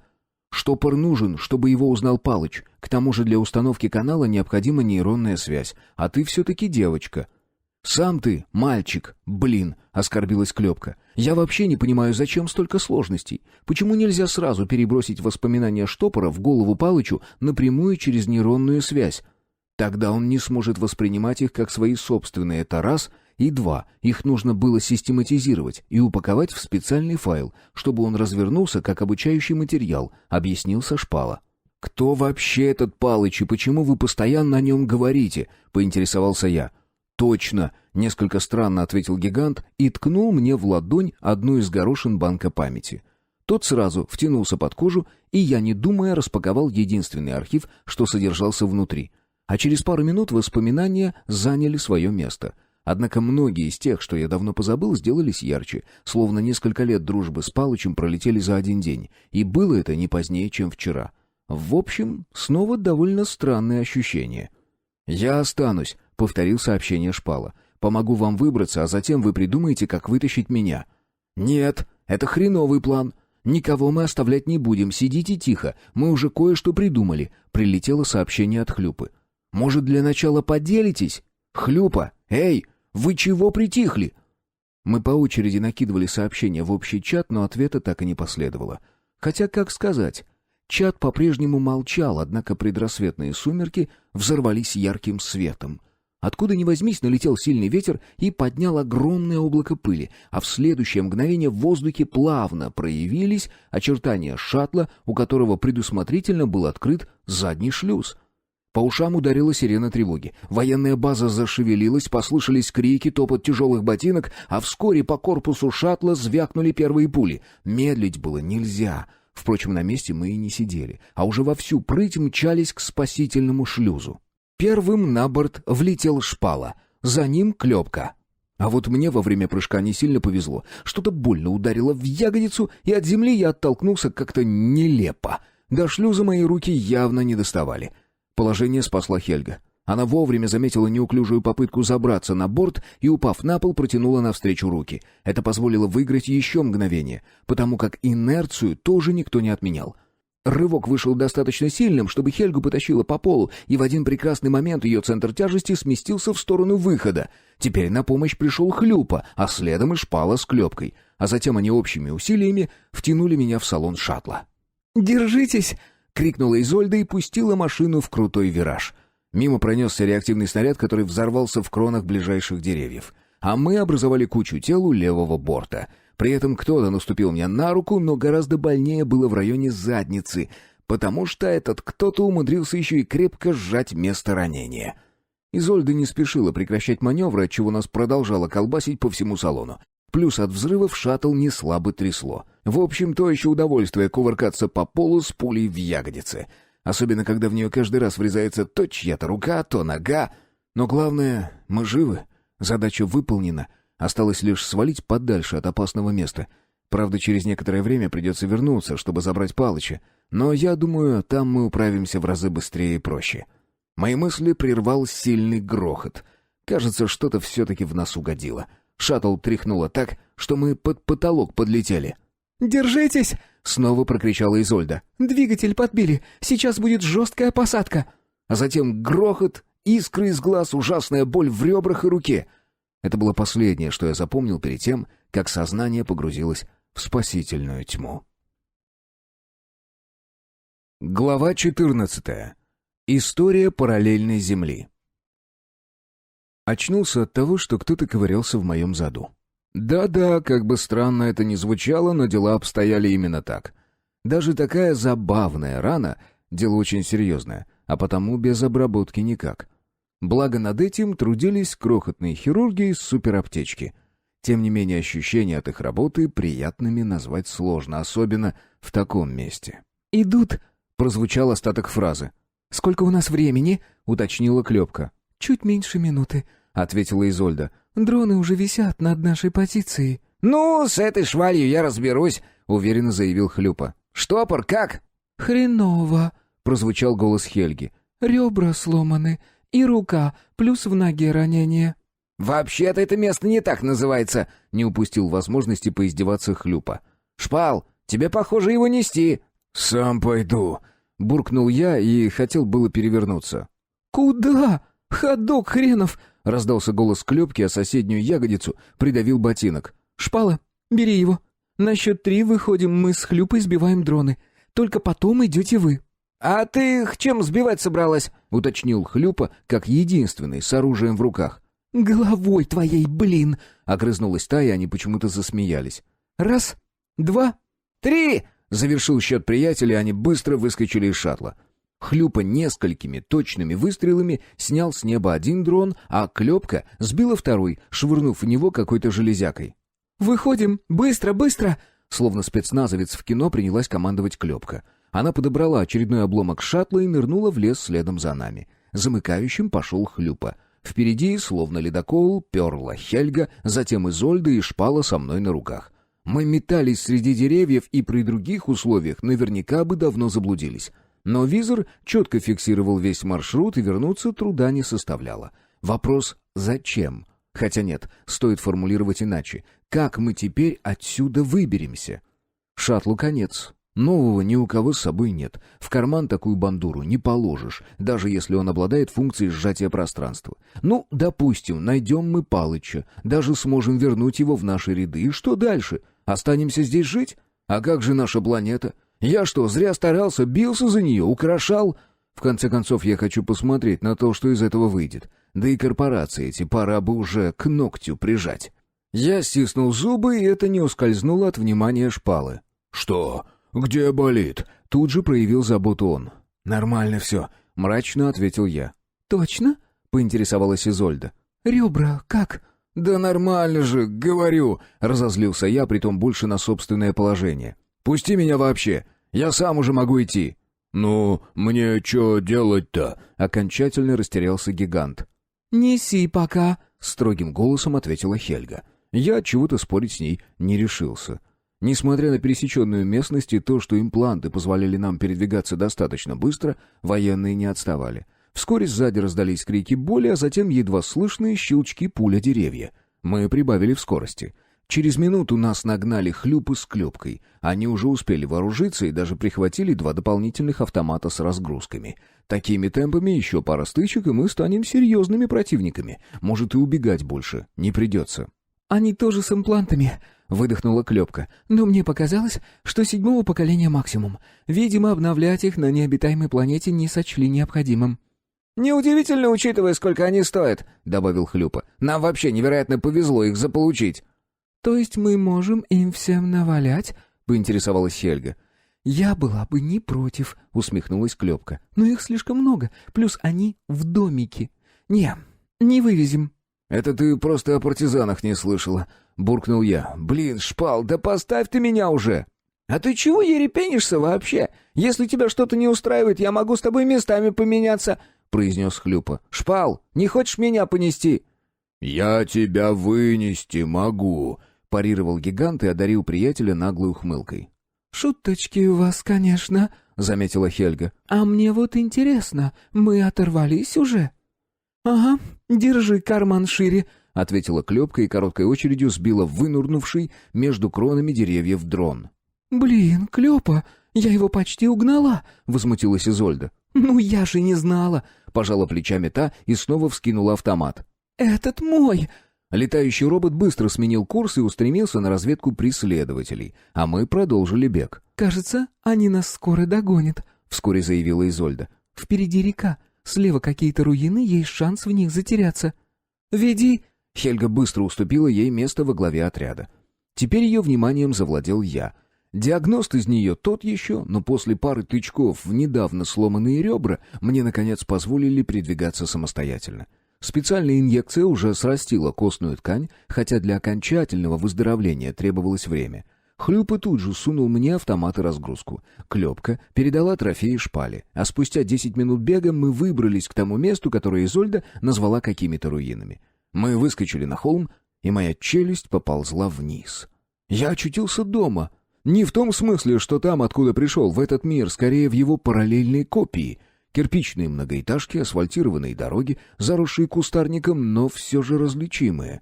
Даже покосившийся светофор имелся, как и ржавые остовы машин. Рассматривать все внимательно времени не было. Тем не менее очевидно, что этот мир погиб внезапно. Не в войне, иначе большая часть зданий была бы разрушена. А здесь нет, все целехонько, будто всех людей одновременно куда-то переселили. «Что-то я туда лезть очкую», — высказал общую мысль Хлюпа. «Вдруг там вирус какой?» «У нас выбора нет», — отмахнулся я и первым устремился к заброшенному мегаполису. По пути пришлось протискиваться через автомобильную пробку. Судя по машинам, катастрофа здесь случилась примерно в 40-х-50-х годах. Не исключено, что как раз в период Второй мировой. Видимо, здесь она протекала как-то иначе. Или враг не успел добраться до этого города, пока не ясно. Но любопытство уже разыгралось не на шутку. «Хлюпа, Клёпа, в дом справа», — скомандовал я. «Шпала, ты со мной. Остальные дуйте вперед и попробуйте там пошуметь». «Поняла», — кивнула Изольда, и они с Хельгой устремились дальше по улице. Мы заняли позиции в подъездах и притаились. Костюмы в режиме невидимости, стволы в окно. Ждем. Преследователи появились минут через 15. Да, отрыв мы смогли увеличить, но убежать от них основательно нам бы не удалось. Это стало понятно потому, как грамотно они действовали. К тому же и технологиями обладали не слабыми. Не менее десятка дронов рванули в город. Один из бойцов что-то быстро объяснил остальным, а затем точно рукой указал на обе наши позиции и даже не забыл мазнуть прямо в сторону ушедших вглубь девчонок. Вот тебе и невидимые костюмы. Хотя, может быть, военные могут фиксировать только жизненные показатели. Судя по тому, как двигаются отряды, да. Мы для них лишь точки на карте. Визуально мы все еще невидимки, и этим можно воспользоваться. Кажется, они нас не видят. Словно прочитав мои мысли, бросила сообщение в чат Клёпка. «Догадался уже», — вернул я. И вдруг город вздрогнул от взрыва. Донесся он со стороны, куда я отправил Хельгу с Изольдой. «Вот так нифига себе они там пошумели!» Хотя это сыграло нам на руку. Бойцы отвлеклись на грохот, а мы все же ожидали шума, потому успели сориентироваться чуточку быстрее. Визор приблизил изображение. Тело замершего на месте бойца четко легло в перекрестие прицела, и я вдавил спуск.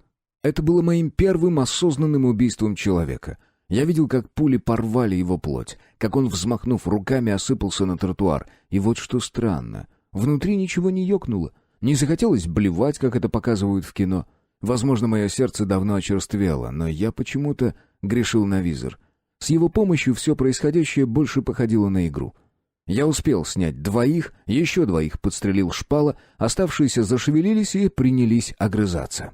Может быть, нас они все еще не видели, но направление определили достаточно точно. А учитывая соотношение сторон, плотность огня не позволила нам и носа наружу показать. Окно брызнуло множеством осколков, пули с визгом защелкали по подъездным стенам, превращаясь в опасные рикошеты. Максимум, что мы могли, это залечь на пол и молиться, чтобы нас случайно не зацепило. Однако мольбы остались без внимания, и вскоре шпала вскрикнул от боли, а уже через мгновение к нему присоединился и я. Гигант заполучил пулю в спину, и хоть после нескольких рикошетов ее энергия была уже на минимуме, кожа все-таки лопнула от удара. Мне угодило в плечо, но с тем же результатом. «Валить нужно!» — первым решился я. Согнувшись в 3 погибели, я подобрался к окну и выбросил из него кусок штукатурки. При этом во всю мощь легких проревел. «Граната!» Сработало. Всего на секунду, но образовалась заминка, которой мы поспешили воспользоваться. Словно лоси рванули вверх по лестнице, едва не застряв в узком пролете. Шпала шагал сразу через 3 ступени и быстро вырвался в лидеры. На 4-й этаж мы влетели за пару секунд и сразу нырнули в правую квартиру. По идее, если хорошо постараться, из нее можно попасть в соседний подъезд. Но нам этого делать не пришлось. С улицы вновь донеслись крики боли и щелчки пули, кирпичные стены, а кухонное окно позволило рассмотреть происходящее. То ли мы со шпалой какие-то неправильные войны, то ли у Хлюпы с Клёпкой чуть больше везения. В общем, со своими врагами они умудрились уже закончить, и сейчас добивали наших, зайдя им в тыл. Преследователи по-прежнему огрызались, но теперь у нас появился шанс присоединиться к атаке. Я сунул прикладом в грязное стекло, которое мешало прицелиться, и быстро снял одного из противников, засевшего за автомобильным остовом. Слуха коснулся топот тяжелой обуви, что доносился из подъезда, и почти сразу шлепки пуль. Кто-то закричал, видимо, получив ранение. «Есть один!» — долетел из прихожей довольный голос Шпалы. «Ща! Их наши снизу прижмут!» — нарочито громко крикнул я. И снова сработало. Бойцы загрохотали подошвами, видимо, распределяясь для защиты с обеих сторон. И Шпала не упустил возможности вмешаться в суматоху. Что-то звякнуло по ступеням, а затем грохнуло по ушам с такой силой, что едва глаза не выпрыгнули. На некоторое время я оглох, но инициативу упускать не собирался. Пока гигант тер глаза в дверном проеме, я выскочил в подъезд и буквально в один прыжок преодолел лестничный марш до площадки между этажами. Здесь я и застал 2 потерянных бойцов. Короткая очередь от груди уложила обоих, а снизу уже затрещали выстрелы Клёпки с Хлюпой, отвлекая внимание оставшихся врагов. Одного мне удалось подстрелить в узкий просвет между лестничными блоками, а последнего хлопнул кто-то из наших. В смысле, было не разобрать, Хлюпа или Клёпа. «Все, можете выходить!» Без опаски крикнула Клёпка с улицы, и сразу стало понятно, кто уложил последнего. «Хельга, Иза, вы где?» — бросил я сообщение в общий чат. «Мы в порядке, идите сюда». Через мгновение всплыли координаты, которые я тут же перенес меткой на карту. Трофеи быстро перекочевали к нам, и теперь справиться с нами стало еще сложнее. Хотя бойцы мы так себе, едва с малым отрядом разобрались. А если их будет больше? Нет, чует сердце. Зря мы на открытый конфликт полезли, нужно было сдаться. Так, глядишь, пока суд до дела что-нибудь бы придумали. Но теперь уже поздно что-либо менять. «Отходим к нашим», — скомандовал я и повел друзей к метке. Карта здесь открывалась так же, как на светлой стороне нашей планеты. То есть по мере продвижения фиксировались объекты, и степной пейзаж преображался в городской. Вокруг, конечно, лесной массив, но визору пофиг, у него своя программа. Зато в наступившей паузе, наконец, удалось получше осмотреться. Да, жизнь на планете прекратила существование в 49-м году. Об этом нам рассказала выцвевшая, едва читаемая газета, которую я нашел на столике в кафе. В ней говорилось о том, что на мир обрушилась война с инопланетной цивилизацией. Объединенные войска Земли потерпели поражение в первые же минуты боя. Хотя, судя по статье, называть это боем язык не поворачивался. Людей попросту расщепили на атомы каким-то неведомым лучом, а затем в течение года уничтожили все остатки человечества. В том, что все это правда, мы вскоре убедились. Когда добрались до указанной Изольдой координат, моя челюсть в очередной раз поползла вниз от удивления. Мы стояли на краю пропасти, дно которой терялось во тьме, и этот рваный шрам пересекал весь город. Наверняка, если пошарить здесь как следует, таких обнаружится великое множество. В одно мне верилось с трудом. Какими бы крутыми ни были инопланетяне, вряд ли им удалось уничтожить все человечество. Вот я прям на 200% уверен, что где-то на планете прячется горстка выживших, из которой впоследствии вновь воспрянет новая цивилизация. Правда, пока мы даже близко не наблюдали признаков жизни. «Они не успокоились», — задумчиво пробормотала Изольда, всматриваясь в темноту провала. «Кто?» — уточнил Хлюпа. Занятые мыслями от увиденного, мы даже не поняли, о ком она. «Те люди, что нас преследовали, большой отряд движется в нашу сторону». «Да чтоб их!» — выругалась Клёпка. «Мы с этими едва управились». «Выходит, это не мы такие лохи», — усмехнулся я. «Ты это о чем?» — переспросил Хлюпа. «Да так, не бери в голову», — отмахнулся я. «Иза, тебе там сверху видней. Здесь есть где спрятаться?» «Они все равно увидят наши жизненные показатели». «А сквозь землю тоже смогут?» — зачем-то уточнил Хлюпа. «Не знаю», — пожала плечами Изольда. «смотря насколько глубоко мы сможем окопаться». «Есть у меня одна идея!» — усмехнулся приятель и кивнул в сторону станции метро. «Там куча армированного бетона над головой. Арматура может сыграть в качестве экрана». «Точно, типа клетки Фарадея», — согласилась с доводами парня Клёпка. «Через 3 минуты вернется наш дрон, и проверим», — заявила Изольда и снова посмотрела вниз. «Так странно. Меня прямо подмывает туда шагнуть», — высказала свои мысли Хельга.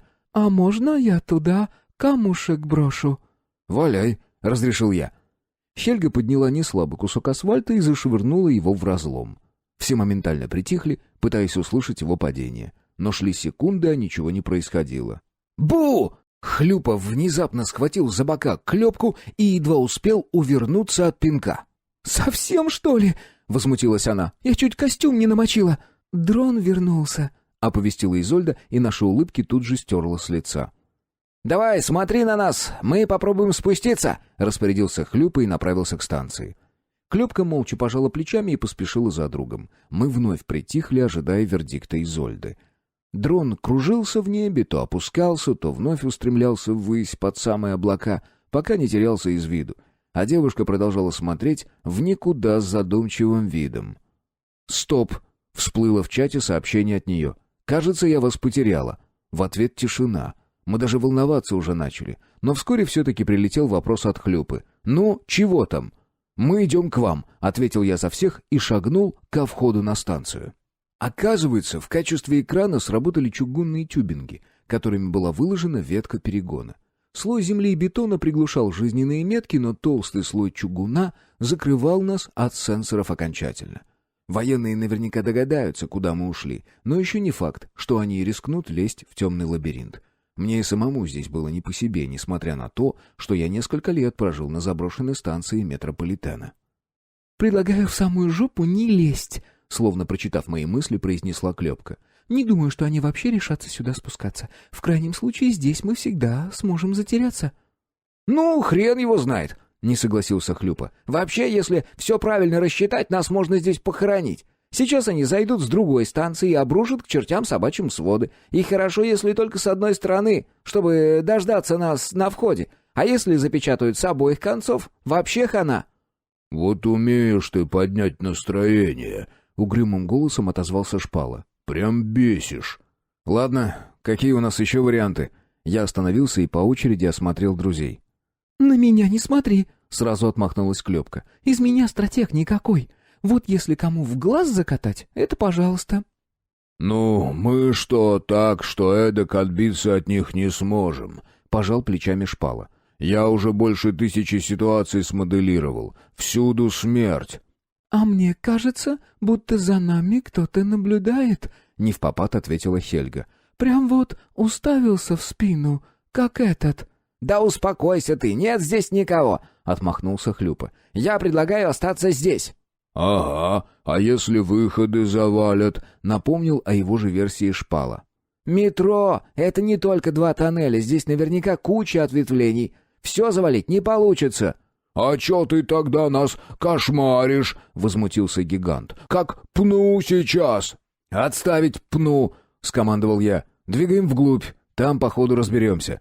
Наружу нам точно соваться не стоит. Нас там сразу вычислят и церемониться больше не станут. Здесь хоть какие-то шансы есть». «Ну, теперь есть, когда я новые данные в симуляцию загнал», — усмехнулся Шпала. «Выживаемость в тоннеле сразу возросла до 70%. «Это если здесь есть технические тоннели», — снова внес сумятицу Хлюпа. «Блин, ну можно я ему тресну?» «Нет», — на всякий случай запретил я. Мало ли, вдруг и правда вломить попытается. «Зато мне никто не запретит», — усмехнулась Клёпка и отвесила приятелю подзатыльник. Тот сразу отскочил, изобразил боевую стойку и замахал руками в воздухе, демонстрируя крутость, мол, не подходи и зашибу. Естественно, все это не всерьез, что в свою очередь разрядило обстановку. Правда, ненадолго. Не прошло и секунды, как в темноте что-то лязгнуло, и мы дружно оказались под прицелом нескольких стволов. Люди, которые появились из потайной двери, не были солдатами, по крайней мере, теми, что нас преследовали. Впрочем, мы все еще оставались живы благодаря тому, что тоже на них не походили, хотя об этом нам рассказали чуточку позже. Однако в первые мгновения встречи мы сильно перепугались. Ну, так еще бы. Мало приятного, когда кто-то внезапно появляется из-за стены, да еще в узком тоннеле. «Вы кто такие?» — сильно хриплым голосом спросил один из них. «Люди!» — вместо меня ответил Шпала, который едва макушкой в верхние тюбинги не упирался. «Ага, это мы видим», — без малейшего удивления произнес тот. «Здесь откуда?» «Оттуда!» — указал пальцем в потолок Хлюпа.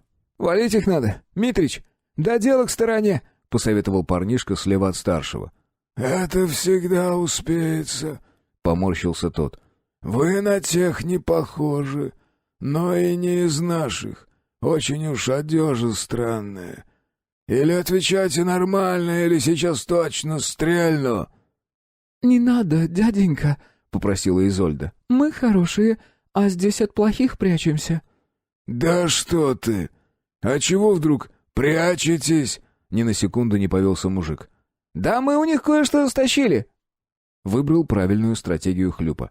«И человек 30 грохнули. Если не веришь, можешь вылезти посмотреть. Они там недалеко от входа валяются. Мы вам не враги, честная пионерская». «Это мы видели, как вы их под орех разделали. Потому и шмалять вас сразу не стали», — заявил второй справа от старшего. «А ты не лезь.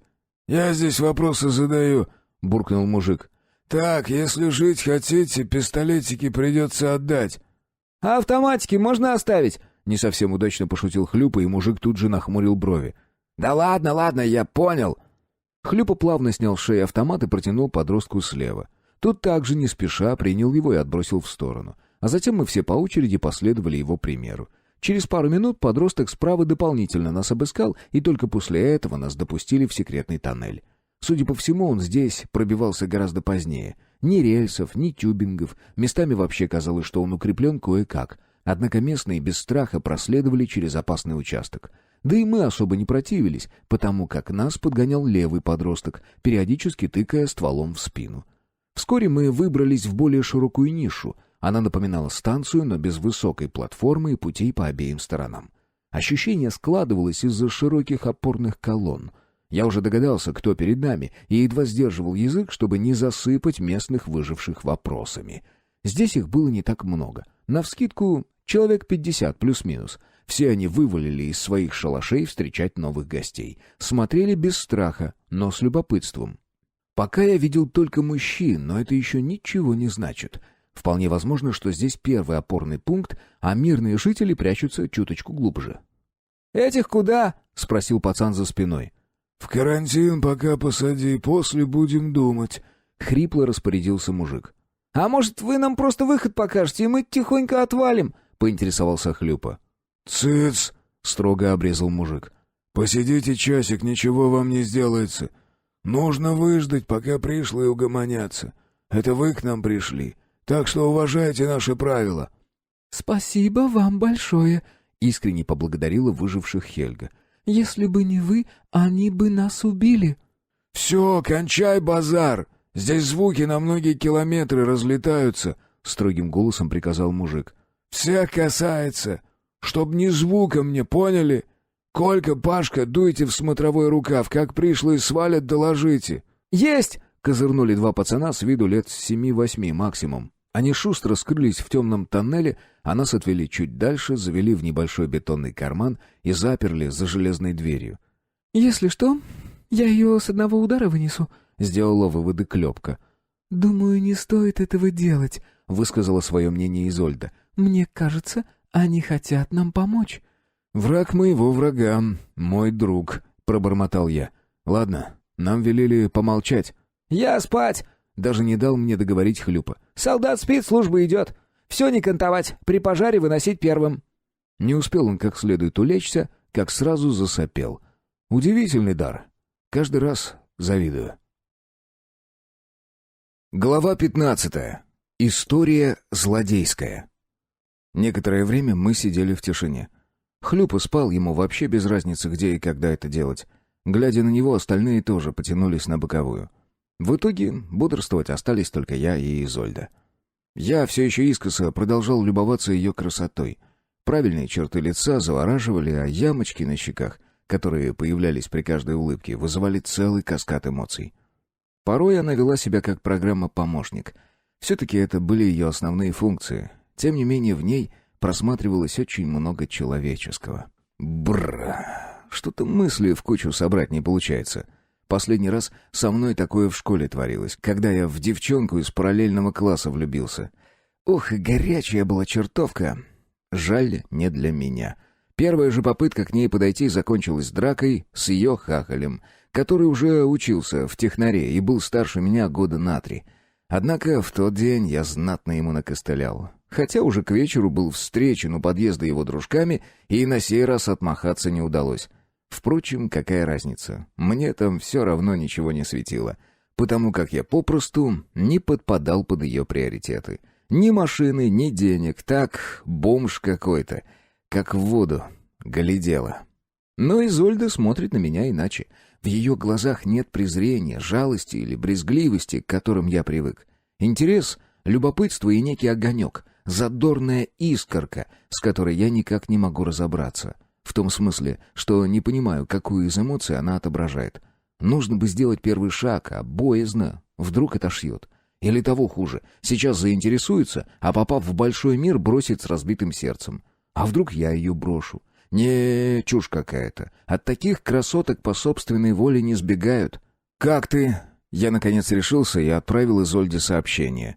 «У меня все хорошо. А ты как?» «Тоже нормально. Не жалеешь, что решила с нами связаться?» «Нисколечки», — очень мило замотала головкой она. «Наоборот, я очень рада, что проверяющий позволил мне это. Теперь я обязана ему жизнью. Думаешь, у нас получится его вернуть? Даже не сомневайся. Он любит тебя. Правда, как-то по-другому. Не так, как я. Ой». Изольда вдруг покраснела, и выглядело это настолько мило и забавно, что у меня внутри взорвалась атомная бомба. Сердце колотилось в ребра, словно просилось, чтобы я выпустил его погулять. Эмоции зашкалили, и если бы визор умел их считывать, то наверняка показал бы графики в позиции перегрузки систем. Гормональная терапия оказалась невероятно сильной и, похоже, напрочь выключила мои мозги, потому как в следующее мгновение я подорвался и поцеловал Изольду. Нет, не впился в ее губы страстным поцелуем. Так, будто испуганный пятиклассник чмокнул и тут же отстранился, внимательно всматриваясь в ее лицо, чтобы не упустить ни единой эмоции. Девушка тоже неотрывно пялилась на меня. Ее щеки пылали пунцом, глаза распахнуты, губы слегка приоткрыты, а на лице выражение непонимания. Вряд ли она не знает, что нужно делать дальше, ведь в сети целая куча фильмов и информации на данную тему, вплоть до поведения в постели. Наверное, я зря. Очередной взрыв эмоций выбросил из головы всю эту чушь, когда Изольда вдруг метнулась мне на шею. Вот теперь случился тот самый поцелуй, после которого пары переходят в горизонтальное положение. И это наверняка бы произошло. Не останови я девушку. «Что?» — мгновенно всплыло перед глазами сообщение от нее. «Я сделала что-то не так?» «Дело не в этом. Просто... Я пытался подобрать слова, но перевозбужденный эмоциональным взрывом мозг отказывался работать. Такие вещи нужно делать наедине. «Ой!» — снова смутилась Изольда и забавно прикрыла рот ладонями. «Прости, я об этом не подумала. А можно мы еще...» Девушка прикрыла глаза и потянулась ко мне губами. Дважды меня просить не пришлось. Дверь скрипнула, когда мы все еще целовались. Тусклая лампочка под потолком выхватила из полумрака тоннеля силуэт Митрича. Он с ухмылкой глянул на нас с Изольдой и на то, как остальные спросонья потирают глаза. «Ну вот, а мы волновались. Думали, вы здесь уже все измаялись», — до невозможности хриплым голосом произнес он. «Пошли, покалякаем». Мы двинулись вдоль лагеря из шалашей и вновь вошли в тоннель, где должна бегать электричка. Здесь метров через 300 Митрич замер, отодвинул какую-то железяку и вдавил клавишу, что обнаружилось в небольшой нише. Некоторое время ничего не происходило, а затем что-то лязгнуло, и часть стены отошла наружу, оказавшись очередной потайной дверью. Не зная, что она здесь есть, в жизни не найдешь. Тусклые лампочки вдоль стены давали ровно столько света, чтобы не разбить лицо, запнувшись во что-нибудь под ногами. Ну и еще некоторое представление о протяженности. Чуть в глубине просматривалась укрепленная позиция, но мы к ней не пошли. Почему-то направились в противоположную сторону, где свернули в технический тоннель. Здесь по стенам тянулись толстые кабели и трубы, а места едва хватало, чтобы идти по одному. Попадись кто навстречу, придется расходиться боком, и без прикосновений сие мероприятие не обойдется. Еще метров 500, и мы вышли к очередной двери. Это уже не была замаскированной. Митрич постучал в нее ногой, и спустя пару секунд она распахнулась. Нас встретили двое вооруженных мужчин, которые молча посторонились, пропуская нас дальше, к следующей двери, которая расположилась прямо напротив. Охранники, похоже, дежурили здесь на постоянной основе. Тут имелись 2 стула, стол и стеллаж из неструганных досок, заполненный книгами. Одна из них лежала на столе в раскрытом виде, страницами вниз. Следующая дверь также открывалась только с внутренней стороны. В смысле, захоти эти двое выйти, им бы тоже пришлось стучаться. Обе створки имели серьезную толщину, и просто так их не открыть.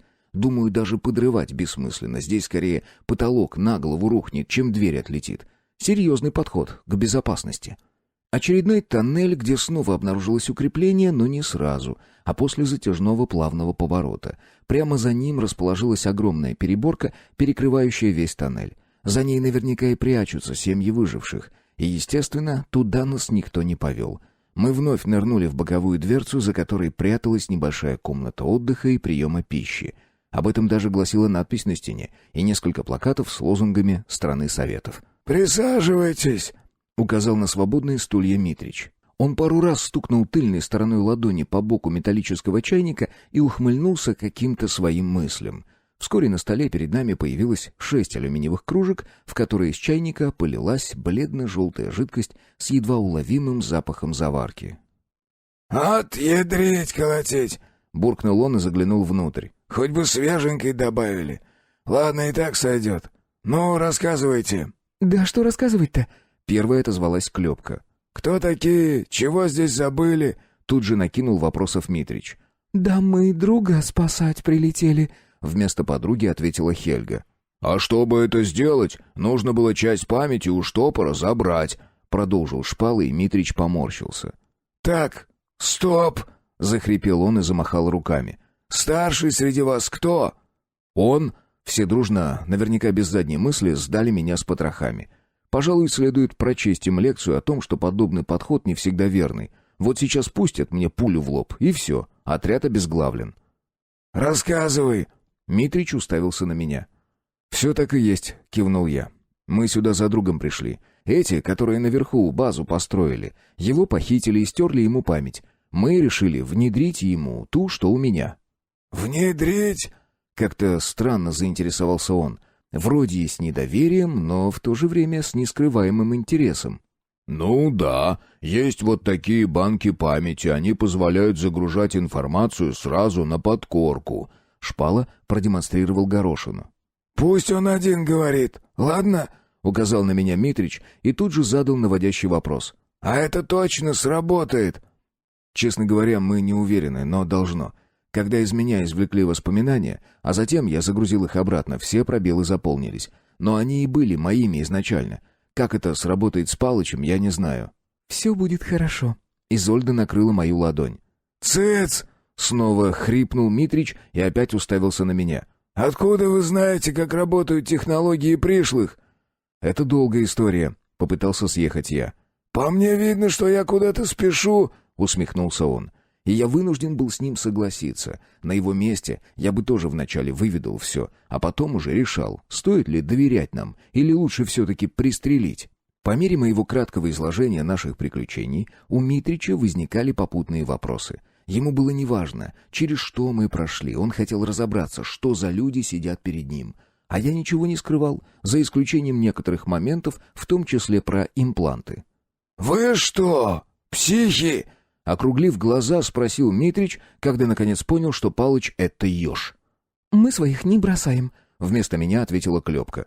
«Мда...» — тяжело вздохнул Митрич и откинулся на спинку стула. «И что мне с вами теперь делать?» «Понять и отпустить», — вставил свое слово Хлюпа. «И куда вы пойдете? Думаете, эти вас так просто оставят?» «А что у вас здесь произошло?» Я, наконец, нашел момент, позволяющий удовлетворить любопытство. «Конец света у нас, в самом прямом смысле. Прячемся, словно крысы.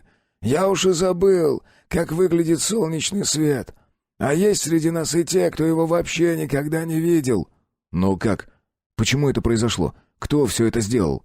«Те же, кто продолжает нас истреблять, едва только заметят». «Вы хотите сказать, что вы то есть пришлые это все и натворили?» Выпучив глаза от удивления, уточнила Клёпка. «Да», — кивнул Митрич. «Явились лет 30 назад и устроили нам апокалипсис. Били из космоса какими-то лучами. Все, кто оказывался вблизи их действия, словно испарялись. Предметы оставались нетронуты, даже деньги в карманах находили.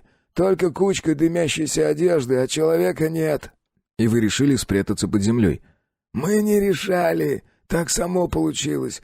В момент атаки мы все ехали по своим делам, когда поезда остановились и нас изолировало от поверхности. Несколько месяцев мы просто пытались понять, что же такое случилось. Вы даже не представляете, что здесь творилось в первые дни.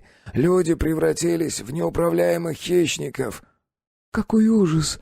Изольда даже лицо в ладонях спрятала. «Не то слово, красавица, ужас, это еще мягко сказано.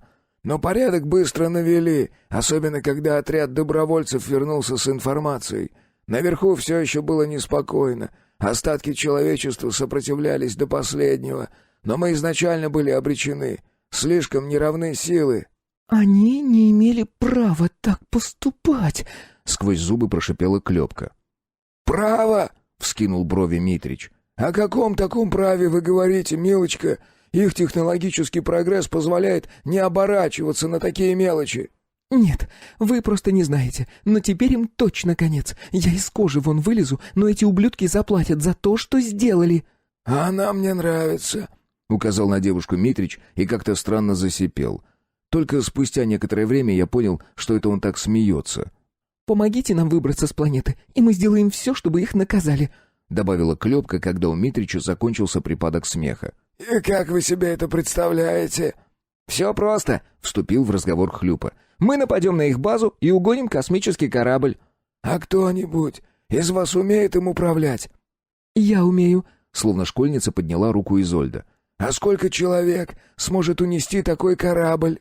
«Вы хотите покинуть планету вместе с нами?» — задала верный вопрос Хельга, а затем, не дожидаясь ответа, набросилась на меня.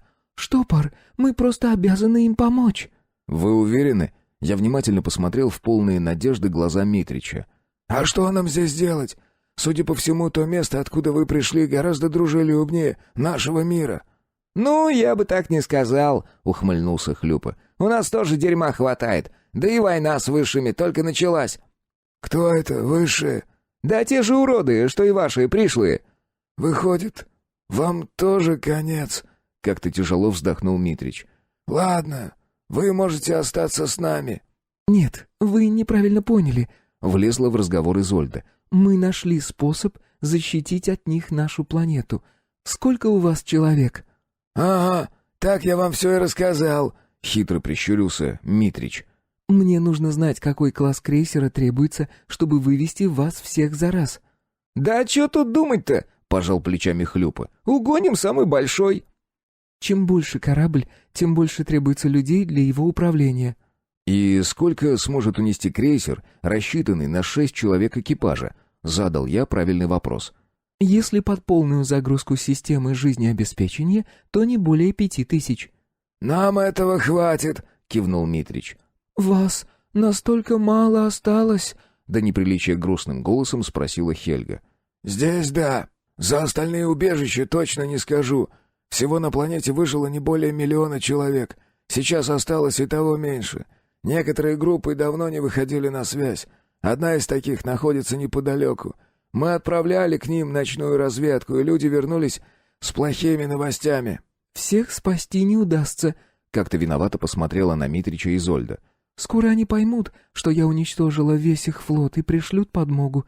К тому моменту наш щит уже должен работать, иначе всем конец». «Это мы еще посмотрим», — хищно ухмыльнулась Клёпка. «Мне бы только в редакцию файл отправить, тогда этот щит понадобится самим корпорациям». «Думаешь, им за это хоть что-нибудь сделают?» — усмехнулся я. «Даже мультивселенская служба безопасности работает на них. Они давно чувствуют себя хозяевами». «Штопор, поверь мне, как только откроется вот такая правда, от них отвернутся все. Общественное мнение уже не раз решало похожие случаи.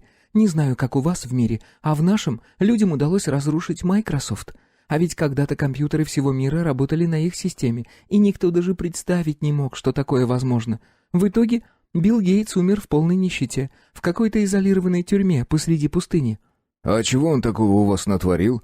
В нашем мире он тоже есть, но он добряк, каких свет не видел. Вечно всем помогает, клиники строит, о благополучии планеты беспокоится». Всерьез заинтересовался я. «А я вообще впервые о таком слышу», — вставил слово Хлюпа. «У нас компьютерную систему придумал академик Уткин». «Повезло вам», — усмехнулась Клёпка. «У нас все не так. Корпорации имеют огромную власть. У них свои люди везде. Им даже разрешено иметь собственные армии. И вот такие боевые космические корабли. Все ради развития науки и технологий». «Угу. «А, по-моему, все только ради бабла», — резонно заметила Хельга. «Мы, кажется, отошли от темы», — наконец открыл рот Шпала. «Я рассчитал возможность атаки на базу высших, но потребуется минимум 200 бойцов в помощь».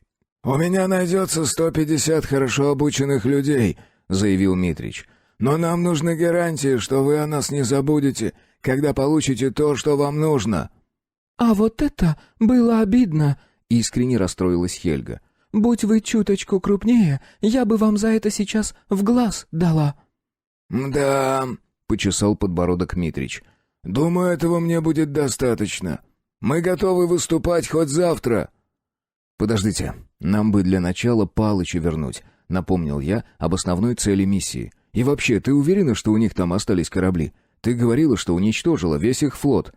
«Я успела осмотреть базу с дрона», — ответила Изольда и сбросила видеофайл в общий чат. «Можешь сам посмотреть. Там посадочная площадка под куполом измененной мерности. Ближе к концу. Перемотай». «Ох ты ж, ешки-матрешки!» — выругался я, когда обнаружил то, о чем говорила Изольда. «Да у них там еще достаточно крейсеров, чтобы пару таких планет из Солнечной системы удалить». «Нет, в основном там остались гражданские и грузовые корабли. Из военных лишь 4 единицы». «А я вообще кушать хочу», — в своем амплуа произнесла Хельга. «Это можно устроить», — прохрипел Митрич и поднялся со стула. У нас оставалось чуть менее 40 минут, чтобы отыскать Палыча. А ведь еще нужно успеть добраться обратно до метро. Если не уложимся, рискуем быть обнаруженными. Сканеры жизненной активности постоянно работают только вокруг базы. А раз в полчаса какой-то генератор излучает импульс, способный обогнуть всю планету. Но его сигнал возвращается на пульт не сразу. Ему требуется около 30 минут, чтобы пролететь над всей поверхностью Земли и попасть в приемное устройство с полученными данными. Таким образом, если выбраться сразу после импульса, в запасе имеется около часа, чтобы успеть смыться. В идеале нужно убраться до того, как генератор пошлет очередной сигнал, но за полчаса мы в любом случае не успеем. Только для того, чтобы добраться от города до Палыча, у нас ушло более 20 минут. Колючего мы выцепили быстро. Нейронная связь продолжала исправно работать. Однако он не помнил никого из нас, а также прекрасно освоился с управлением имплантом. Уже дважды ему удалось ускользнуть от нас. Все-таки, как ни крути, а он дикий зверь, и на любой опасный шорох реагирует адекватно, вначале сбегает от опасности. Но, думаю, если нам все же удастся загнать его в угол, он попробует вырваться из зацепления с боем. Впрочем, именно это нам и требуется. Хотя, честно говоря, немного страшно. Уж чего-чего, а характер Палыча мне очень хорошо известен. «Да твою мать, Шпала!» — выругался в чате Хлюпа. «Что ты как слон в посудной лавке? Ты можешь не хрустеть ветками на всю округу». «Опять ушел», — оповестил друзей я. «Может, мне проще здесь подождать? От меня и в самом деле очень много шума», — предложил гигант. «Есть идея», — набил я новое сообщение. «Давайте попробуем его на вас с Хельгой вывести. Клёп, отдай рогатку Шпале». «Ну, блин!» — я даже в буквах уловил ее возмущение. «А если он промахнется? Второй попытки у нас нет». «Это же Шпала, он 100 раз все траектории просчитает. Отдай рогатку, говорю». «Вообще-то, ты пишешь, а не говоришь», — вмешалась Хельга. «Мы будем Палыча ловить или в терминологии разбираться?» — возмутился Хлюпа. Клёпка протянула горошину памяти и рогатку Шпале. Кстати, моя идея — выманить Палыча на открытую местность и запулить в него банком памяти из рогатки. Затем Шпала, пользуясь моей нейронной связью с Палычем, удаленно распакует обучающий архив и... Дальше будет видно, но мы очень надеялись, что это сработает. Мы разошлись в разные стороны, стараясь не производить и малейшего шума. По крайней мере, насколько это было возможно в лесу. Импланты мы максимально настроили на скрытность, и теперь на визоре отображалось все, способное хоть сколько-то производить шум. Самые опасные места подсвечивались красным, более-менее тихие — желтым, а совершенно безопасные — зеленым. Само собой, что лес максимально окрасился в красно-желтые тона, лишь изредка радуя нас зелеными зонами. «Есть!» — бросил в чат я. «Клёпа, он на тебя пошел!» «Слышу!» — пыхтит, как паровоз. «Говорил же, нужно было мне рогатку оставить». «Я не промажу», — заверил нас гигант. «Главное, на меня его выведите». «Кажется, он теперь ко мне бежит», — отметилась в чате Изольда. «Уже нет», — отписался Хлюпа. «Штопор, он снова на тебя пошел. Шпала, готовься». «Ай, твою мать, Палыч!» Донесся крик боли с позиции гиганта. Мы, не таясь, бросились к другу на выручку. Шпала вступил в неравную схватку с ежом, в том смысле, что мы не сомневались в его победе над колючим. Однако, выбежав на поляну, застали их кувыркающимися в густой траве. Это когда мы были друзьями, Генка старался укусить за палец. Теперь он пустил в ход тяжелую артиллерию. Зверь шипел, вцепившись в лицо шпалы, и, судя по количеству крови, вовсе не шутил, а реально пытался убить нашего долговязого друга. Хлюпа рванул на выручку и попытался оторвать хищника от лица приятеля, но тут же был атакован сам. Небольшие, но острые, словно лезвие коготки, прошлись по его щеке, оставляя глубокие кровавые борозды. Даже представить не могу, каких усилий стоило Хлюпе не выпустить Палыча из рук. «Давай!» — взревел он. Клёпка отреагировала быстрее всех. Она бросилась к месту, где до боя лежал в засаде Шпала, подхватила рогатку и зашарила руками в траве. «Где банк памяти?» — крикнула она. «Я успел!» — ответил гигант. «Штопор, доступ!» «Я все сделала!» — радостным голосом заявила Изольда. «Ждите, до конца распаковки 20 секунд». «Ай!» — вырезано цензурой. «Тебя, Палыч!» — прокричал Хлюпа и выпустил зверя из рук, чтобы схватиться за глаз. На сей раз вытерпеть боль вряд ли представлялось возможным. Надеюсь, лекарство из чудо-аптечки поможет восстановить зрение Хлюпе. Сомневаюсь, что под разорванным веком глаз остался невредим. Слишком глубокие царапины пересекали лоб приятеля и терялись под ладонью. «Он уходит!» — крикнула Хельга, и я сорвался с места. Лишь мгновением позже я задумался о смысле этого поступка. Файлу ведь уже без разницы, он уже начал распаковку и вскоре усвоится памятью ежа. С другой стороны, еще неизвестно, как он отреагирует на это. Вдруг все, что мы задумали, не сработает. Палыч тенью метнулся в сторону и вдруг замер. По нейронной связи все это время передавались лишь эмоции страха за жизнь, но сейчас они сменились удивлением и непониманием. Кажется, еж меня узнал, но все еще опасался довериться. Я как раз протянул к нему руку и попытался подобраться поближе. Генка тут же попятился и зашипел. Затем он смешно поводил носом и свернулся в тугой колючий комок. Ну, хоть убегать перестал. «Палыч, дружище, ну ты чего? Это же я. Помнишь, как ты у меня колбасу стащил?» Я говорил что-то еще, пытаясь максимально транслировать дружелюбие через нейронную связь. И это сработало. Еж вдруг запыхтел, развернулся и подставил мне под руку мягкое горячее пузо. Хватило лишь слегка его пощекотать, как он тут же попытался тяпнуть меня за палец. Но от былой агрессии не осталось и следа. Он меня вспомнил. Глава 16. История проникновения.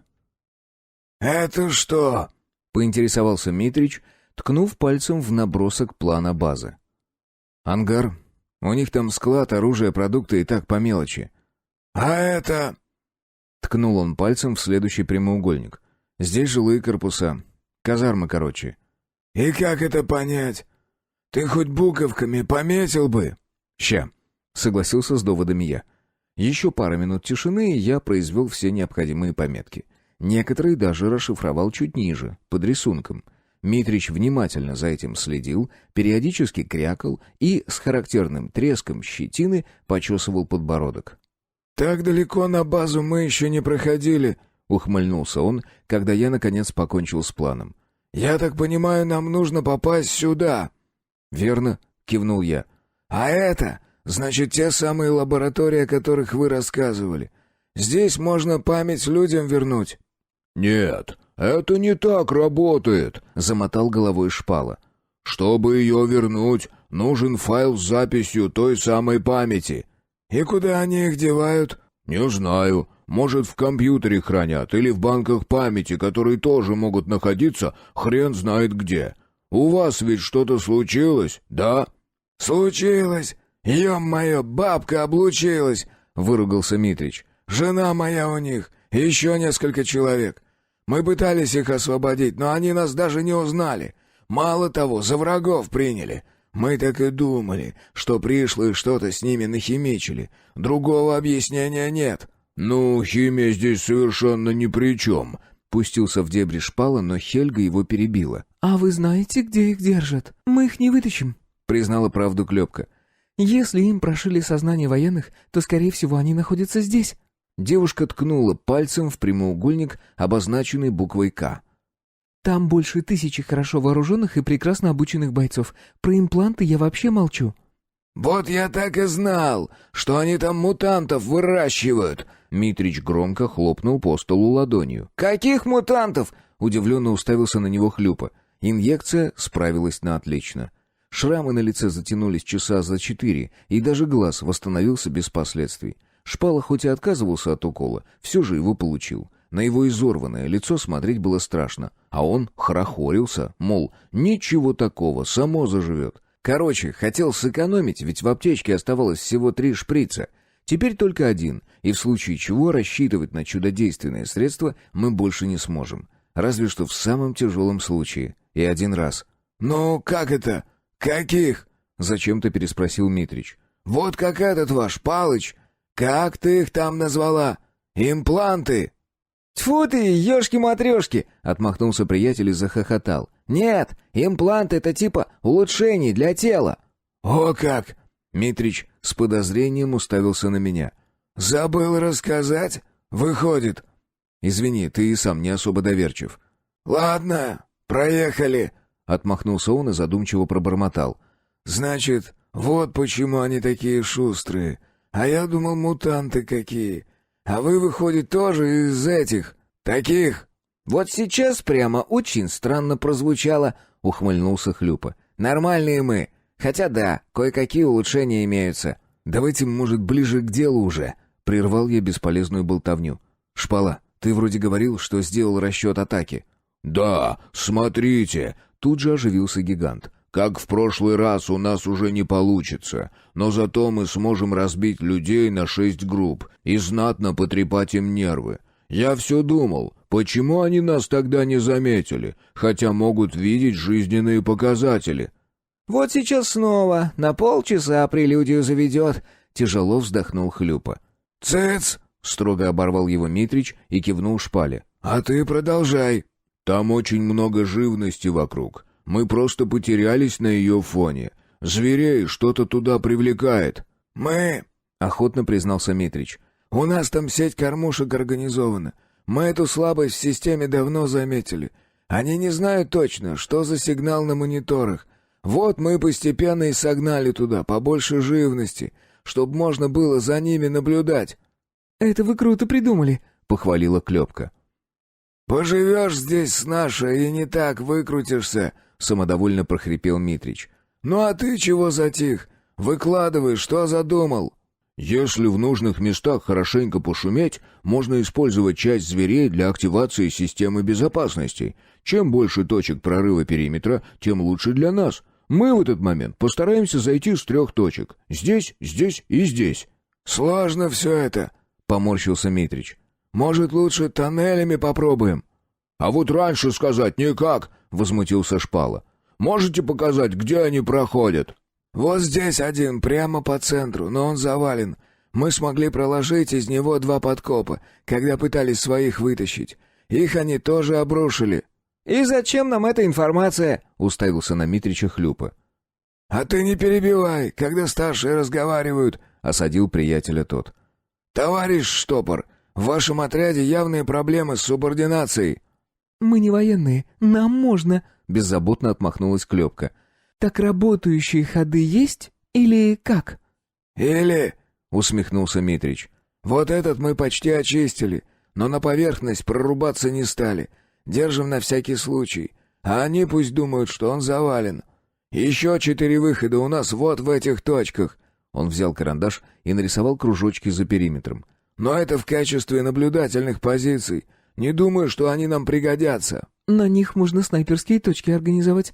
Пусть вход прикрывают», — здраво рассудила Клёпка. «Мы ведь выходить не собираемся, нам нужно корабль угнать». «А если в этих местах взорвать что-нибудь?» — предложил Хлюпа. «И что это даст?» — уточнила Хельга. «Ну, привлечь внимание», — пожал плечами приятель. «И зачем людям бежать туда, где что-то взрывается?» — резонно подметила Хельга. «Да я-то откуда знаю?» — не выдержал и возмутился Хлюпа. «Посмотреть, проверить. Может, там периметр прорвали?» «А что, если его там действительно прорвать и связать охрану боем?» — продолжила развивать тему Клёпка. А сами тихонько выползем через этот тоннель, угоним корабль и свалим». «Похоже на план», — согласился Митрич. «А мы можем с этого корабля тем самым лучом по базе пройтись?» «Если на борту крейсера будет это оружие, то не вижу проблем», — сходу подписалась на геноцид Клёпка. «Пусть эти уроды на своей шкуре испробуют, каково это». «Я не стану этого делать», — покачала головой Изольда, которая молчала все это время. «Что именно?» — уставился на нее Шпала. «Убивать оставшихся людей просто так», — объяснила она. «Я понимаю, что потерь не избежать, но они оправдываются достижением цели. Как только крейсер окажется под нашим контролем, смерти станут бессмысленными. Этого я принять не могу». «Вот те раз!» — знатно удивился подобному подходу Митрич. «А нас, значит, можно было?» «А разве вы хотите уподобиться им?» — четко парировала Изольда. Митрич аж подавился от подобной постановки вопроса. Он несколько раз набирал воздуха в легкие, намереваясь что-то ответить, но так и не нашелся, чем можно покрыть аргумент нашей красавицы. Точнее, уже моей. «Ладно, хрен с ними, пусть живут», — в конце концов все же признал он ее правоту. «Но по оставшимся кораблям я бы вдарил на прощание». «Это приемлемо», — согласилась Изольда. «Я и сама хотела предложить». «Шпал, что скажешь?» Я посмотрел на гиганта, который внимательно слушал все это время. «Шансы успеха составляют примерно 70%, — ответил он. «При моих предыдущих расчетах было 50/50. Тоннели значительно склонили чашу весов в нашу пользу. Сейчас успех проникновения 95%, что я считаю очень хорошим планом». «Значит, весь затык дальше?» — уточнил Митрич. «Ага. Вся база усеяна всевозможными сенсорами, плюс в режиме боя очень велика вероятность нарваться на какой-нибудь патруль или любой отряд подкрепления. Слишком много переменных. Но если пройти этим маршрутом, получится минимизировать неприятности». Шпала взял карандаш и точным плавным движением начертил линию на плане. Чувствовалось швейное прошлое. Мой рисунок выглядел более неряшливо, чем маршрут. А ведь я корпел над ним не один час. Жаль, что развитие цивилизации на этой планете не успело дойти до компактных полупроводниковых компьютеров с принтерами. Их некое подобие мы видели в городских руинах, однако подключиться к ним было бы крайне проблематично, если вообще возможно. Здесь отсутствовало все, даже близко напоминающее беспроводное общение с другим устройством. Нет, радиосвязь, конечно, имелась. Я имею в виду элементарный инфракрасный порт, через который в моем прошлом телефоны обменивались картинками.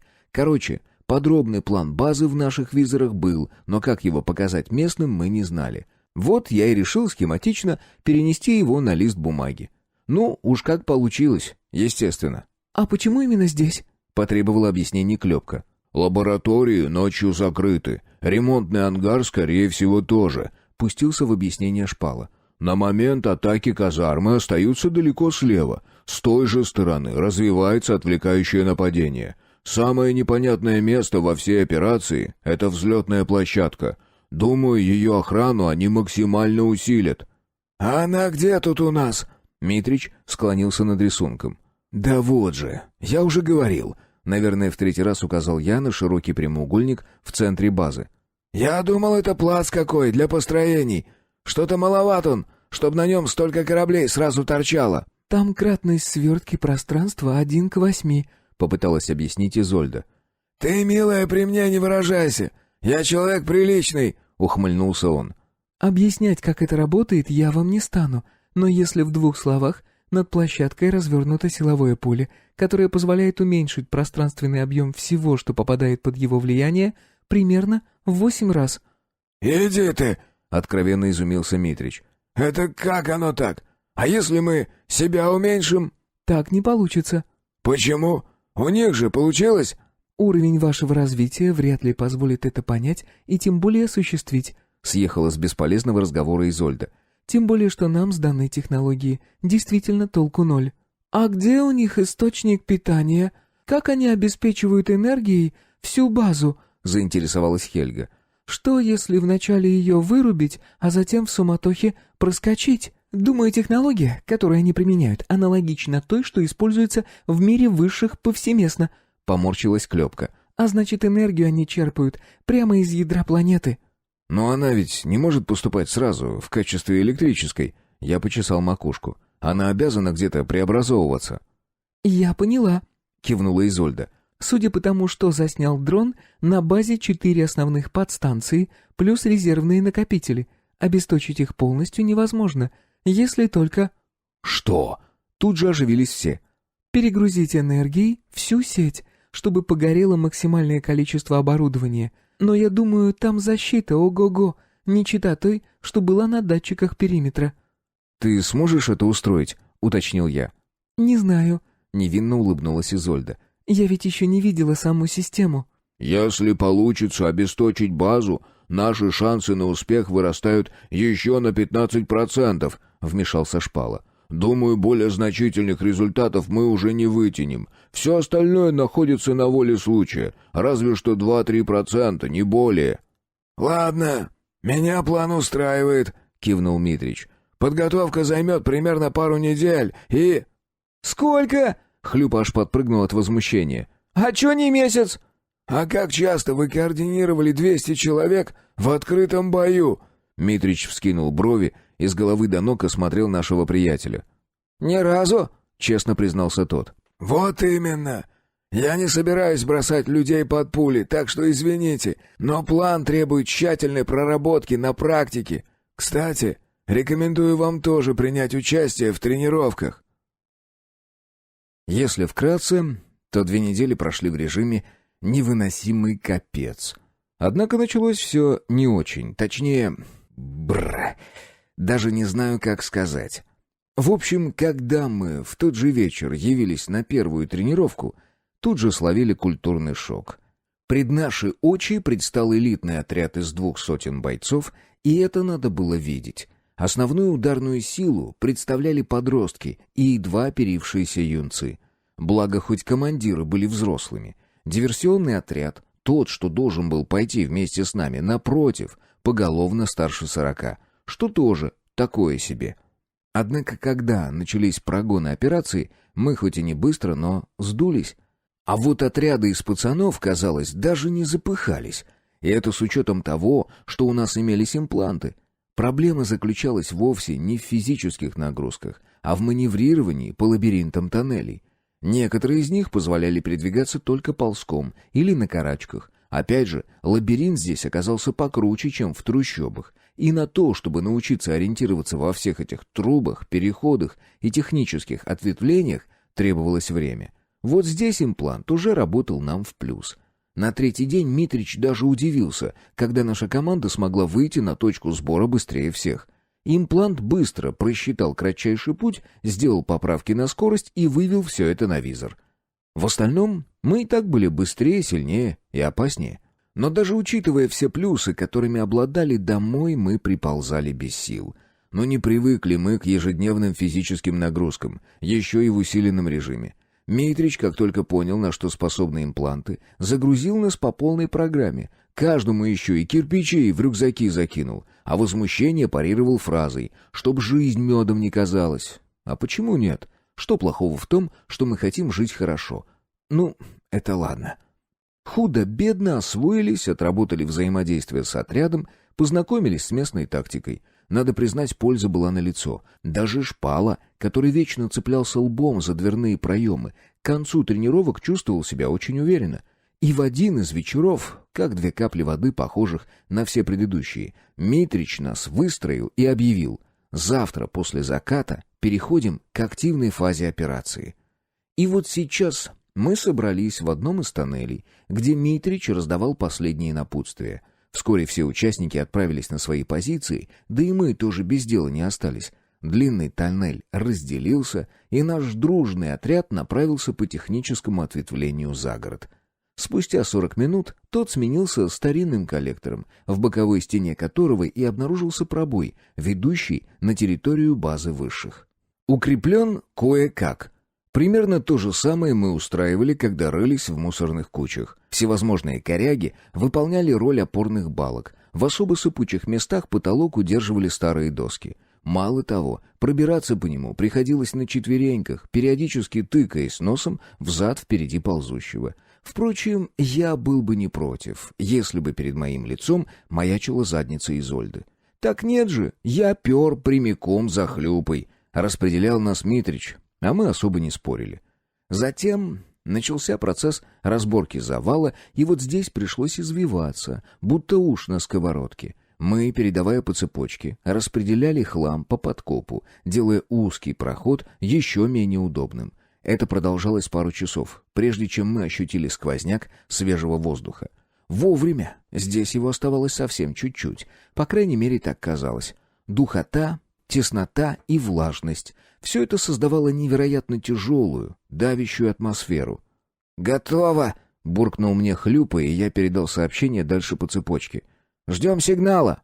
«Угу», — кивнул я и попытался смахнуть пот с лица уже изрядно промокшим рукавом. К тому же он был еще и грязным. Да мы все выглядели хуже поросят. Понятия не имею, будет ли костюм работать в режиме невидимости, когда он так заляпан. Хотя, возможно, этого даже не потребуется. Мне достаточно лечь на землю, я попросту исчезну на ее фоне. Но на всякий случай я испытал свой скафандр и попросил Хлюпу протестировать. Вроде работало. Но вокруг было так темно, что толком не разобрать. Взрыв мы почувствовали раньше, чем о нем пришла весть по цепочке. Тряхнуло неслабо. Мне на голову даже какой-то шмат земли прилетел, но, слава богу, тоннель выдержал. А я представил себе, каково это — быть похороненным заживо на чужой планете. Да меня даже спасать некому. Где умру, там и останусь. Бррр, жуть какая. «Выходим!» — послышалась издалека долгожданная команда. «Ну, наконец-то!» — буркнул я, когда ко мне повернулся Хлюпа и повторил то, что я уже и так слышал. Но правило есть правило. Я точно так же обернулся и передал информацию дальше, а сам поспешил вперед. Буквально метров через 10 пришлось продираться лежа, так как завал старались разобрать в кратчайшие сроки. Главная задача — попасть на поверхность, желательно внутри периметра. Об удобствах в такие моменты никто не думает. Еще немного, и я, наконец, высунул голову на поверхность. Чьи-то руки подхватили меня и помогли окончательно выбраться из узкого лаза. Дальше, максимально прижимаясь к земле, ползком за ближайший угол, где уже скапливались члены нашего отряда. «Ну, теперь ваша очередь!» — просипел Митрич. Его и так едва удавалось понять, а теперь, когда он перешел на шепот, и подавно. «Мне нужно время, чтобы взломать систему защиты», — прошептала Изольда. «Здесь все немного сложнее, чем я предполагала. Возможно, они ее пересмотрели после того, как я проникла в систему безопасности». «Ты сможешь или нет?» — требовательным тоном уточнил Митрич. «Смогу», — уверенно кивнула Иза. «Еще пара минут и...» «Эй, вы кто?» Договорить внезапно появившийся боец не успел. Позади него выросла огромная тень, а затем раздался влажный хруст. Шпала, который в режиме невидимости полз к нам со стороны подкопа, попросту свернул ему шею. Митрич как-то странно на него покосился, то ли с испугом, то ли с уважением, но комментировать не стал. Тело тут же затянули за угол, и мы снова притихли, внимательно вслушиваясь в звуки боя. «Кажется, все», — вдруг шепнула Изольда. «Гаси!» — скомандовал Митрич. Девушка вновь кивнула и уставилась в никуда. Прошло долгих 10 секунд, прежде чем с грохотом взорвался первый прожектор. Однако Митрич уже успел скорчить недовольное лицо и собирался было что-то высказать моей Изольде, но когда цепная реакция пробежалась по всему периметру, натянул на лицо хищную улыбку. «Отлично!» — просипел он. «Так в какой стороне, ты говорил, казармы?» «Там...» — без задней мысли махнул рукой Шпала. «Нам туда». «Вам, может, и туда, мы своих тоже не бросаем». «Стой!» — прошипел я сквозь зубы. «Мы так не договаривались». «Там моя жена. Срать мне на то, что мы там договаривались. Вы хотели корабль? У вас все шансы его заполучить. Я сейчас с ребятами такой шухер устрою, мало не покажется. Двигайте, пока инициатива в ваших руках». «А как же вы?» — вцепилась в рукав Митрича Хельга. «Уведем своих и спрячемся в тоннелях. Если вам удастся захватить крейсер и будет возможность заскочить за нами по пути, будем только рады. Все, нам пора. Извините, если что не так. Вам нужна была наша помощь, а нам ваша. Как по мне, все справедливо. Если не захотите нас забрать, я пойму». С этими словами Митрич подскочил и, пригнувшись к земле, рванул к следующему зданию, но в самом опасном направлении. И я прекрасно разделял его чувства. Скорее всего, будь я на его месте, поступил бы точно так же. «Ну, чего сели, носы повесили?» — шикнул я на своих. «Шпала, веди!» «Принял!» — кивнул он и тоже подскочил, а затем растворился, включив режим невидимости. «Эх, надеюсь, у них все получится», — Грустно вздохнула Хельга. «Мы ведь попытаемся их спасти, да? Это даже не обсуждается, подруга», — приободрила ее Изольда. «Тем более я буду за рулем». «Кончай базар!» — шикнула на обеих Клепка. «Штопор, двигай, я замыкающий пойду». Глава 17. История воровства. Ветер тугим потоком ударил в лицо. Это я так перебежал от одного укрытия к другому.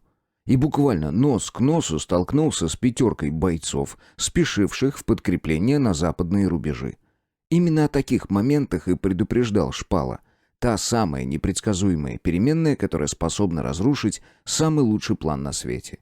Если, конечно, позволить. Лично я этого делать не собирался, как и мои друзья. Человеческий организм — такая странная машина. Сейчас произошло то, к чему мы готовились, когда целыми днями бегали по тоннелям метро, и тело отреагировало быстрее, чем мозг оценил ситуацию.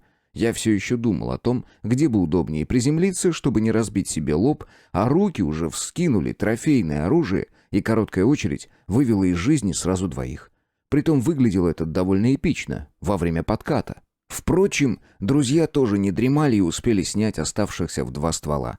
Клепка отработала, стоя на одном колене, используя вторую ногу в качестве упора. Хлюпы тоже исполнил точное попадание. Он бил из-за стены прямо над головой подруги. 5 умерли прежде, чем им удалось хоть что-либо понять. Как говорится, даже пикнуть не успели. Теперь Клепка заняла позицию возле меня, удерживая на прицеле узкий проход между зданиями. Шпала рванул к противоположному углу, а Хлюпа — к поверженным противникам. Хельга с Изольдой остались там же, присматривая за тылом. Вскоре рядом с нами появился Хлюпа и вручил мне и Клепке по 2 полных магазина. Этому только дай возможность. Готов утащить все, что не прибито. Наверняка бы и ботинки с них снял. На нашей планете такое дело в порядке вещей. Бывало, с пустошей в город и без трусов возвращались. Блин, нужно ведь как-то ее называть. Как-никак, я лично приложил руку к ее доработке. О чем я вообще думаю? Едва пробежку не прозевал. Хельга пробежала мимо меня, и теперь уже она прикрывала остальных с фронта. Следом метнулась Изольда, а я переключил внимание на тыл. Вот так, поочередно, сменяя друг друга, мы преодолели еще пару зданий. В среднем, после того, как мы расстались с командой Митрича, удалось пройти приблизительно половину пути до взлетной площадки. База уже напоминала даже не муравейник, а вообще не пойми что. Всюду крики, суета, что-то постоянно взрывается, слышатся одиночные, привычные слуху ружейные выстрелы. Это работали люди Митрича. Нет, у них тоже имеется трофейное оружие высших, но его на всех не хватает. Все же они привыкли больше прятаться, нежели лезть на рожон. Вот оно. Еще одна пробежка, и мы на месте. Спустя некоторое время прилетело сообщение от Шпалы. «Связи нет», — ответила Изольда. «Свернутое пространство не пропускает сигнал». «Ну и чё встали сразу?» — возмутился Хлюпа. «Ща патруль пройдет», — ответила Клепка. 3, 2, давай». Мы всей кучей рванули вперед. Сейчас по-другому никак. При переходе в свернутое пространство на самой его границе меняются физические законы. Хотя нет, физика, естественно, никуда не исчезает, просто привычные ее свойства начинают работать иначе. Шутка ли, когда само пространство и время закручивают в Архимедову спираль. В месте перехода даже воздух дрожит. Поэтому внутрь нам желательно попасть вместе и сразу, чтобы не остаться наедине с кучей противников. Изольда предупредила, что скафандр в этих условиях перестанет работать. Ну, правильно. Как камеры могут зафиксировать и передать то, что невозможно увидеть? Короче, это очередной непредсказуемый момент в нашей операции. Хорошо, что сквозь границу удается рассмотреть происходящее внутри, но лишь так, в качестве размытых силуэтов. Странно, ведь когда я заходил в управу, которая тоже упакована в 2-3 витка, такого эффекта не наблюдалось. Видимо, чем плотнее спираль, тем сложнее сквозь нее пробиваться свету. Брррр. Холодно, однако. Разница температуры налицо, причем в прямом смысле этого слова. Теперь понятно, почему квартира не упаковывает больше, чем в 10 раз. Оказывается, сюда не только меньше света проникает, но и тепла. Ох, ядрить колотить! Вот это махина! Я натурально замер, не в силах отвести взгляд от громадной туши космического крейсера. Одно дело видеть его на мониторе, где сложно осознать полноценный масштаб этой громадины. Даже сквозь границу не удавалось ощутить всю полноту предстоящего зрелища. Да на его фоне громадный небоскреб будет казаться крохотным частным домиком. И да, эта скала стояла вертикально, задрав нос к небу. «Мне нужно время, чтобы подключиться», — всплыло сообщение от Изольды. «Шпала, без тебя не обойтись». «Я готов. Что делать?» — решительно отозвался гигант. А дальше посыпались такие термины и диалоги, что я невольно отключил чат. Лучше не отвлекаться, тем более, что понять, о чем они там переписываются, вообще нереально. Да и ежесекундное мелькание кусков программного кода действительно мешает. Мы распределили секторы и внимательно всматривались в огромное открытое пространство. Странно, но площадка оказалась совершенно безлюдной. Последний патруль остался за пределами границы, и, судя по всему, соваться сюда не спешил. Ну, так еще бы. Дубак здесь такой, что я уже рук не чувствую. А ведь внутрь мы вошли всего минуту назад. «Вы там долго еще? Я сейчас в ледяную статую превращусь», — поторопил друзей я, вернувшись для этого в общий чат. «Ща», — коротко ответил Шпала и следом забросил какой-то кусок кода.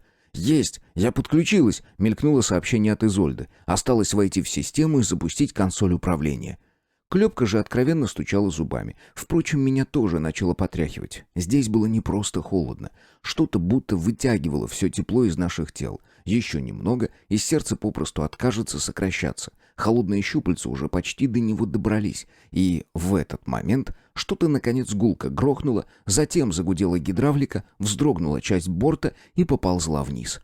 Происходило это столь плавно, что я мысленно выругался. Визор уже кричал о критическом состоянии организма, имплант ругался на страшные перегрузки, поддерживающих жизнь систем. Думаю, не будь его, мы бы уже умерли. «Заходите, быстрее!» — всплыло сообщение от Изольды. Она первой нырнула в темное нутро корабля. И смотрелось это так странно, что я даже о холоде позабыл. Девушка ступила на дверь, добралась до металлической лесенки и словно легла на пол. А затем вдруг лихо скользнула по ней и осталась стоять параллельно земле. Так прямо по стене она и пошла вверх, в сторону рубки управления. Я ожидал самых странных ощущений, когда последовал ее примеру, но все прошло настолько естественно, что я даже не понял, что уже стою на верхней палубе. Вверх и низ изменились просто сами по себе. Так, лишь легкое головокружение в момент спуска по лестнице. «Офигеть!» — выразился Хлюпа и прошлепал мимо меня. «Это точно», — поддержала друга Клёпка и тоже отправилась осматривать крейсер. Я дождался, когда внутрь проникнет Хельга, последний член нашего отряда, и повернул рукоять на стене в сторону надписи «Закрыто». Люк снова загудел, но теперь он оказался над нашими головами. Я надеялся, что это хоть как-то спасет нас от холода, но ничего не изменилось, по крайней мере, пока. Стоять на одном месте было просто невыносимо, и я поспешил за своими. В движении замерзнуть гораздо сложнее, несмотря на то, что делать это удается с большим трудом. Сейчас я мечтал снова очутиться на светлой стороне нашей планеты-свалки. Как же ее назвать? Ядрить, колотить? По внутренним помещениям прокатилась волна света. Корпус крейсера вздрогнул, ощутимо ударив по ногам, а в следующее мгновение я уже понял, что мы взлетаем. Меня слегка потянуло назад, будто я нахожусь в автобусе, который не особо аккуратно тронулся с места. Даже пришлось за дверной проем ухватиться, чтобы не грохнуться на пол. Снова легкая тошнота и головокружение. Наверное, крейсер изменил позицию и лег горизонтально на земле. А затем я почувствовал некий гул, притом не столько ушами, сколько телом. Внизу что-то загрохотало, а корпус крейсера в очередной раз затрясло. Любопытство превысило все допустимые нормы, и я поспешил в рубку управления, чтобы посмотреть на то, что вообще происходит. Идти пришлось немало. Только войдя внутрь, я понял, что лютый холод, наконец, отступил. Уж не знаю, система жизнеобеспечения ли этому виной, или то, что мы просто покинули область свернутого пространства. Да и плевать, на самом-то деле. Главное — тепло. В рубке ничего интересного не происходило. В кресле пилота развалилась Изольда, Шпала неугомонно бегал глазами по голографическому экрану и выкрикивал непонятные ответы на ее не менее странные вопросы. Единственное, что из всего их диалога было мне знакомым, это фраза «в пределах нормы». «Хлюпа, ты как?» — бросила Клёпка. «Освоил», — ответил он. «Оружие захватило цель. Бей!» «Координаты базы Митрича в курсовом журнале», — добавил Шпала. «Приняла. Прокладываю курс», — крикнула в ответ Изольда. «А нам чего делать?» — тихонько спросил я, бросив взгляд на Палыча, который в этот момент прошмыгнул у меня под ногами. «Туда иди», — махнул рукой Шпала в направлении какой-то странной консоли. Почти одновременно перед глазами появилась ссылка на обучающий материал, и я тут же по ней перешел. Архив раскрылся в сознании довольно быстро, если сравнивать с теми методичками, которые приходилось изучать на создавателе. По завершении распаковки я уже точно знал, что нужно делать и чем оказалась эта странная штука. Погрузочный телепорт, если коротко охарактеризовать его функционал. С его помощью можно забирать с поверхности все, что попадает под действие сканера. Достаточно выделить нужные объекты и задать координаты перемещения. Крейсер все еще висел над базой высших. Внизу полыхали остатки кораблей, по которым вовсю мочили Хлюпа с Клёпкой. Помимо этого, я прекрасно мог наблюдать за всем, что происходило на территории, в том числе и за схваткой Митрича. Я даже мог вытащить всех их из боя, но понятия не имел, успели ли они спасти своих. «Вытаскивай их!» — крикнула Хельга, которая как раз успела выделить дружественный отряд. Это помогло наконец-то принять решение, и я поспешил телепортировать бойцов на борт крейсера. Как только это случилось, корабль покинул территорию базы, чтобы буквально через несколько секунд зависнуть в точке сбора мирных жителей из метро. Здесь мы, совместно с Хельгой, переместили людей на борт, после чего Изольда вывела крейсер в открытый космос. Странно, почему высшие до сих пор не сделали ответный ход? Высказал я общие мысли, когда мы наконец смогли отвлечься от управления. «Они его сделали», — уверенно заявил Шпала. «Их корабли контролируют орбиту биомассы». «Чью?» — я удивленно уставился на гиганта. «Биомассы?» — повторил он. «Я так нашу планету назвал». «Звучит так, словно это не планета, а куча говна», — хохотнул Хлюпа. «Ничего не знаю, мне нравится», — отмахнулся Шпала. «Ладно, пусть пока так, после придумаем что-нибудь получше», — согласился я. «Сейчас есть более насущные вопросы». «Предлагаю захватить с этой планеты животных», — выдала Хельга. «Пусть у нас они тоже будут. Я здесь каталог нашла. Бестиарий называется. Они такие милые». «Идея достойна внимания», — поддержала подругу Изольда. «Тем более, что биомасса практически безжизненна. Нет, мы, конечно, сможем создать свою фауну. У меня есть множество методик по выращиванию различных форм жизни. Плюс некоторое оборудование на крейсере позволит многое осуществить. Однако до полной адаптации пройдет не 100 лет, пока жизнь подстроится под естественный отбор. «Да и жрать что-то нужно, если мы собираемся от всех непробиваемым щитом закрыться», — согласилась с доводами Клёпка. «Ну, с этим вопросом не возникнет», — заверила ее Изольда. «Чтобы вырастить еду, достаточно 2-3 месяцев». «Вот именно, тоже мне придумала. Всяких пушистиков поедать», — погрозила кулаком Хельга. «На одной ботве далеко не уедешь», — встал на сторону подруги Хлюпа. «Хотя вон, больше года жижу хлебали и ничего». «А у меня там котлет целый шаттл, так что я переживу», — прогудел Шпала. «Вот вы где!» — в руку управления ввалился Митрич. «Ох ты ж! Вот это красота! Мы что, реально в космосе?» «Угу», — буркнул в ответ я. «Как вы там, смогли разместиться?» «Да какое там!» — раздраженно отмахнулся он. «2 группы на разведку отправил, остальные раненым пока помогают. В общем, спасибо вам, что не бросили. Мы уж думали, все, каюк настал». «А как результат? Получилось своих вытащить?» «Нет», — как-то сразу сник он и уселся на пол у стенки.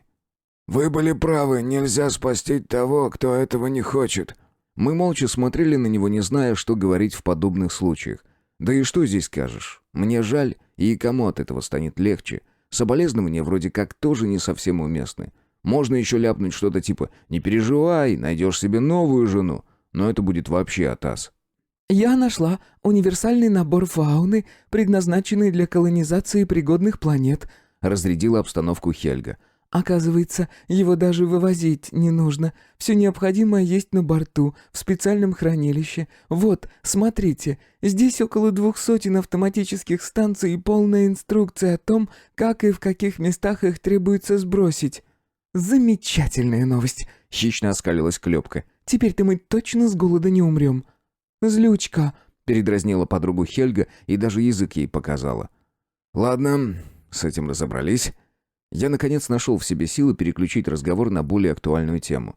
Как будем сквозь вражеский флот прорываться?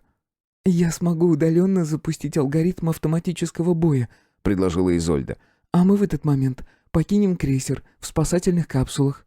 «И что им помешает расстрелять? Ваши капсулы?» — резонно подметил Митрич. «Шпал, ты что скажешь?» Я обернулся к гиганту. «Максимальный шанс на успех 10%.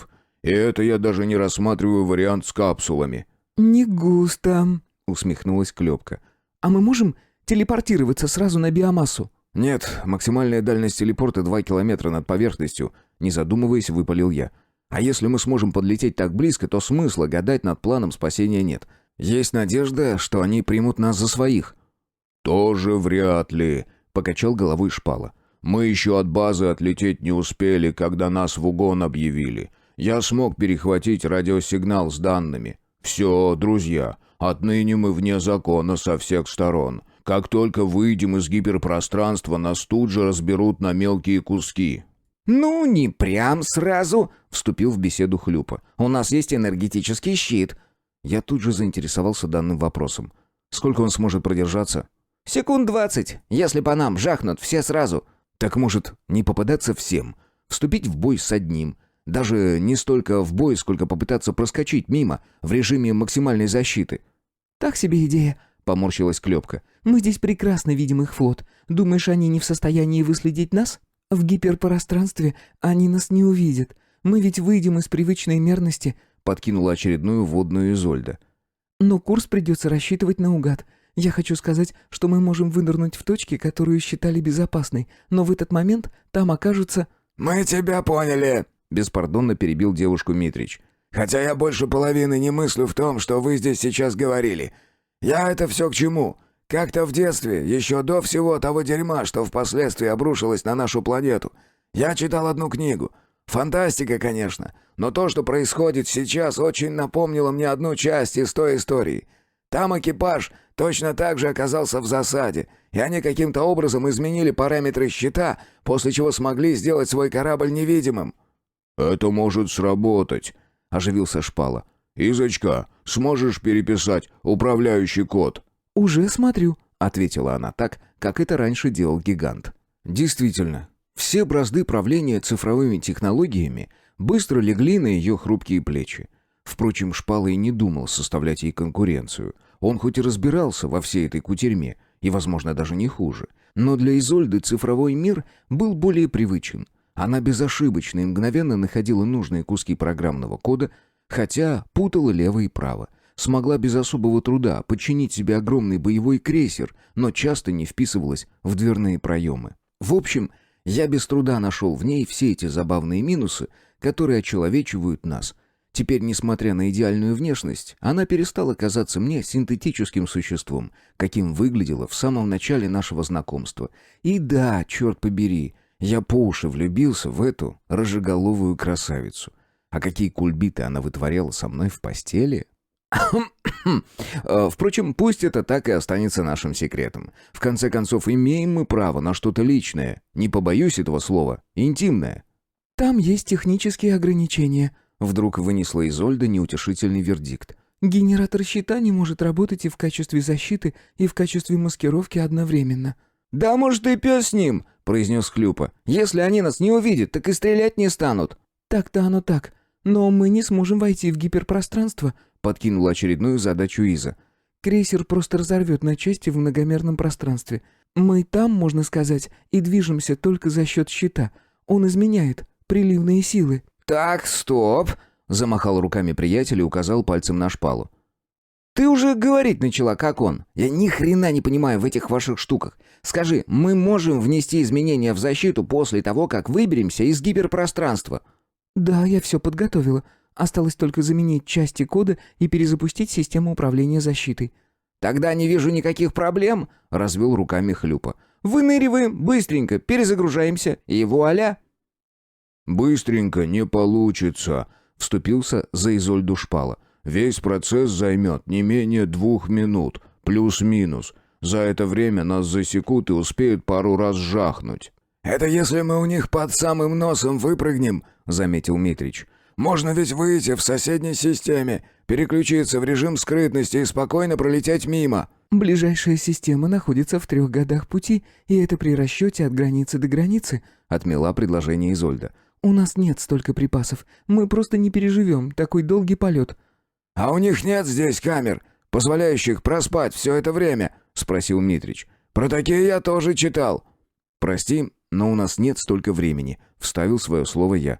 «Мы и так упустили инициативу, пока готовились к штурму базы. Еще неизвестно, что там внизу происходит, на самой биомассе». «Звучит так, будто ты про кучу говна говоришь», — усмехнулся Митрич. «А я что говорил?» Тут же оживился Хлюпа. «Так, успокоились. Нормально звучит». Вовремя остановил я зарождающийся спор. Шпал уже открыл рот, чтобы возразить, но после моего замечания продолжать не решился. В образовавшейся тишине подала голос Хельга. «Кажется, я придумала. Мы можем рассчитать выход из гиперпространства и спрятаться за Солнцем. В этот момент биомасса будет находиться по другую сторону». «Точно!» — оживился Шпала. «Его излучение не даст радарам засечь наш выход, и у нас будет достаточно времени, чтобы перепрограммировать щиты». «А если рассчитать встречный курс по орбите на биомассу и при этом использовать солнечную гравитацию в качестве ускорения, то в атмосферу мы сможем войти в течение 2-3 дней». «Приемлемо», — радостно объявил гигант. «Шанс успеха почти 90%. «Я так понимаю, 10% это случайности?» — уточнил я. «Ну, типа того», — поморщился он. «Нам придется отключить щиты, находясь очень близко к звезде. Если сделать это слишком рано, мы умрем от радиации, а стоит чуть запоздать, нас тут же расстреляют высшие. Ну и еще несколько моментов, связанных со входом в атмосферу биомассы без щитов». «Да точно вам говорю, хреновое название для планеты», — снова подметил Митрич. «Отвали!» — обиженно буркнул Шпала. «Наша планета, как хотим, так и называем». «И после этого мы обвиняем высших в высокомерии», — вздохнула Клёпка. «Ну так что, действуем? Или так и будем здесь висеть?» «Сейчас я почти закончил расчеты», — оповестил Шпала. «Все, Иза, лови. Осталось только наши координаты подставить». «Ну, с Богом!» Митрич озарил себя крестом и покинул рубку управления. «Я готова», — оповестила Изольда. «Курс проложен. Выход в гиперпространство через 3, 2, 1». Глава 18. История излучателя. Все прошло как по маслу. 10 часов полета в гиперпространстве и выход на солнечную орбиту, где гравитация выплюнула нас в сторону планеты, и мы смогли достигнуть ее даже с выключенными двигателями. Понервничать, конечно, тоже пришлось. Был даже особенно стрёмный момент, когда на наш курс выскочил крейсер высших. Сколько усилий пришлось приложить, чтобы не тыкать в кнопки, одному богу известно. Но обошлось. Мы проскочили буквально в 3 метрах левее и избежали столкновения. Космос — странная штука. Привыкнуть к нему у меня так и не вышло. Расстояние не ощущается, скорость тоже. Вот вроде вражеский крейсер приближается, а вроде и ничего не происходит. Зато когда мы просвистели мимо, и его огромная туша промелькнула за доли секунды, я осознал, насколько быстро мы двигались. Если бы мы столкнулись, никто бы этого не пережил. А так, все казалось очень даже плавно. Всю энергию мы отключили, чтобы максимально укрыться от сенсоров противника. Единственное, что оставалось в рабочем состоянии, это система жизнеобеспечения. Но без нее никак. В общем, делать было нечего, и большую часть времени мы проводили, запершись в каютах. Выползали из них лишь для того, чтобы поесть и немного пообщаться. Наконец, мы приблизились к атмосфере биомассы. Самый рискованный момент всей операции. Здесь уже, как ни крути, а видимыми мы станем, даже если не включать щиты. Трение корпуса о воздух все равно точно укажет наше местоположение. Однако, если это произойдет, без защиты и флот высших откроет по нам огонь, кирдык. Мы и секунды не проживем. С другой стороны, чтобы вернуть всю систему к исходному состоянию, требуется время, и мы снова как на ладони и беззащитны. Дилемма. Совещались недолго и решили ничего не менять. Все же шансы живыми сесть на поверхность в режиме невидимости гораздо выше, чем если остаться на 2 минуты без защиты в открытом космосе на виду у противника. Изольда скорректировала траекторию входа в атмосферу. Крейсер еще 5 часов кружил по орбите, прежде чем нас подхватила гравитация планеты. Ох, и трясло же нас! Температура в рубке управления достигла 70 градусов. Впору веники заносить. Но ничего, сдюжили. А главное, так и остались незамеченными. Все благодаря мастерскому управлению крейсером. Изольда со Шпалой настолько четко все рассчитали, что мы даже огненный шлейф за собой не оставили. Все дерьмо началось позже, когда мы уже покинули крейсер и взялись за последний этап гениального плана. Ах да, в момент полета случилось еще кое-что. Клепка всерьез заморочилась планом по уничтожению корпораций. Ее визор хранил очень много информации, и когда образовалось свободное время, они с Хлюпой взялись за монтаж целого документального фильма. Не обошлось и без эксклюзивного интервью с представителями разрушенного мира. В общем, получилось очень круто. А после посадки, прежде чем покинуть корабль, Шпала с Изольдой помогли упаковать и отправить материал куда следует. Теперь оставалось только ждать, когда общественность начнет реагировать. И во что в итоге все это выльется. Да, на результат мы надеялись, но и времени даром не теряли. Пока там, в мире высших, политики будут играть в переговоры, биомассу сотрут в порошок. Само собой, допускать это мы не собирались. К тому же не зря готовились к подобному заранее. Крейсер посадили как можно ближе к координатам, где Изольда спрятала шаттл с частями излучателя. Нам даже транспорт искать не пришлось. Всего 6 часов пути, и мы на месте. «Я что-то не понял». Почесывая макушку, Шпала уставился на заваленное хламом поле. «А где куча?» «Думаю, перед нами», — вздохнул я. «А где тогда шаттл? Ты точно его сюда спрятала?» «Точнее не бывает», — ответила Изольда. «Да чё вам все непонятно-то?» — возмутился Хлюпа. «Скрысили его! Это же очевидно!» «И я, кажется, догадываюсь, кто». Злобно прошипела Клёпка.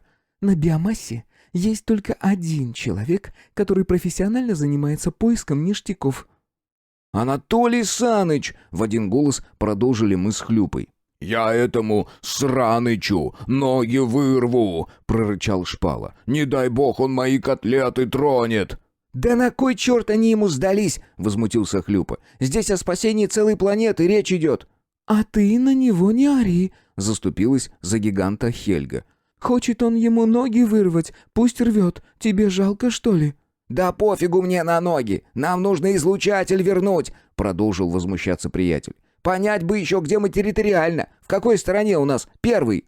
«Там!» — махнул рукой влево Шпала. «Примерно в 3000 километров». «Тачка нужна», — высказала очевидная Клёпка. «Ребят, а нам-то чего теперь делать?» — подал голос Митрич. Его люди собрались в кучу чуть в сторонке и с любопытством осматривали разбросанный под ногами хлам. «Да ничего, дуйте в город и начинайте новую жизнь», — предложил я. «Направление мы вам укажем, а там уже сами разберетесь, что к чему». «Так, может, вам помощь какая требуется?» «Да не, справимся, спасибо», — отмахнулся я. «Точно?» 100 пудов!» — поддержал меня Хлюпа. «Здесь мы как рыбы в воде. Вы нам больше мешать будете». «Ну что ж, для меня была честь убиться с вами бок о бок». Митрич даже козырнул. «Значит, смотрите», — пустился в объяснение Шпала. «Идете строго на юг. Там километров через 150 будет небольшой поселок». Он еще что-то говорил, но я уже не слушал. Голова была занята другими, более насущными вопросами. В первую очередь хотелось понять, как давно похитили шаттл с запчастями излучателя, кто причастен к этому. Честно говоря, я от чего-то сильно сомневался, что здесь поработал Саныч. С чего я так решил? Да уж очень походило на то, что шаттл обнаружили совершенно случайно. Для начала куча, точнее то, что от нее осталось. Хлам разбросало по округе, будто его вытолкнуло изнутри огромной силой. Следов взрыва здесь нет, а значит, это устроил шаттл, который взлетел прямо из-под завала. Анатолий Саныч наверняка знал бы, что он такое обнаружил, и я на 100% уверен, что он бы извлек челнок из-под завала, прежде чем на нем взлететь. Хотя я бы на его месте вообще не трогал шаттл, вытащил бы потихоньку все добро и засыпал корабль обратно. Зачем? А просто так, чтобы мы потеряли здесь время, откапывая важный груз. И это логично. А вот так, угонять его варварским методом... Чутье подсказывало мне совсем другой сценарий событий. Некто типа нашей дружной компании явился на кучу в поисках добра. Копали себе спокойно, пока не наткнулись на большой объект. Много значит дорого, и опыт с фургончиком, набитым разными вкусностями, это доказывает. Лично я бы точно продолжил рыть до последнего, пока не проник внутрь. Ну а дальше сработало чисто человеческое любопытство. «Ой, а что это за кнопочка мигает?» И тут бац! Шаттл, способный за пару минут выйти в открытый космос, взлетает. Естественно, что при подобной мощности двигателей вся куча, что давила на него сверху, фейерверком разлетелась во все стороны. И вот это очень походило на правду. Не исключено, что я себя попросту успокаивал, давая ложную надежду. Но в пользу данной гипотезы говорили и другие факты. К тому же Саныч даже близко не знал о том, что мы задумали. Более того, никто из высших не мог этого знать. Среди нас предателей нет, готов поклясться чем угодно. Я верю в каждого из нас даже больше, чем в себя. И мы снова возвращаемся к тому, что наткнуться на шаттл могли исключительно по счастливой случайности. А вероятность того, что этим человеком был Анатолий, мать его, Саныч, вообще близка к астрономическому количеству нулей после запятой. Так что я очень хотел понять, как давно был обнаружен шаттл и в каком направлении он умчался. И здесь снова на выручку пришла логика. Вот взять нас, профессиональных кладоискателей. Это ничего, что в последнее время мы лишь приключения назад находили. Сокровищ на нашем счету все-таки больше. Плюс лицензия до сих пор имеется. Мы ведь ее на год продлили. Ну, это не суть. Вопрос в том, как и с чего мы всегда начинали. Как правило, рядом с городом большинство куч уже изрыты, и все более-менее ценное извлечено. Нет, конечно же, внутри всегда можно откопать что-нибудь еще, но чаще трудозатраты несопоставимы с доходом, а подножия порой изрыты так, что одно неверное движение грозит обвалом хлама. Короче, не вариант. Так что если под задницей есть транспорт, гораздо проще отъехать подальше и занять кучу, в которую еще никто не успел сунуть любопытный нос. Однако уезжать за 1000 километров тоже смысла нет, ведь около тех куч тоже есть свои города. Шпал. «А тот город, куда ты отправил Митрича, он ближайший к нам?» — уточнил я. «Ну, в общем, да», — ответил он. «Смысл мне их в дальнюю жопу отсылать? А чё?» «Эй!» — закричал я удаляющейся толпе. «Нас подождите!» «Я что-то вообще ни хрена не понял», — почесал макушку Хлюпа. «Может, он у нас уже того?» Приятель даже покрутил пальцем у виска. «Сам ты того!» — отмахнулся я. «Пошли догонять, вместе веселее. По пути все расскажу». «А ведь это не лишено смысла», — поддержала меня Хельга, когда я закончил сыпать доводами. «Я тоже согласна», — кивнула Изольда. «Если все так, то у нас есть еще шанс спасти планету». «Вот только есть одно «но», — вставил свое слово скептически настроенный Хлюпа. «Мы немножко вне закона. Первый же кардинал на нашем пути и баста, карапузики. Дискотеки не будет». «А что такое дискотека?» Тут же ухватился Шпала за новое слово. «Танцы», — коротко объяснил я. «И при чем здесь танцы? Мы ведь шаттл ищем». «Ой, все, отвали!» — раздраженно бросил Хлюпа. «Это была метафора». «Почему вы постоянно ругаетесь?» — вмешалась в нашу дружескую перебранку Хельга. «Мы не ругаемся», — помотал головой Шпала. «Просто у нас такая манера общения. Как-то само изначально сложилось». «Не переживай, Хель, я за твоего дылду готов жизнь отдать», — заверил Хлюпа. «Меня только вначале спросить, об этом не забудь, даватель», — вставила свое слово Клёпка. Вот так, болтая о всяком, мы брели по степи в сторону города. Иногда возвращались к обсуждению насущных вопросов, но чаще, конечно, ни о чем. На привалах Митрич травил разные байки о приключениях в тоннелях метро. Палыч беззаботно носился с букашками и ящерицами. В общем, жизнь снова вернулась в привычное русло. Жаль, ненадолго. К концу 4 суток, когда мы подъедали все запасы продуктов, что несли в рюкзаках люди Митрича, наконец показались трущобы. Все бесполезные разговоры тут же сошли на нет, а группа остановилась. «Что делать будем?» — спросил Хлюпа. «Шпал, можешь проверить? Мы точно в розыске?» «100 пудов», — ответил гигант. Это он уже от Хлюпы словечек нахватался. Иногда вообще такое вывозил, хоть стой, хоть падай. «Выходит, нам туда нельзя», — сделал очевидный вывод я. «Да вы толком объясните, что вам сделать-то нужно?» — проявил инициативу Митрич. «Нас ведь там точно никто не ждет». «А ведь это действительно хорошая идея», — ухватилась Клёпка. 200 человек, которых невозможно засечь. У них ведь даже визоров нет. Из них получатся первоклассные шпионы». «Ошибаешься, милочка», — как-то странно ухмыльнулся Митрич. «Золотой фонд разведки — это шлюхи». Мы замерли и уставились на предводителя выживших, будто впервые в жизни его увидели. «Чё?» Не выдержал он столь пристального внимания. «Я не буду спать со всеми подряд за деньги. Даже не надейтесь». «Ты гений!» Я, наконец, смог окончательно сформировать мысли. «И спать тебе ни с кем не придется. Шпал, что у нас с финансами?» «Ничего, как было, так и осталось. Все счета заблокированы, хотя суммы не тронуты». «Сможешь взломать?» «Я смогу», — уверенно заявила Изольда. «У них здесь вообще защита никакая. Мне даже ваши счета не нужны. Я у каждого по денежке заберу и на нужный счет перекачаю. Никто и не заметит, а мы станем миллионерами». «Так нельзя», — вступилась за население наша гуманистка Хельга. «Да почему нельзя?» — удивленно уставилась на нее Клёпка. «Мы ведь ради благой цели». «А хоть бы и так. Люди работали. Мы не имеем права их грабить. Нехорошо это. Вот». «Ладно, тогда сама предложи чего-нибудь. А то и я так могу». «Так, стоп». Я поднял ладонь, останавливая разгорающийся спор.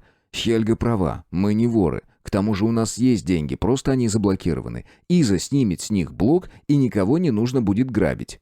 «Я уже подключилась к общей сети. Могу снять запрет хоть сейчас. Кстати, вас из списка преступников тоже могу удалить. Да и вообще, стереть всю информацию из базы данных».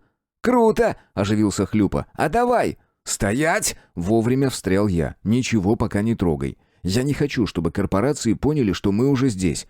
Шпала посмотрел на меня. «Выкладывай. Я уже хорошо тебя знаю. Ты что-то придумал». «Есть такое дело», — кивнул я. «Митрич, отбери 20 людей, способных разговорить кого угодно. Их нужно отправить в управу. Пусть им установят визоры и чипы с документами и кошельками. Как только их выпустят, пусть дуют обратно к нам. Я объясню, что делать дальше». «Нет уж, выкладывай все сейчас», — покачал головой он. «Просто так я своими людьми рисковать не стану». «Да нет там никакого риска. Когда они вернутся, мы разблокируем свои счета, погасим их долги и даже сверху немного деньжат насыплем. Затем они снова вернутся в город и прямой наводкой отправятся к шлюхам. Задача — выяснить, кто в последние 2 недели резко поднялся на поиски сокровищ. Достаточно просто узнать кличку». «Штопор, ты гений! Я тебе уже об этом говорил?» — оживился Хлюпа. «И как только я сам не додумался. Ведь действительно, с хороших подъемных любой уважающий себя мужик тут же направится...» Приятель наконец поймал на себе взгляд Клёпки и поспешил закрыть рот. «Вот так, значит, да? Как только деньги появились, значит, сразу к шлюхам. И как часто ты к ним ходишь? Ам?» Уперев руки в бока, начала заводиться Клёпка. «Да я не это хотел сказать. Чё ты начинаешь-то сразу?» «Все, Митрич, двигай, раз уж хотел помочь, здесь, походу, надолго». «Ай, ты чего дерешься? Совсем уже, что ли? Ай, да уберите от меня эту психичку!» В подтверждение моих слов мимо нас пробежал Хлюпа, за которым гналась разъяренная Клёпка. «Я тебе сейчас покажу психичку!» Пригрозила она и метнула в приятеля ботинком, которым совсем недавно пыталась его избить. «Милые бронятся, только тешатся», — добродушно улыбнулся Митрич, глядя на перепалку. «Ладно, твой план мне нравится. А этих не разнимайте. Пусть сами разбираются». «Да мы вроде как и не собирались. Эй, а ну не тронь Палыча!» — подскочил я, когда Хлюпа схватил репейника в надежде прикрыться им от посягательств на здоровье. Но моего вмешательства не потребовалось. Ёж лихо выкрутился и тяпнул обидчика за палец, а мы с улыбками продолжили наблюдать кипящие страсти. Вскоре Митрич отобрал верных людей и направился с ними к городу. К тому моменту Клёпка с Хлюпой уже угомонились и скрылись где-то за кучей. Наверняка вовсю мирятся. Митрич со своими вернулся в течение 2 часов. Они сделали все, что я просил, и пора было переходить ко второй части плана. Однако я тормозил. Не в смысле мозгами, а саму вторую часть. Честно говоря, мне очень не хотелось объявлять высшим о нашем прибытии на планету. Не исключено, что они все уже поняли и даже пытаются нас отыскать, но, блин, Ведь сколько таких историй, что преступников ловили в тот момент, когда они начинали тратить деньги. Это же классика. Я был просто уверен, что как только на наших счетах начнутся движения, мы тут же окажемся под колпаком. И люди Митрича будут первыми, кого арестуют. Ведь нужно быть полным идиотом, чтобы не сложить 2 и 2. А уж отследить транзакцию вообще труда не составит. Поэтому я тихонечко намекнул Изольде, чтобы она начала грабить ни в чем не повинных граждан биомассы. И нет, не испытывал при этом никаких угрызений совести. А вот Хельге об этом знать было не обязательно. Ну что такого, если мы возьмем по одной деньге у каждого? Мы же не собираемся обчищать народ до нитки. В конце концов, когда все закончится, эта система вообще перестанет существовать. Придется переходить на иные способы оценки труда и товара, ведь мы собирались погасить все технологии, хоть как-то связанные с электричеством. Однако Хельга у нас моралистка до мозга костей. Вряд ли у меня или кого-то другого получится ее перевоспитать. Да и зачем? Шпалу все устраивает, а мне с ней не жить. Короче, маленький секрет еще никому не сделал плохо. И да, это я так успокаивал свою совесть. «Готово», — прилетело личное сообщение от Изольды. «Вся сумма загружена в облачный кошелек, можем переводить». «Действуй», — разрешил я и почему-то все равно покосился на Хельгу. Сейчас они вместе со Шпалой охотно отвечали на кучу вопросов об этом мире. Все это в свое время я уже проходил. Помню, как у меня голова пухла, когда я впервые столкнулся с местными правилами. Вот только мне никто не спешил ничего рассказывать. А уж о том, чтобы хоть кто-нибудь помог разобраться с долгами, вообще речи не было. Вскоре Митрич снова ушел, а я едва успел предупредить Шпалу, чтобы он промолчал. От его внимания не ускользнул тот факт, что наши средства остались нетронуты. Пришлось заверить его, что я сам поговорю с Хельгой, как только мы покончим со всеми делами. Прошло еще 4 часа, прежде чем на горизонте появился Митрич с группой разведки. По их усталым, но очень довольным рожам все было понятно без слов. Еще бы, ведь здесь, в публичных домах, работают непростые девочки. Мне хватило сальных рассказов Хлюпы о всевозможных улучшениях, которые использовались работницами подобных заведений. Однако я слегка недооценил Митрича и его банду. Парни мало того, что провели время с удовольствием, но сделали это еще и с пользой. Им вдруг показалось мало просто принести информацию, и теперь перед нами лично предстали виновники торжества. А именно те, кто и обнаружили наш шаттл. После жизни в тоннелях метро обыскивать лабиринты трущоб оказалось для ребят проще, чем щелкать семечки. К тому же визор не слабо помогал ориентироваться на местности. Вот ребята и решили, мол, нет смысла еще раз возвращаться, если есть возможность сделать все за один заход. «Кто из вас старший?» Напустив на себя как можно больше строгости, приступил к допросу я. «Ну я. И чё?» — нагло ответил один из них. «Как звать?» «Крот. И чё?» «Это ты шаттл нашел?» «И чё?» «Да что ты с ним возишься?» Моментально взорвалась Клёпка. «Да, я с ним пару минут наедине пообщаюсь. Он у меня быстро запоет». «А ты чё? Типа крутая?» Крот перевел наглый взгляд на Клёпку. «Ах ты!» Вырезано цензурой. «Да я тебя!» Вырезано цензурой. «Хлюпа, не держи меня!» «Убери ее отсюда!» — попросил приятеля я. «А лучше займи чем-нибудь полезным». «Психичка!» — злобно сплюнул кровь Крот. «Ей повезло, что у меня руки связаны!» «Развязать?» — ухмыльнулся я. «И чё?» «И то. У нее имплант 9-го поколения, придурок. Она тебе кишки голыми руками выпустит». «Да ладно!» — не поверил Крот. «Откуда у нее такие? Стой! А я, кажется, тебя знаю!» «Это вряд ли». «Да нет, точно знаю! Ты этот... Как его?» Крот поморщился, пытаясь вспомнить, где мог меня видеть, но, похоже, с мозгами у него дело обстояло туго. «Блин, не помню, короче, но я тебя точно где-то видел». «Ты мне скажи, это ты шаттл нашел?» «И чё?» «Где он сейчас?» «Продал. И чё?» «Блин, непробиваемый аргумент», — ухмыльнулся Шпала. «У него в салоне кое-что лежало», — продолжил я. «И чё?» «Блин, я ему сейчас тоже врежу», — подскочил Митрич. «Бесит уже, чоколка хренова!» «Иди подыши», — толкнул я его в ногу и снова повернулся к Кроту. «Груз вы тоже продали?» «Да кому он всрался? Хлам какой-то!» «Где он сейчас?» «У меня. И чё?»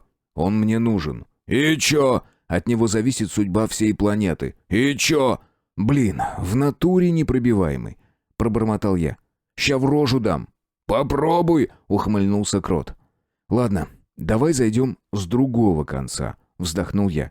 «Тебе ведь этот хлам не нужен?» «И чё?» «А мне нужен». «И чё?» «Связь улавливаешь?» «Сколько?» «А сколько просишь?» 3 куска». Даже не задумываясь за копейки, продал Крот бесценный излучатель. Мне даже как-то обидно стало, но я сдержался. К тому же цена была более чем приемлема. «Изочка, можно тебя на секунду?» Позвал я свою девушку. «Ох ты ж, нифига себе, вот это краля!» Во весь голос заявил Крот. «Эй, всю, мадама! Ай, ты чё?» «Она моя жена». «И чё? Ай! Да все, братан, я тебя понял!» Еще бы он не понял. Я прекрасно знаю, как и куда нужно бить, чтобы человек словил максимальное ощущение. На себе испытал. Поэтому не сомневаюсь, что даже до его тупых мозгов действительно дошло. 3 куска, я тебя правильно понял? «Ну да, башляй, забирай свое барахло. Его даже на приемнике смотреть не стали». «Хорошо. Из, переведи ему 3000».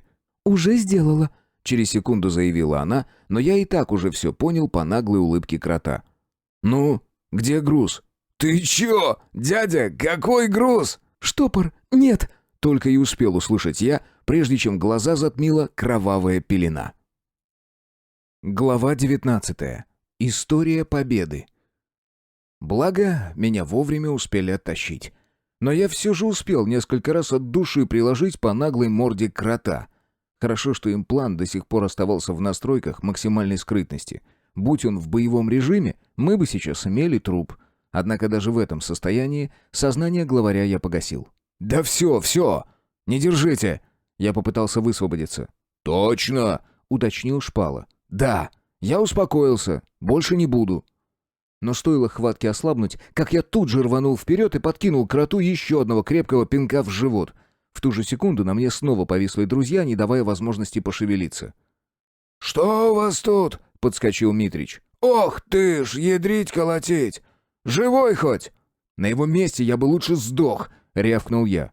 «За что ты его так?» «Он деньги взял и ничего не сказал». Вместо меня ответила Изольда. «Понятно», — ухмыльнулся Митрич. «А ну, парни, тащите сюда следующего!» «Ты чего это задумал?» — уставился на предводителя выживших Шпала. «Допрос с пристрастием. Да не боись, все нормально будет». Вы куда меня? Ой, вы чё, психи?» К нам подтянули еще одного пленного. «Жить хочешь?» — тихо сквозь зубы прошипел Митрич. Его тон был настолько холодным, что даже у меня мурашки вдоль позвоночника пробежали. Впрочем, пленник тоже проникся моментом. Он как-то сразу сдулся, глаза затравленно забегали, в поисках поддержки. Однако, наткнувшись на наши суровые, молчаливые лица, пленник окончательно приуныл. «Я спрошу только один раз», — продолжил Митрич, когда психическое состояние пленного достигло критической отметки. «Если попробуешь юлить, присоединишься к своему боссу. Понял? Я спрашиваю, понял?» Да, только не убивайте». «Цыц!» — рявкнул Митрич, и пленник закрыл рот. «Где груз, который находился в шаттле?» «Да мы не знали, что он ваш. Мы бы ни за что...» Щелк! Звонкая пощечина прервала словесный понос. «Ты действительно хочешь, чтобы я повторил вопрос?» «Его забрали». «Кто?» «Пришел какой-то дерзкий коротышка и выкупил у нас этот хлам. Мы вообще знатно прифигели, потому что его на приемке даже по весу выкупать не хотели. Крот вообще ради прикола объявление выложил, и почти сразу этот хрен нарисовался». «Какой хрен? Как его звали?» «Тумбус», — вместо пленника ответил я. «Ты чё его знаешь? Кореш твой.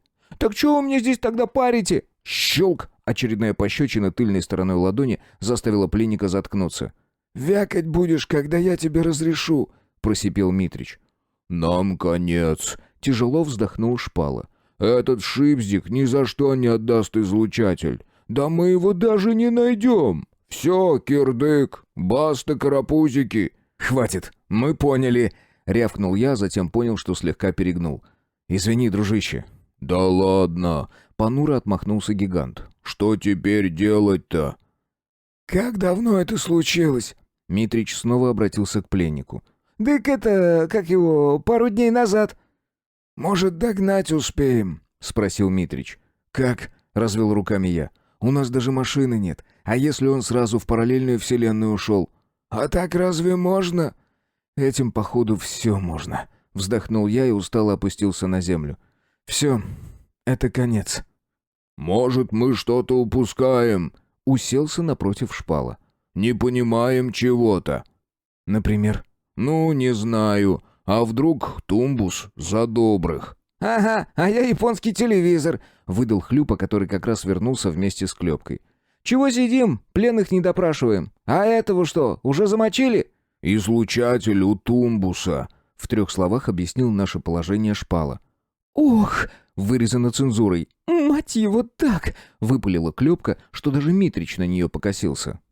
«Ты мне потом вот это еще раз повтори. Я запишу», — Совершенно серьезно попросил он. «И что теперь делать?» — уставился на меня приятель. «Да я-то откуда знаю?» — взорвался я. «Я бомж, а не спаситель миров. Я понятия не имею, что нужно делать». «Тихо, родной, успокойся». Ко мне подскочила Изольда, прижала головой к своему животу и принялась нежно перебирать волосы.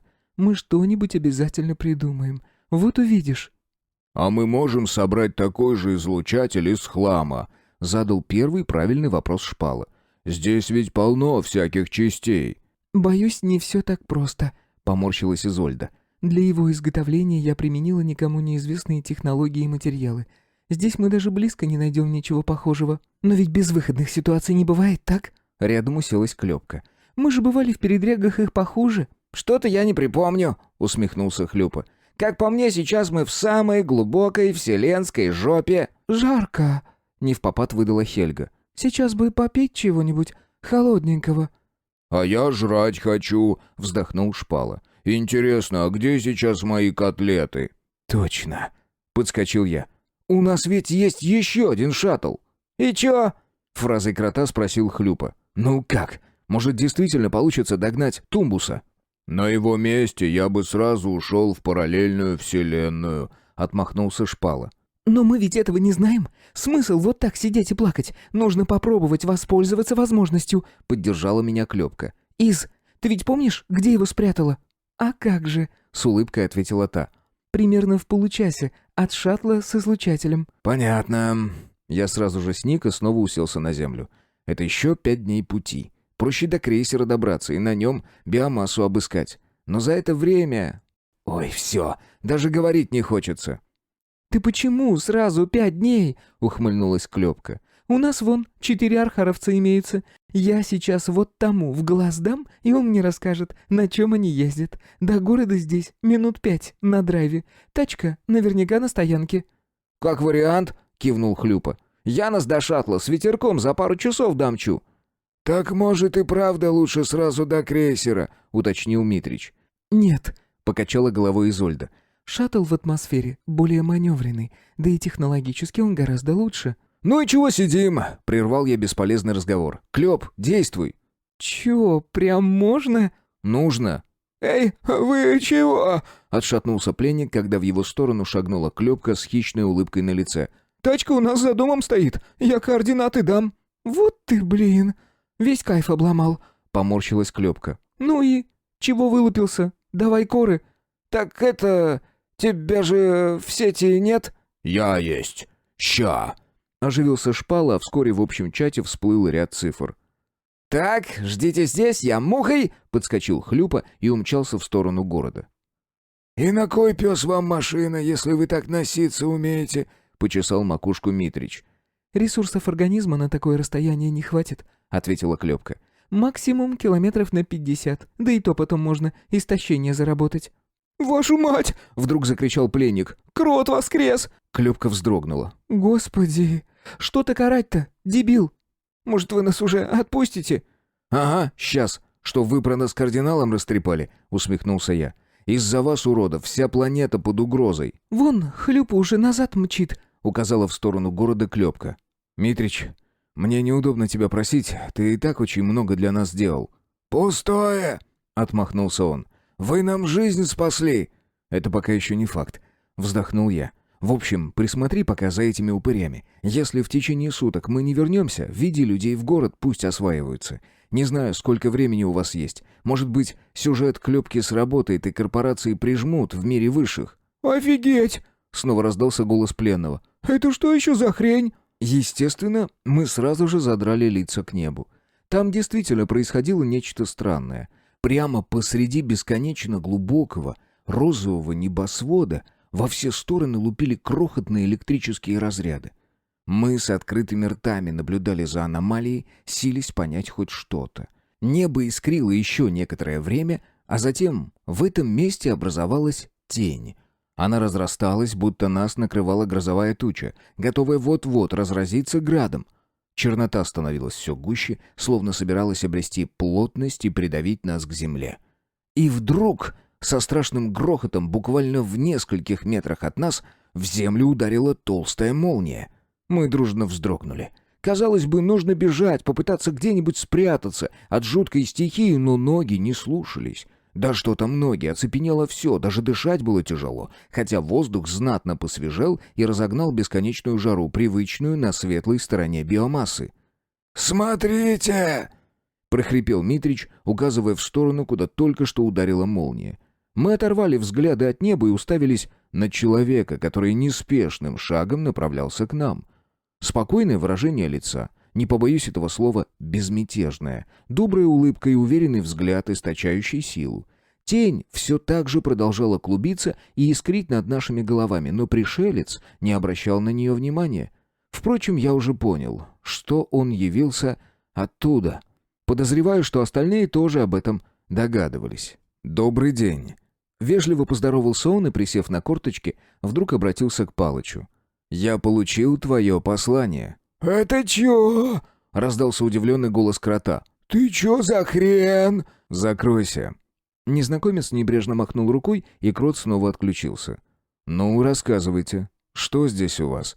Краем глаза я успел заметить, что на его ладони что-то сверкнуло. Впрочем, я изначально не верил, что этот человек маг, или как там их еще называют. Все мое внимание привлекла Изольда, которая смотрела на пришельца во все глаза, будто они знакомы. «Инженер?» — вдруг спросила она. «Но как? Столько лет прошло». «Твоих лап дело». Вместо ответа инженер снова обратился к Палычу. «Ничего так вышло. Одобряю. Хоть ты и нарушил первый протокол безопасности». В ответ Палыч что-то фыркнул и помотал головой.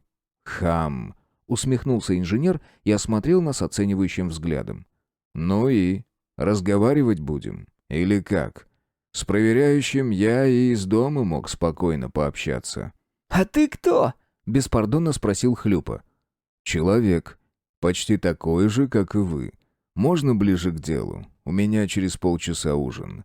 Что здесь происходит? Почему проверяющий бьет тревогу и принимает решение уничтожить создаватель?» «Сложно объяснить в 2 словах», — замялся я. «У нас здесь что-то типа войны с высшими. Точнее, не совсем так. Они хотят нас уничтожить. На орбите их военный флот, и, наверное, скоро прибудет подкрепление». «Так», — с пониманием кивнул инженер. «А ты что, не могла с ними справиться?» «Я уничтожила большую часть их кораблей и хотела закрыть планету электромагнитным излучением, но излучатель украли». «Ерунда какая-то», — усмехнулся пришелец. «А ну, подойди». Изольда приблизилась, и инженер положил ей ладонь на лоб. Что-то снова сверкнуло, образовалась пауза в пару секунд, а затем пришелец вновь улыбнулся. «Все ясно», — произнес он и зачем-то посмотрел на бурлящую тучу. Аномалия словно ожила, заклубилась еще сильнее, а затем из нее опять грохнула молния. Мне показалось, что даже инженер вздрогнул, хотя наверняка ожидал подобного эффекта. Мы снова уставились в то место, куда угодил разряд, в ожидании увидеть еще одного инженера. Тем более, что там как раз кто-то барахтался. «Иди, иди, нечего там скромничать», — призывно махнул рукой пришелец. «Ёпсель! Это ж тумбус, мать его так!» — узнал гнома Хлюпа. «Ну, сейчас он у меня получит!» «Стоять!» — мягким, но не терпящим возражения тоном остановил приятеля инженер. «Для начала попробуем дипломатический способ». «Здорово, небоскребы!» «Я тебя сейчас опять в землю закопаю!» — пригрозил гному Шпала. «Жалуются на тебя», — кивнул в нашу сторону инженер. «Говорят, ты стащил у них что-то?» «Вот не надо мне здесь! Я это честно купил, вон у тех придурков!» Тумбус указал на связанных людей крота. «А они у нас это украли», — парировала Хельга. «Мне почем знать?» — пожал плечами гном. «На нем не написано, что он ваш». «И все же вернуть придется», — — покачал головой инженер. «Вам вообще какое до всего этого дело?» — наглым тоном отреагировал Тумбус. «Вы давно покинули эту галактику, да и Вселенную, насколько нам известно». «И что, значит, теперь здесь можно бардак разводить?» «Пока эти сюда не приперлись, все было хорошо», — кивнул в нашу сторону гном. «Мы действовали в рамках закона». «А ты не офигел?» — тут же взвинтилась Клёпка. «Вы уничтожили население Земли, напали на низкоразвитую цивилизацию. Это, по-твоему, законно?» «Я здесь при чем?» — удивленно уставился на девушку Тумбус. «Это твои все устроили». «Так, кажется, дело немного сложнее, чем я полагал», — вздохнул инженер и снова посмотрел в небо. Несмотря на то, что мы уже знали о молнии, все равно вздрогнули, когда очередной разряд грохнул с неба. А еще говорят, что она в одно место дважды не бьет. Как минимум уже третий прилетел. Интересно, кто к нам явился на этот раз? «Ба! Да это же сам Анатолий Саныч!» — всплеснула руками Клёпка. «Собственной персоной и без охраны». «Что здесь?» — включил было командный тон Саныч, но осекся под строгим взглядом инженера. «Здрась!» «Забор покрасьте!» — блеснул эрудицией Хлюпа. «И вам не хворать, уважаемый», — вежливо ответил инженер. «Это правда, что вы устроили геноцид на планете с низкоразвитой цивилизацией?» «Все было не так». «А как?» — оживился Митрич, который молча наблюдал за происходящим все это время. «Вы прилетели на своих кораблях и уничтожили всех людей. За что?» «Ахм!» — смущенно прокашлялся Саныч и посмотрел на пришельца. «Позвольте объясниться». «Тебя за этим и вызвали», — кивнул тот. «Дело в том, что эта вселенная является прямым ответвлением нашей. Примерно в тот же период, когда мы выслали флот, на вашей планете должна была случиться ядерная война. Ваш мир все равно бы погиб в течение ближайших 2 недель». «Откуда ты знаешь?» «Простите, но мы знаем. Мы умеем следить за нашими отростками, и нам доподлинно известно, в какой период и что конкретно должно пойти не так. Вы все равно уже были покойниками». «Такое возможно?» — спросил я у инженера. «Да, Вселенная всегда делится в спорный момент. Если точно знать, когда это произошло, то можно отыскать подобный отросток». «И что? Это дает право вытворять в нем все, что заблагорассудится?» «Не совсем так», — поморщился инженер. «Но в данном случае действия их мира попадают в рамки дозволенного».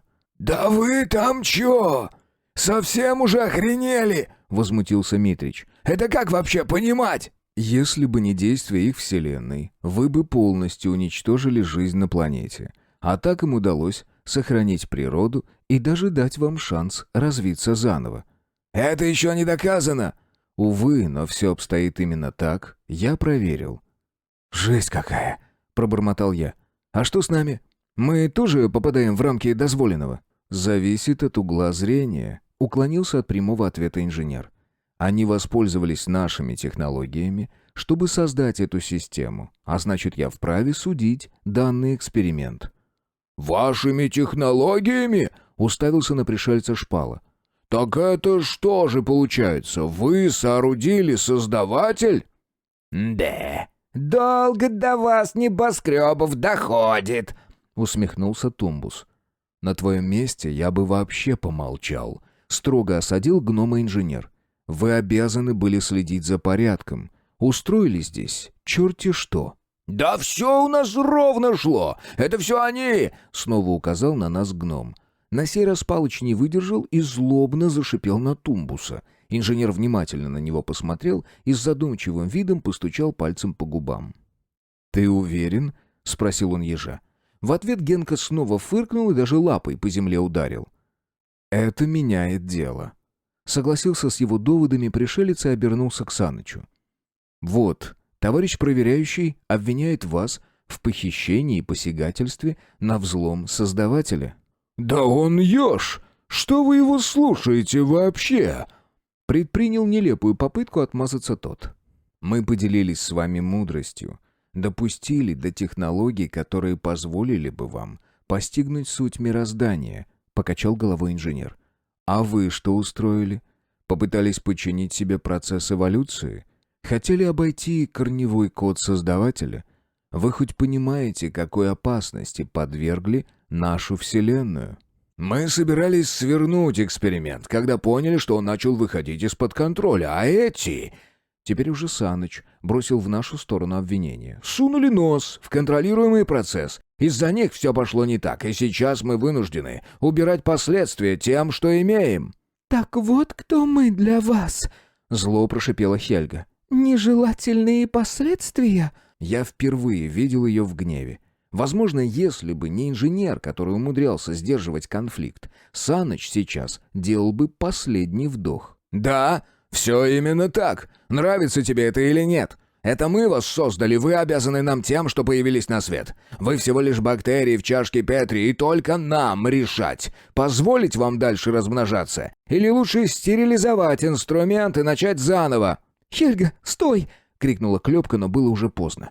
Голова Саныча дернулась, а в следующее мгновение он уже лежал на земле, пуская кровавые сопли. Но на этом Хельга не закончила и принялась пинать своего создателя. Правда, недолго. Инженер что-то сделал, и девушка рухнула рядом. Шпала метнулся к ней и даже успел подхватить в самый последний момент. «Что ты с ней сделал?» — злобно прошипел он в сторону инженера. «Не беспокойся, она очнется», — спокойным голосом заверил Шпалу тот. «Прости, но ее поведение было неприемлемо». «А его как? Нормально?» — кивнул я на Саныча, который все еще продолжал корчиться и стонать на земле. «По сути, он прав», — пожал плечами инженер. «Цинично», — усмехнулся я. «А как же святость любой жизни?» «А я и не говорю, что это норма. Он прав в своем отношении к вам. Это его выбор, его точка зрения. Однако мы не просто так запретили производство любых форм жизни, а потому что это огромная ответственность. Даже наша цивилизация не готова взвалить на себя такое бремя. Тумбус, как вы могли просмотреть? Как позволили всему этому случиться?» «Да ясно как», — накинула обвинение Клёпка. «Деньги глаза затмили. Там что, много нужно? Пару ведер накинь, и он уже через хрен зарю не видит». «Заткнись, дылда!» — взвизгнул гном. «Я тебя засужу за расовую ненависть!» «Угу, попробуй», — усмехнулась та и постучала себя пальцами по виску.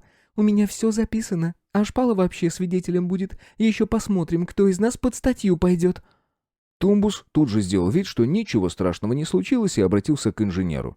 «Простите, Верховный, все шло в рамках закона, я вас уверяю. Планета создавалась безжизненно, а эти небоскребы — случайный побочный эффект». «Он врет», — возмутился Шпала. «Эти уроды разбирали нас на органы, чтобы продлить себе жизнь. Они специально создавали все условия, чтобы получить нас как новый вид». «Это правда», — подтвердила его слова Изольда. «Я все видела и слышала, когда была...» «Я знаю», — перебил ее Верховный и кивнул на Саныча. «Подними его». Тумбус подошел к представителю высших и помог ему подняться. Правда, на ноги тот не встал, так и остался сидеть на земле, запрокинув голову в попытке остановить льющуюся из носа кровь. Я выслушал все стороны конфликта. Инженер даже тон сменил. И готов огласить решение. Мы замерли в ожидании, даже дышать боялись. А Верховный словно специально продолжал молча осматривать нас и, казалось, уже никуда не спешил. «Ну?» — первым не выдержал Хлюпа. «Что ты как Шпала-то? Давай уже, рожай!» «Вы точно хотите, чтобы именно я разрешил вашу ситуацию?» — зачем-то спросил он. «У вас еще есть шанс договориться между собой». «Я с этими небоскребами ничего обсуждать не собираюсь», — заявил Тумбус. «Да больно нужно со всякими шипздиками договариваться», — в тон ему заявил Шпала. «А вы что скажете?» Инженер почему-то посмотрел только на меня. «А что тут сказать?» — пожал я плечами. «Мы пытались. Сами видите, к чему все пришло. В таком случае, пользуясь правом верховной цивилизации и получив согласие каждой стороны...» «Я ни с чем не соглашался!» — гнусавым голосом перебил инженера Саныч. «Хорошо. Я готов выслушать вашу сторону». «Да ладно!» — отмахнулся он. «Это я так. Очевидно же, что сами мы не договоримся». «Замечательно. Я могу продолжить?» «Да-да, ваше право и согласие всех сторон. Итак, пользуясь правом». «Да давай уже к сути!» — снова перебил Верховного Хлюпа. «Мы уже поняли, что ты крутой и все можешь. Хватит резину тянуть!» «Он всегда такой нетерпеливый», — посмотрел на меня инженер. «Ну, так-то он прав», — пожав плечами, повторил я его недавнюю фразу. «В своей точке зрения». «Да, странные вы все-таки. Ну ладно, значит, вам». Верховный обернулся к Санычу. «Отныне запрещается даже появляться в этой вселенной. У вас ровно год, чтобы свернуть все дела и убраться в свой мир. Любое колыхание границы миров в данную сторону будет считаться нарушением запрета. Надеюсь, не нужно объяснять, какие последствия вас ожидают». «Нет, я все понял и передам руководству ваше решение». «Замечательно», — кивнул Высший. «Теперь вы, Тумбус». «А чё я-то сразу?» «Молчать!» — впервые вышел из себя Верховный. «Вас ожидает серьезная проверка. И учтите, не дай бог там пропадет хоть миллисекунда информации. Не найдется хоть один документ». «Короче, нам, походу, кабзда», — тяжело вздохнул Тумбус. «Это все вы, чертовы небоскребы. Ну ничего». «Я еще не закончил». Мило улыбнулся инженер, но от этой улыбки Тумбус почему-то побледнел. «Вам тоже вменяется запрет на посещение этой вселенной. Отныне жизнь здесь будет развиваться самостоятельно, без какого-либо вмешательства извне. А вы, господин Штопор, зря улыбаетесь. Вас это тоже касается». «В смысле?» Я натурально ошалел от такой постановки вопроса. «В прямом. Вся чужеродная жизнь будет немедленно возвращена обратно в материнские вселенные. На биомассе останутся лишь те, кто был здесь рожден». «Но это нечестно!» — закричала Клёпка. «Вы сами дали мне право, а значит, мне и решать, что значит честно. Я принял решение и озвучил его. Так быть, посему». Эпилог. Вот дает бичара! Ну ты сказочник! Ты все сняла?» — спросил парень в явно дорогой одежде. «Да, каждое слово», — кивнула расфуфыренная подружка с огромными ногтями. «Чума! 100 пудов в тренды залетим, отвечаю! Это надо ж было такое придумать!» «Создаватель! Верховные!» Последние слова парень произнес, изобразив гнусавый перевод из 90-х. «Тебе бы книги писать, как тебя там? Штопор, да?» «Ага», — кивнул я. «Обязательно напишу. Как только, так сразу. Вы обещали заплатить». «Держи! Честно заработал!» Парень выудил из кошелька 5000-ную купюру и с размаху впечатал мне ее в ладонь. «Не, ну ты в натуре крут! Если твоя муть зайдет, я тебе отвечаю, сам лично тебе еще денег занесу. Лиль, погнали, нам теперь там монтировать неделю!»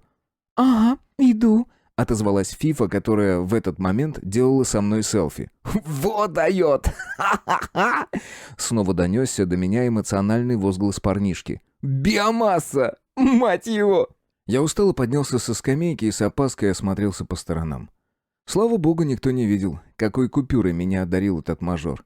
У нас можно и за меньшее по башке бутылкой получить, так что лучше лишний раз не светиться. Так, что у меня сегодня в планах осталось? Овощной рынок посетить? А оно мне надо? С таким-то богатством в кармане. «Вот черт!» — выругался я, когда у пакета лопнуло дно, и все мое добро полетело на тротуар. А все потому, что давно пора было его поменять, а еще лучше купить новый. Прочный, черный, с крепкими ручками. «Ха-ха-ха! Смотри, бичара!» Раздался задорный выкрик, и в следующую секунду я заработал смачного пинка под зад и едва успел выставить перед собой руки, чтобы не пропахать носом брусчатку. «Бежим!» «Вот же мелкие ублюдки!» Процедил я сквозь зубы. А затем потер ушибленное место и продолжил собирать рассыпавшиеся вещи. И только протянул руку за банкой просроченной тушенки, как ее пнул чей-то ботинок. «Да твою мать!» — прозвучал презрительный голос. «Да нормально, бомж какой-то посреди дороги расселся». Мимо прошагал какой-то мужик, разговаривающий по телефону. «Сам урод!» — буркнул я себе под нос, чтобы он, не дай бог, не услышал. Наконец тушенка оказалась у меня в руках, и я поспешил сразу убрать ее в карман. Вещи подхватил в охапку и пошарил взглядом вокруг в поисках нового пакета. Таковой обнаружился рядом с урной. Правда, в него кто-то уже напихал всякого мусора. Ну, да мне не привыкать в нем копаться. Насколько это было возможно, я аккуратно вытряхнул содержимое мешка в урну и, наконец-то, смог освободить руки от вещей. Еще раз осмотрелся, усмехнулся и побрел по парку в сторону метро. Сейчас наверняка на входе полиция привяжется. Не дай бог обыскивать начнут. Хотя нет, эти побрезгуют. Разве что могут внутрь не пустить. Блин, Палыч! Я остановился и принялся высматривать колючего среди осенней листвы. Странно, вроде только что шуршал где-то рядом. И куда его понесло? «Палыч! Палыч!» Позвал я колючего друга, но тот и не думал откликаться. «Да чтоб тебя!» Краем глаза почти на самой периферии зрения я уловил движение в кустах. «Нашел там, что ли, чего?» Пробормотал я и полез проверять. Кустарник расступился и... Я замер с глуповатой ухмылкой на лице. «Что, уже пора?» «Да хорош здесь херней страдать!» — оскалился Хлюпа. «Так неделя еще не вышла. Я вообще-то еще в отпуске». «Фу!» — сморщил нос приятель, когда я помахал пакетом. «Выброси, это дерьмо! От него воняет, как из помойки!» «Так я его там и нашел». «Ну, капец, конечно, у тебя способы развлечения!» «Просто ты не понимаешь», — отмахнулся я. «Это наилучший вариант познать суть человеческой натуры. Вкус настоящей свободы. Ты только посмотри, сколько я сегодня заработал». «Дурак, что ли? Или съел чего испорченного? Пошли, говорю, там уже Изольда себе места не находит». «Палыч где?» «Да откуда мне знать, где твоя колючка? У кого с ним нейронная связь вообще?» «Я имплант отключил». «Нафига?» «Да ты только посмотри на них, Хлюп. Бегают себе, суетятся, мнят себя хозяевами собственной жизни. А на самом деле даже близко не понимают, как устроен мир, вселенная. Разве это не чудо?» «Да чудо, чудо! Блин, это от тебя свежачком тянет». «Да я пивка». «В одну каску!» «Угостить?» «Блин, Клёпа опять орать будет. Ой, да пофигу. Пойдем по одной». «Только ты купи, а то меня там пошлют от порога». «Да куда ты попер? Вон в тот бар давай. Там темное, крафтовое, хорошее». «Вон, Палыч твой!» — ухмыльнулся Хлюпа, указав рукой на соседний куст. «Походу, подругу себе нашел». «Так это же здорово». «Да я разве против? Короче, нашли мы один мир интересный. Шпала его случайно просчитал. Все-таки хорошо, что он догадался с нами остаться». «Стоп, давай о делах потом. Отдыхай, наслаждайся. Чувствуешь, какой здесь поганый воздух?» «Ха, это уж точно. Ща, погодь, пивка нахвачу, покалякаем». «Давай, я пока нам по шавухе закажу. Будешь?» «Только не с курицей, ладно?» «Заметано», — показал я большой палец. Хлюпа скрылся за дверью пивной лавки, а я еще раз с улыбкой осмотрел свой материнский мир. Отпуск закончился, пора было снова приступать к работе.